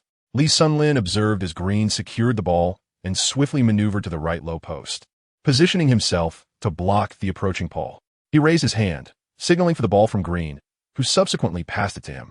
Standing at an impressive height of 194 centimeters, Lee successfully caught the ball, establishing his stance against the comparatively shorter Paul, who stood at only 183 centimeters. In that instant, his teammates spread out, and the crowd erupted in cheers, sensing that this rookie was poised to dominate Paul. However, as he felt the immense force pressing against him from behind, Lee was taken aback, realizing that his strength was surprisingly matched with Paul's, leaving him utterly astonished. The sound of the audience's whistles brought a wave of embarrassment over him. He found himself caught in a dilemma. Should he engage in the play, risking futility, or refrain? Which would feel cowardly? Lee Sun-Lin gave a subtle nod towards Johan Pedro, and Johan Pedro comprehended Lee Sun-Lin's intent, promptly making an incisive cut inward. Lee Sun-Lin exerted a powerful force with his back, then turned and leaped into the air. Just as everyone on the Hornets team anticipated a shot, he executed a feigned attempt and delivered a precise pass to the cutting Johan Pedro. Johan Pedro soared and unleashed a thunderous dunk within the 3-second zone, forcefully driving the ball into the hoop, thus earning Lee Sun-Lin an assist. At 2026, Paul, witnessing the cut, felt a surge of frustration. After all my efforts to guard my man, you all let him slip right by. He shouted at James Posey, demanding an explanation for his lapse. James Posey looked bewildered, responding, "I thought he was going to take you on directly. who knew he would pass. He shook his head, indicating that the play was his contribution. Though the audience did not witness the imagined scenario, they were nonetheless satisfied. The collaboration was undeniably splendid. Brooks furrowed his brow, contemplating whether Lee Sun-Lin truly possessed the limited offensive capability that Jack had mentioned. Was his previous performance merely a stroke of luck? Nevertheless, as a point guard, he showcased remarkable skills. His court vision had improved significantly compared to earlier times. Lee Sun-Lin lightly rubbed Paul, but he heard no response from the system. He pondered whether his touch was insufficient and decided to try a few more times later. Moreover, the system had not yet indicated what skill Paul possessed. It seemed that an SS-level character had 2 skills. As Lee Sun-Lin contemplated Paul's abilities, a chime resonated. Paul had activated his innate skill, Master Passer.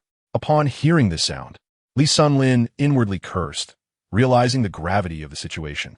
Indeed, as Paul maneuvered the ball and had yet to cross the half-court line, he executed an extraordinary long pass to James Posey, who had just sprinted to the corner.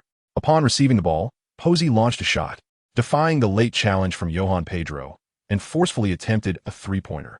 The arc of the ball was exquisite. After grazing the backboard, it rolled in. The score read 20-29. Subsequently, the referee's whistle signaled the end of the first quarter. Damn, Master Passer. Lee Sun-Lin's mind sparked with realization.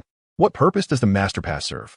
When the skill is triggered, the shooting accuracy of teammates receiving the pass is forcibly elevated to 80% within 3 seconds, disregarding any interference, and can be activated multiple times within a single match. Upon hearing the system's explanation, Lee Sun-Lin's eyes gleamed with excitement. This top-tier point guard skill was indeed remarkable, far surpassing the Master Pass in the game. Without hesitation, as a point guard, Lee Sun-Lin declared his intent to use the duplication card. Duplication successful, he acquired a Master Pass LV1 equipment card. Returning to the bench, Lee Sun-Lin barely had time to greet his teammates as he eagerly opened the skill card. Master Pass LV1. When the skill is triggered, the shooting accuracy of teammates receiving his pass is forcibly enhanced to 60% within 3 seconds, disregarding interference. A jump pass can trigger this effect. Upon closer inspection, he noticed a difference from Paul's version. LV1 required a jump pass, and only then would the shooting accuracy reach 60%. Lee Sun-Lin felt somewhat dissatisfied. Jump passes could easily be anticipated by opponents.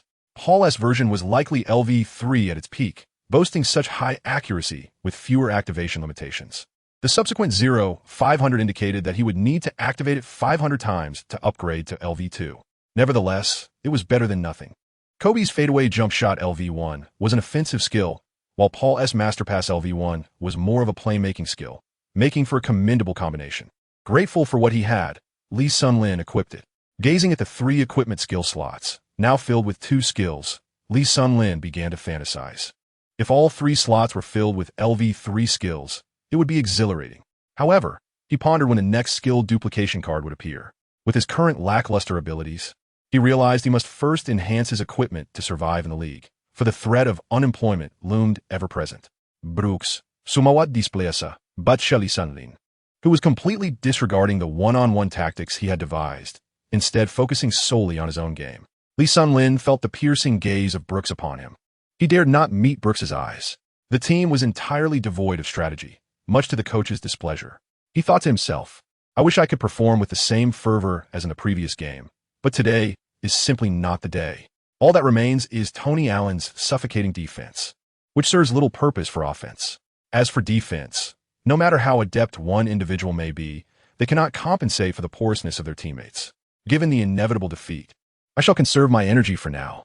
The Thunder faced elimination. The Turtle gave his all, yet it was unfortunate. Paul George and Carmelo Anthony's reputations overshadowed their actual abilities. Team basketball triumphed over individual prowess, and Mitchell truly shone. In Chapter 56, as he gently stroked Paul's head, Brooks sighed. He began to align with Jack's viewpoint. So much could be gleaned in just over a minute. Brooks ceased to reiterate tactics to Lee Sun-Lin and instead turned his attention to Westbrook.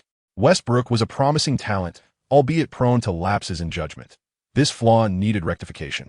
Brooks approached Westbrook while Jack made his way to Lee. Lee, why are you not executing the pregame strategy? Jack inquired. Jack, do you not know my capabilities? One-on-one against Paul? How could that possibly work? Lee Sun-Lin naturally remarked, haha, I knew it. Jack felt a surge of joy. for he understood his disciple better than anyone else. The previous match was merely a brief outburst of talent. Satisfied with Lee Sunlin's response, Jack awaited the passage of time. Lee Sunlin gathered everyone around and then requested that they immediately take a shot after receiving his passes. Although the group was somewhat perplexed, they consented, as the opportunity to increase their shooting privileges was appealing to all. Lee, you manage the rhythm yourself, Coach Brooks sighed, decisively relinquishing the notion of having Lee Sunlin perform solo, allowing him to take charge. Okay. Lee Sunlin exhaled deeply, realizing that Brooks was not a stubborn coach. His adaptability to the evolving dynamics of rookie players was commendable. After all, a coach capable of nurturing 3 MVPs must possess a degree of open-mindedness. As the game resumed, the Thunder initiated the second quarter with a fully rotated lineup, with Joe Smith taking Jeff Green's place. Recently, Joe had experienced a reduction in his frustrations due to increased playing time. However, he remained discontented with Lee Sunlin's ascendance. It was evident on the court that Brooks had entrusted Lee Sunlin with controlling the pace of the game, solidifying his position as the starting 6th man and relegating Joe to the fringes of the rotation. That 6th-man role had originally belonged to him, and had it not been for the agreement between the coaching staff and the management regarding his conditions, he would never have joined such a struggling team as the Thunder. Joe also harbored resentment towards the newly appointed Coach Brooks. He questioned why a first-round pick was allowed to play second fiddle to a second-round rookie. If it were a talented player like Westbrook or Durant, it might be understandable. But why should a player of Asian descent concede his position? Aren't you Lee Sunlin, the one who insisted I take the shot after receiving the ball? Well, I shall do just that. When the team loses due to the rotation's shortcomings, it will be your tactical decisions that bear the blame. Thus, Joe Smith began to contemplate how to stir discontent within the locker room. Lee Sunlin was completely unaware of this. He continued to dribble past half-court, positioning himself at the arc, facing not Paul, but rather the Hornets' backup guard, Devin Brown. The absence of Paul left Lee Sunlin with a profound sense of regret. Without Paul, how could he unleash his full potential and elevate his skills? It was worth noting that the last time he faced Kobe, he had unlocked his exclusive abilities. What a valuable experience that was. The thought of lacking a formidable opponent like a boss made Lee Sunlin feel rather uninspired. Devin Brown, an undrafted player, might not be recognized by many fans. Yet there is one incident involving him that everyone is sure to remember. In T-Mac's legendary performance of 13 points in 35 seconds, Devin Brown, as a Spurs guard, made a crucial error that inadvertently assisted McGrady in achieving that miraculous buzzer beater. Indeed, he was the Spurs guard Bobby Brown, who famously fumbled the ball while falling to the ground. Lee Sunlin has no impression of his own characteristics. After all, he is merely a mediocre player with a performance rating comparable to his own. Last season, he averaged 11 points per game, but this season has plummeted to a mere 5. 6 points. Of course, he does not consider himself to be mediocre. He currently averages over 20 points per game. However, he candidly assesses himself as the current darling of the fans. Lee Sunlin signaled for Coruscant to come out and retrieve the ball. Coruscant, ever cooperative, swiftly approached and positioned himself at the left side of the arc to receive the pass from Lee Sunlin. Lee Sunlin positioned himself low on the left side, leaning against Brown, and then extended his arms to request the ball from Collison. Lee Sunlin has increasingly taken to receiving the ball in a lower position, as this angle affords him a convenient vantage point to observe the court, while simultaneously making it difficult for opponents to anticipate his subsequent maneuvers. This position, relative to the arc S summit, is far more discreet and efficient. Due to his lackluster mid-range shooting ability, Lee Sunlin refrains from executing a turnaround jumper, a fact unbeknownst to his adversaries. On this occasion, Johan Pedro was closely guarded, denying him the opportunity to cut inside, while Lee Sunlin pivoted to face the basket, cradling the ball near his right hip. Devin Brown lacked the defensive prowess and awareness akin to that of Paul. He adhered to Lee Sunlin closely, incessantly attempting to swat the ball from his grasp. Observing his movements, Lee Sunlin felt a surge of amusement. Another fool has arrived. Seizing the moment as Devin Brown's right hand reached to swipe at the ball, Lee Sunlin executed a grand looping motion, connecting with Brown's hand, and leapt to shoot. The referee's whistle pierced the air. No, it was not my hand that was violated. It was he who pulled my hand towards him. Devin Brown, indignant, sought to explain himself to the referee, and upon hearing the whistle, the crowd erupted in cheers. Their rookie number 8 had once again resorted to shameless flopping tactics. The large screen in the arena replayed the foul incident repeatedly. Hushed laughter erupted from certain spectators, who jeered at Devin Brown, reveling in the raucous atmosphere of their home ground. You place your hand on him. How is that not a foul? The rookie number 8 was indeed adept at this art of deception. The referee, with an air of nonchalance, waved his hand dismissively, instructing Devin Brown to cease his protests, and issued him a technical foul. Lee Sun-Lin shrugged, feeling no sense of accomplishment in dominating the weaker players. It was indeed a food chain. Paul tormented him, and he in turn preyed upon Devin Brown. Playing intelligently was evidently far more gratifying, as it spared him from being crushed by Paul. He sank both free throws, making the score 22-29. After the Hornets advanced with the ball, Devin Brown maneuvered past Lee Sun-Lin, but his layup was thwarted by Corliss and failed to find the net. Johan Pedro collected yet another rebound. Upon Lee Sun-Lin's arrival, in the same position and facing the relentless Brown, he committed an identical foul once more. Once again, he flawlessly converted both free throws. The art of flopping, akin to Deng, proved remarkably effective. The score stood at 24-29, narrowing the deficit by 4 points. The Hornets decisively brought Paul and West into play. Finally, you have made your entrance. Lee Sun-Lin, upon catching sight of Paul, approached him with the eagerness of a wolf encountering a beautiful maiden. Simultaneously, Brooks decisively substituted Westbrook into the game. Lee passed the ball to Westbrook. Brooks called out, "Russell, I'll take care of Paul. Conserve your energy for the offense." Lee Sun-Lin hurried over to Westbrook and expressed his gratitude. Westbrook, preoccupied with how to defend against Paul, was pleasantly surprised by Lee Sun-Lin's initiative to alleviate his concerns and take on the responsibility. "Chris, hello." Lee Sun-Lin greeted Paul with genuine cheerfulness. Paul was momentarily taken aback, unsure of Lee's intentions, and responded with a serious hello. As he received the ball, he carefully kept his gaze fixed on Lee, and upon realizing that Lee was merely offering a greeting without any ulterior motives, he felt reassured and proceeded to advance the ball. The master pass ability was activated. Lee Sun-Lin exclaimed in astonishment, and Paul executed a precise bounce pass, delivering the ball to West, who had found an opening at the free throw line. With a clear shot, West scored, bringing the score to 24-31, extending the lead once more. Collison struggled to keep pace with West's speed. A splendid play indeed. From a third-party perspective, Lee Sun-Lin found the ball to be exquisite. Standing beside Paul, his right hand instinctively reached out to touch the adjacent shining bald head. Ding! After Lee Sun-Lin touched the top of the head, he was momentarily taken aback. What? Is this the grand prize? Sensing Lee Sun-Lin's action, Paul's expression darkened instantly. He forcefully shoved Lee Sun-Lin away with his right hand and angrily exclaimed, "What are you doing?" In this context, the expletive can be interpreted as a derogatory remark. This was unacceptable. Lee Sun-Lin felt a sharp pang of pain and, in turn, became irate. Regardless of Paul's celebrity status, he was not intimidated. Unfazed, he retaliated by pushing back against Paul, causing him to stumble.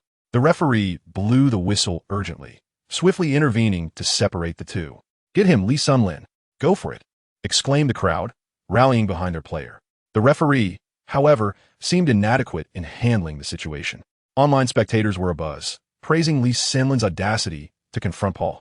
Did he not fear the backlash from Paul's fans? The live audience continued to cheer and whistle in support of Lee Sun-Lin, disregarding Paul's superstar status.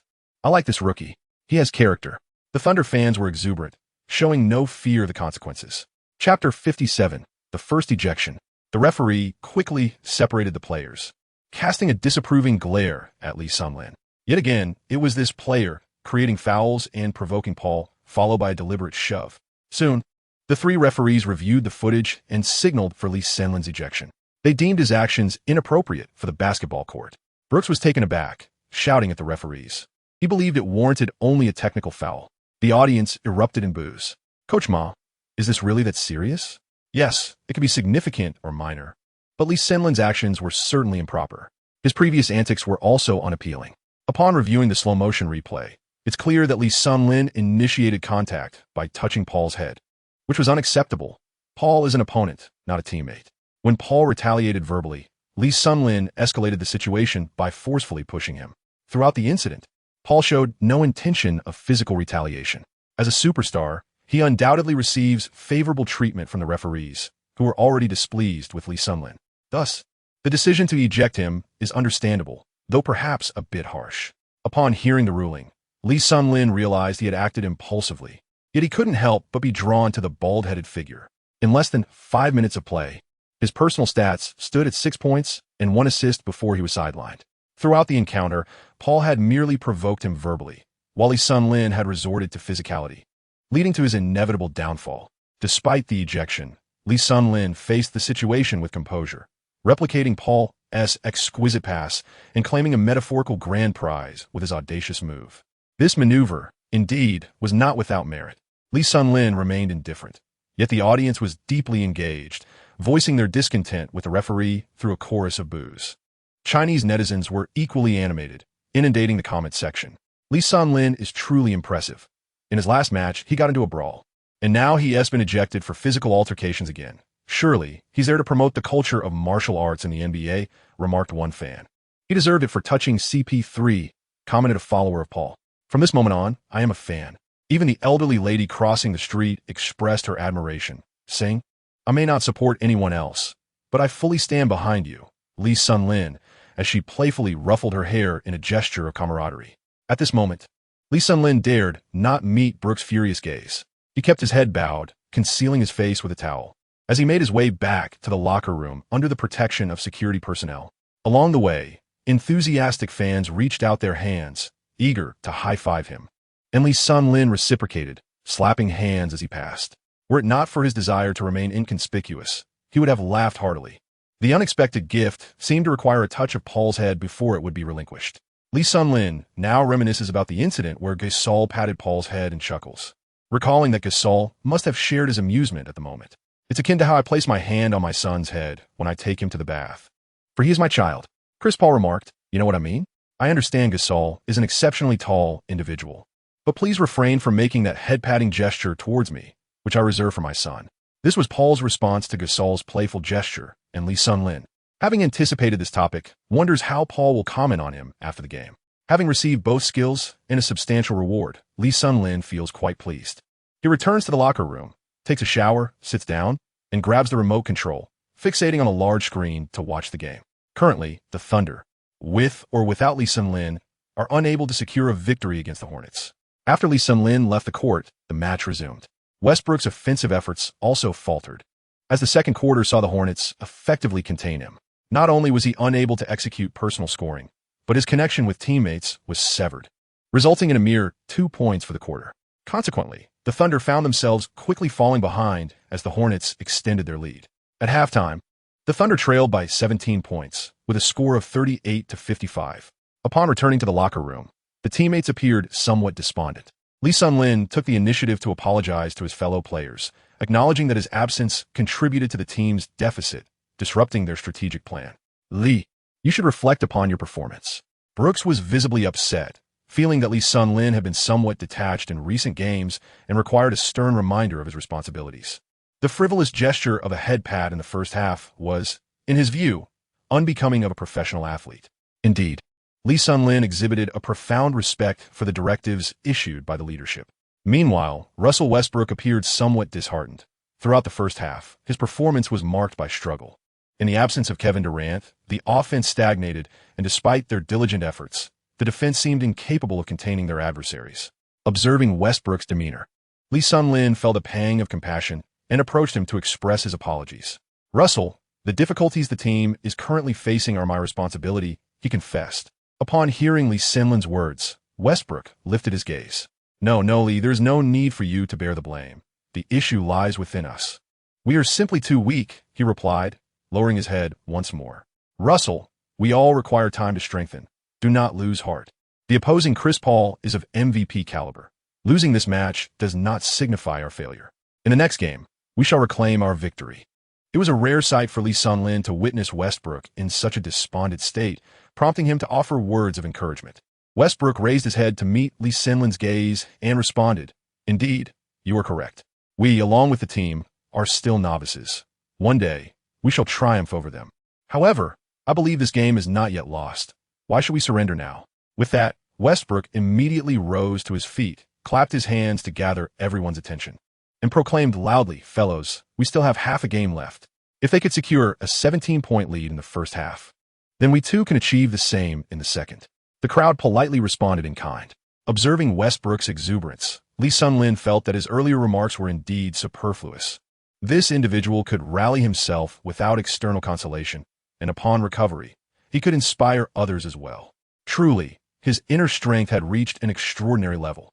Before long, the second half commenced anew, and following Westbrook's fervent motivation, the Thunder initiated a resurgence in the third quarter, narrowing the deficit to within 10 points at its closest. However, the Thunder's counterattack was swiftly curtailed by the seasoned Hornets.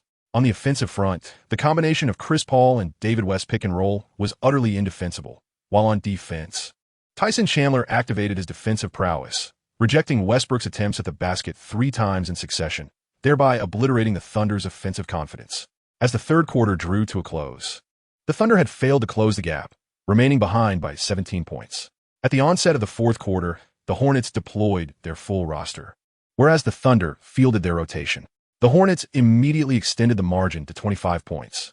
With half of the fourth quarter elapsed, the Hornets also withdrew their starters, leaving the bench players to engage. Ultimately, the undermanned Thunder succumbed to the visiting New Orleans Hornets with a score of 88-108, suffering a 20-point defeat on their home court. Chris Paul recorded an impressive 21 points and 15 assists, decisively outpacing Westbrook's 25 points, 8 rebounds, and 3 assists. The veteran Paul successfully imparted a lesson on point guard play to the 2 rookie newcomers.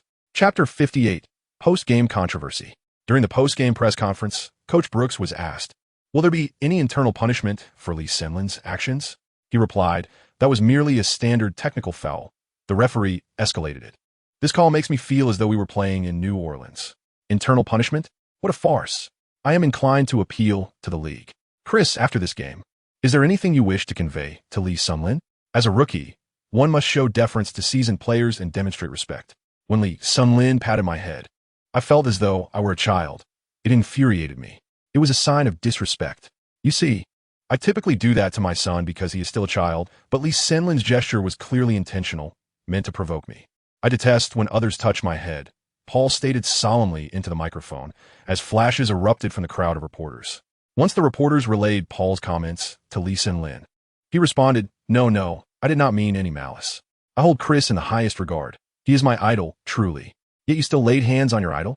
One must draw a line. On the court, when someone offends me, I naturally retaliate. Nevertheless, I still owe Chris an apology." Lee Semlin holds a deep admiration for Paul, who, despite standing a mere 183 centimeters, has achieved a superstar-caliber performance in the NBA, undoubtedly a source of inspiration and a legendary figure. Upon their next visit to New Orleans, revenge shall be sought. Westbrook, with unwavering determination, expressed to the reporters his dissatisfaction with the outcome of the game. Shortly thereafter, the team members busily gathered their belongings and boarded the team bus, destined for Miami, where they are set to face the Heat the day after tomorrow. Thus begins the Thunder's consecutive away game journey, which will see them compete in 5 successive matches. The absence of Durant during this period will undoubtedly pose significant challenges for the team. Regarding Lee Semlin's actions from the previous night, the coaching staff has already confirmed with the league that there will be no additional penalties or suspensions. The ejection was deemed sufficient. A suspension would result in a fine, which Lee Semlin is reluctant to endure, especially given his already modest salary. The prospect of losing several $1,000s would be quite burdensome. As they traveled, the atmosphere within the Thunder's bus remained unaffected by the prior defeat. The players appeared lively and spirited, accustomed to the occasional loss. Only Durant and Westbrook sat quietly in their seats, listening to music, while others celebrated with exuberant song and dance, swaying to the rhythm of the bus's sound system. Most of the Thunder players are African American, and with music as their accompaniment, their natural rhythm far surpasses that of their Asian and Caucasian counterparts. The Thunder players exhibited palpable excitement for their upcoming itinerary. Miami, with its sun, beaches, beautiful women, and vibrant nightlife, stands in stark contrast to the rural setting of Oklahoma City. Observing Green and Johan Pedro, who were still full of energy as they danced, Lee Semlin felt a twinge of envy. The physical stamina of these players is truly remarkable, as they remained invigorated even after a demanding match. Lee Semlin did not join in their revelry. Instead, he sat quietly in his seat, donning his headphones to immerse himself in music. He chose not to dwell on the vexations of the previous match, having already offered his apologies to Paul, thereby putting the matter to rest. As for the lost game, he resolved to reclaim victory in New Orleans once Durant recovered and his own skills had advanced. Reflecting on his abilities, Lee recalled that he had yet to unveil a significant gift package, the sole trophy from his ejection. Given his expulsion, he was certain he would not earn any experience points from this match. Eagerly, He opened the system while seated, observing the gift package. He noted it differed from the one dropped by Kobe. This one seemed a size smaller. With a silent incantation to unveil it, a blinding light flashed before him. Experience points increased by 5. Lee was somewhat taken aback by the contents of this package. Unlike the previous one from Kobe that had yielded a skill, this gift directly granted experience points. Though modest in quantity, it was better than nothing. Clearly, the value of this package paled in comparison to that of Kobe's. The jump shot, a skill worthy of enhancement, far exceeded the worth of 5 experience points. It was no wonder the system had previously declared him extraordinarily fortunate. Henceforth, receiving experience points from packages might become the norm. Competing against a top-tier star for a single match equated to a week's worth of training. It appeared that real progress could only be achieved through gameplay. Without the opportunity to take the court, one would miss out on such benefits. However, this unexpected event had also illuminated the rarity of these gift packages. The drop rate was exceedingly low, and he had obtained this one at the cost of his ejection. Moreover, it seemed that engaging with an S-tier star required more than mere competition. It necessitated provoking a significant emotional response from them for the package to drop. When facing Kobe, he had ignited his competitive spirit, while with Paul, he had incited his fury, resulting in the package's emergence. This was no trivial task. Lee furrowed his brow, recognizing that every superstar possessed formidable psychological resilience. Provoking their emotions was no small feat, and he could not afford to risk ejection on a daily basis. Such actions would surely lead to his downfall within a few matches. Not only would Brooks suspend him, but the league would likely impose penalties as well. Superstars were the league's prized assets. While a couple of confrontations might be overlooked, consistently seeking trouble would inevitably bring repercussions. As a rookie with a C-tier rating, Lee Sun-Lin could ill afford such consequences. After weighing the pros and cons, Lee Sun-Lin resolved to refrain from provoking star players in such a direct and crude manner in the future. Having already offended Paul, he imagined the difficulties he would face in the league if he were to anger more superstars. His situation would undoubtedly become quite challenging. Ultimately, it boiled down to his own lack of prowess. If he possessed sufficient skill, such concerns would be unnecessary. Take Kobe, for instance. Had he patted Paul on the head, Paul would have had to stifle any resentment. With LeBron, such gestures were trivial given their camaraderie as members of the Banana Boat crew. The league and teams would never intervene in such matters. This incident underscored that Paul held little regard for Lee's abilities. His actions naturally incited annoyance and anger. Determined to enhance his skills, Lee Sun-Lin unhesitatingly allocated experience points to his ball-handling attribute, rapidly investing 5 points. His ball-handling rating surged to 65, now only 5 points shy of reaching 70. Gazing at the attribute panel, he felt a surge of excitement as he drew closer to a C evaluation. He had lingered too long at the C level, and after experiencing the prowess of players like Curry and Harden, his desire for improvement intensified. He became acutely aware of the vast chasm between himself and true superstars, a gap that was undeniably significant. Indeed, the revolution has yet to succeed. Comrades must continue to strive. Lee Sun-Lin still had a considerable journey ahead to attain superstar status. Glancing back at Durant and Westbrook, it was evident that both were disheartened by the team's defeat, their somber demeanor starkly contrasting with the playful antics of other players. Observing them, Lee Sun-Lin felt a profound disparity between himself and these two superstars, not only in terms of skill, but also in mindset, fighting spirit, leadership, and the desire for victory. In this match, although the Hornets were a formidable team, Lee had never entertained the thought of winning. He had maintained an attitude that the Thunder were inferior, thus accepting defeat as a given. This mentality represented a negative energy for the team. If Lee were to adopt such an attitude as the leader of a team, he shuddered to consider the consequences. Did he truly love basketball? Did he genuinely cherish this sport? At this moment, Lee Sun-Lin found himself questioning within. His gaze drifted outside the window, pondering the matter that left him in a state of confusion. Chapter 59, The Water Group. The night in Oklahoma appeared exceptionally tranquil, with the moon hanging high in the sky, casting faint light. The scenery outside rushed past Lee Sun-Lin's eyes, even with streetlights illuminating the road. Not much could be discerned in the late hours. As the darkness flickered before his eyes, Lee Sun-Lin began to recollect the essence of why he initially chose to play basketball, reminiscing about the reasons that fostered his love for the game. His thoughts traveled back to his middle school days. It was the feeling of utter exhaustion after countless hours on the court. The exhilaration of exacting revenge after being defeated for the first time, and the thrill of dominating the court alongside his brothers, basking in the glory of victory. Playing basketball allowed him to forget all sorrows, focusing solely on the desire to win. Reflecting on these deep-seated memories, Lee Sun-lin reaffirmed his passion for basketball. Yet, he remained perplexed as to where the disconnect lay. The realm of profession seemed to diverge from that of passion. At that moment, the song playing in his earbuds reached its crescendo. I still remember you said home is the only castle. As the fragrant rice flows continue to run. With a gentle smile, I know the dreams of my childhood. Don't cry. Let the fireflies guide you away. The rural ballads are eternal support. Let us go home. Back to the original beauty. Don't give up so easily, as I said. If the dream is unattainable, just pursue another. Color your life vibrantly. First, paint love in your favorite hue. Smile, for achieving fame is not the goal. Finding joy is what truly matters. This passage from Jay Chou's Rice Aroma cleared Lee Sun-lin's mind considerably, dispelling doubts about his original intentions. Perhaps it was best not to overthink, as he would eventually discover the answers he sought. After a long flight, they arrived in Miami in the early hours of the morning, and the players proceeded directly to their assigned hotel rooms. The lifestyle of NBA players is meticulously managed by dedicated staff. Their sole responsibility is to excel in their game, leaving all personal matters aside. Upon reaching Miami, the social butterfly Collison did not organize any leisure activities. Relaxation was reserved for after the game, as the coach would not permit players to indulge before the match. Sneaking off to a nightclub could lead to internal suspensions and salary fines, a risk deemed too high, and the Thunder organization maintained strict oversight in this regard. Lee Sun-lin had also settled into the designated hotel room. Upon entering, he placed his luggage down, changed into his pajamas, and reclined on the bed.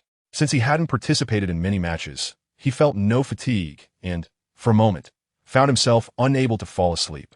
With wide-open eyes, he stared at the ceiling, and after a while, a sense of loneliness washed over him. He turned over and picked up his Nokia phone, intending to browse the internet.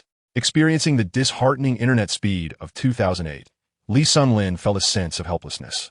Having used various apps, he held little expectation for the current smartphones. There was nothing particularly entertaining about the games available.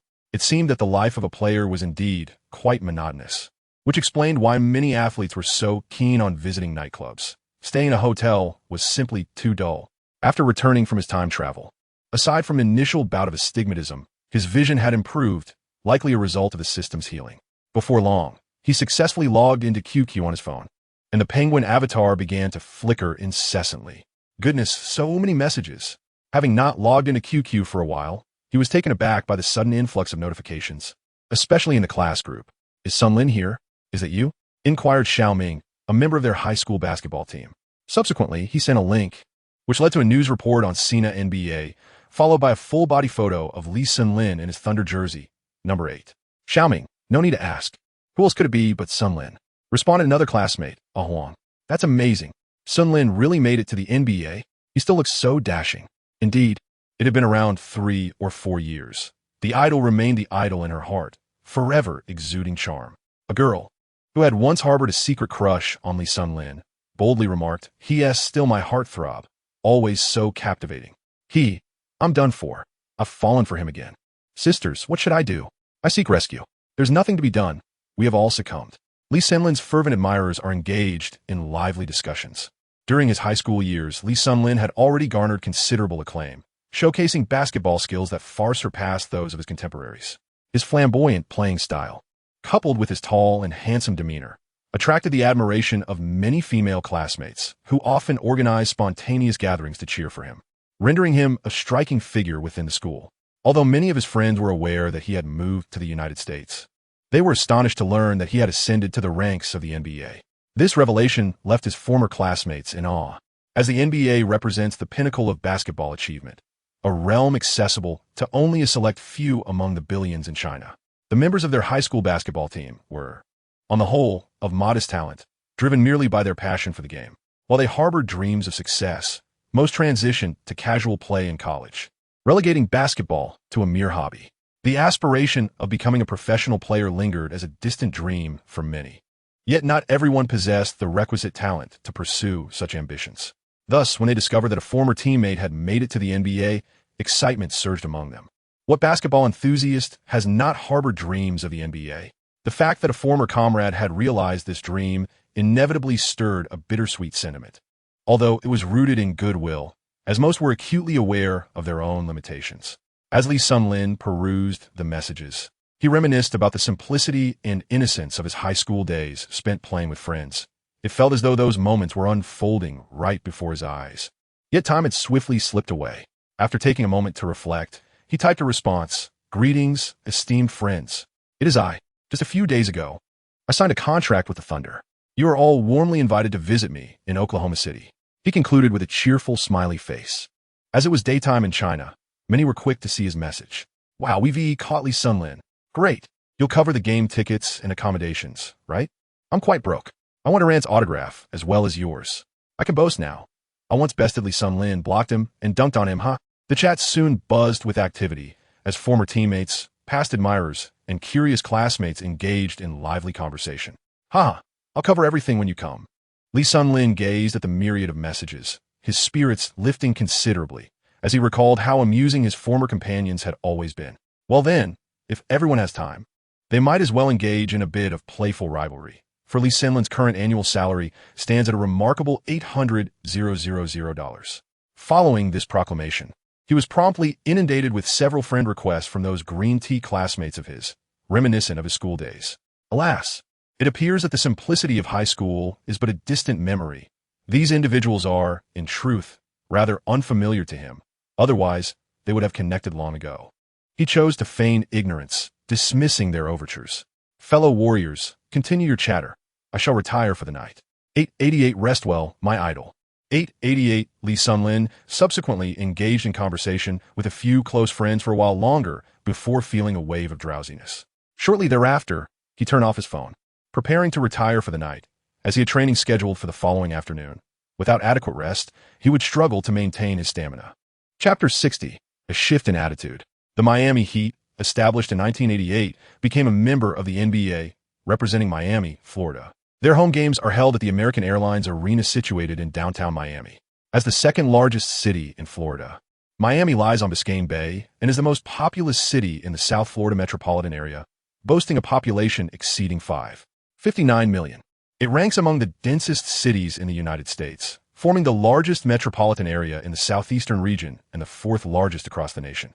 Miami is also a global metropolis, holding significant influence in finance, commerce, media, entertainment, art, and international trade.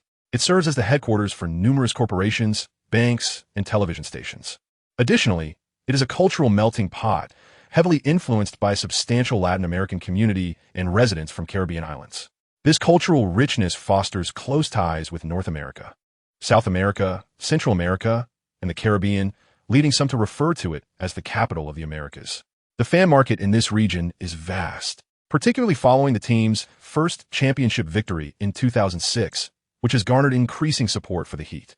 Many players from the Thunder have visited for away games. Durant made an appearance last year, while Westbrook and Lee Sun-lin are making their first visit to this arena for an away match. Currently, the Heat holds a record of 17 wins and 11 losses, placing them 6th in the Eastern Conference. Their roster this year is playoff caliber, though their ranking remains precarious, as they risk slipping out of the top 8 if they are not cautious. This season, the Heat welcomed second overall pick Michael Beasley, ushering in a strategy centered around a smaller lineup. In the 28 games Beasley has participated in for the Heat, he has started 3 times, averaging 24.8 minutes per game, with a scoring average of 13, 9 points, 5 for rebounds, and 1 assist. His shooting accuracy stands at 47.2, with a remarkable three-point shooting percentage of 47 and a free throw percentage of 77.2. Currently, Beasley ranks second in the Rookie of the Year voting, following first overall pick Derrick Rose. Westbrook is positioned 5th, with the other players ahead of him being Rose, Beasley, O.J. Mayo, and Brook Lopez. Lee Sun-lin has not yet entered the official statistics due to a lack of competition appearances. When discussing the Miami Heat, one cannot overlook the illustrious figure of Dwyane Wade, affectionately known by fans as Flash. Wade was selected by the Miami Heat as the 5th overall pick in the first round of the 2003 NBA draft. In 2006, he secured his first NBA championship and was honored as the 5th youngest Finals MVP in NBA history. Earlier this year, in 2008, Wade proudly represented the United States men's basketball team, clinching a gold medal at the Beijing Olympics. Lee Sun-lin need not inquire, for the system is well aware that at this moment, Wade undoubtedly ranks as a superstar of SS caliber. Wade's characteristics are distinctly pronounced. His mid-range shooting lacks consistency, with a touch that fluctuates between hot and cold. He heavily relies on his ability to penetrate defenses, demonstrating formidable one-on-one skills. Possessing a robust upper body and remarkable quickness, his drives are exceptionally sharp, placing him among the elite in the league. Once he strides forward, over 80% of the league's players find themselves trailing behind. He exhibits no fear against speedy guards, who lack his strength, or larger guards, who cannot match his pace. Wade harbors a fierce desire to attack the rim, showcasing a strong ability to draw fouls, while his layup execution is superb, with most of his scoring deriving from the paint and free throw line. His passing during fast breaks is precise, often resulting in alley-oops with teammates. However, his passing in half-court sets can occasionally be overly casual, leading to a higher average of turnovers.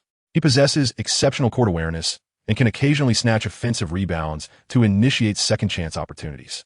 Furthermore, his defensive prowess is commendable, largely attributed to his wingspan of 6 feet 11 inches, allowing him to keep pace with opponents and consistently disrupt their actions. Averaging more than 1 block per game, he holds his ground in physical confrontations and excels in help defense. Wade demonstrates a degree of capability in protecting the backcourt rebound and possesses a commendable ability to steal the ball. He was selected for the all-defensive second team in the 2004-2005 season, and his defensive performances in critical moments are particularly memorable, often emerging unexpectedly to block opponents' shots. Although many are aware of Wade's offensive shortcomings, they remain unable to contain him. Likewise, despite knowledge of his defensive vulnerabilities, opponents still struggle to breach his defenses due to his unparalleled speed. Thus, it is indisputable that Wade currently stands as one of the top 10 superstars in the league. At this stage in his illustrious career, his accolades include the 2006 NBA Championship, Finals MVP, Olympic gold medal, All-NBA second team, All-Defensive second team, All-Star starter, and multiple Player of the Week and Month honors, in addition to winning the All-Star Skills Challenge twice. The only remaining honors yet to be claimed are the scoring title and regular season MVP. Having recovered from injuries sustained last season, Wade is in peak physical and technical form, currently averaging 30 points, 6 rebounds, 5 assists, 2 steals, and 3 blocks, with a shooting percentage of 49.1. The ability to produce such remarkable statistics undeniably positions him as a formidable contender for this year's MVP. The following afternoon, the entire Thunder team gathered at a training facility, which was not located at the Heat's home arena. Rather, it was an alternative venue secured by the Thunder staff, fully enclosed and inaccessible to the press. Today, Brooks orchestrated a tactical drill, dividing the team into starters and substitutes for offensive and defensive exercises. Lee Sun-lin found himself on the substitute side, reverting to the role of a shooter without the ball. In the previous game, Brooks discerned the disparity between the Thunder and the Hornets, not merely in player capabilities, but significantly in the level of tactical synergy, which left much to be desired. If this aspect does not improve, it will be exceedingly difficult for the Thunder to advance further. While this season's record is of little consequence, next season's objective for the team will be to contend for a playoff spot, a sentiment that Brooks has also sensed from Alexander. After the setback yesterday, Lee Sun-lin has gained a renewed understanding of himself, resulting in a significant increase in his training enthusiasm. He has come to realize that his excessive reliance on the system is a weakness, as the system can sometimes be unreliable. Thus, he recognizes that he must first enhance his own capabilities to avoid a recurrence of the helplessness he experienced yesterday. Brooks observed Lee Sun-lin's fervent movements with delight, noting that the young man had evidently reflected well on his performance and his attitude had markedly improved. Unlike before, when Lee Sun-lin's movements were rather lackadaisical, the change in his spirit and determination was palpable. While it could not be said that Lee Sun-lin had been negligent in his training, his efforts had certainly not reached a commendable level, as he adhered to the team's regulations, arriving and departing on time without extending his hours. Nonetheless, Brooks had refrained from commenting too harshly on this before, but now he could distinctly sense Lee Sun-lin's progress in his mindset, which left Brooks quite pleased. Lee Sun-lin is fervently striving to comprehend Hamilton's positional experience, a vital component of his personal growth and skill. After a restful slumber, he resolved to emulate the tenacity of Westbrook and Durant, whose innate talents far exceed his own, yet are accompanied by an unwavering dedication that Lee Sun-lin finds utterly unacceptable. In the morning, he sought out Jack, urging him to promptly devise a training schedule tailored to enhance his offensive techniques. He is earnestly eager to elevate his offensive prowess. Lee Sun-lin believes that his initial abilities were cultivated through practice, leading him to relinquish his fixation on the notion of innate talent. Through the utilization of the skills of Curry and Harden, he has gained profound insights into their offensive techniques. Harden excels at the Euro step and the step back, skillfully creating space with an exceptional sense of rhythm. Meanwhile, Curry too masters the art of generating openings through his own tempo, seamlessly integrating shooting with rhythm. And his judgment of when to penetrate is of the highest caliber. Without the use of star cards, Lee Sun-lin is unable to utilize many fundamental offensive techniques. For instance, the simplest of moves, such as the step back made famous by Deng, is beyond his reach, a deficiency that is also linked to his prior lack of professional training. Numerous offensive skills are not merely a matter of innate talent. They are contingent upon the extent of one's diligent practice. Techniques such as footwork for post-up plays, rhythm alterations for sudden mid-range stops, footwork for face-up attacks, and timing for step-backs to create space. These are all skills that can be honed through training. Furthermore, there are many aspects related to game awareness that cannot be provided by any system. These represent the areas in which Lee Sun-lin can further improve. Presently, aside from his three-point shooting, he truly lacks other offensive options. After Lee Sun-lin gained clarity and established his goals, his intrinsic motivation for training intensified.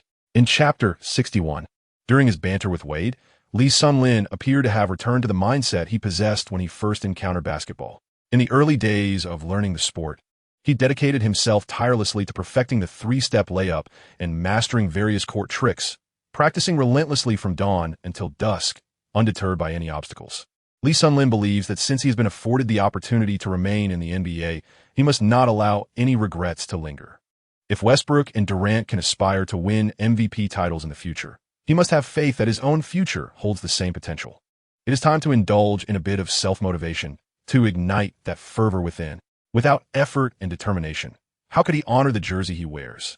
How could he justify the relentless battles fought by Westbrook and Durant each night for the victory of their team? With a structured support system in place, his innate talents will no longer be constrained as they once were. However, transforming talent into tangible ability requires diligence and perseverance.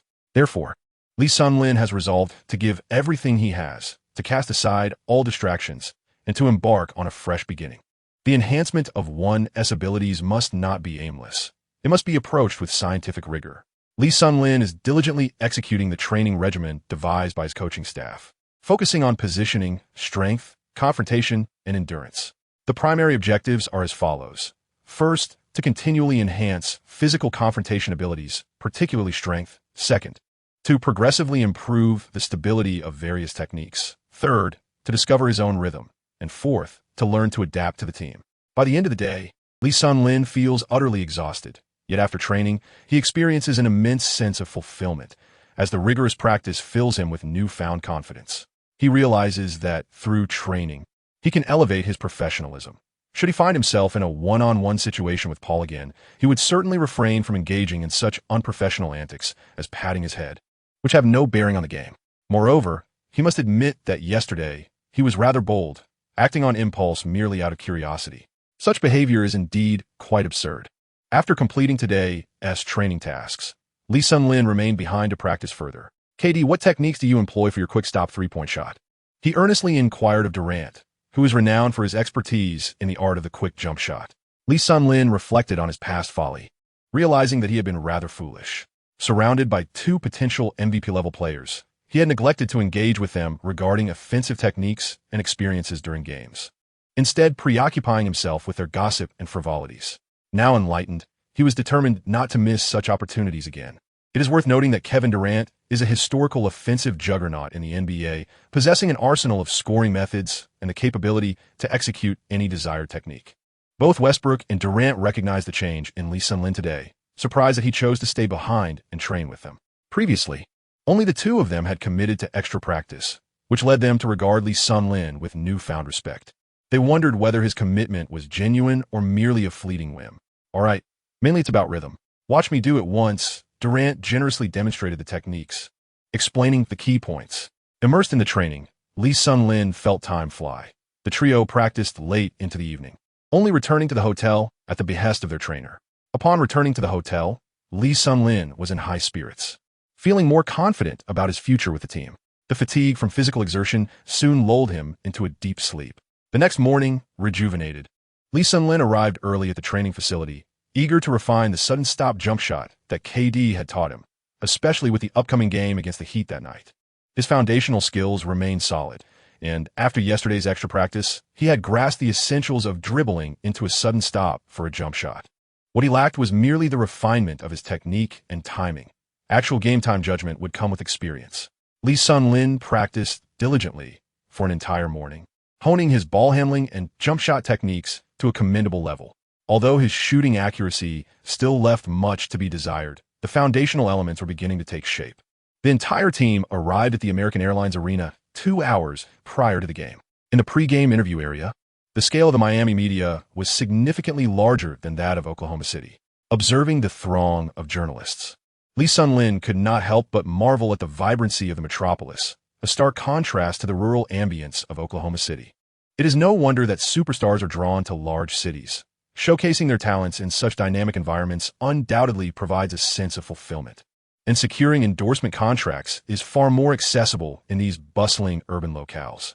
Amidst the chaos, Dwyane Wade was surrounded by an array of cameras, a testament to his star status. Russell Westbrook made his entrance clad in a stylish ensemble, his sunglasses now framed in black. Kevin Durant, on the other hand, donned a well-worn shirt, limping towards the locker room with a student backpack slung over his shoulder. Other players from the Thunder passed through the interview zone, each exhibiting their unique flair. "Dwyane, what are your thoughts on the two rookies, Westbrook and Lee Sun-lin?" A reporter inquired. These two newcomers are quite impressive, especially Westbrook. He embodies a style that resonates with my own, and I have a great admiration for him. Don't you think? And what about Lee Sun-lin? The reporters pressed, eager for more. However, their interest was not purely casual. The rookie had made an impolite gesture towards Chris Paul in the previous game, and consequences were imminent. Wade's intention to teach the rookie a lesson was clear, providing an opportunity to also vindicate Paul, thus creating a rich narrative for the impending match. Dwyane mentioned he intends to teach you a lesson. Are you concerned? The reporters swiftly relayed Wade's comments. Oh, are you referring to the game?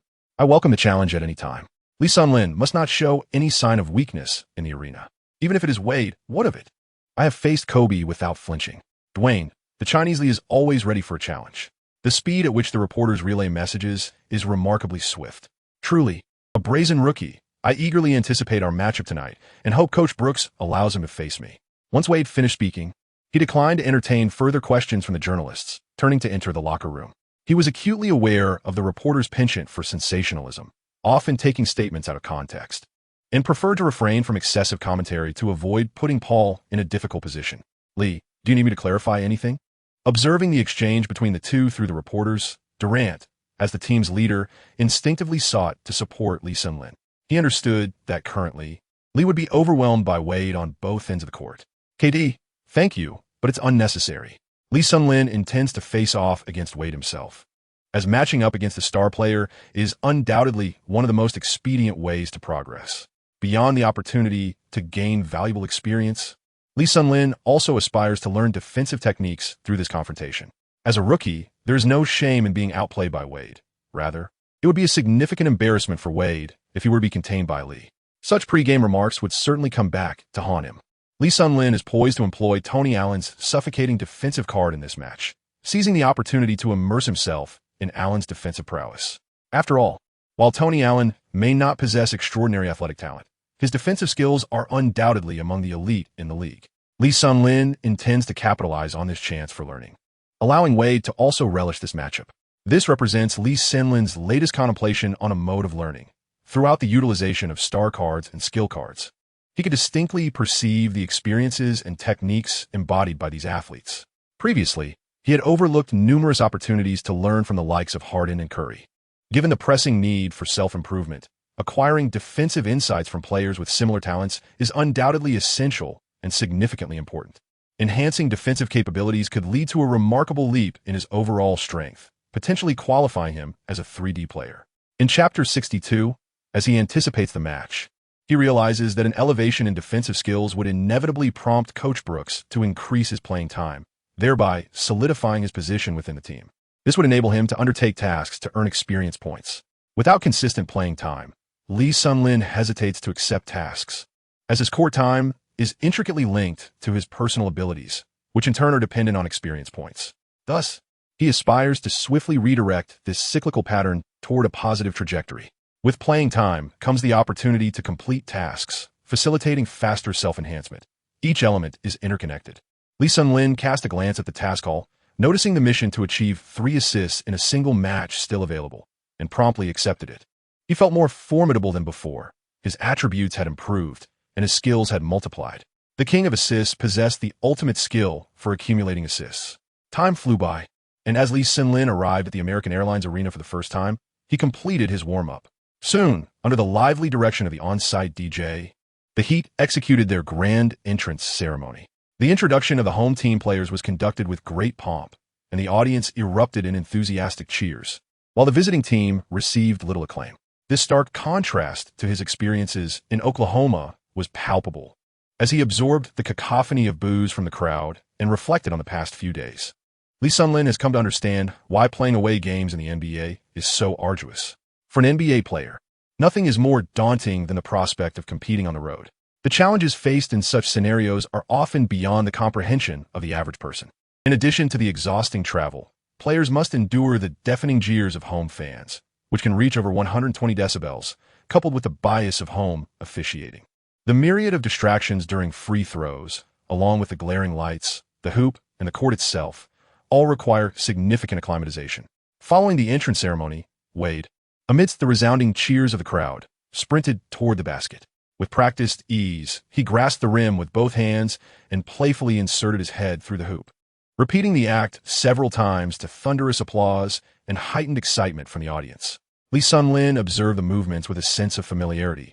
It was quite the pretense indeed. However, why did these actions resemble piston mechanics so closely? Lee Sun-lin, Musha Wikali. Barkley, what is your prediction for today's outcome? Inquired Smith from TNT's commentary team. Oh, undoubtedly, the Miami Heat will obliterate the visiting Thunder. Wade will impart a lesson in tenacity to the 2 rookie players of the Thunder, Barkley replied. Indeed, this marks the second game without their leading scorer, Kevin Durant, due to injury, and he will not return for the upcoming away games, Smith noted. Barkley, even with Durant, they would struggle against today's Heat. That ironworker Durant has improved somewhat since last year, yet it is insufficient to alter the course of the game, Barkley declared unabashedly. What are your thoughts on the 2 rookies from the Thunder today? Smith continued. Their recent performances have been quite impressive. If we were to consider only the last few games, the Rookie of the Year might very well emerge from among them. Smith, don't be delusional. Westbrook is decent. I admire his cool playing style. However, that Chinese player is far too soft. Did you see him? Aside from shooting threes, what else can he do? In the last game, he even dared to pat Chris Paul on the head. It was hilarious. Next time I see Paul, I might just have to touch his bald head to see if it feels any different from others, Barkley retorted without reservation. Haha, Barkley, do you remember Yao Ming? That rookie from China might just surprise us. His 3-point shooting is truly impressive, Smith teased, recalling Barkley's infamous comments. Here we go again. Every time the word China comes up, you just have to bring that up. Fine, Yao Ming did change my perception of him. Now, I await this Chinese Lee Sun-lin to alter my judgment of him as well. Ha, let us see. Wade is going to demolish him, Barkley responded, with the 2 old partners engaging in their customary banter about the players of both teams. Wade has a genuine chance at the MVP this year. The Heat's record lags slightly behind the Cavaliers, and statistically speaking, he falls a bit short of LeBron. I have more faith in LeBron for the MVP, Smith remarked. Let us revisit this after the season concludes. The 2 American commentators were not optimistic about the Thunder securing a victory. Lee, you'll be starting shortly at the shooting guard position. Russell, you handle the ball. The first play will focus on Lee's movement, came the instruction. Okay. They both replied in unison. Brooks had once again elevated Lee Sun-lin to the starting lineup. His recent enthusiasm was a positive sign for the defense. Wow, Lee Sun-lin is starting. He has matched up against Wade. He is going to get thoroughly outclassed. Just wait and see as Wade dismantles Lee Sun-lin. It seems Lee is in for a rough time. Everyone, please step aside. I am here to witness the clash between Lee Sun-lin and Wade. I have wagered on Lee Sun-lin's defeat. Surely, Lee Sun-lin cannot contend with Wade, given Wade's imposing physique. let us refrain from discussing it further. After all, Richardson from the Bobcats is a forward, yet Lee Sun-lin has matched him without hesitation. As the starting lineup was announced, netizens across the country began to silently mourn for Lee Sun-lin. Wade is known for averaging over 30 points per game, while Lee Sun-lin's defensive skills leave much to be desired. If not him, then who could possibly withstand Wade's prowess? Now, let us examine the Miami Heat's starting lineup. Wade, Haslam, Sean Marion, Mario Chalmers, and Joel Anthony. A familiar voice effortlessly recited their names. On the Thunder side, we have Westbrook, Lee Sun-lin, Wilcox, Jeff Green, and Wilkins. From the perspective of both teams' starting lineups, Chalmers of the Heat will struggle to contain Westbrook, and it will be equally challenging for Lee Sun-lin to restrict Wade. These factors may lead to mutual exploitation. In the previous match, Lee Sun-lin's unconventional actions caused him to exit prematurely. Let us hope he remains composed this time. Ma Jian spoke politely, almost implying that Lee Sun-lin lacks professionalism. Two commentators from Sina and China engaged in a fervent discussion regarding the matchup. The American Airlines Arena is filled with a vibrant crowd today, creating an electric atmosphere even before the game officially commences, thanks to the enthusiastic DJ. Before long, the players took their positions, ready for the tip-off. Wilcox faced off against Haslam, employing a suffocating defense reminiscent of Tony Allen. Suddenly, a surge of defensive acumen and technique flooded Lee Sun-lin's mind, and as he glanced at Wade, his expression hardened. The challenge of restricting Wade is undoubtedly formidable, yet ensuring that he feels uncomfortable is well within reach. Haslam passed the ball to Chalmers. Chapter 63, Securing the First Blood. Chalmers, also a rookie this year, led Kansas University to victory over Derrick Rose's Memphis in the NCAA Finals. He simultaneously earned the MOP. The NCAA's MOP does not guarantee a transition to the NBA, as many NCAA players may not be suited for the professional league. Even championship teams may have players who go undrafted. Chalmers was fortunate. In his senior year, he was selected 4th overall in the second round by the Timberwolves, only to be traded to the Heat. Not long into the season, he secured a starting position. Chalmers faced a formidable challenge against Westbrook, who is significantly stronger now compared to his NCAA days. Under Westbrook's defense, Chalmers struggled to find any openings. Chalmers has a penchant for fashion, differing from Westbrook's preferred style. He was once deemed the sexiest man in Alaska by a fashion magazine. In this exchange between two fashion icons, Chalmers found himself at a disadvantage in terms of presence. As a point guard adept at spot shooting with some ability to drive, he could deliver exquisite passes, yet he often made mistakes. Overall, his talent was rather ordinary. At the top of the arc, he passed the ball to Wade, who had run to receive it. The Heat's tactics now chiefly revolve around Wade. Upon receiving the ball, Wade immediately felt an immense sense of pressure. Upon closer inspection, he noticed Lee Sun-lin closely guarding him. Wade was perplexed. The coaching staff had analyzed Lee Sun-lin's defense as being subpar, yet the reality felt quite different. Lee's hands were wide open and clean, making it impossible for Wade to draw a foul. He was tightly glued to him, exhibiting the poise of a seasoned defender rather than a rookie. It is worth noting that Tony Allen had been named to the all-defensive first team for 2 consecutive years, not due to his reputation, but rather his tangible defensive prowess, often leaving many superstars frustrated. His defense was neither dirty like Bowen's nor deceptive like Battier's. It consisted of clean defensive movements and relentless energy. Numerous stars, including Durant and Kobe, have faltered against him. While not the most athletic or physically gifted player on the perimeter, Allen's rugged style and exceptional awareness have established him as a top defensive specialist. Similarly, Lee Sun-lin's physical attributes are not extraordinary, but he is absorbing and emulating the defensive techniques brought forth by Tony Allen. Allen is a formidable defender who seeks to prevent his opponent from holding the ball, constantly applying pressure and disruption. Once the opponent gains possession, he closes in closely. Wade now faced this very situation. After finally shaking off the tight coverage to receive the ball, he was met with overwhelming pressure, the most intense he had ever faced from a guard of similar height. Wade was bewildered. Was this defense truly considered weak? Lee Sun-lin has indeed been working hard, despite the suffocating defense of Tony Allen. He is up against some of the league's finest scorers, and the pressure is immense. Wade, struggling to carve out a sliver of space, soon realizes that the rookie opposite him prefers to shoot rather than drive, leaving Wade unable to exploit any defensive weaknesses. A glance at the clock reveals that time has slipped away during his tussle with Lee Sun-lin, and with merely 6 seconds left on the shot clock, he is compelled to hastily release a jump shot from the scant space he has created, inevitably resulting in a clank off the rim. Westbrook secures the rebound. The awkwardness of this possession stems from Wade's surprise at the tenacity of Lee Sunlin's defense, catching him somewhat unprepared. "Well done, Lee," Westbrook exclaims as he approaches. He had assumed that Lee Sunlin would succumb to Wade just as previous defenders had, but instead, Lee forced Wade into a mid-range shot to conclude the play. Barkley. This Chinese player is no simple feat. Both seasoned players recognize immediately that Lee Sunlin's defensive prowess is undoubtedly above the average standard of NBA guards. Wade is left feeling somewhat frustrated, having underestimated his opponent. On the sidelines, Durant and Brooks are equally impressed, noting that when Lee Sunlin is focused, his defensive skills are quite commendable. Lee Sunlin appeared remarkably composed as he sprinted across half the court, positioning himself at the right corner. Westbrook stood at the arc's pinnacle, keenly observing the unfolding scene, his peripheral vision continually monitoring Lee Sunlin, hesitant to make a risky pass, for Wade's steals were nothing short of ferocious.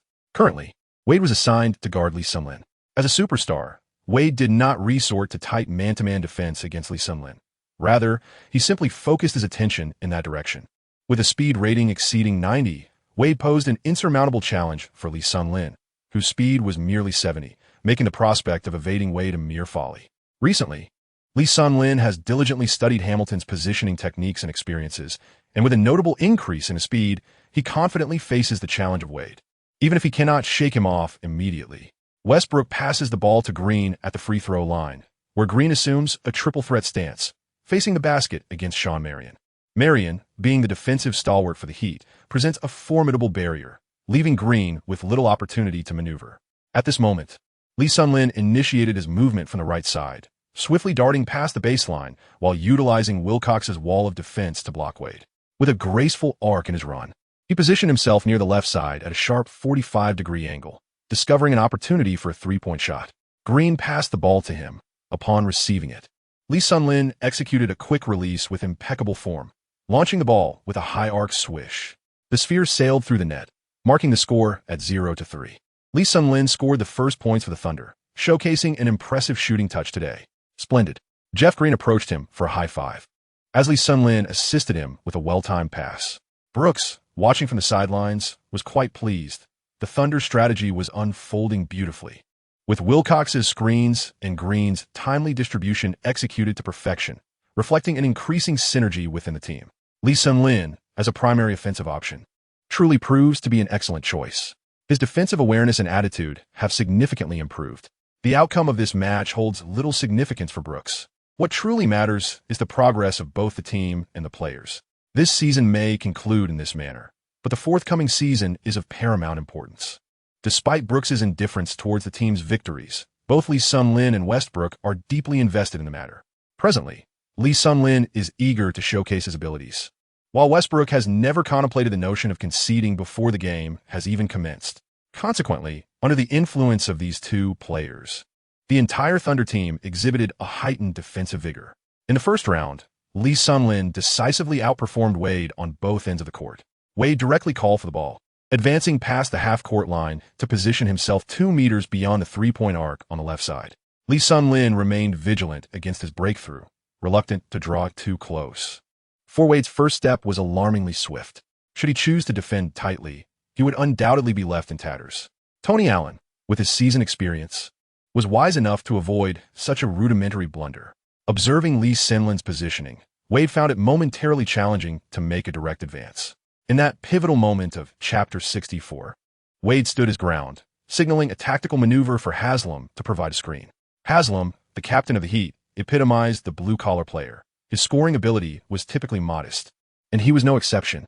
His primary sources of points were mid-range shots and putbacks near the paint. Defense and rebounding constituted the very foundation of Haslam's existence on the court. Although lacking the acumen and physical attributes of a player like Ben Wallace on the defensive end, he still exerted considerable pressure on opponents, leveraging his tenacious style and aggressive close guarding against taller interior players. His fierce gaze bore a resemblance to the ferocity of the young Barkley, capable of intimidating adversaries simply through sheer presence. Despite his modest stature, Haslam's relentless pursuit and positioning ensured he was never outmatched in securing defensive rebounds. His agility provided him an edge against taller opponents when contesting for boards. Upon his arrival, he utilized his physicality to effectively obstruct Lee Sunlin's path, Wade initiated his move, accelerating past Lee Sun-Lin with the aid of Haslam's screen. Faced with such a hindrance, even Lee Sun-Lin, with Tony Allen's defense, found himself unable to keep pace. After surmounting Lee Sun-Lin, Wade swiftly adjusted his rhythm, glancing at the Thunder's interior defense. He hesitated, as Wilcox steadfastly remained in the paint, resolutely guarding the key. Wade found himself with an expansive opportunity just in front of the free throw line. Even with his shooting form wavering, he felt compelled to seize the moment. He rose and released the ball. Sensing a chill, Wade recognized the instant he let go that the shot was doomed. His touch was off, prompting him to sprint forward, eager to contest the rebound. Indeed, the ball traced an exquisite arc, striking the backboard before rebounding high and away. Wade's rebound awareness was exceptional, and Wilcox had not anticipated such an expansive ricochet. Positioned advantageously, Wade smoothly claimed the offensive rebound. At that moment, Lee Sun-Lin had successfully extricated himself from Haslam's grasp and sprinted forward with remarkable speed, easily outpacing an opposing interior player with his impressive speed attribute of 70. After securing the offensive rebound, Wade swiftly surged ahead, establishing his position against Wilcox.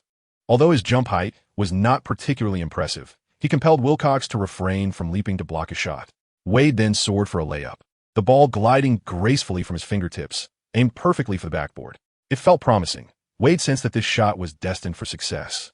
However, Lee Sun-Lin, standing just a step within the free throw line, propelled himself with utmost vigor, leaping into the air to extend his hand over Wade, deftly swatting the ball, which Wade had aimed for the backboard, against the glass with remarkable precision. Lee Sun-Lin's inaugural NBA block was a resounding rejection of Dwyane Wade, a moment that elicited a brief chime from the system, which he disregarded. At that instant, flashes erupted around him, accompanied by the rapid clicking of camera shutters. The reporters were visibly exhilarated, realizing that today, as press release would practically write itself. The audience erupted in astonishment, many unable to fathom that this Chinese player had just denied their all-star guard with such authority. What a spectacle! Someone exclaimed in the live stream. Lee Sun-Lin's defense has evidently improved. Ma Jian expressed his surprise, recalling that the Lee Sun-Lin he had previously observed had not displayed such vigor. Comments flooded in from viewers, humorously calculating the psychological shadow cast upon Wade. As the accolades continued to pour in, the game pressed on. The ball ricocheted into the hands of Russell Westbrook, who launched it forward. Confronted by Chalmers, he opted to pass it back to himself, executing a basketball version of a give-and-go. Westbrook surged ahead, with Chalmers hot on his heels. Westbrook's speed proved advantageous as he maneuvered away from Chalmers, advancing to just before the free throw line. He leapt, propelled forward, and executed a ferocious dunk with seamless grace. The score was now 0-5. Stunning Russell. Durant cheered from the bench, leading his fellow reserves in a jubilant display, as they celebrated the ferocity of the dunk with exuberant dances. In this exchange of defense and offense, both rookies showcased their prodigious talents, demonstrating to the Miami Heat that they were indeed in a precarious situation. Chalmers, witnessing Westbrook's soaring dunk, felt powerless to intervene. He wiped the sweat from his brow with his right hand and cast a forlorn gaze at Westbrook, as if pleading, "We are all rookies here. Can't you spare me some dignity?" In this fast break, Westbrook's innate prowess overwhelmingly eclipsed Chalmers. After the dunk, Westbrook bellowed at the camera, puffing out his chest to display his muscles, reveling in the moment. Lee Sun-Lin caught up, colliding chests with Westbrook, who was preparing to defend. "Well done, Russell. Your block is not bad either." Westbrook appeared quite pleased. His teammates' strong defense meant they would no longer start the game in a deficit. The Thunder executed a rapid counterattack. On the sidelines, Brooks remarked to defensive coach Smack, "Your training is commendable. Lee has made such significant progress." Smack himself was taken aback. When did Lee Sun-Lin's defense become so formidable?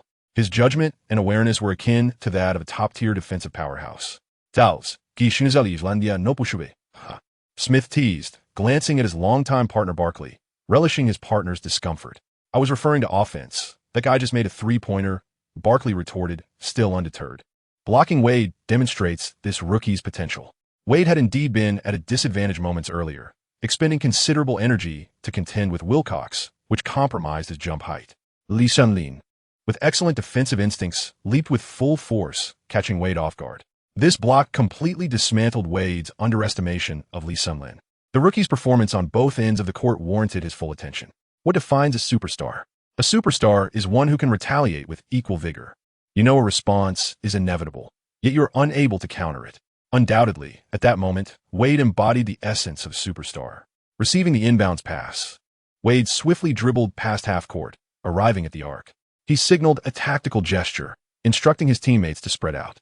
Having just been blocked by this rookie, Wade was determined to reclaim his pride. His gaze was icy as he fixed it on the Thunder's number 8, a spark of excitement igniting within him. Lee Sun-Lin exhibited remarkable courage, unflinching in the face of Wade's one-on-one challenge.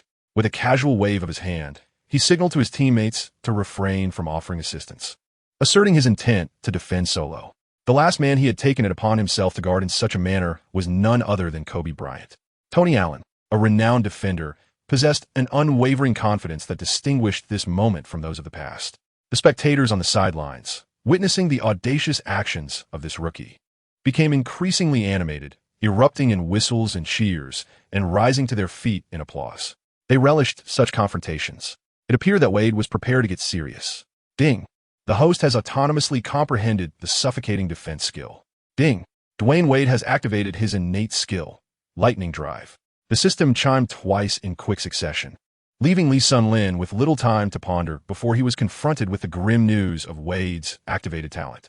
Although the specifics of Wade's skill remained unclear, it was evident that it did not bode well for him.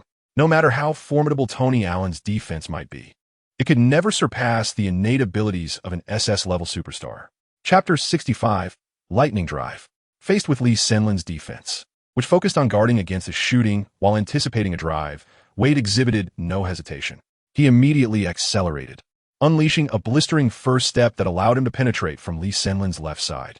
What did it matter if the defense was geared towards thwarting his advance? Wade pressed forward without a second thought. How swift he was! Lee Sun-Lin exclaimed, realizing he had accurately predicted Dwyane Wade's direction of attack. Yet his footwork faltered by a mere moment. The first step was swiftly evaded by Wade. After bypassing Lee Sun-Lin, Wade found himself confronted by Wilcox, who was guarding the restricted area. Without hesitation, Wade surged forward. Wilcox, sensing the fierce determination in Wade's eyes, comprehended his intent to dunk and felt a twinge of fear. His body slightly weakening, yet he bravely stood his ground, reminding himself of his position as a center.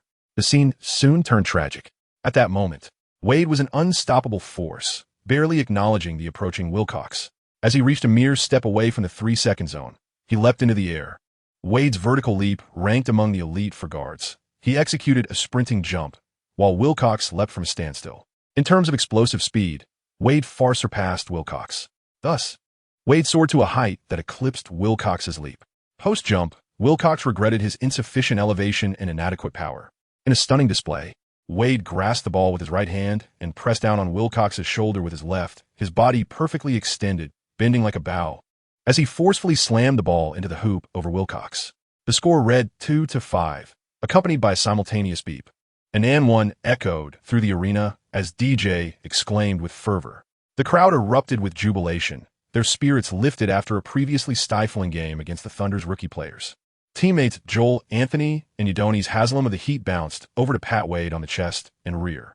Meanwhile, the Heat's bench theatrically prepared to enter the game, some even playfully obstructing others in an act. Wade's dunk was a splendid spectacle, imparting a lesson to the Thunder's novices. Had he been the center, he surely would have felt reluctant to face anyone afterward. Wade's initial step was indeed too swift for Lee Sun-Lin to catch up to. As he turned his head back, he witnessed the tragic scene unfold. Wilcox was left sprawled on the ground, overwhelmed by Wade's tremendous force. Lee Sun-Lin hurriedly ran over, assisting Jeff Green in lifting Wilcox up. The poor boy looked utterly pale, devoid of any color in his face. This was indeed the backdrop of the top play of the week. Lee Sun-Lin gazed at Wilcox with a sense of remorse. This individual had been under his watch, and since he had passed by him, he bore the brunt of the responsibility. In an effort to assist him in defense, Wilcox had suffered humiliation. The lad was truly naive. Upon witnessing Wade's palpable hostility, could he not have taken a step back to avoid confrontation? Lee Sun-Lin murmurat. What an impressive display by Wei Wei. This dunk is even more remarkable than Westbrook's. The flash has truly unleashed his fury. Moments later, the referee blew the whistle, signaling Wade to expedite his free throw. Wade approached the free throw line and successfully converted the additional shot. The score now stood at 3-5, and the game resumed as Westbrook advanced with the ball. Lee Sun-lin continues to occupy the right corner. Jeff Green meanders around the free throw line, while Wilcox fervently matches up against Haslam. Having just been dunked on by Wade, despite his status as a superstar, Wilcox feels a sense of humiliation. Consequently, he fiercely contests Haslam, establishing his position on the right side, then extends his arms to signal for the ball from Westbrook. Upon witnessing the situation, Lee Sun-lin hastily darted to the left, drawing Wade with him. One could jest that had Wade remained on the right, Wilcox would have been left vulnerable to an immediate interception upon receiving the ball. Jeff Green swiftly created space as well. Westbrook passed the ball to Wilcox in the paint. The audience, perceiving the towering figure who had just been dunked on by Wade as eager for retribution, began to jeer loudly. Such a cacophony of boos undoubtedly places immense pressure on the ball handler from the visiting team. Wilcox's offensive skills are rather mediocre, pitted against Haslam's defenses.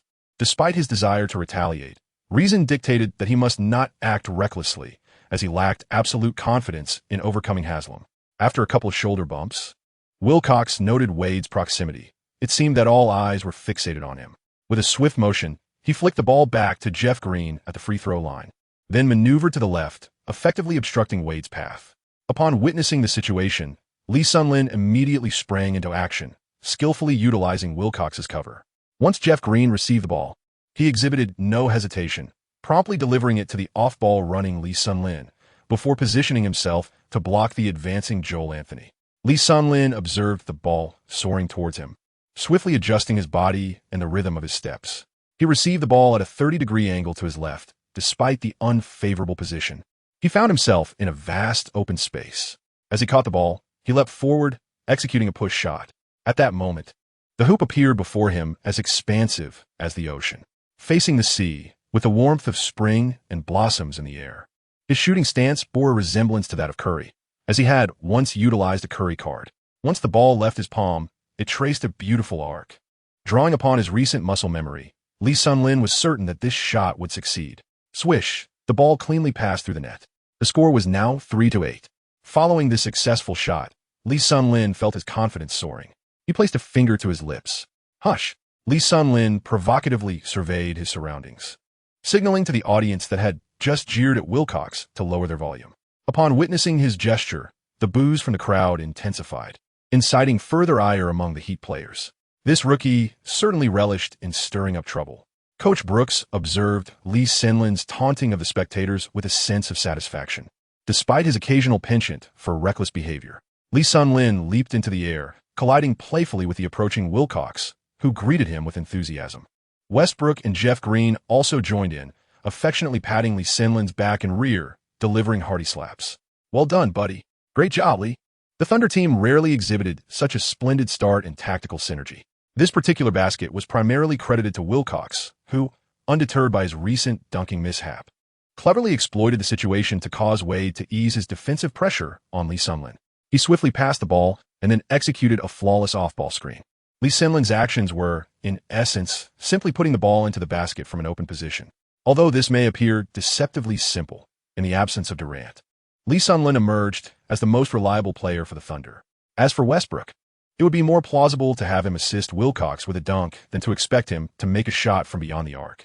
Thus far this season, Westbrook's three-point shooting percentage stands at a dismal 28, a truly abysmal figure. After merely 2 minutes into the game, the Heat called for a timeout. Head coach Erik Spoelstra, incensed by the team's performance over the initial possessions, observed that the roles had seemingly reversed. The Heat resembled a feeble squad lacking key players, while the Thunder appeared as a playoff-caliber team. Chapter 66, Domination. Incredible, Lee Sun-lin. 2 three-pointers forced the Heat to call a timeout. 6-6-6-6-6, the premier sharpshooter of the Celestial Empire. Spoelstra was appointed as the head coach of the Miami Heat in April 2008, succeeding Pat Riley, thus becoming the first Filipino-American head coach in NBA history, as well as the first of his kind in any professional sports team in North America. Like Brooks, he's also a rookie coach, nurtured within the Heat organization under Riley's guidance.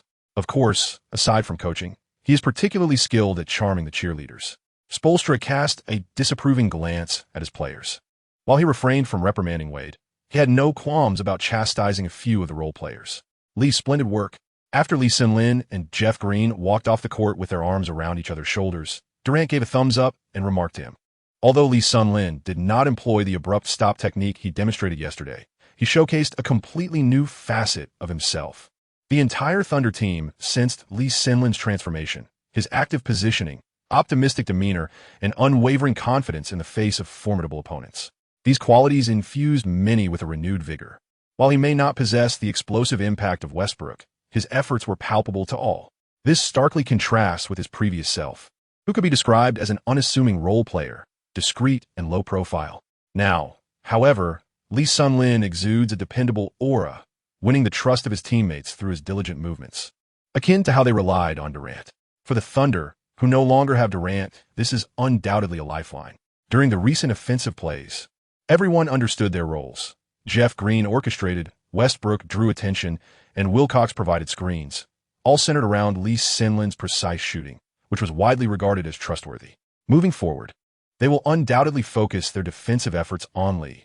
Lee, continue your positioning, aiming to draw the defensive attention of one or two players. Wilcox, set screens for Russell. Russell, penetrate the paint, as their interior talent is limited with inadequate rim protection. If a direct score is not feasible, draw fouls instead. Subsequently, Brooks sketched out the first offensive play, following a timeout on the tactical board. "All right, watch me," Westbrook stated earnestly, asserting that the spotlight should not solely shine on Lee Sun-lin. He too was determined to make an impact. Beep. Soon, the referee's whistle echoed, signaling the continuation of the game, with the Heat making no personnel adjustments. The ball was inbound at midcourt. Haslam passed it to Chalmers, while Wade positioned himself on the right, deliberately refraining from immediately receiving the ball as he assessed the defense. Lee Sun-lin Cruzeli guardava. Yet Wade proved to be an adept player even without the ball, exhibiting remarkable agility in his cuts. His lack of possession did not diminish his threat. One could never afford to be complacent. Wade's physique was robust, and as he engaged in a series of muscular collisions with Lee Sun-lin, the latter began to struggle. The disparity in their physical gifts was glaringly evident. Under the overwhelming advantage of innate talent, experience and skill seemed trivial, rendering even Tony Allen helpless. Sensing Lee Sun-lin's retrat, Wade identified his current weakness and swiftly demanded the ball, establishing his position on the right side of the free throw line. Chalmers promptly delivered the ball. Upon receiving it, Wade backed down, initiating a classic post move. With a subtle shift, he pressed forward while Lee Sun-lin instinctively yielded, the difference in strength becoming apparent. Wade then maneuvered into the paint before executing his signature turnaround jump shot. Lee Sun-lin found himself at a loss, sighing in despair as he watched the ball glide effortlessly through the air. Indeed, the superstars possess an abundance of offensive strategies. He exerted himself to the utmost, yet was unable to disrupt the play. With a swish, the ball found its mark in the net. The score stood at 5-8. Upon witnessing the ball roll into the net, Wade displayed no emotion. It was merely a routine counterattack. On the sidelines, Brooks furrowed his brow, recognizing that Wade had discerned how to exploit Lee Sun-lin's weaknesses. Although this realization dawned upon him, he refrained from immediate adjustments, for it was improbable that Wade could maintain such a taxing style of play for every possession. As Westbrook advanced with the ball, Lee Sun-lin remained stationed in the corner. Indeed, the Heat were not taking any chances this time. Wade closed the distance, while Joel Anthony casually glanced toward Lee Sun-lin's direction, keen to prevent Wilcox from setting up an endless series of screens. Lee Sun-lin struggled to find a suitable opportunity. Nonetheless, he adhered to Brooks' instructions, persistently disrupting the Heat's defense. Observing this, Westbrook promptly signaled for Wilcox to come forth for a screen. Wilcox swiftly took position, effectively blocking Chalmers. At that moment, Jeff Green moved outward, drawing away Joel Anthony. Westbrook aggressively penetrated the paint, confronting Haslam. With disregard, he charged at Haslam, who, embodying toughness, stood his ground. The collision echoed, following their physical contact. The referee blew the whistle. Adjudging Westbrook had drawn a foul from Haslam. Haslam remained silent, his gaze fixated on Westbrook, seemingly conveying that while he accepted the foul, the prospect of a dunk was another matter entirely. It is improbable. After 2 free throws, Westbrook took a deep breath, performing a calming gesture, making 1 out of 2 attempts. The score read 5-9. The game progressed swiftly. Chalmers brought the ball up and passed it to Wade, who continued to dominate the low post against Lee Sun-lin. Green came over to double team, leaving Joel Anthony unmarked. Wade assisted Joel Anthony for a successful basket, bringing the score to 7-9. Westbrook, upon arrival, passed to Lee Sun-lin, who found himself in open space. Yet this time his shot failed to find the mark. Chalmers responded with a mid-range jumper that clanged off the rim. Westbrook attempted to penetrate, but halted for a mid-range shot that also missed. Wade stepped in, attempting his own open mid-range shot that failed to connect. In the opening exchanges of the game, both teams exhibited a high shooting percentage, but after a brief period, they each struggled for nearly 3 minutes without scoring. Then, they resumed finding their shooting rhythm. With 1 minute and 40 seconds remaining in the first quarter, Lee Sun-lin was substituted out. He had made 3 out of 5 attempts, accumulating 9 points, yet he had yet to record an assist. In the latter half of the first quarter, his shooting touch waned, going 1 for 3. However, he remained unperturbed about his shooting form. His concern revolved around his assists, as he was well aware of the task assigned to him. Currently, he harbored an inexplicable dread regarding the penalty task. The ball was predominantly in Westbrook's hands, and he had already racked up 3 assists. Brooks had planned for Westbrook to play the entirety of the first quarter, allowing Lee Sun-lin to rest early, preparing him to join Green at the outset of the second quarter with the rotation lineup. With Durant absent, both Lee Sun-lin's south scoring and court time needed to be elevated. In Chapter 67, the task was accomplished. Time passed swiftly, and under the leadership of Lee Sun-lin and Westbrook, the Thunder seized the initiative, concluding the first quarter with a 28-23 lead. After a brief intermission, Lee Sun-lin replaced Westbrook at the start of the second quarter, while Johan Pedro took the place of Wilcox. Jeff Green remained on the court, and Wilkins was substituted by Corliss. On the opposing side, Wade also exited, making way for Michael Beasley. The current lineup for the Thunder consisted of Lee Sun-lin, Johan Pedro, Corliss, Jeff Green, and Earl Watson. The Heat's lineup featured Chalmers, Sean Livingston, Marion, Beasley, and Diakite. Both teams fielded their rotation lineups. Lee Sun-lin observed that Wade was absent from the opposing side and quietly exhaled in relief. The pressure exerted by Wade during the first quarter had been overwhelming. Despite Tony Allen's defense, Wade managed to score 11 points in that period. However, Lee Sun-lin had, to some extent, succeeded in mitigating Wade's pivotal role in orchestrating the team's tactics. Coach Ma, how would you assess Lee Sun-lin's performance in the first quarter? On a scale of 10, he could easily score 9. Firstly, in the absence of Durant, he effectively embraced the scoring responsibilities thrust upon him. Furthermore, his defensive capabilities have shown remarkable improvement. He consistently challenged Wade physically and utilized his energetic movements to invigorate the team, successfully enabling the Thunder to impose a defensive dominance over the Heat in the first quarter. What aspect do you think Lee Sun-lin could improve upon? A perplexed MO fan inquired. Firstly, his scoring methods are rather one-dimensional and will likely be curtailed in subsequent matches. Secondly, his passing is insufficient. He primarily focuses on finishing plays. If he does not enhance this aspect, the Heat will undoubtedly target him moving forward. Thank you for your insights, Coach Ma. Let us eagerly anticipate the ensuing matches. The game resumed. As the second quarter commenced, Lee Sun-lin, wielding control of the ball, swiftly recorded his first assist. Drawing defensive attention beyond the three-point line, he executed a bounce pass to the cutting Johan Pedro, who successfully converted a layup. His second assist came in the next possession, where he showcased his passing prowess by assisting Earl Watson, who made a shot from the free throw line. Although Lee Sun-lin quickly accumulated 2 assists, his third assist did not materialize until after the midway point of the fourth quarter, an assist on a fast break to Westbrook, who finished with a layup. Throughout the match, the Heat remained in a constant state of deficit, despite Wade's subpar performance, managing to score 36 points. His strategic impact was negligible, as his teammates were stifled by the Thunder's rarely seen cohesive defense. The Thunder's offense, led by Westbrook and Lee Sun-lin, consistently kept the Heat at bay. Time swiftly dwindled down to 18 seconds remaining in the fourth quarter, with the Thunder leading 98-96. The Heat possessed the ball. Wade took control. Fueled by determination, Wade was incensed, unable to fathom that his team was being pushed into such a predicament by the Thunder, a scenario unacceptable for a team aspiring for the championship. The Thunder had been the league's bottom dweller last season, and Wade sought to contend for the MVP this year. Losing to such an underperforming team would severely hinder his competition with LeBron. Dwyane Wade activated his superstar abilities. Lee Sun-lin's eyes turned red upon hearing the system's words. How infuriating! After exerting myself throughout the entire match, I finally glimpsed the hope of victory.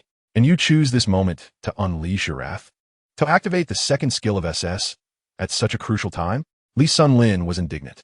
In this match, he had achieved an impressive performance. sinking 6 out of 10 three-point attempts and flawlessly converting 3 free throws, accumulating a total of 21 points. All his points came from three-pointers and free throws, complemented by 3 rebounds and 3 assists. This marked his inaugural game where he showcased his offensive prowess without the assistance of a star player card. Frustrated, he remarked, "You may be a superstar, but your skills are your own. It matters not. Even my Tony Allen possesses skills. Let us see who prevails." Lee Senlin's mind was in turmoil, his eyes betraying no hint of relaxation. At the top of the arc, Wade dribbled, and the entire Miami Heat team spread out. In the final moments of the game, everyone understood that Wade would not pass. He was determined to take matters into his own hands. He glanced at the clock. Only 8 seconds remained. He had no intention of allowing the Thunder to extend the game into overtime. He aimed to resolve this contest decisively. Observing Lee Senlin's positioning, he noted the tight defense. At that moment, Lee Senlin dared not allow a three-point shot. Even though Wade was not particularly renowned for his shooting prowess, in critical moments, his success was certainly plausible. After all, superstars possess an undeniable dominance. With the Thunder leading by 2 points, conceding a three-pointer while defending against a two-pointer was undoubtedly the wisest strategy. Lee Senlin's eyes remained fixed on Wade's every move, not daring to let his guard down in the slightest. Wade executed a series of feints, pretending to break through. Lee Senlin remained utterly unfazed. His instinct informed him that Wade was poised to attempt a three-point shot. Consequently, regardless of how convincing Wade's feints were, he did not shift his center of gravity. Wade glanced at the timer, noting there were only 3 seconds remaining. Finding himself unable to shake off Lee Senlin, he retreated to the right, positioning himself at a diagonal angle of 45 degrees, resolutely rising up against Lee Senlin's advance and decisively releasing the ball. At this moment, Lee Senlin exhausted the last vestiges of his strength and lunged forward. His fingertips nearly grazed the basketball, although he did not manage to block it. He significantly altered Wade's original shooting angle. Lee Senlin adjusted his body at a slight angle in midair, deftly avoiding a collision with Wade and thus evading a three-point foul. Lee Senlin exerted himself to the utmost. Though he remained unaware of Wade's extraordinary skills during clutch moments, he had already reached his pinnacle and made every effort possible. The trajectory of the basketball was notably high after being released, prompting the Heat's home crowd to rise in anticipation. "It must go in," they fervently chanted. At that moment, the players on the Thunder's bench held their breath, their eyes riveted on the soaring ball. After what felt like an eternity in the air, the ball descended. Striking the back rim with a heavy thud and bouncing back high, Wade's desperate shot had failed. With the sound of the referee's whistle, the match concluded. The Thunder's bench players surged forward, as if they had clinched the championship, enveloping the starting 5 in celebration before joyfully bouncing back to the locker room. Wade's missed three-pointer sealed the victory for the Thunder. Congratulations were in order for the team and for Lee Senlin. Some were relieved, noting that Wade's three-point attempt had been nerve-wracking. Lee Senlin had performed admirably. Ma Jian unexpectedly praised Lee Senlin, his impression significantly altered by this match. Although the guard's offensive repertoire was limited, his attitude was commendable, his presence substantial, and his potential immense. Most notably, he was of Chinese descent. "Charles, what do you think of this Chinese player's defense?" Smith laughed at his partner. Barkley, internally dismayed, recognized that every Chinese player was proving him wrong. In the future, he would need to reconsider before disparaging them. "Smith, this guy will be contained soon enough. He can only shoot threes. This game was merely a stroke of luck." Barkley retorted stubbornly. Smith, opting not to undermine his partner, acknowledged Barkley's thick skin. The Thunder indeed enjoyed a stroke of good fortune, with each player finding their rhythm, every shot seemingly falling. In contrast, the Heat struggled to maintain their tempo, with a flash Wade caught in a cycle of isolation plays. Yet even so, he almost brought the Thunder to their knees. Ultimately, Wade's final attempt did not defy the odds. In this match, rookie Michael Beasley was bested in his duel against Westbrook and Lee Senlin, with Westbrook achieving 25 points, 12 rebounds, and 6 assists, decisively outshining Beasley's 16 points and 3 rebounds. Chapter 68, Gaining Renown at Home. I retract my earlier statements. That 8th overall pick is quite impressive. Although we lost this match, we shall seek vengeance in Oklahoma. Wade was a gracious loser. Defeat is defeat. There's no need for excuses. Having lost this time, we will surely claim victory at the Thunder's home court next. Brooks is an underrated coach. Their tactics are impeccable. The head coach of the Miami Heat, Eric Spoelstra, expressed admiration for the Thunder's coach, acknowledging that his underestimation of the Thunder's determination to secure victory led to a tactical disadvantage. Following the Thunder's triumph in this match, the basketball community in China was thrown into turmoil. Ginobili has been sidelined for 4 consecutive games with the New Jersey Nets due to injury, and his performance has been far from satisfactory, leaving the media with little to report. Furthermore, Yi's performance this season has reached a point of near definitive conclusion, with the media expressing nothing but disappointment in 2 succinct characters. Should one wish to intensify this sentiment, they may freely append adverbs such as extremely or exceedingly to augment the sentiment of disappointment. Kiki Vandeweghe has shown considerable support for Ginobili, consistently granting him ample playing time regardless of the team's circumstances. The outcome has been that, although Yi's statistics have seen slight improvement, his shooting percentage ranks a dismal 350th among the 440 players tracked in the league and 86th among 100 power forwards.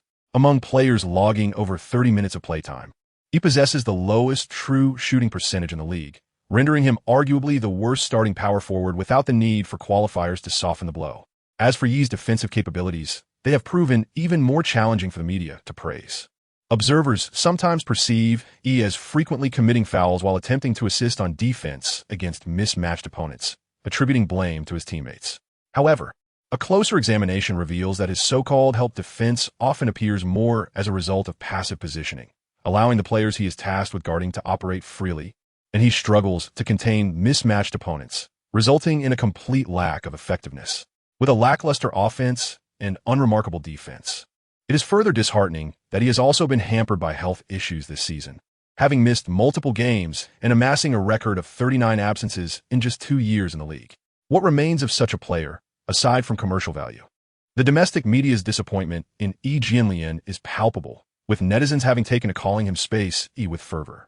In this context, Lee Sunlin's rise in the NBA has undoubtedly provided a much-needed boost to the domestic sports media. The headlines proclaim, "Chinese boy shines in the NBA," leading his team to victory in the absence of key players. And could he be China's Ray Allen? While Sina Sports exclaims, shocking the NBA, proving himself in 4 games, leading all rookies in scoring. Sports Weekly, the rising NBA star Lee Sunlin.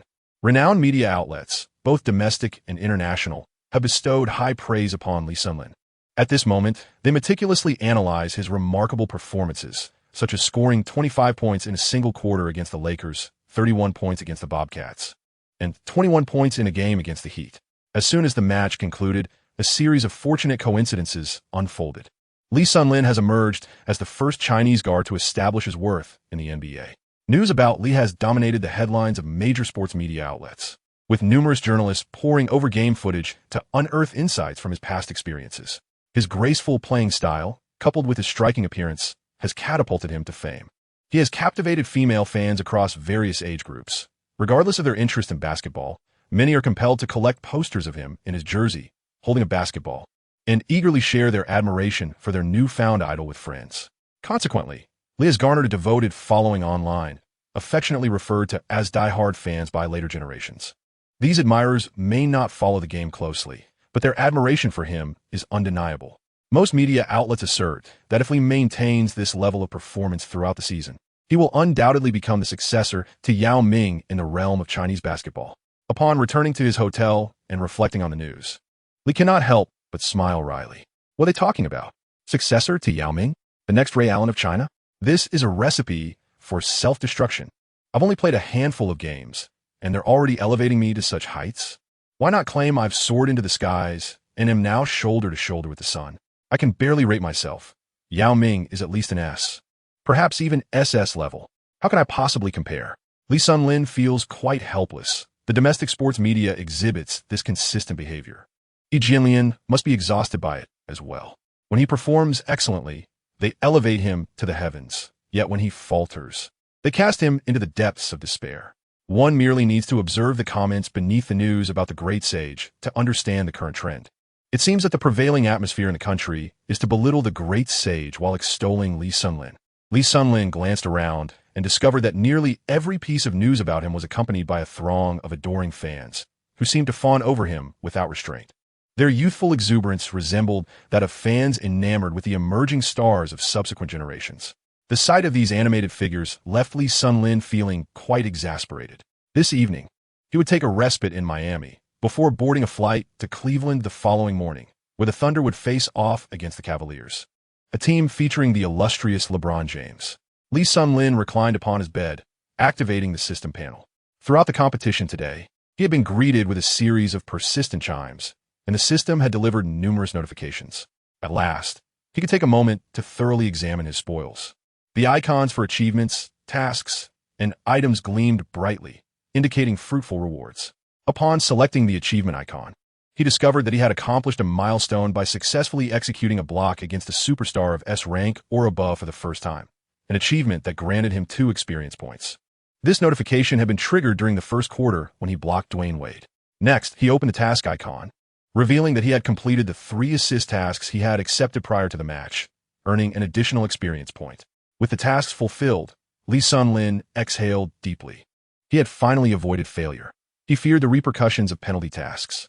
System, can a marriage-seeking information be retracted? He inquired. It could only be withdrawn after the first meeting with a female candidate. Otherwise, it would still be counted as a task failure. Upon hearing this, Lee Sun-Lin felt a sense of relief. This aspect held little practical impact on him. Rather, the system's peculiarities made him wary of its intentions. Deciding to let it be for now, he dismissed his concerns. Lee Sun-Lin glanced at his inventory, where a large gift package lay. Facing off against Wei, he had indeed dropped a significant gift package. Throughout the match, he had encountered his opponent numerous times, and Wei had unleashed his lightning breakthrough skill on several occasions. It would have been strange if no gift package had dropped. Lee Sun-Lin felt quite confident regarding the drop rate of gift packages. Reflecting on some uncertainties from a match, he resolved to have a thorough discussion with the system afterward, as there were certain functionalities he had yet to comprehend. He currently possessed 7 experience points, received 2 from achievements, and 1 from assist tasks, thus accumulating a total of 4 for his overall performance evaluation. Quite satisfactory, he mused as he observed his burgeoning wealth, which instilled him with newfound confidence. Damn it, having returned from his journey, he had been impoverished until now. After nearly every match, his savings had been meager, which indeed caused him some anxiety. Alas, his own abilities were insufficient.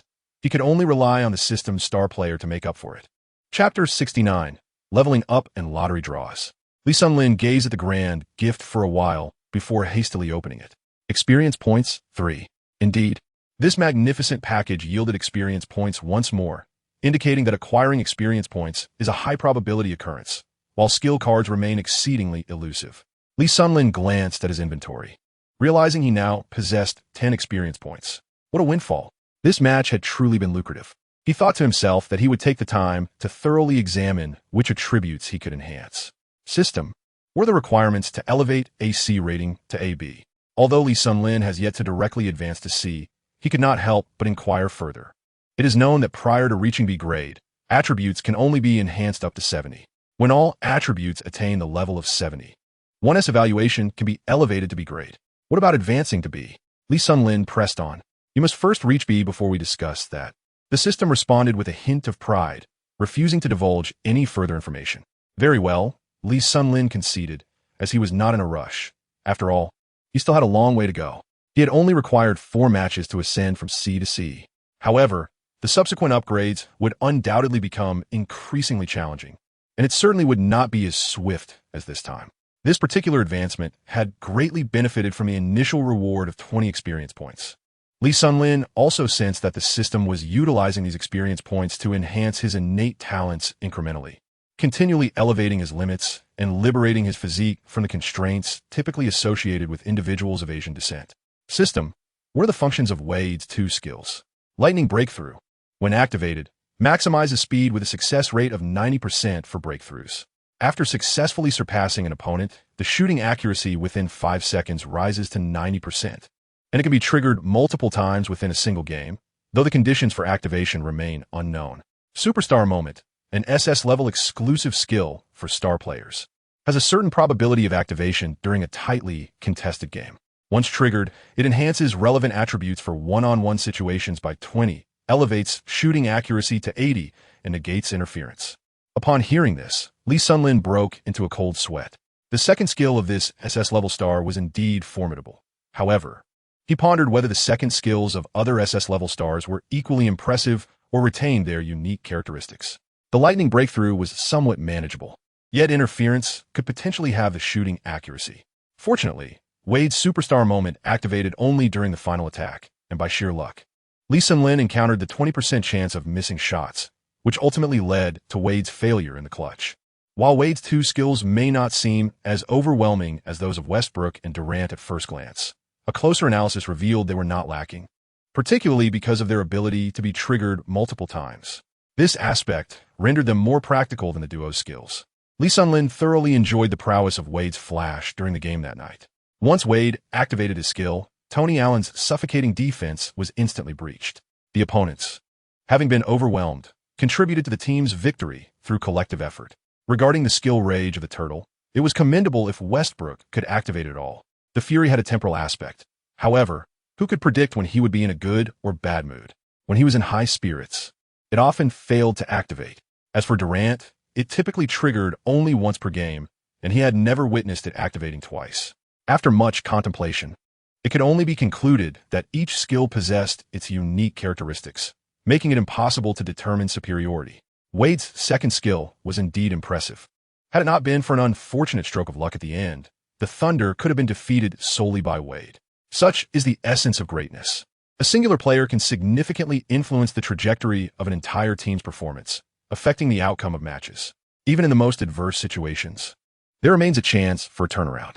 System, what does it mean when a voice states that I have independently comprehended the skill of suffocating defense? I do not see a card for it. This indicates that the host has diligently internalized Tony Allen's defensive experiences and techniques, achieving a defensive capability equivalent to 90% of Tony Allen's. Thus, the system determines that the host has mastered this skill. Wow, so this is how mastery is achieved? Will my defense remain at today's level moving forward? Lee Sun-Lin was astonished. Was it truly that simple? Indeed, the reason lies in the remarkable physical attributes of Tony Allen, which closely resemble those of the host. Moreover, the host diligently absorbs and imparts the experiences and techniques of the past, rendering it rather unremarkable. That makes sense. I find myself unable to emulate even a single move of Curry or Harden. It appears that innate talent remains a significant factor. Lee Sun-Lin's defensive experience and skills have finally caught up. Diligently studying the imparted knowledge and techniques has proven to be truly beneficial. Lee Sun-Lin opened the attributes panel and gazed at the various statistics. When his eyes landed on ball control, hesitation evaporated. He clicked the plus sign 5 times in quick succession, and the attribute instantly surged from 65, 100 to 70, 100, with the subsequent plus sign graying out, signaling that no further enhancements could be made. Ding! Congratulations, host. Your evaluation level has risen to C. You have been rewarded with one chance to spin the SS-level Superstar Prize wheel. Please continue to strive for excellence. Upon hearing this cold, mechanical voice, Lee Sun-Lin felt an overwhelming sense of warmth, as if enveloped in a gentle spring breeze. Finally, he had leveled up. Upon returning, he experienced for the first time the relief of not having to live in constant fear every day. A C rating signifies that he could potentially secure a guaranteed contract in the NBA. A C rating in the NBA offers little assurance. Despite boasting an average of over 20 points, Lee Sun-Lin was acutely aware that this was merely a reflection of his association with stars like Curry and Harden. In a game devoid of superstar cards, he had managed to score only 4 points before being substituted. It was Tony Allen's suffocating defense that had instilled in him a newfound confidence, leading to such a commendable performance. However, after today, Lee Sun-Lin firmly believed that he would continue to improve on his own merit. His defensive skills would no longer be a liability. The next step would be to refine his offensive techniques, as there remained a significant gap between him and the elite players. Lee Sun-Lin was acutely aware of his shortcomings.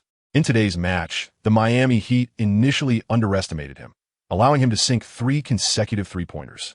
However, by the fourth quarter, as his stamina waned, he found it increasingly difficult to create open shots, relying solely on sheer willpower to contend with Dwyane Wade. Although the outcome was gratifying, he knew he could not afford to relax. His offensive training needed further refinement. His physical conditioning was equally crucial, for in the future, opponents would tighten their defensive schemes against him, resulting in fewer opportunities to break free. As adversaries devised more targeted strategies, if his scoring arsenal remained limited to three-point shots, he risked being constrained by fatigue. After all, he was not yet Ray Allen. Lee Sun-Lin hurriedly composed himself, his heart still racing with excitement. Had he just heard that there was a chance to spin the SS-level superstar lottery? His gaze swiftly shifted to the lower right corner, where a larger font proclaimed the word draw. Without hesitation, Lee Sun-lin clicked to proceed. The wheel before him was inviting, and after his first attempt, he was once again greeted by this familiar sight. Initially, he had not deemed the lottery to be particularly valuable. However, after enduring a series of disappointing outcomes, Lee Sun-lin had come to realize what a true lottery experience entailed. This was indeed a fair wheel, featuring only the pinnacle SS-level superstars. Spending a single experience point for a draw seemed trivial, especially considering that he had yet to utilize the pan shouting card.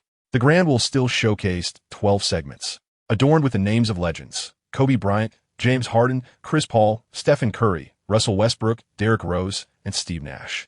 A total of 12 extraordinary guards. His first draw had yielded James Harden, whose support had secured him a contract. Now, he pondered the outcome of this latest draw. Each name seemed to embody greatness. Chapter 70, the long-awaited revelation. With a heart brimming with excitement, Lee Sun-lin silently urged the spinning wheel to commence. The colossal wheel began to whirl at his command, its speed surpassing that of an ordinary lottery spinner. It spun once, twice, thrice, as familiar basketball legends flashed before his eyes. The pointer showed no sign of slowing down. Kobe, Nash, Paul, Harden. Gradually, the pointer began to decelerate, moving languidly as it glided over the squares of the stars. At last, it came to a halt. Upon seeing the final position of the pointer, Lee Sun-lin's eyes widened in disbelief. Kobe Bryant, Peak Edition 1. Staring at this outcome, Lee Sun-lin was momentarily stunned. Could it be true? He rubbed his eyes for a clearer view. Subsequently, he focused on the details of the card. The Kobe Bryant, Peak Edition, card grants the bearer a single game infused with the peak prowess of Kobe Bryant. Reading this, Lee Sun-lin confirmed that he had indeed drawn what might be considered the finest card among the 12 elite guards. Among these 12, his utmost desire was naturally to acquire either peak Kobe or peak Curry. The result was exhilarating, truly impactful. He glanced out the window and then shook his head in disbelief. Is it possible that Kobe has just emerged? Lee Sun-lin gazed at the ceiling in a state of disbelief. Does Kobe Bryant's prowess still require embellishment, even with the most extravagant of adjectives? None can refute that he stands as the second greatest shooting guard in history, with only Michael Jordan deserving to take precedence.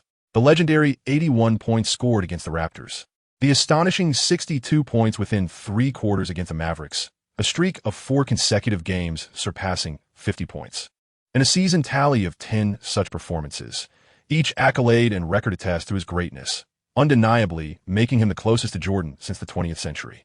Of course, Kobe also holds a record for the most missed shots in history, earning him the infamous title of Iron God, with his iconic fadeaway dubbed humorously by fans as the 4 fadeaways, 3 iron shots. As he beheld the card depicting the peak of Kobe Bryant's prowess, Lee Sun-lin trembled slightly. This card represents the zenith of the self-proclaimed Black Mamba, affectionately referred to by fans as Little Flying Man and by diehard aficionados as Old Dog Kobe.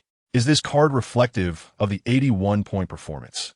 Or does it capture the essence of the 62 points scored in just 3 quarters? It seems there is little distinction. Regardless of the version of Kobe, he embodies an invincible state capable of vanquishing any opponent in his path. Lee Sun-lin could hardly fathom the magnitude of the impact and the shockwaves that would ensue should he utilize this card. After all, he is Chinese. Regardless of the outcome, it is clear that the current Lee Sun-lin is ill-equipped to bear the weight of such consequences. Employing the Kobe card would undoubtedly be exhilarating, potentially shattering numerous records.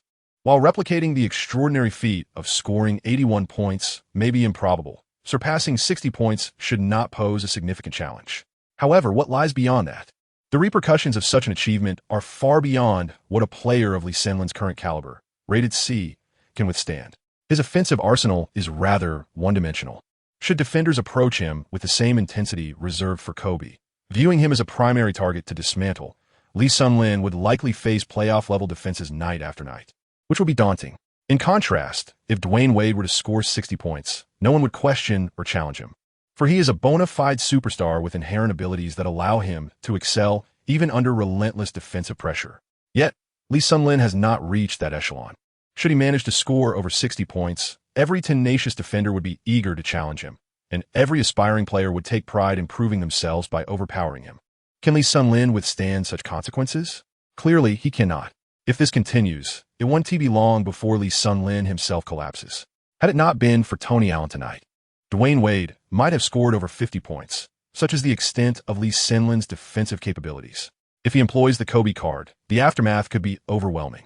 The media's excessive adulation and scrutiny place every gesture under relentless spotlight, making it impossible to maintain a low profile while striving for improvement. How can one expect to achieve impressive statistics under such pressure? It seems the task will remain unfulfilled. After much contemplation, Lee Sun-Lin resolved to reserve this card as his ultimate trump card, using it only in crucial and significant matches, as it represents his most formidable weapon. Lee Sun-Lin let out a sigh. There was no way around it. This card could only serve as a mere talisman for the time being, utterly impractical and far too costly, like a card fit for a venerable elder. After contemplating it for quite some time, he averted his gaze from the card and redirected his attention to his experience points and personal attributes. He still had 5 experience points remaining. Personal attributes: name, Lee Sun-Lin. Gender, male. Age, 22 years. Height, 194 centimeters. Weight, 86 kilograms. Profession, basketball player. Organization, NBA, National Basketball Association. Salary, $800,000 USD annually. Professional attributes: close shot, 42-100, mid-range shot, 40-100, three-point shot, 75-100, ball handling, 70-100, breakthrough, 21-100, strength, 51-100, speed, 70-100, jumping, 56-100, rebounding, 30-100, blocking, 81-100, stealing, 23-100. Overall evaluation. See, upon closer inspection of the experience points required to upgrade to AB rating, Lee Sun-Lin felt a wave of despair wash over him. How disheartening it was to discover that even his blocking needed to reach 70. How on earth could he achieve that? With only 1 or 2 points gained from an entire day of training, and having performed extraordinarily well in today's game, yet only receiving 4 points? Was he truly destined to wait until the off-season to level up? Lee Sun-Lin found himself devoid of any enthusiasm for allocating points. Well, the lottery. The lottery was the only aspect that offered a glimmer of hope. The Grand Lottery's button had vanished, leaving only a smaller version of the draw available.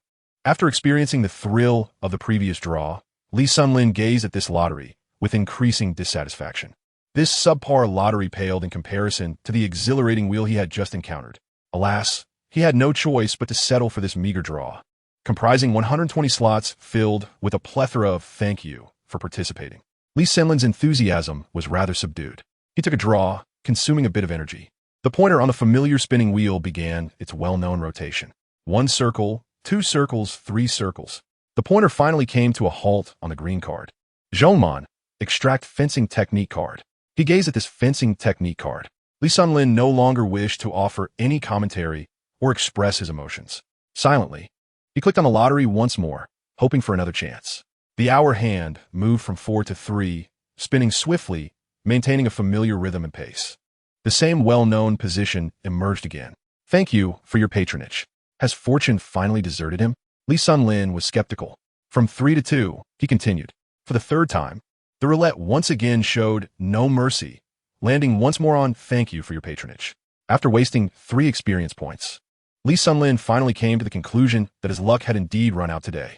Therefore, he decided to call it a day, gazing at the solitary 2 experience points, ultimately refraining from attempting a 4th draw. Such misfortune in the lottery was simply too costly to endure. Chapter 71. Slam Dunk meets Naruto. He closed the system. Lying on his bed, contemplating the experience required for leveling up, Lee Sun-Lin felt increasingly uneasy. Upon further reflection, the difficulty of advancing to AB rank was excessively daunting. It was quite unreasonable. It wasn't as if he was jumping directly to an S rank. Would he truly need to reach 70 in attributes like blocking and rebounding? This was absurd. How could a guard possibly attain such heights? It was a farce. Lee Sun-Lin was left speechless by this system, which he found to be utterly disappointing. This system is truly infuriating. Lee Sun-Lin found it rather peculiar that, at his current pace, it would take him 2 to 3 years to accumulate the experience points necessary for all attributes to reach 70. Let's be serious. To attain AB rank, your total attribute points must sum to 640. Additionally, a friendly reminder, your block rating of 70 is not equivalent to Yao Ming's block rating of 70. It merely reflects a score of 70 relative to your height and wingspan. Understood? Currently, your total attribute points stand at 481, leaving a deficit of 159. This seems more reasonable. Lee Sun-Lin has grown indifferent to this matter. Even if he were to achieve a remarkable score of 100 in blocking, it would still be impossible for him to rival those exceptional shot blocking centers. His height and wingspan impose limitations. The same applies to rebounding. He is merely a guard. While he possesses an advantage in height when playing as a point guard, he falls slightly short when positioned as a shooting guard. He wonders if this system could assist him in increasing his height. System, could you help me reach a height of 198 centimeters? Lee Sun-Lin undoubtedly yearns for the height of a basketball legend, yet he finds himself caught in a rather awkward position, straddling the line between a point guard and a shooting guard. Can we cease the jesting? A lighthearted quip now and then is acceptable, but let us be real. By the time you reach B level, there might be items for sale in the store that grant height. Well, this system is rather impressive, and Lee Sun-Lin decided to let go of his concerns. The system enjoys making trivial jokes, yet ultimately, it has not led him astray. So he chose not to dwell on it. Perhaps he would try his luck in the lottery again tomorrow morning. For today, his fortune seemed lacking. He decided to save the 2 experience points for later use. Meanwhile, in a prominent high school in Guangzhou, during a break in Class 3, a science class, 2 girls seated in the middle of the classroom were engaged in conversation, chatting as desk mates. Wei, have you seen the latest sports news? That basketball star is quite handsome. Milan, secretly using her Nokia phone smuggled into school, repeatedly refreshed the sports news, seeking the latest updates. She casually inquired of her academically gifted companion. Huh? No, what's up? Wei replied, engrossed in her comic book, flipping through the pages until she reached the final one. Wei, look at this NBA player, Lee Sun-Lin. He is so attractive. I just joined his fan club. Would you like to join me? Still focused on the last page of her comic, Wei glanced at the news after hearing Milan's words, then responded, Milan, you know I don't follow basketball news. So please don't disturb me. Let me finish this last page first. Class will start soon. While Wei occasionally gets dragged into playing basketball by her cousin, it is merely for physical exercise, shooting a few hoops. She genuinely does not follow games and has little interest in basketball, especially since the boys on the class basketball team are not particularly impressive. Oh, by the way, didn't you used to like Slam Dunk? Why are you watching Naruto now? I finished Slam Dunk, and I enjoy Naruto too. But Kishimoto is quite the tease, only releasing a chapter once a week. With a slight complaint, she quickly finished the last page and closed the manga. Upon hearing her response, Milan was not surprised. She was well aware of her desk mate Wei's character, a diligent student, yet blissfully innocent, whose sole passion was indulging in manga. Milan found her desk mate's straightforwardness rather amusing. Despite the rapid updates of pirated manga available online at no cost, Wei steadfastly supported the original works, often having them sent from Japan through acquaintances. To this end, she even learned Japanese solely to enjoy the original versions of the manga. For Wei, acquiring another language was merely a hobby, and Milan admired her remarkable aptitude for learning. Come on, Wei, you should join me. That way I won't feel so lonely in class. Milan eagerly wished to recruit her close friend to pursue Lee Sun-Lin together, envisioning the potential for cultivating a fan base in their class and positioning herself as a leader among them. Wei, however, was a prominent figure at school, academically accomplished and strikingly beautiful. Her presence was magnetic. With her on board, Milan felt their group would flourish rapidly. Dear Milan, with the college entrance examination approaching next year, it's time to set aside your childish infatuations and approach this serious endeavor with the gravity it deserves. Wei feigned sternness as she admonished her friend. All right, but you enjoy manga too, Milan countered. Wei retorted, I won't engage with you. After all, I don't waste my time on idol worship. Okay, Fina, don't ignore me. If you choose not to participate, that's your decision, Milan said, casting one last glance at news image of Lee Sun-Lin. Her voice tinged with regret. Such a handsome guy. It seems you have no interest in him, Wei, so I must strive on my own. Milan was one of Lee Sun-Lin's new admirers, having become enchanted with him since the second round of his competition. Initially, he was relatively unknown, with few fans online, making Milan one of the early supporters. She eagerly sought information about him online, becoming well-versed in his publicly available experiences, and her admiration only deepened. For his dreams, he boldly ventured to America, and despite lacking exceptional talent, he remarkably secured a contract in the NBA. Milan truly admired such a young man, though she could not deny the appeal of his tall and handsome appearance. Following this, she joined several fan clubs dedicated to Lee Sun-Lin. officially immersing herself in the world of idol worship. She diligently followed his news and whereabouts through various online forums, contributing to maintaining his public image. In essence, leaving comments beneath major news articles was a common activity among fans like her, a dedicated enthusiast participating in organized and strategic actions. Since you have no interest in celebrities or sports stars, Weiwei, do you have an idol you admire? The two girls engaged in this topic of conversation. Does Ryota Kai's and Naruto Uzumaki count? With a light chuckle, Weiwei responded to Milan's inquiry. She waved her comic book, feeling a deep connection to Naruto, admiring his sunny disposition. As for Lee Sunlin, she found him undeniably handsome. Are you not bored, Weiwei? Who still fancies these cartoon characters? They aren't real at all. Milan remarked with a hint of sarcasm. Well, you adore your sports stars, and I cherish my comic protagonists. There's no conflict there. Weiwei winked at her deskmate. Whether they're real or fictional, what does it matter? What is important is that I enjoy them. Independent by nature, she had always refrained from placing her emotional burdens on others.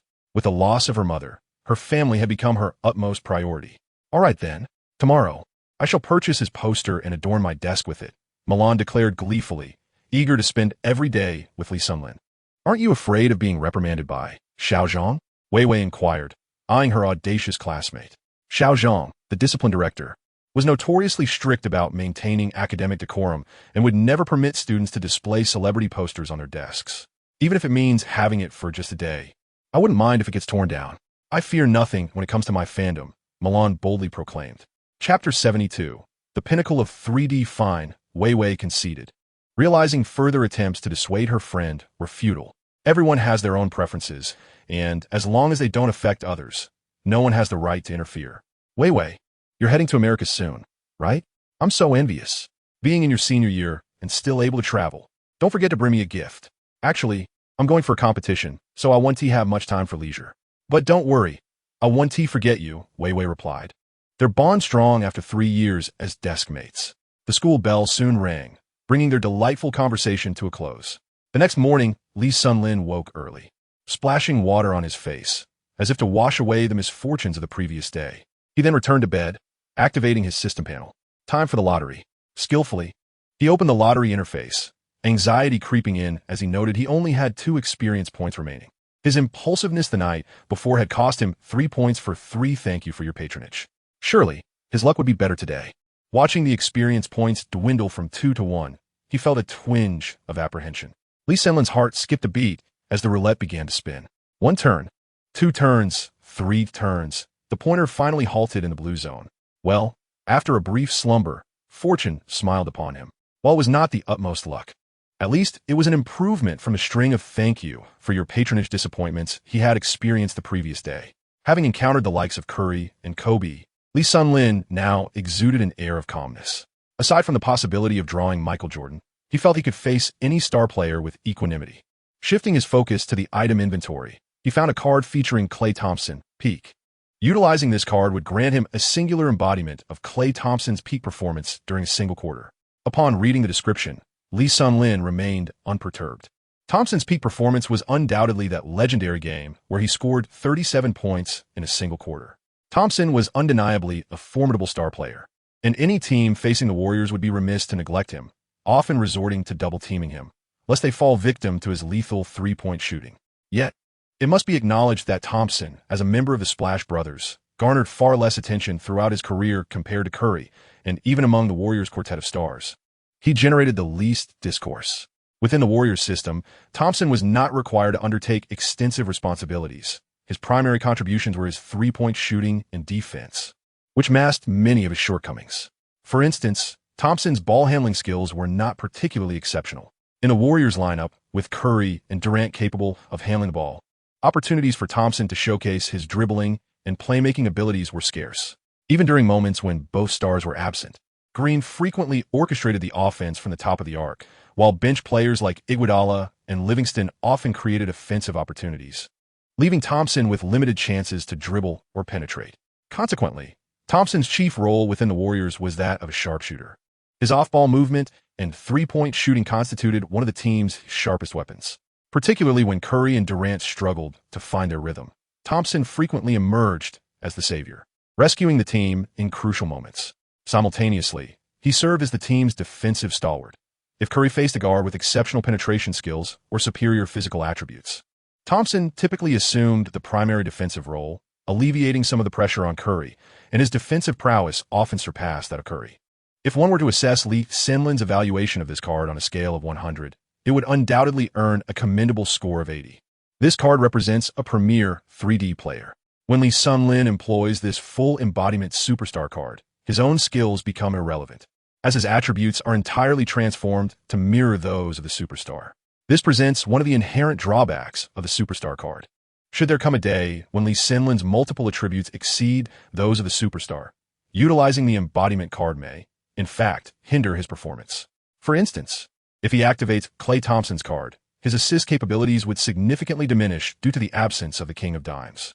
Furthermore, Klay's ball handling skills are slightly inferior to Lee Sinlin's, which is not advantageous for him, especially since there are times when he needs to orchestrate plays.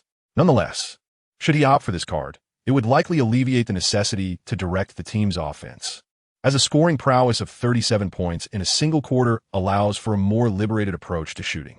Moreover, the superstar embodiment card differs fundamentally from the skill extraction card. The embodiment card essentially replicates the attributes and state of the designated superstar in their entirety. In contrast, the skill extraction card allows for the acquisition of a specific exceptional ability from a superstar, which is then integrated into one's own attributes. This type of card becomes increasingly valuable as one develops, for if one were to draw a superstar of lesser capability, embodying them would be unnecessary. However, it seems that he has yet to draw any notably weaker superstars, as he has only embodied players of the caliber of Harden and Curry. Conversely, the abilities extracted from the skill extraction cards tend to be generally weaker, such as those from Tony Allen. Each card possesses its unique advantages and disadvantages, and Lee Sinlin is gradually grasping the distinctions among these cards. Soon enough, Lee Sinlin resolved to utilize his final experience point for a lottery draw. 1 point transition to none. Gazing at the completely depleted experience points, he felt a sense of relief, as if a burden had been lifted. Shortly thereafter, the pointer came to a halt, and he observed the position of the pointer for his last draw. "Thank you for your patronage." Yet again, it was a fruitless endeavor. But Lee Sinlin felt no profound regret. It was akin to having spent 5 experience points to acquire a Klay Thompson card. As for the fencing card, he chose to disregard it entirely. This round of draws could not be unequivocally classified as a loss or a gain, but overall, it was at least not entirely devoid of reward. Moments later, having packed his belongings, Lee Sinlin opened his mobile phone and was taken aback by the multitude of missed calls. Last night, Lee Sinlin turned off his phone after going to bed. Upon checking the missed calls, he noticed there were messages from Corson and Durant. It was evident they had gone out to revel while he, caught up in the excitement of a lottery win, had forgotten he was in Miami, a city known for its vibrant nightlife. A tinge of regret washed over him. Indeed, upon descending to the hotel lobby, he found KD, Corson, Jeff Green, and Wilkins yawning profusely, while the coaches had yet to arrive. Clearly, these individuals had indulged in a night of merriment, possibly having had little sleep. "Lee, who were you hiding in your room with last night? I called you all evening, and your phone was off. I hesitated to knock on your door, thinking you might have company," Corson remarked, approaching Lee Sinlin with a strong scent of alcohol wafting from him. Lee Sinlin disdainfully pushed away the odoriferous Corson, reeking of alcohol and women-esque perfume. "Are you trying to mock me? Playing around with girls in a room?" he remarked. "I was just trying to sleep. I'm utterly exhausted from defending against Wade in yesterday's match." Corson, with a teasing smirk, replied, "I don't believe you, KD. What about you?" He then turned to the equally yawning Durant. "Huh? We should be honest and just sleep. He hasn't got any girls," he quipped. Durant looked at Lee Sinlin with a hint of playful mockery. Last night, he had managed to impress a stunning woman and was reveling in the experience, subtly flaunting it before Lee. Once considered the most naive among the Thunder, Durant now found joy in his transformation, akin to Lee Sinlin. "Wow," he exclaimed. Lee Sinlin was feeling quite dejected. Even his backpack seemed to disdain his romantic prowess. It was no wonder the system had assigned him this task. Nevertheless, he decided it was unnecessary to engage with these individuals for the time being.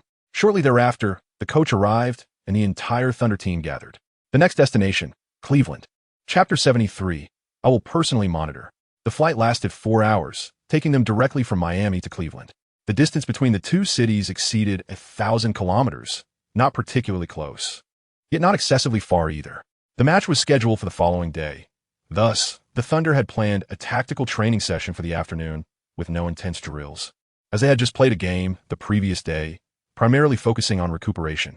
Durant's foot had improved considerably since the initial injury, and it appeared that he would be ready to compete within a few days. Time passed swiftly. The Cavaliers also had a game that evening, where they triumphed over the visiting Atlanta Hawks by a significant margin, preparing for a back-to-back matchup against the Thunder the next day. Lee Sun-lin. I heard this rookie managed to block Dwyane's last-second shot. Impressive. I will personally guard him in tomorrow's game, James stated during a post-game interview with reporters. His words caused a stir among the journalists present. It was the first time LeBron had made such a declaration, clearly indicating his intent to neutralize the opponent. In the match against the Hawks, James played only 3 quarters before clocking out, having expended minimal energy. James, Wade, Paul, and Anthony were famously close, known as the Four Horsemen or the Banana Boat Crew. After Paul had been bullied by Lee Sun-lin and Wade had failed in his revenge, it was only fitting that James would seek to settle the score. In no time, the reporters rushed to publish their articles. Upon seeing the report, Lee Sun-lin was utterly bewildered. Wait, I merely patted Paul's head and exchanged a few words with Wade. I'm being singled out for defense? How audacious. Lee, tomorrow you're in for quite the experience. Ha! Not every rookie gets the privilege of being personally guarded by James. Observing Lee Sun-lin's perplexed expression while also reading the news, Westbrook couldn't help but chuckle. KD, why not return from injury? Look at Kobe, he played through pain. You could do it too. Lee Sun-lin listened to Westbrook's banter, ignoring him as he turned to offer encouragement to Durant beside him. Huh, Lee, the team doctor forbids it. You'll have to handle James on your own. I can't assist you. Durant wore a grin while looking at Lee Sun-lin. Lee, who told you to offend both Paul and Wade at the same time? This is going to be quite a spectacle. Don't look at me. I'm just a point guard and can't match up against LeBron. Westbrook, noticing the pleading look in Lee Sun-lin's eyes, swiftly shut down any further discussion. You can't back down, man. So what if it's LeBron? You need to step up. KD can't be relied upon. The team is depending on you. The trio quickly grew familiar, with Lee Sun-lin already calling Westbrook by his nickname in his presence. Westbrook showed no offense at the moniker of the sewer beast. As Lee Sun-lin voiced his complaints, Westbrook adopted a nonchalant demeanor, detached from the situation. After all, facing the illustrious LeBron James was not merely a matter of courage. The matchups were entirely different, and it was far from Westbrook's role to contend with James. It was indeed frustrating that neither of these two stars could be counted on. Lee Sun-lin mentally arranged a rivalry between Westbrook and Durant, deciding to become self-reliant. He no longer wished to engage in conversation with those two and continued to gaze at his phone. The question arose, who would triumph in a matchup between Lee Sun-lin and LeBron James? Lee Sun-lin boldly asserted that he feared not the singular defense of James. Would there be mutual destruction? James, who places utmost importance on rookies, designated Lee as his sole defensive target. Lee Sun-lin proclaimed, LeBron? He cannot contain me. I will overpower him. The comments beneath this news article were filled with vitriol from James's fans, berating Lee Sun-lin. Observing the myriad of headlines, Lee Sun-lin was taken aback, thinking to himself, how could I forget what I said? He was infuriated, exclaiming, this is fake news. I must take legal action against him. He marveled at the sensationalism of domestic headlines, feeling a profound sense of resignation. Lee Sun-lin was rendered speechless. No matter how impressive I am, I would never utter such senseless words. What is LeBron James's current condition? One phrase suffices. He is in his prime, a fitting description indeed. This year, he stands a strong chance of securing the MVP award. What does it feel like to be targeted by such a player? Lee Sun-lin, aside from exclaiming grass mud horse, harbored no particular emotions. During the 2007 to 2008 season, the Cavaliers undertook a significant restructuring of their roster. Midway through the season, they engaged in a 3-team trade with the Seattle Supersonics and the Chicago Bulls, acquiring Ben Wallace, Joe Smith, Wally Szczerbiak, and Delonte West, significantly bolstering their strength. Throughout this season, the Cavaliers commenced with an impressive performance, leading the Eastern Conference and suffering only a single defeat within a month. Moreover, they had yet to lose a home game. Soon, other players with close ties to LeBron began to voice their opinions. Anthony remarked, is this how all rookies are nowadays? Or is it just that one rookie? M.O. Williams stated, a rookie should understand their role. Paul expressed, I anticipate his confrontation with LeBron. I hope Brooks does not keep this rookie under wraps. LeBron was gaining momentum as a contender for the league's top position, with numerous players openly and subtly supporting him. Kobe inquired, that Chinese rookie? I would also relish witnessing his duel with LeBron. I hope his defense has improved. As LeBron spoke out, the stars readily shared their opinions, most of which echoed his sentiments. Lee Sun-lin was infuriated as he perused the myriad reports from the American media, each one laced with veiled jibes and subtle mockery. Although Lee Sun-lin's character may sometimes appear timid, he is resolute in the face of adversity. He has made up his mind to counter James with both words and actions tomorrow. Let us do it. There is nothing to fear. The following day, at the pre-game press conference, media reporters swarmed around Lee Sun-lin, thrusting microphones in front of him. It was a rare occurrence where Lee Sun-lin's popularity eclipsed even that of Durant in the Thunder's media zone. Lee, what are your thoughts on LeBron and other players? LeBron is the most formidable contender for this year's MVP. I am merely a rookie, so my opinion holds little weight. However, I believe he should focus his energy on his team. How many years has he been in the league? And yet, he has not secured a championship? If I had been in the league for that long without a ring, I would certainly not squander time engaging in verbal sparring with a rookie. Upon hearing Lee Sun-lin's words, the media erupted with excitement, invigorated by the audacity of this rookie, who had boldly exposed vulnerabilities and initiated mutual confrontation. Lee Sun-lin now possesses a fearless demeanor, unperturbed by the impending scrutiny, as he believes he will be targeted regardless. Who do you think will emerge as the champion this year? The journalist provocatively inquires. Naturally, it is the Los Angeles Lakers. For Kobe is brimming with a fervent desire for vengeance. This year, the Cavaliers may not even make it out of the Eastern Conference. Do you believe that? The media, however, remains skeptical, noting that the Cavaliers' performance this year has markedly improved compared to the last. Furthermore, the Celtics trio of aging stars, having secured a championship, seem to exhibit signs of fatigue, their thirst for victory not as fervent as before. Other teams do not appear to pose a significant threat to the Cavaliers, which has led the majority of media outlets to favor the Cavaliers as the Eastern Conference champions.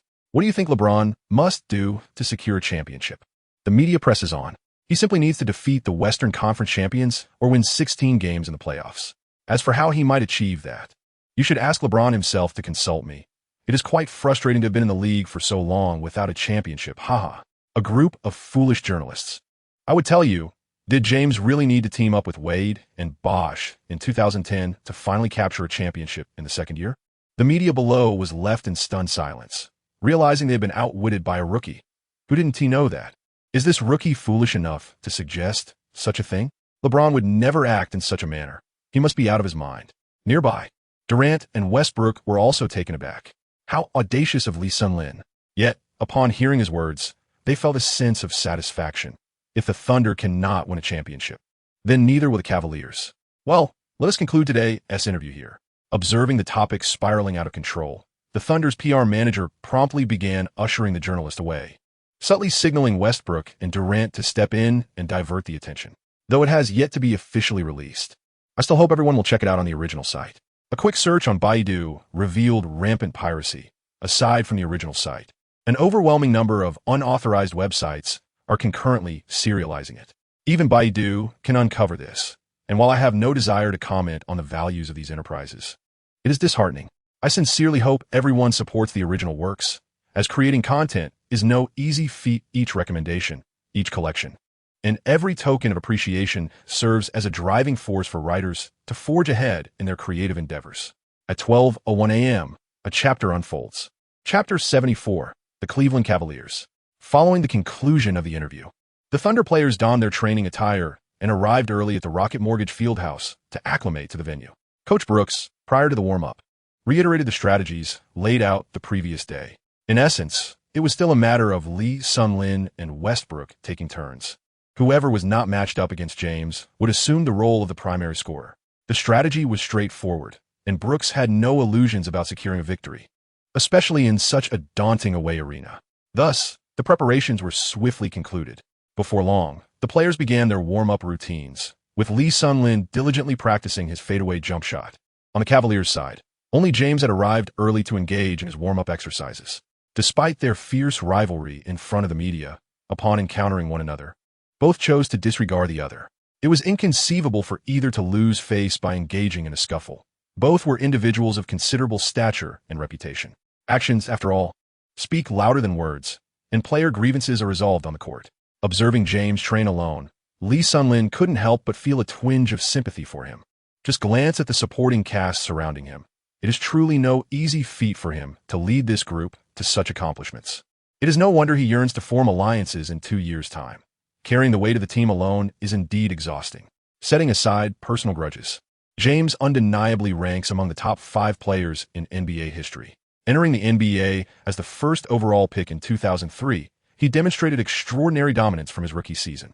Even until 2018, just before Lee Hsien-Loon's arrival, the veteran remained in peak form. He had spent a full 15 years in the NBA, during which he had shattered the aspirations of numerous Eastern Conference All-Stars. For instance, he intimidated Paul George to the point of his departure from the Eastern Conference. And DeRozan's struggles with depression may also be attributed to him. Kevin Lowry was reduced to a mere shadow of a star under his influence, transforming the dynamic duo into a dismal partnership and the Raptors into mere pretenders. The most unfortunate was Kemba Walker of the Charlotte Hornets, who faced James with a dismal record of 0 wins to 25 losses. Each Eastern Conference All-Star that faced James had their own mettle tested, particularly after 2010, as teams with James consistently claimed the Eastern Conference title year after year. Lee Hsien-Loon holds a profound admiration for LeBron James in terms of dominance. However, admiration aside, with the current rivalry between them, he must confront this challenge with unwavering determination. After all, does he not regard Paul as an idol as well? He must proceed as necessary. Basketball is his livelihood, and now that James is prepared to defend him one-on-one, he is threatening that very livelihood. This is no trivial matter. When LeBron is serious, he embodies a defensive intensity unparalleled in the league, surpassing even the likes of Tony Allen. His innate talent is undeniable, compelling Lee Hsien-Loon to treat this encounter with the utmost seriousness. In the current league, no one dares to claim their talent exceeds that of LeBron James.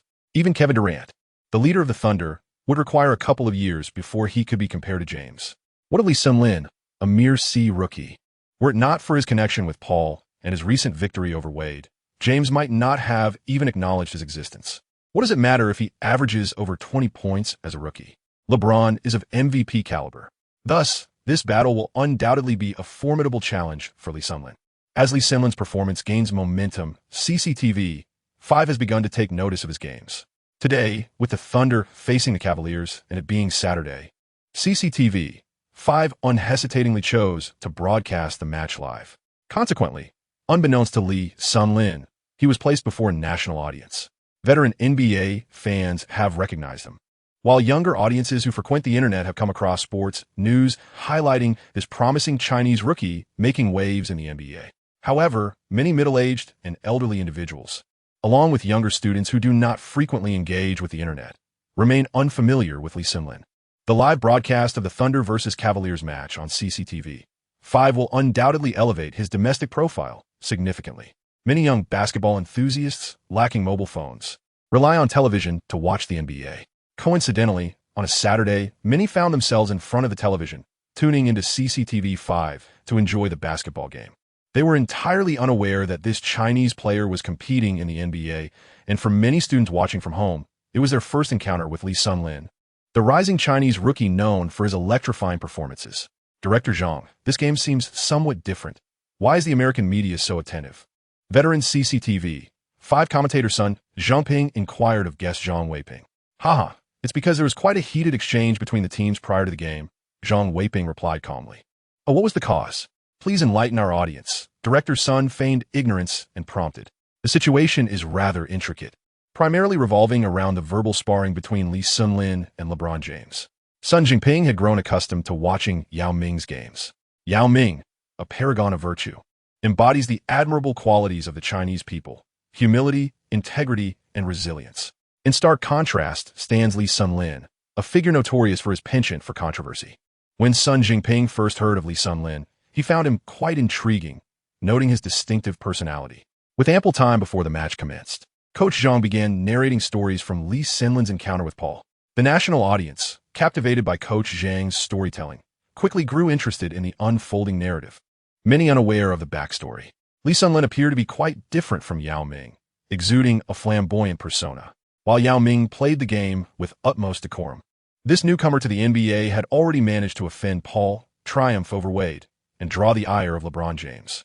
His actions had sparked a flurry of headlines, and it seemed the Americans were at a loss in dealing with him, frequently facing setbacks at his hands. Such developments were undeniably exhilarating to witness. This also offered the audience a glimpse of a contrasting style among basketball stars. While some praised Lee Sun-lin for his unique approach, many criticized him for lacking the humility and professionalism expected in the sport, focusing more on altercations and off-court drama rather than the game itself, an influence deemed detrimental. Lee Sun-lin remained oblivious to it all. As the kickoff time approached, spectators began to arrive in succession.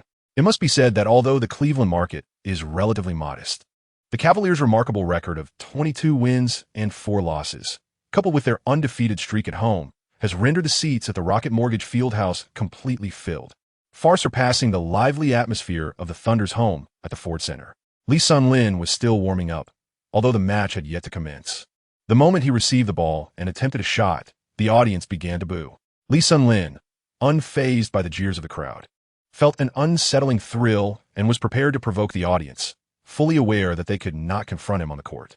Observing the situation, Brooks feared that Lee Sun-lin might act impulsively and disrupt the team's focus, prompting him to swiftly escort the entire Thunder team to the locker room. Faced with Brooks' resolute decision, Lee Sun-lin reluctantly abandoned his plan to taunt the spectators and obediently followed his coach back. Brooks regarded Lee Sun-lin with a sense of exasperation. The rookie possessed many admirable qualities, yet his penchant for creating trouble was a constant concern.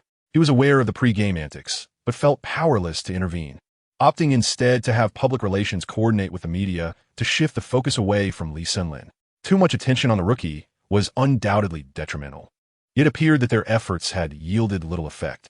Shortly thereafter, as the entrance ceremony concluded, number 23 habitually approached the technical area, flamboyantly dispersing magnesium powder, instantly igniting the atmosphere in the arena.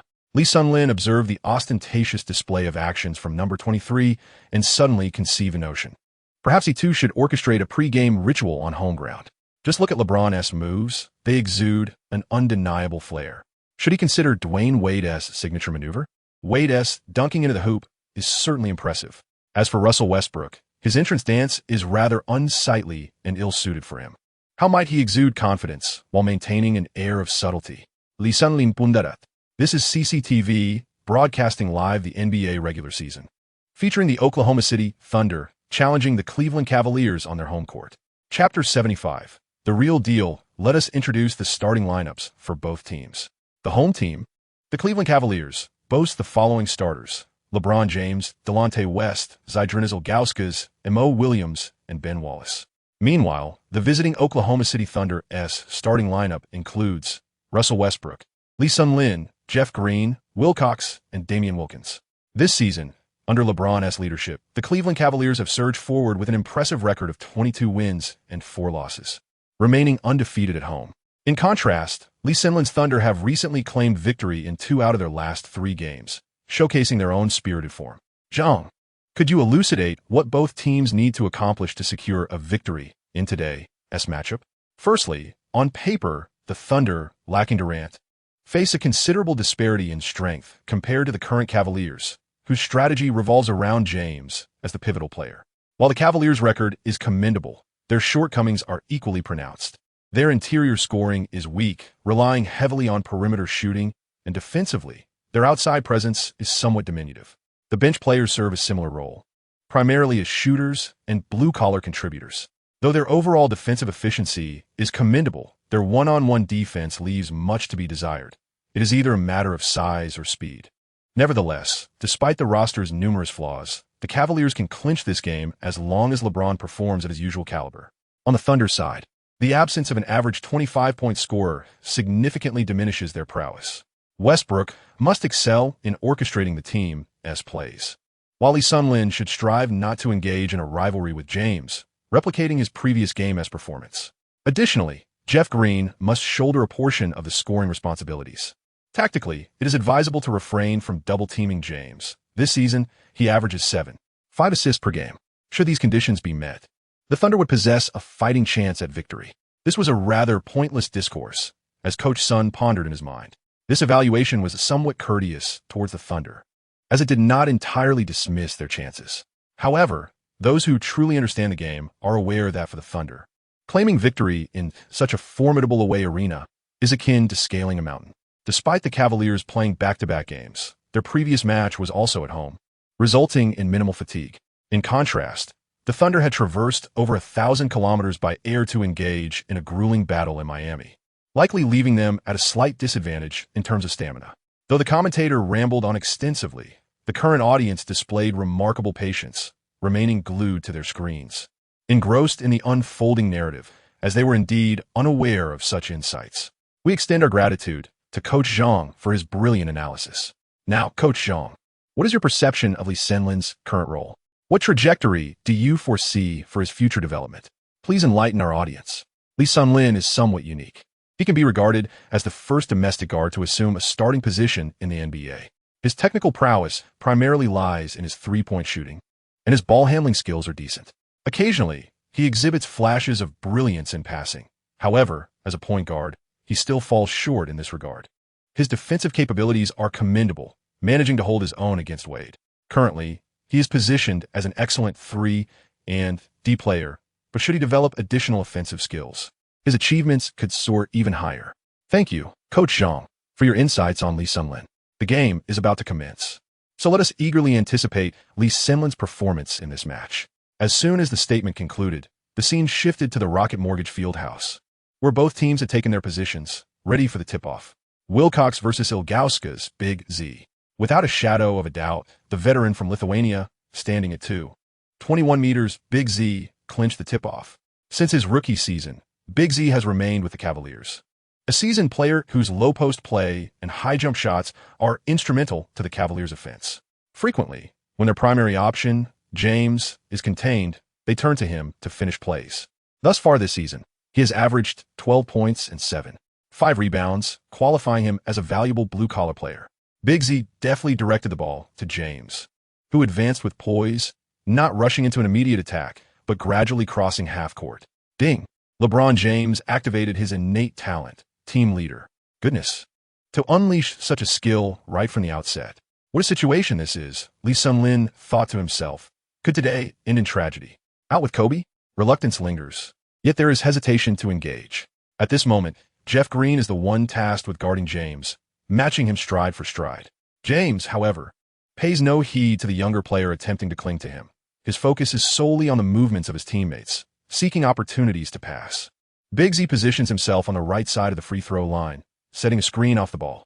Mo Williams swiftly cuts to the basket, while Westbrook, in pursuit, finds himself obstructed by Big Z, and Wilcox fails to keep pace, leaving Mo Williams unguarded. Mo Williams angles toward a diagonal 45-degree position, finding himself in a wide-open space. James notices the opportunity as well. The ball arrives just as he does. Upon receiving the pass, Mo Williams executes a seamless three-point shot. The arc is exquisite. Swish, nothing but net. The score stands at 3-0 as the Cavaliers successfully execute their initial offensive strategy. James is renowned for his exceptional court vision, making such a pass effortless for him. Now, it is the Thunder's turn to attack. All eyes are fixed on Lee Hsien-Lin and James. Particularly curious to see whether James will indeed engage in one-on-one defense against Lee Hsien-Lin. With Westbrook on the court, the ball rarely finds its way to Lee Hsien-Lin. For Westbrook, as a bona fide point guard, is far more reliable than Lee Hsien-Lin, who is still finding his footing. Westbrook advances the ball past half-court. In the corner of the court, Lee Hsien-Lin was positioned, executing a standard tactic employed by the Thunder, where he was typically responsible for creating an open shot for the initial offense. The Cavaliers employed a man-to-man defense, observing Lee Hsien-Lin's movements. LeBron James gesturat emphatically, instructing Westbrook, who was poised to defend Lee Hsien-Lin, to step aside. As anticipated, James approached. Lee Hsien-Lin gazed at the earnest LeBron James, feeling an overwhelming urge to curse. You, a superstar, are competing with me, a mere rookie? Is this truly entertaining? However, if it was indeed the case, Lee Hsien-Lin was ready to rise to the challenge. He immediately sprang into action, darting to the left. Perhaps it was the remarks made by Lee Hsien-Lin prior to the game that genuinely provoked James, for the latter intensified his defensive efforts. Lee Hsien-Lin ran for a while, but was unable to shake off James. He was struck in the chest by James several times, and the pain was truly intense. Lee Hsien-Lin found himself at a loss, unable to discern even the slightest opportunity against the towering figure of LeBron James, whose height, wingspan, strength, speed, and skill vastly eclipsed his own. Lee Hsien-Lin relinquished his positioning, his gaze fixed upon Westbrook, signaling his exhaustion with a gesture that implied, I can no longer run. You take charge." The audience, witnessing Lee's inactivity, erupted in a chorus of boos as their young emperor successfully contained this novice. LeBron James wore a disdainful smile, perceiving Lee Sun-Lin as somewhat of a misnomer. The rookie seemed rather feeble, and he had yet to exert his full strength. How could Wade possibly succumb to such an inexperienced player? Lee Sun-Lin possesses an audacious demeanor. The various levels of competition are merely a display of bravado. It is entirely reasonable for an SS-level superstar to thwart him. Had he been AC, he would have faced a thorough defeat. However, such a confrontation appears unlikely, as Lee Sun-Lin anticipates that James entered the league as an S-level talent, while his own C rating likely dates back to his freshman year or even earlier.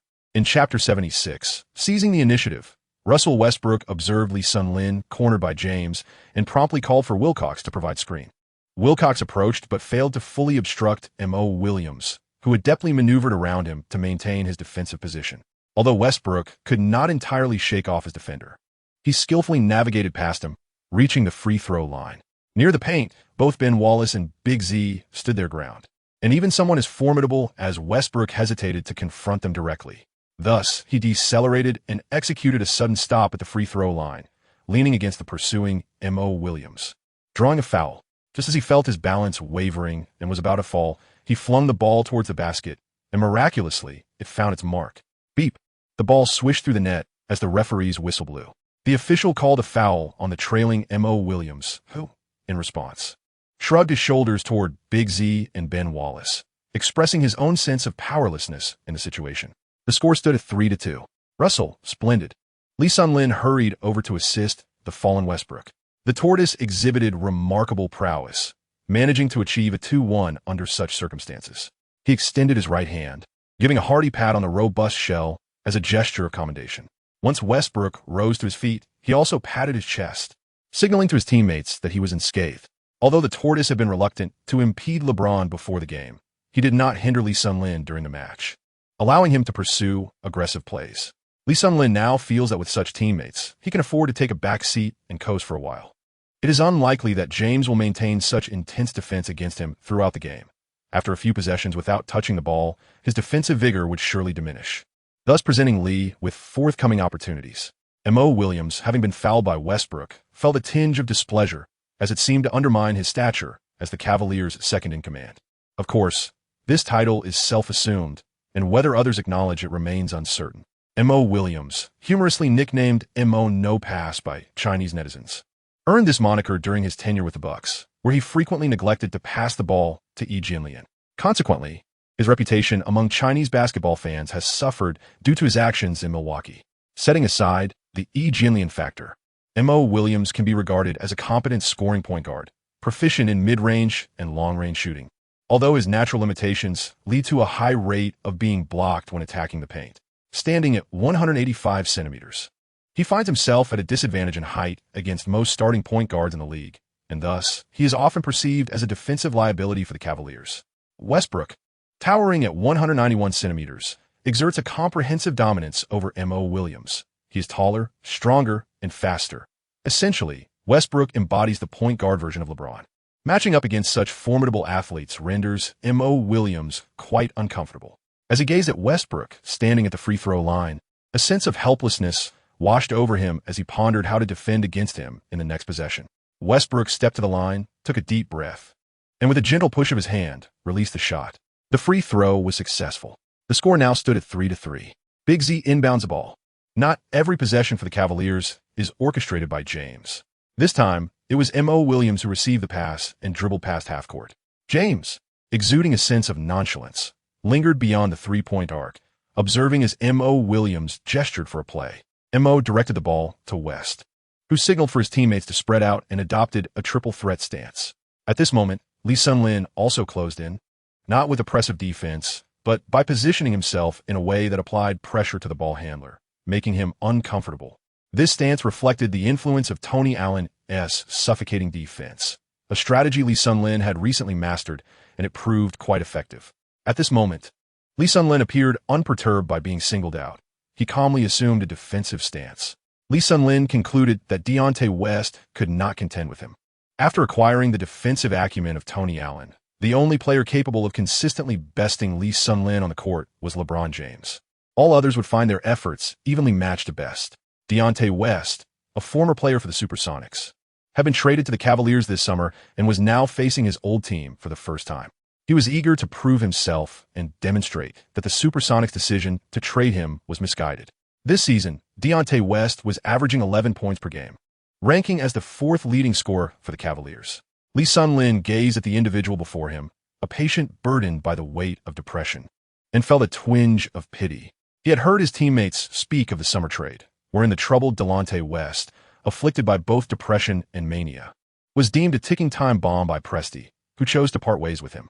"Rookie, I will obliterate you," Delonte West boasted defiantly. Lee Sun-lin was momentarily taken aback by his words. Not only is this fellow ill, but he is also quite audacious. Lee Sun-lin felt a twinge of surprise, harboring a disdainful thought about him. "My opponent is none other than James. Who are you?" If it weren't for his past as a former Supersonics player, who would even recognize him? A fourth scoring option? In the recesses of Lee Sun-lin's memory, he could scarcely recall such a figure. As the televised games he watched featured the likes of James, Durant, and Kobe. West, observing that Lee Sun-lin seemed indifferent to him, grew irritated. He positioned himself at the free throw line, adamantly insisting on executing a one-on-one play. As the starting shooting guard for the Cavaliers, West was confident in his ability to take on such a challenge. Noticing that even James had stepped back, Lee Sun-lin glanced back at him, finding his hand tattoos rather unsightly. Having just mastered Tony Allen's suffocating defense, he couldn't believe that he would struggle against someone like West. Soon enough, West set the ball down, rhythmically dribbling as he sought out the gaps in Lee Sun-lin's defense. Lee Sun-lin maintained a solid stance, positioned not far from West. His jump shot could undoubtedly disrupt the play, and should West choose to drive, he lacked the absolute speed to outpace Lee Sun-lin. Observing this impeccable positioning, West opted neither to shoot nor to drive. Instead, he executed a back-to-the-basket move, intent on overpowering Lee Sun-lin with sheer strength. Upon witnessing the situation, Lee Sun-lin remained composed. Although he found himself at a disadvantage in strength, he was not without means of defense. Lee Sun-lin persistently pressed his chest against West, who was advancing from the free throw line. In terms of physical confrontation, he was indeed at a slight disadvantage. Lee Sun-lin suddenly approached West, using his chest to nudge him several times while he was dribbling. Then, with a swift movement, he executed a retreat, completely disrupting West's rhythm. Observing West's slight stumble, Lee Sun-lin recognized a prime opportunity. Lee Sun-lin swiftly leapt forward, positioning himself adeptly to obstruct West, subsequently using the tip of his right finger to nudge the ball. He successfully intercepted it. West, caught off guard by Lee Sun-lin's sudden advance, lost his support and promptly fell to the ground. Wow! Seizing control of the ball, Lee Sun-lin immediately accelerated towards the front court, initiating a counterattack. Although his speed of 70 was not extraordinary, the suddenness of the situation, coupled with the Cavaliers' sluggish movement in the paint, meant that only LeBron managed to pursue him. Meanwhile, Westbrook had also shaken off his defender, and Mo Williams, quickly trailing behind, albeit 2 positions behind LeBron. As Lee Sun-lin reached the three-point line of the Cavaliers, LeBron caught up to him. However, instead of aggressively pressuring Lee Sun-lin, LeBron chose to closely shadow him. Although there was no one ahead of Lee Sun-lin, he was acutely aware that James had caught up to him, feeling a profound sense of pressure from behind. He dared not rush forward for a layup, as attempting such a move would undoubtedly lead to a spectacular rejection, perhaps even a ferocious backboard slam. James was truly formidable, intent on making me a highlight in the top 5 plays. Lee Sun-lin tilted his head slightly, catching a glimpse of Westbrook's support in his peripheral vision. Without a moment's hesitation, he accelerated towards the basket. James followed closely behind, eagerly anticipating Lee Sun-lin's final layup. Lee Sun-lin felt a twinge of apprehension as he pressed on, swiftly entering the 3-second zone. However, he refrained from leaping. Instead, with a flick of his wrist, he executed an unexpected behind-the-back pass without even glancing at his target, as if endowed with eyes at the back of his head. The ball was sent at a peculiar angle into the hands of Russell Westbrook, who was trailing closely behind LeBron James. "Oh no," James thought to himself, immediately pivoting to leap. Unfortunately, it was too late. He was unable to interfere, the distance too great. Westbrook, receiving the ball just inside the free throw line, took a step forward before launching himself into the air. He contorted his body into a bow, soaring toward the hoop with fierce determination, forcefully slamming the ball through the net. 3-5. The Thunder took the lead, and in this sequence, Lee Sun-Lin had brilliantly countered James with an impressive assist. What a remarkable play. Both the steal and the pass were executed beautifully, surely deserving a spot among the day's top highlights. In the broadcast studio, Coach Sun exclaimed loudly, "Lee Sun-Lin is incredible. This is a Chinese guard. We no longer need to worry about who will pass the ball to Yao Ming." Chapter 77, Under Pressure. Meanwhile, viewers at home were taken aback. Initially, they had observed Lee Sun-Lin being stifled by James, thinking this rookie was merely a product of media hype, his fame exceeding his skill. However, this offensive display vividly showcased his extraordinary talent for passing and his impeccable timing in seizing opportunities. If Lee Sun-Lin were aware of the initial sentiments of the audience, he would undoubtedly be left in utter despair. The oblivious spectators. You behold only the fierce rivalry among the likes of James, Kobe, and Duncan. You remain unaware of the profound sorrow experienced by individuals like myself when faced with the formidable presence of a superstar such as James, who is attentively marking us. I consider myself quite a remarkable rookie, boasting an average of over 20 points per game. Westbrook, after executing a breathtaking dunk, strikes a pose for the camera, his face radiating confidence. Lee Sun-Lin turned around and exchanged a high five with him as they gradually retreated back to the half-court. Soon, the Cavaliers were ready to inbound from the baseline. Mo Williams received the pass from Ben Wallace, but before he could cross half-court, LeBron James seized possession of the ball. Westbrook hung his head, unable to meet James's gaze, fully aware that the previous play was his blunder. However, James did not berate Westbrook. Instead, he gestured for him to swiftly reposition and execute the play. Seeing that his leader bore no resentment, Westbrook hurriedly darted to set a screen for Lee Sun-Lin. This time, James opted not to facilitate the play. Instead, he called upon Big Z for a screen and delivered the ball to him, stationed at the three-point line. Wilcox, positioned at the free throw line, did not step up to contest Big Z. Nevertheless, a void manifested in the paint, allowing Big Z to lob the ball back to James, who had established a low-post position. James backed down against Green, who struggled to withstand his strength and was forced to retreat to within a step of the 3-second area. With a fluid pivot, James shook off the exerting Green, now facing an unguarded basket. He effortlessly banked the shot in. 5. The Cavaliers promptly leveled the score. Brooks furrowed his brow. Green simply could not hold his ground against James.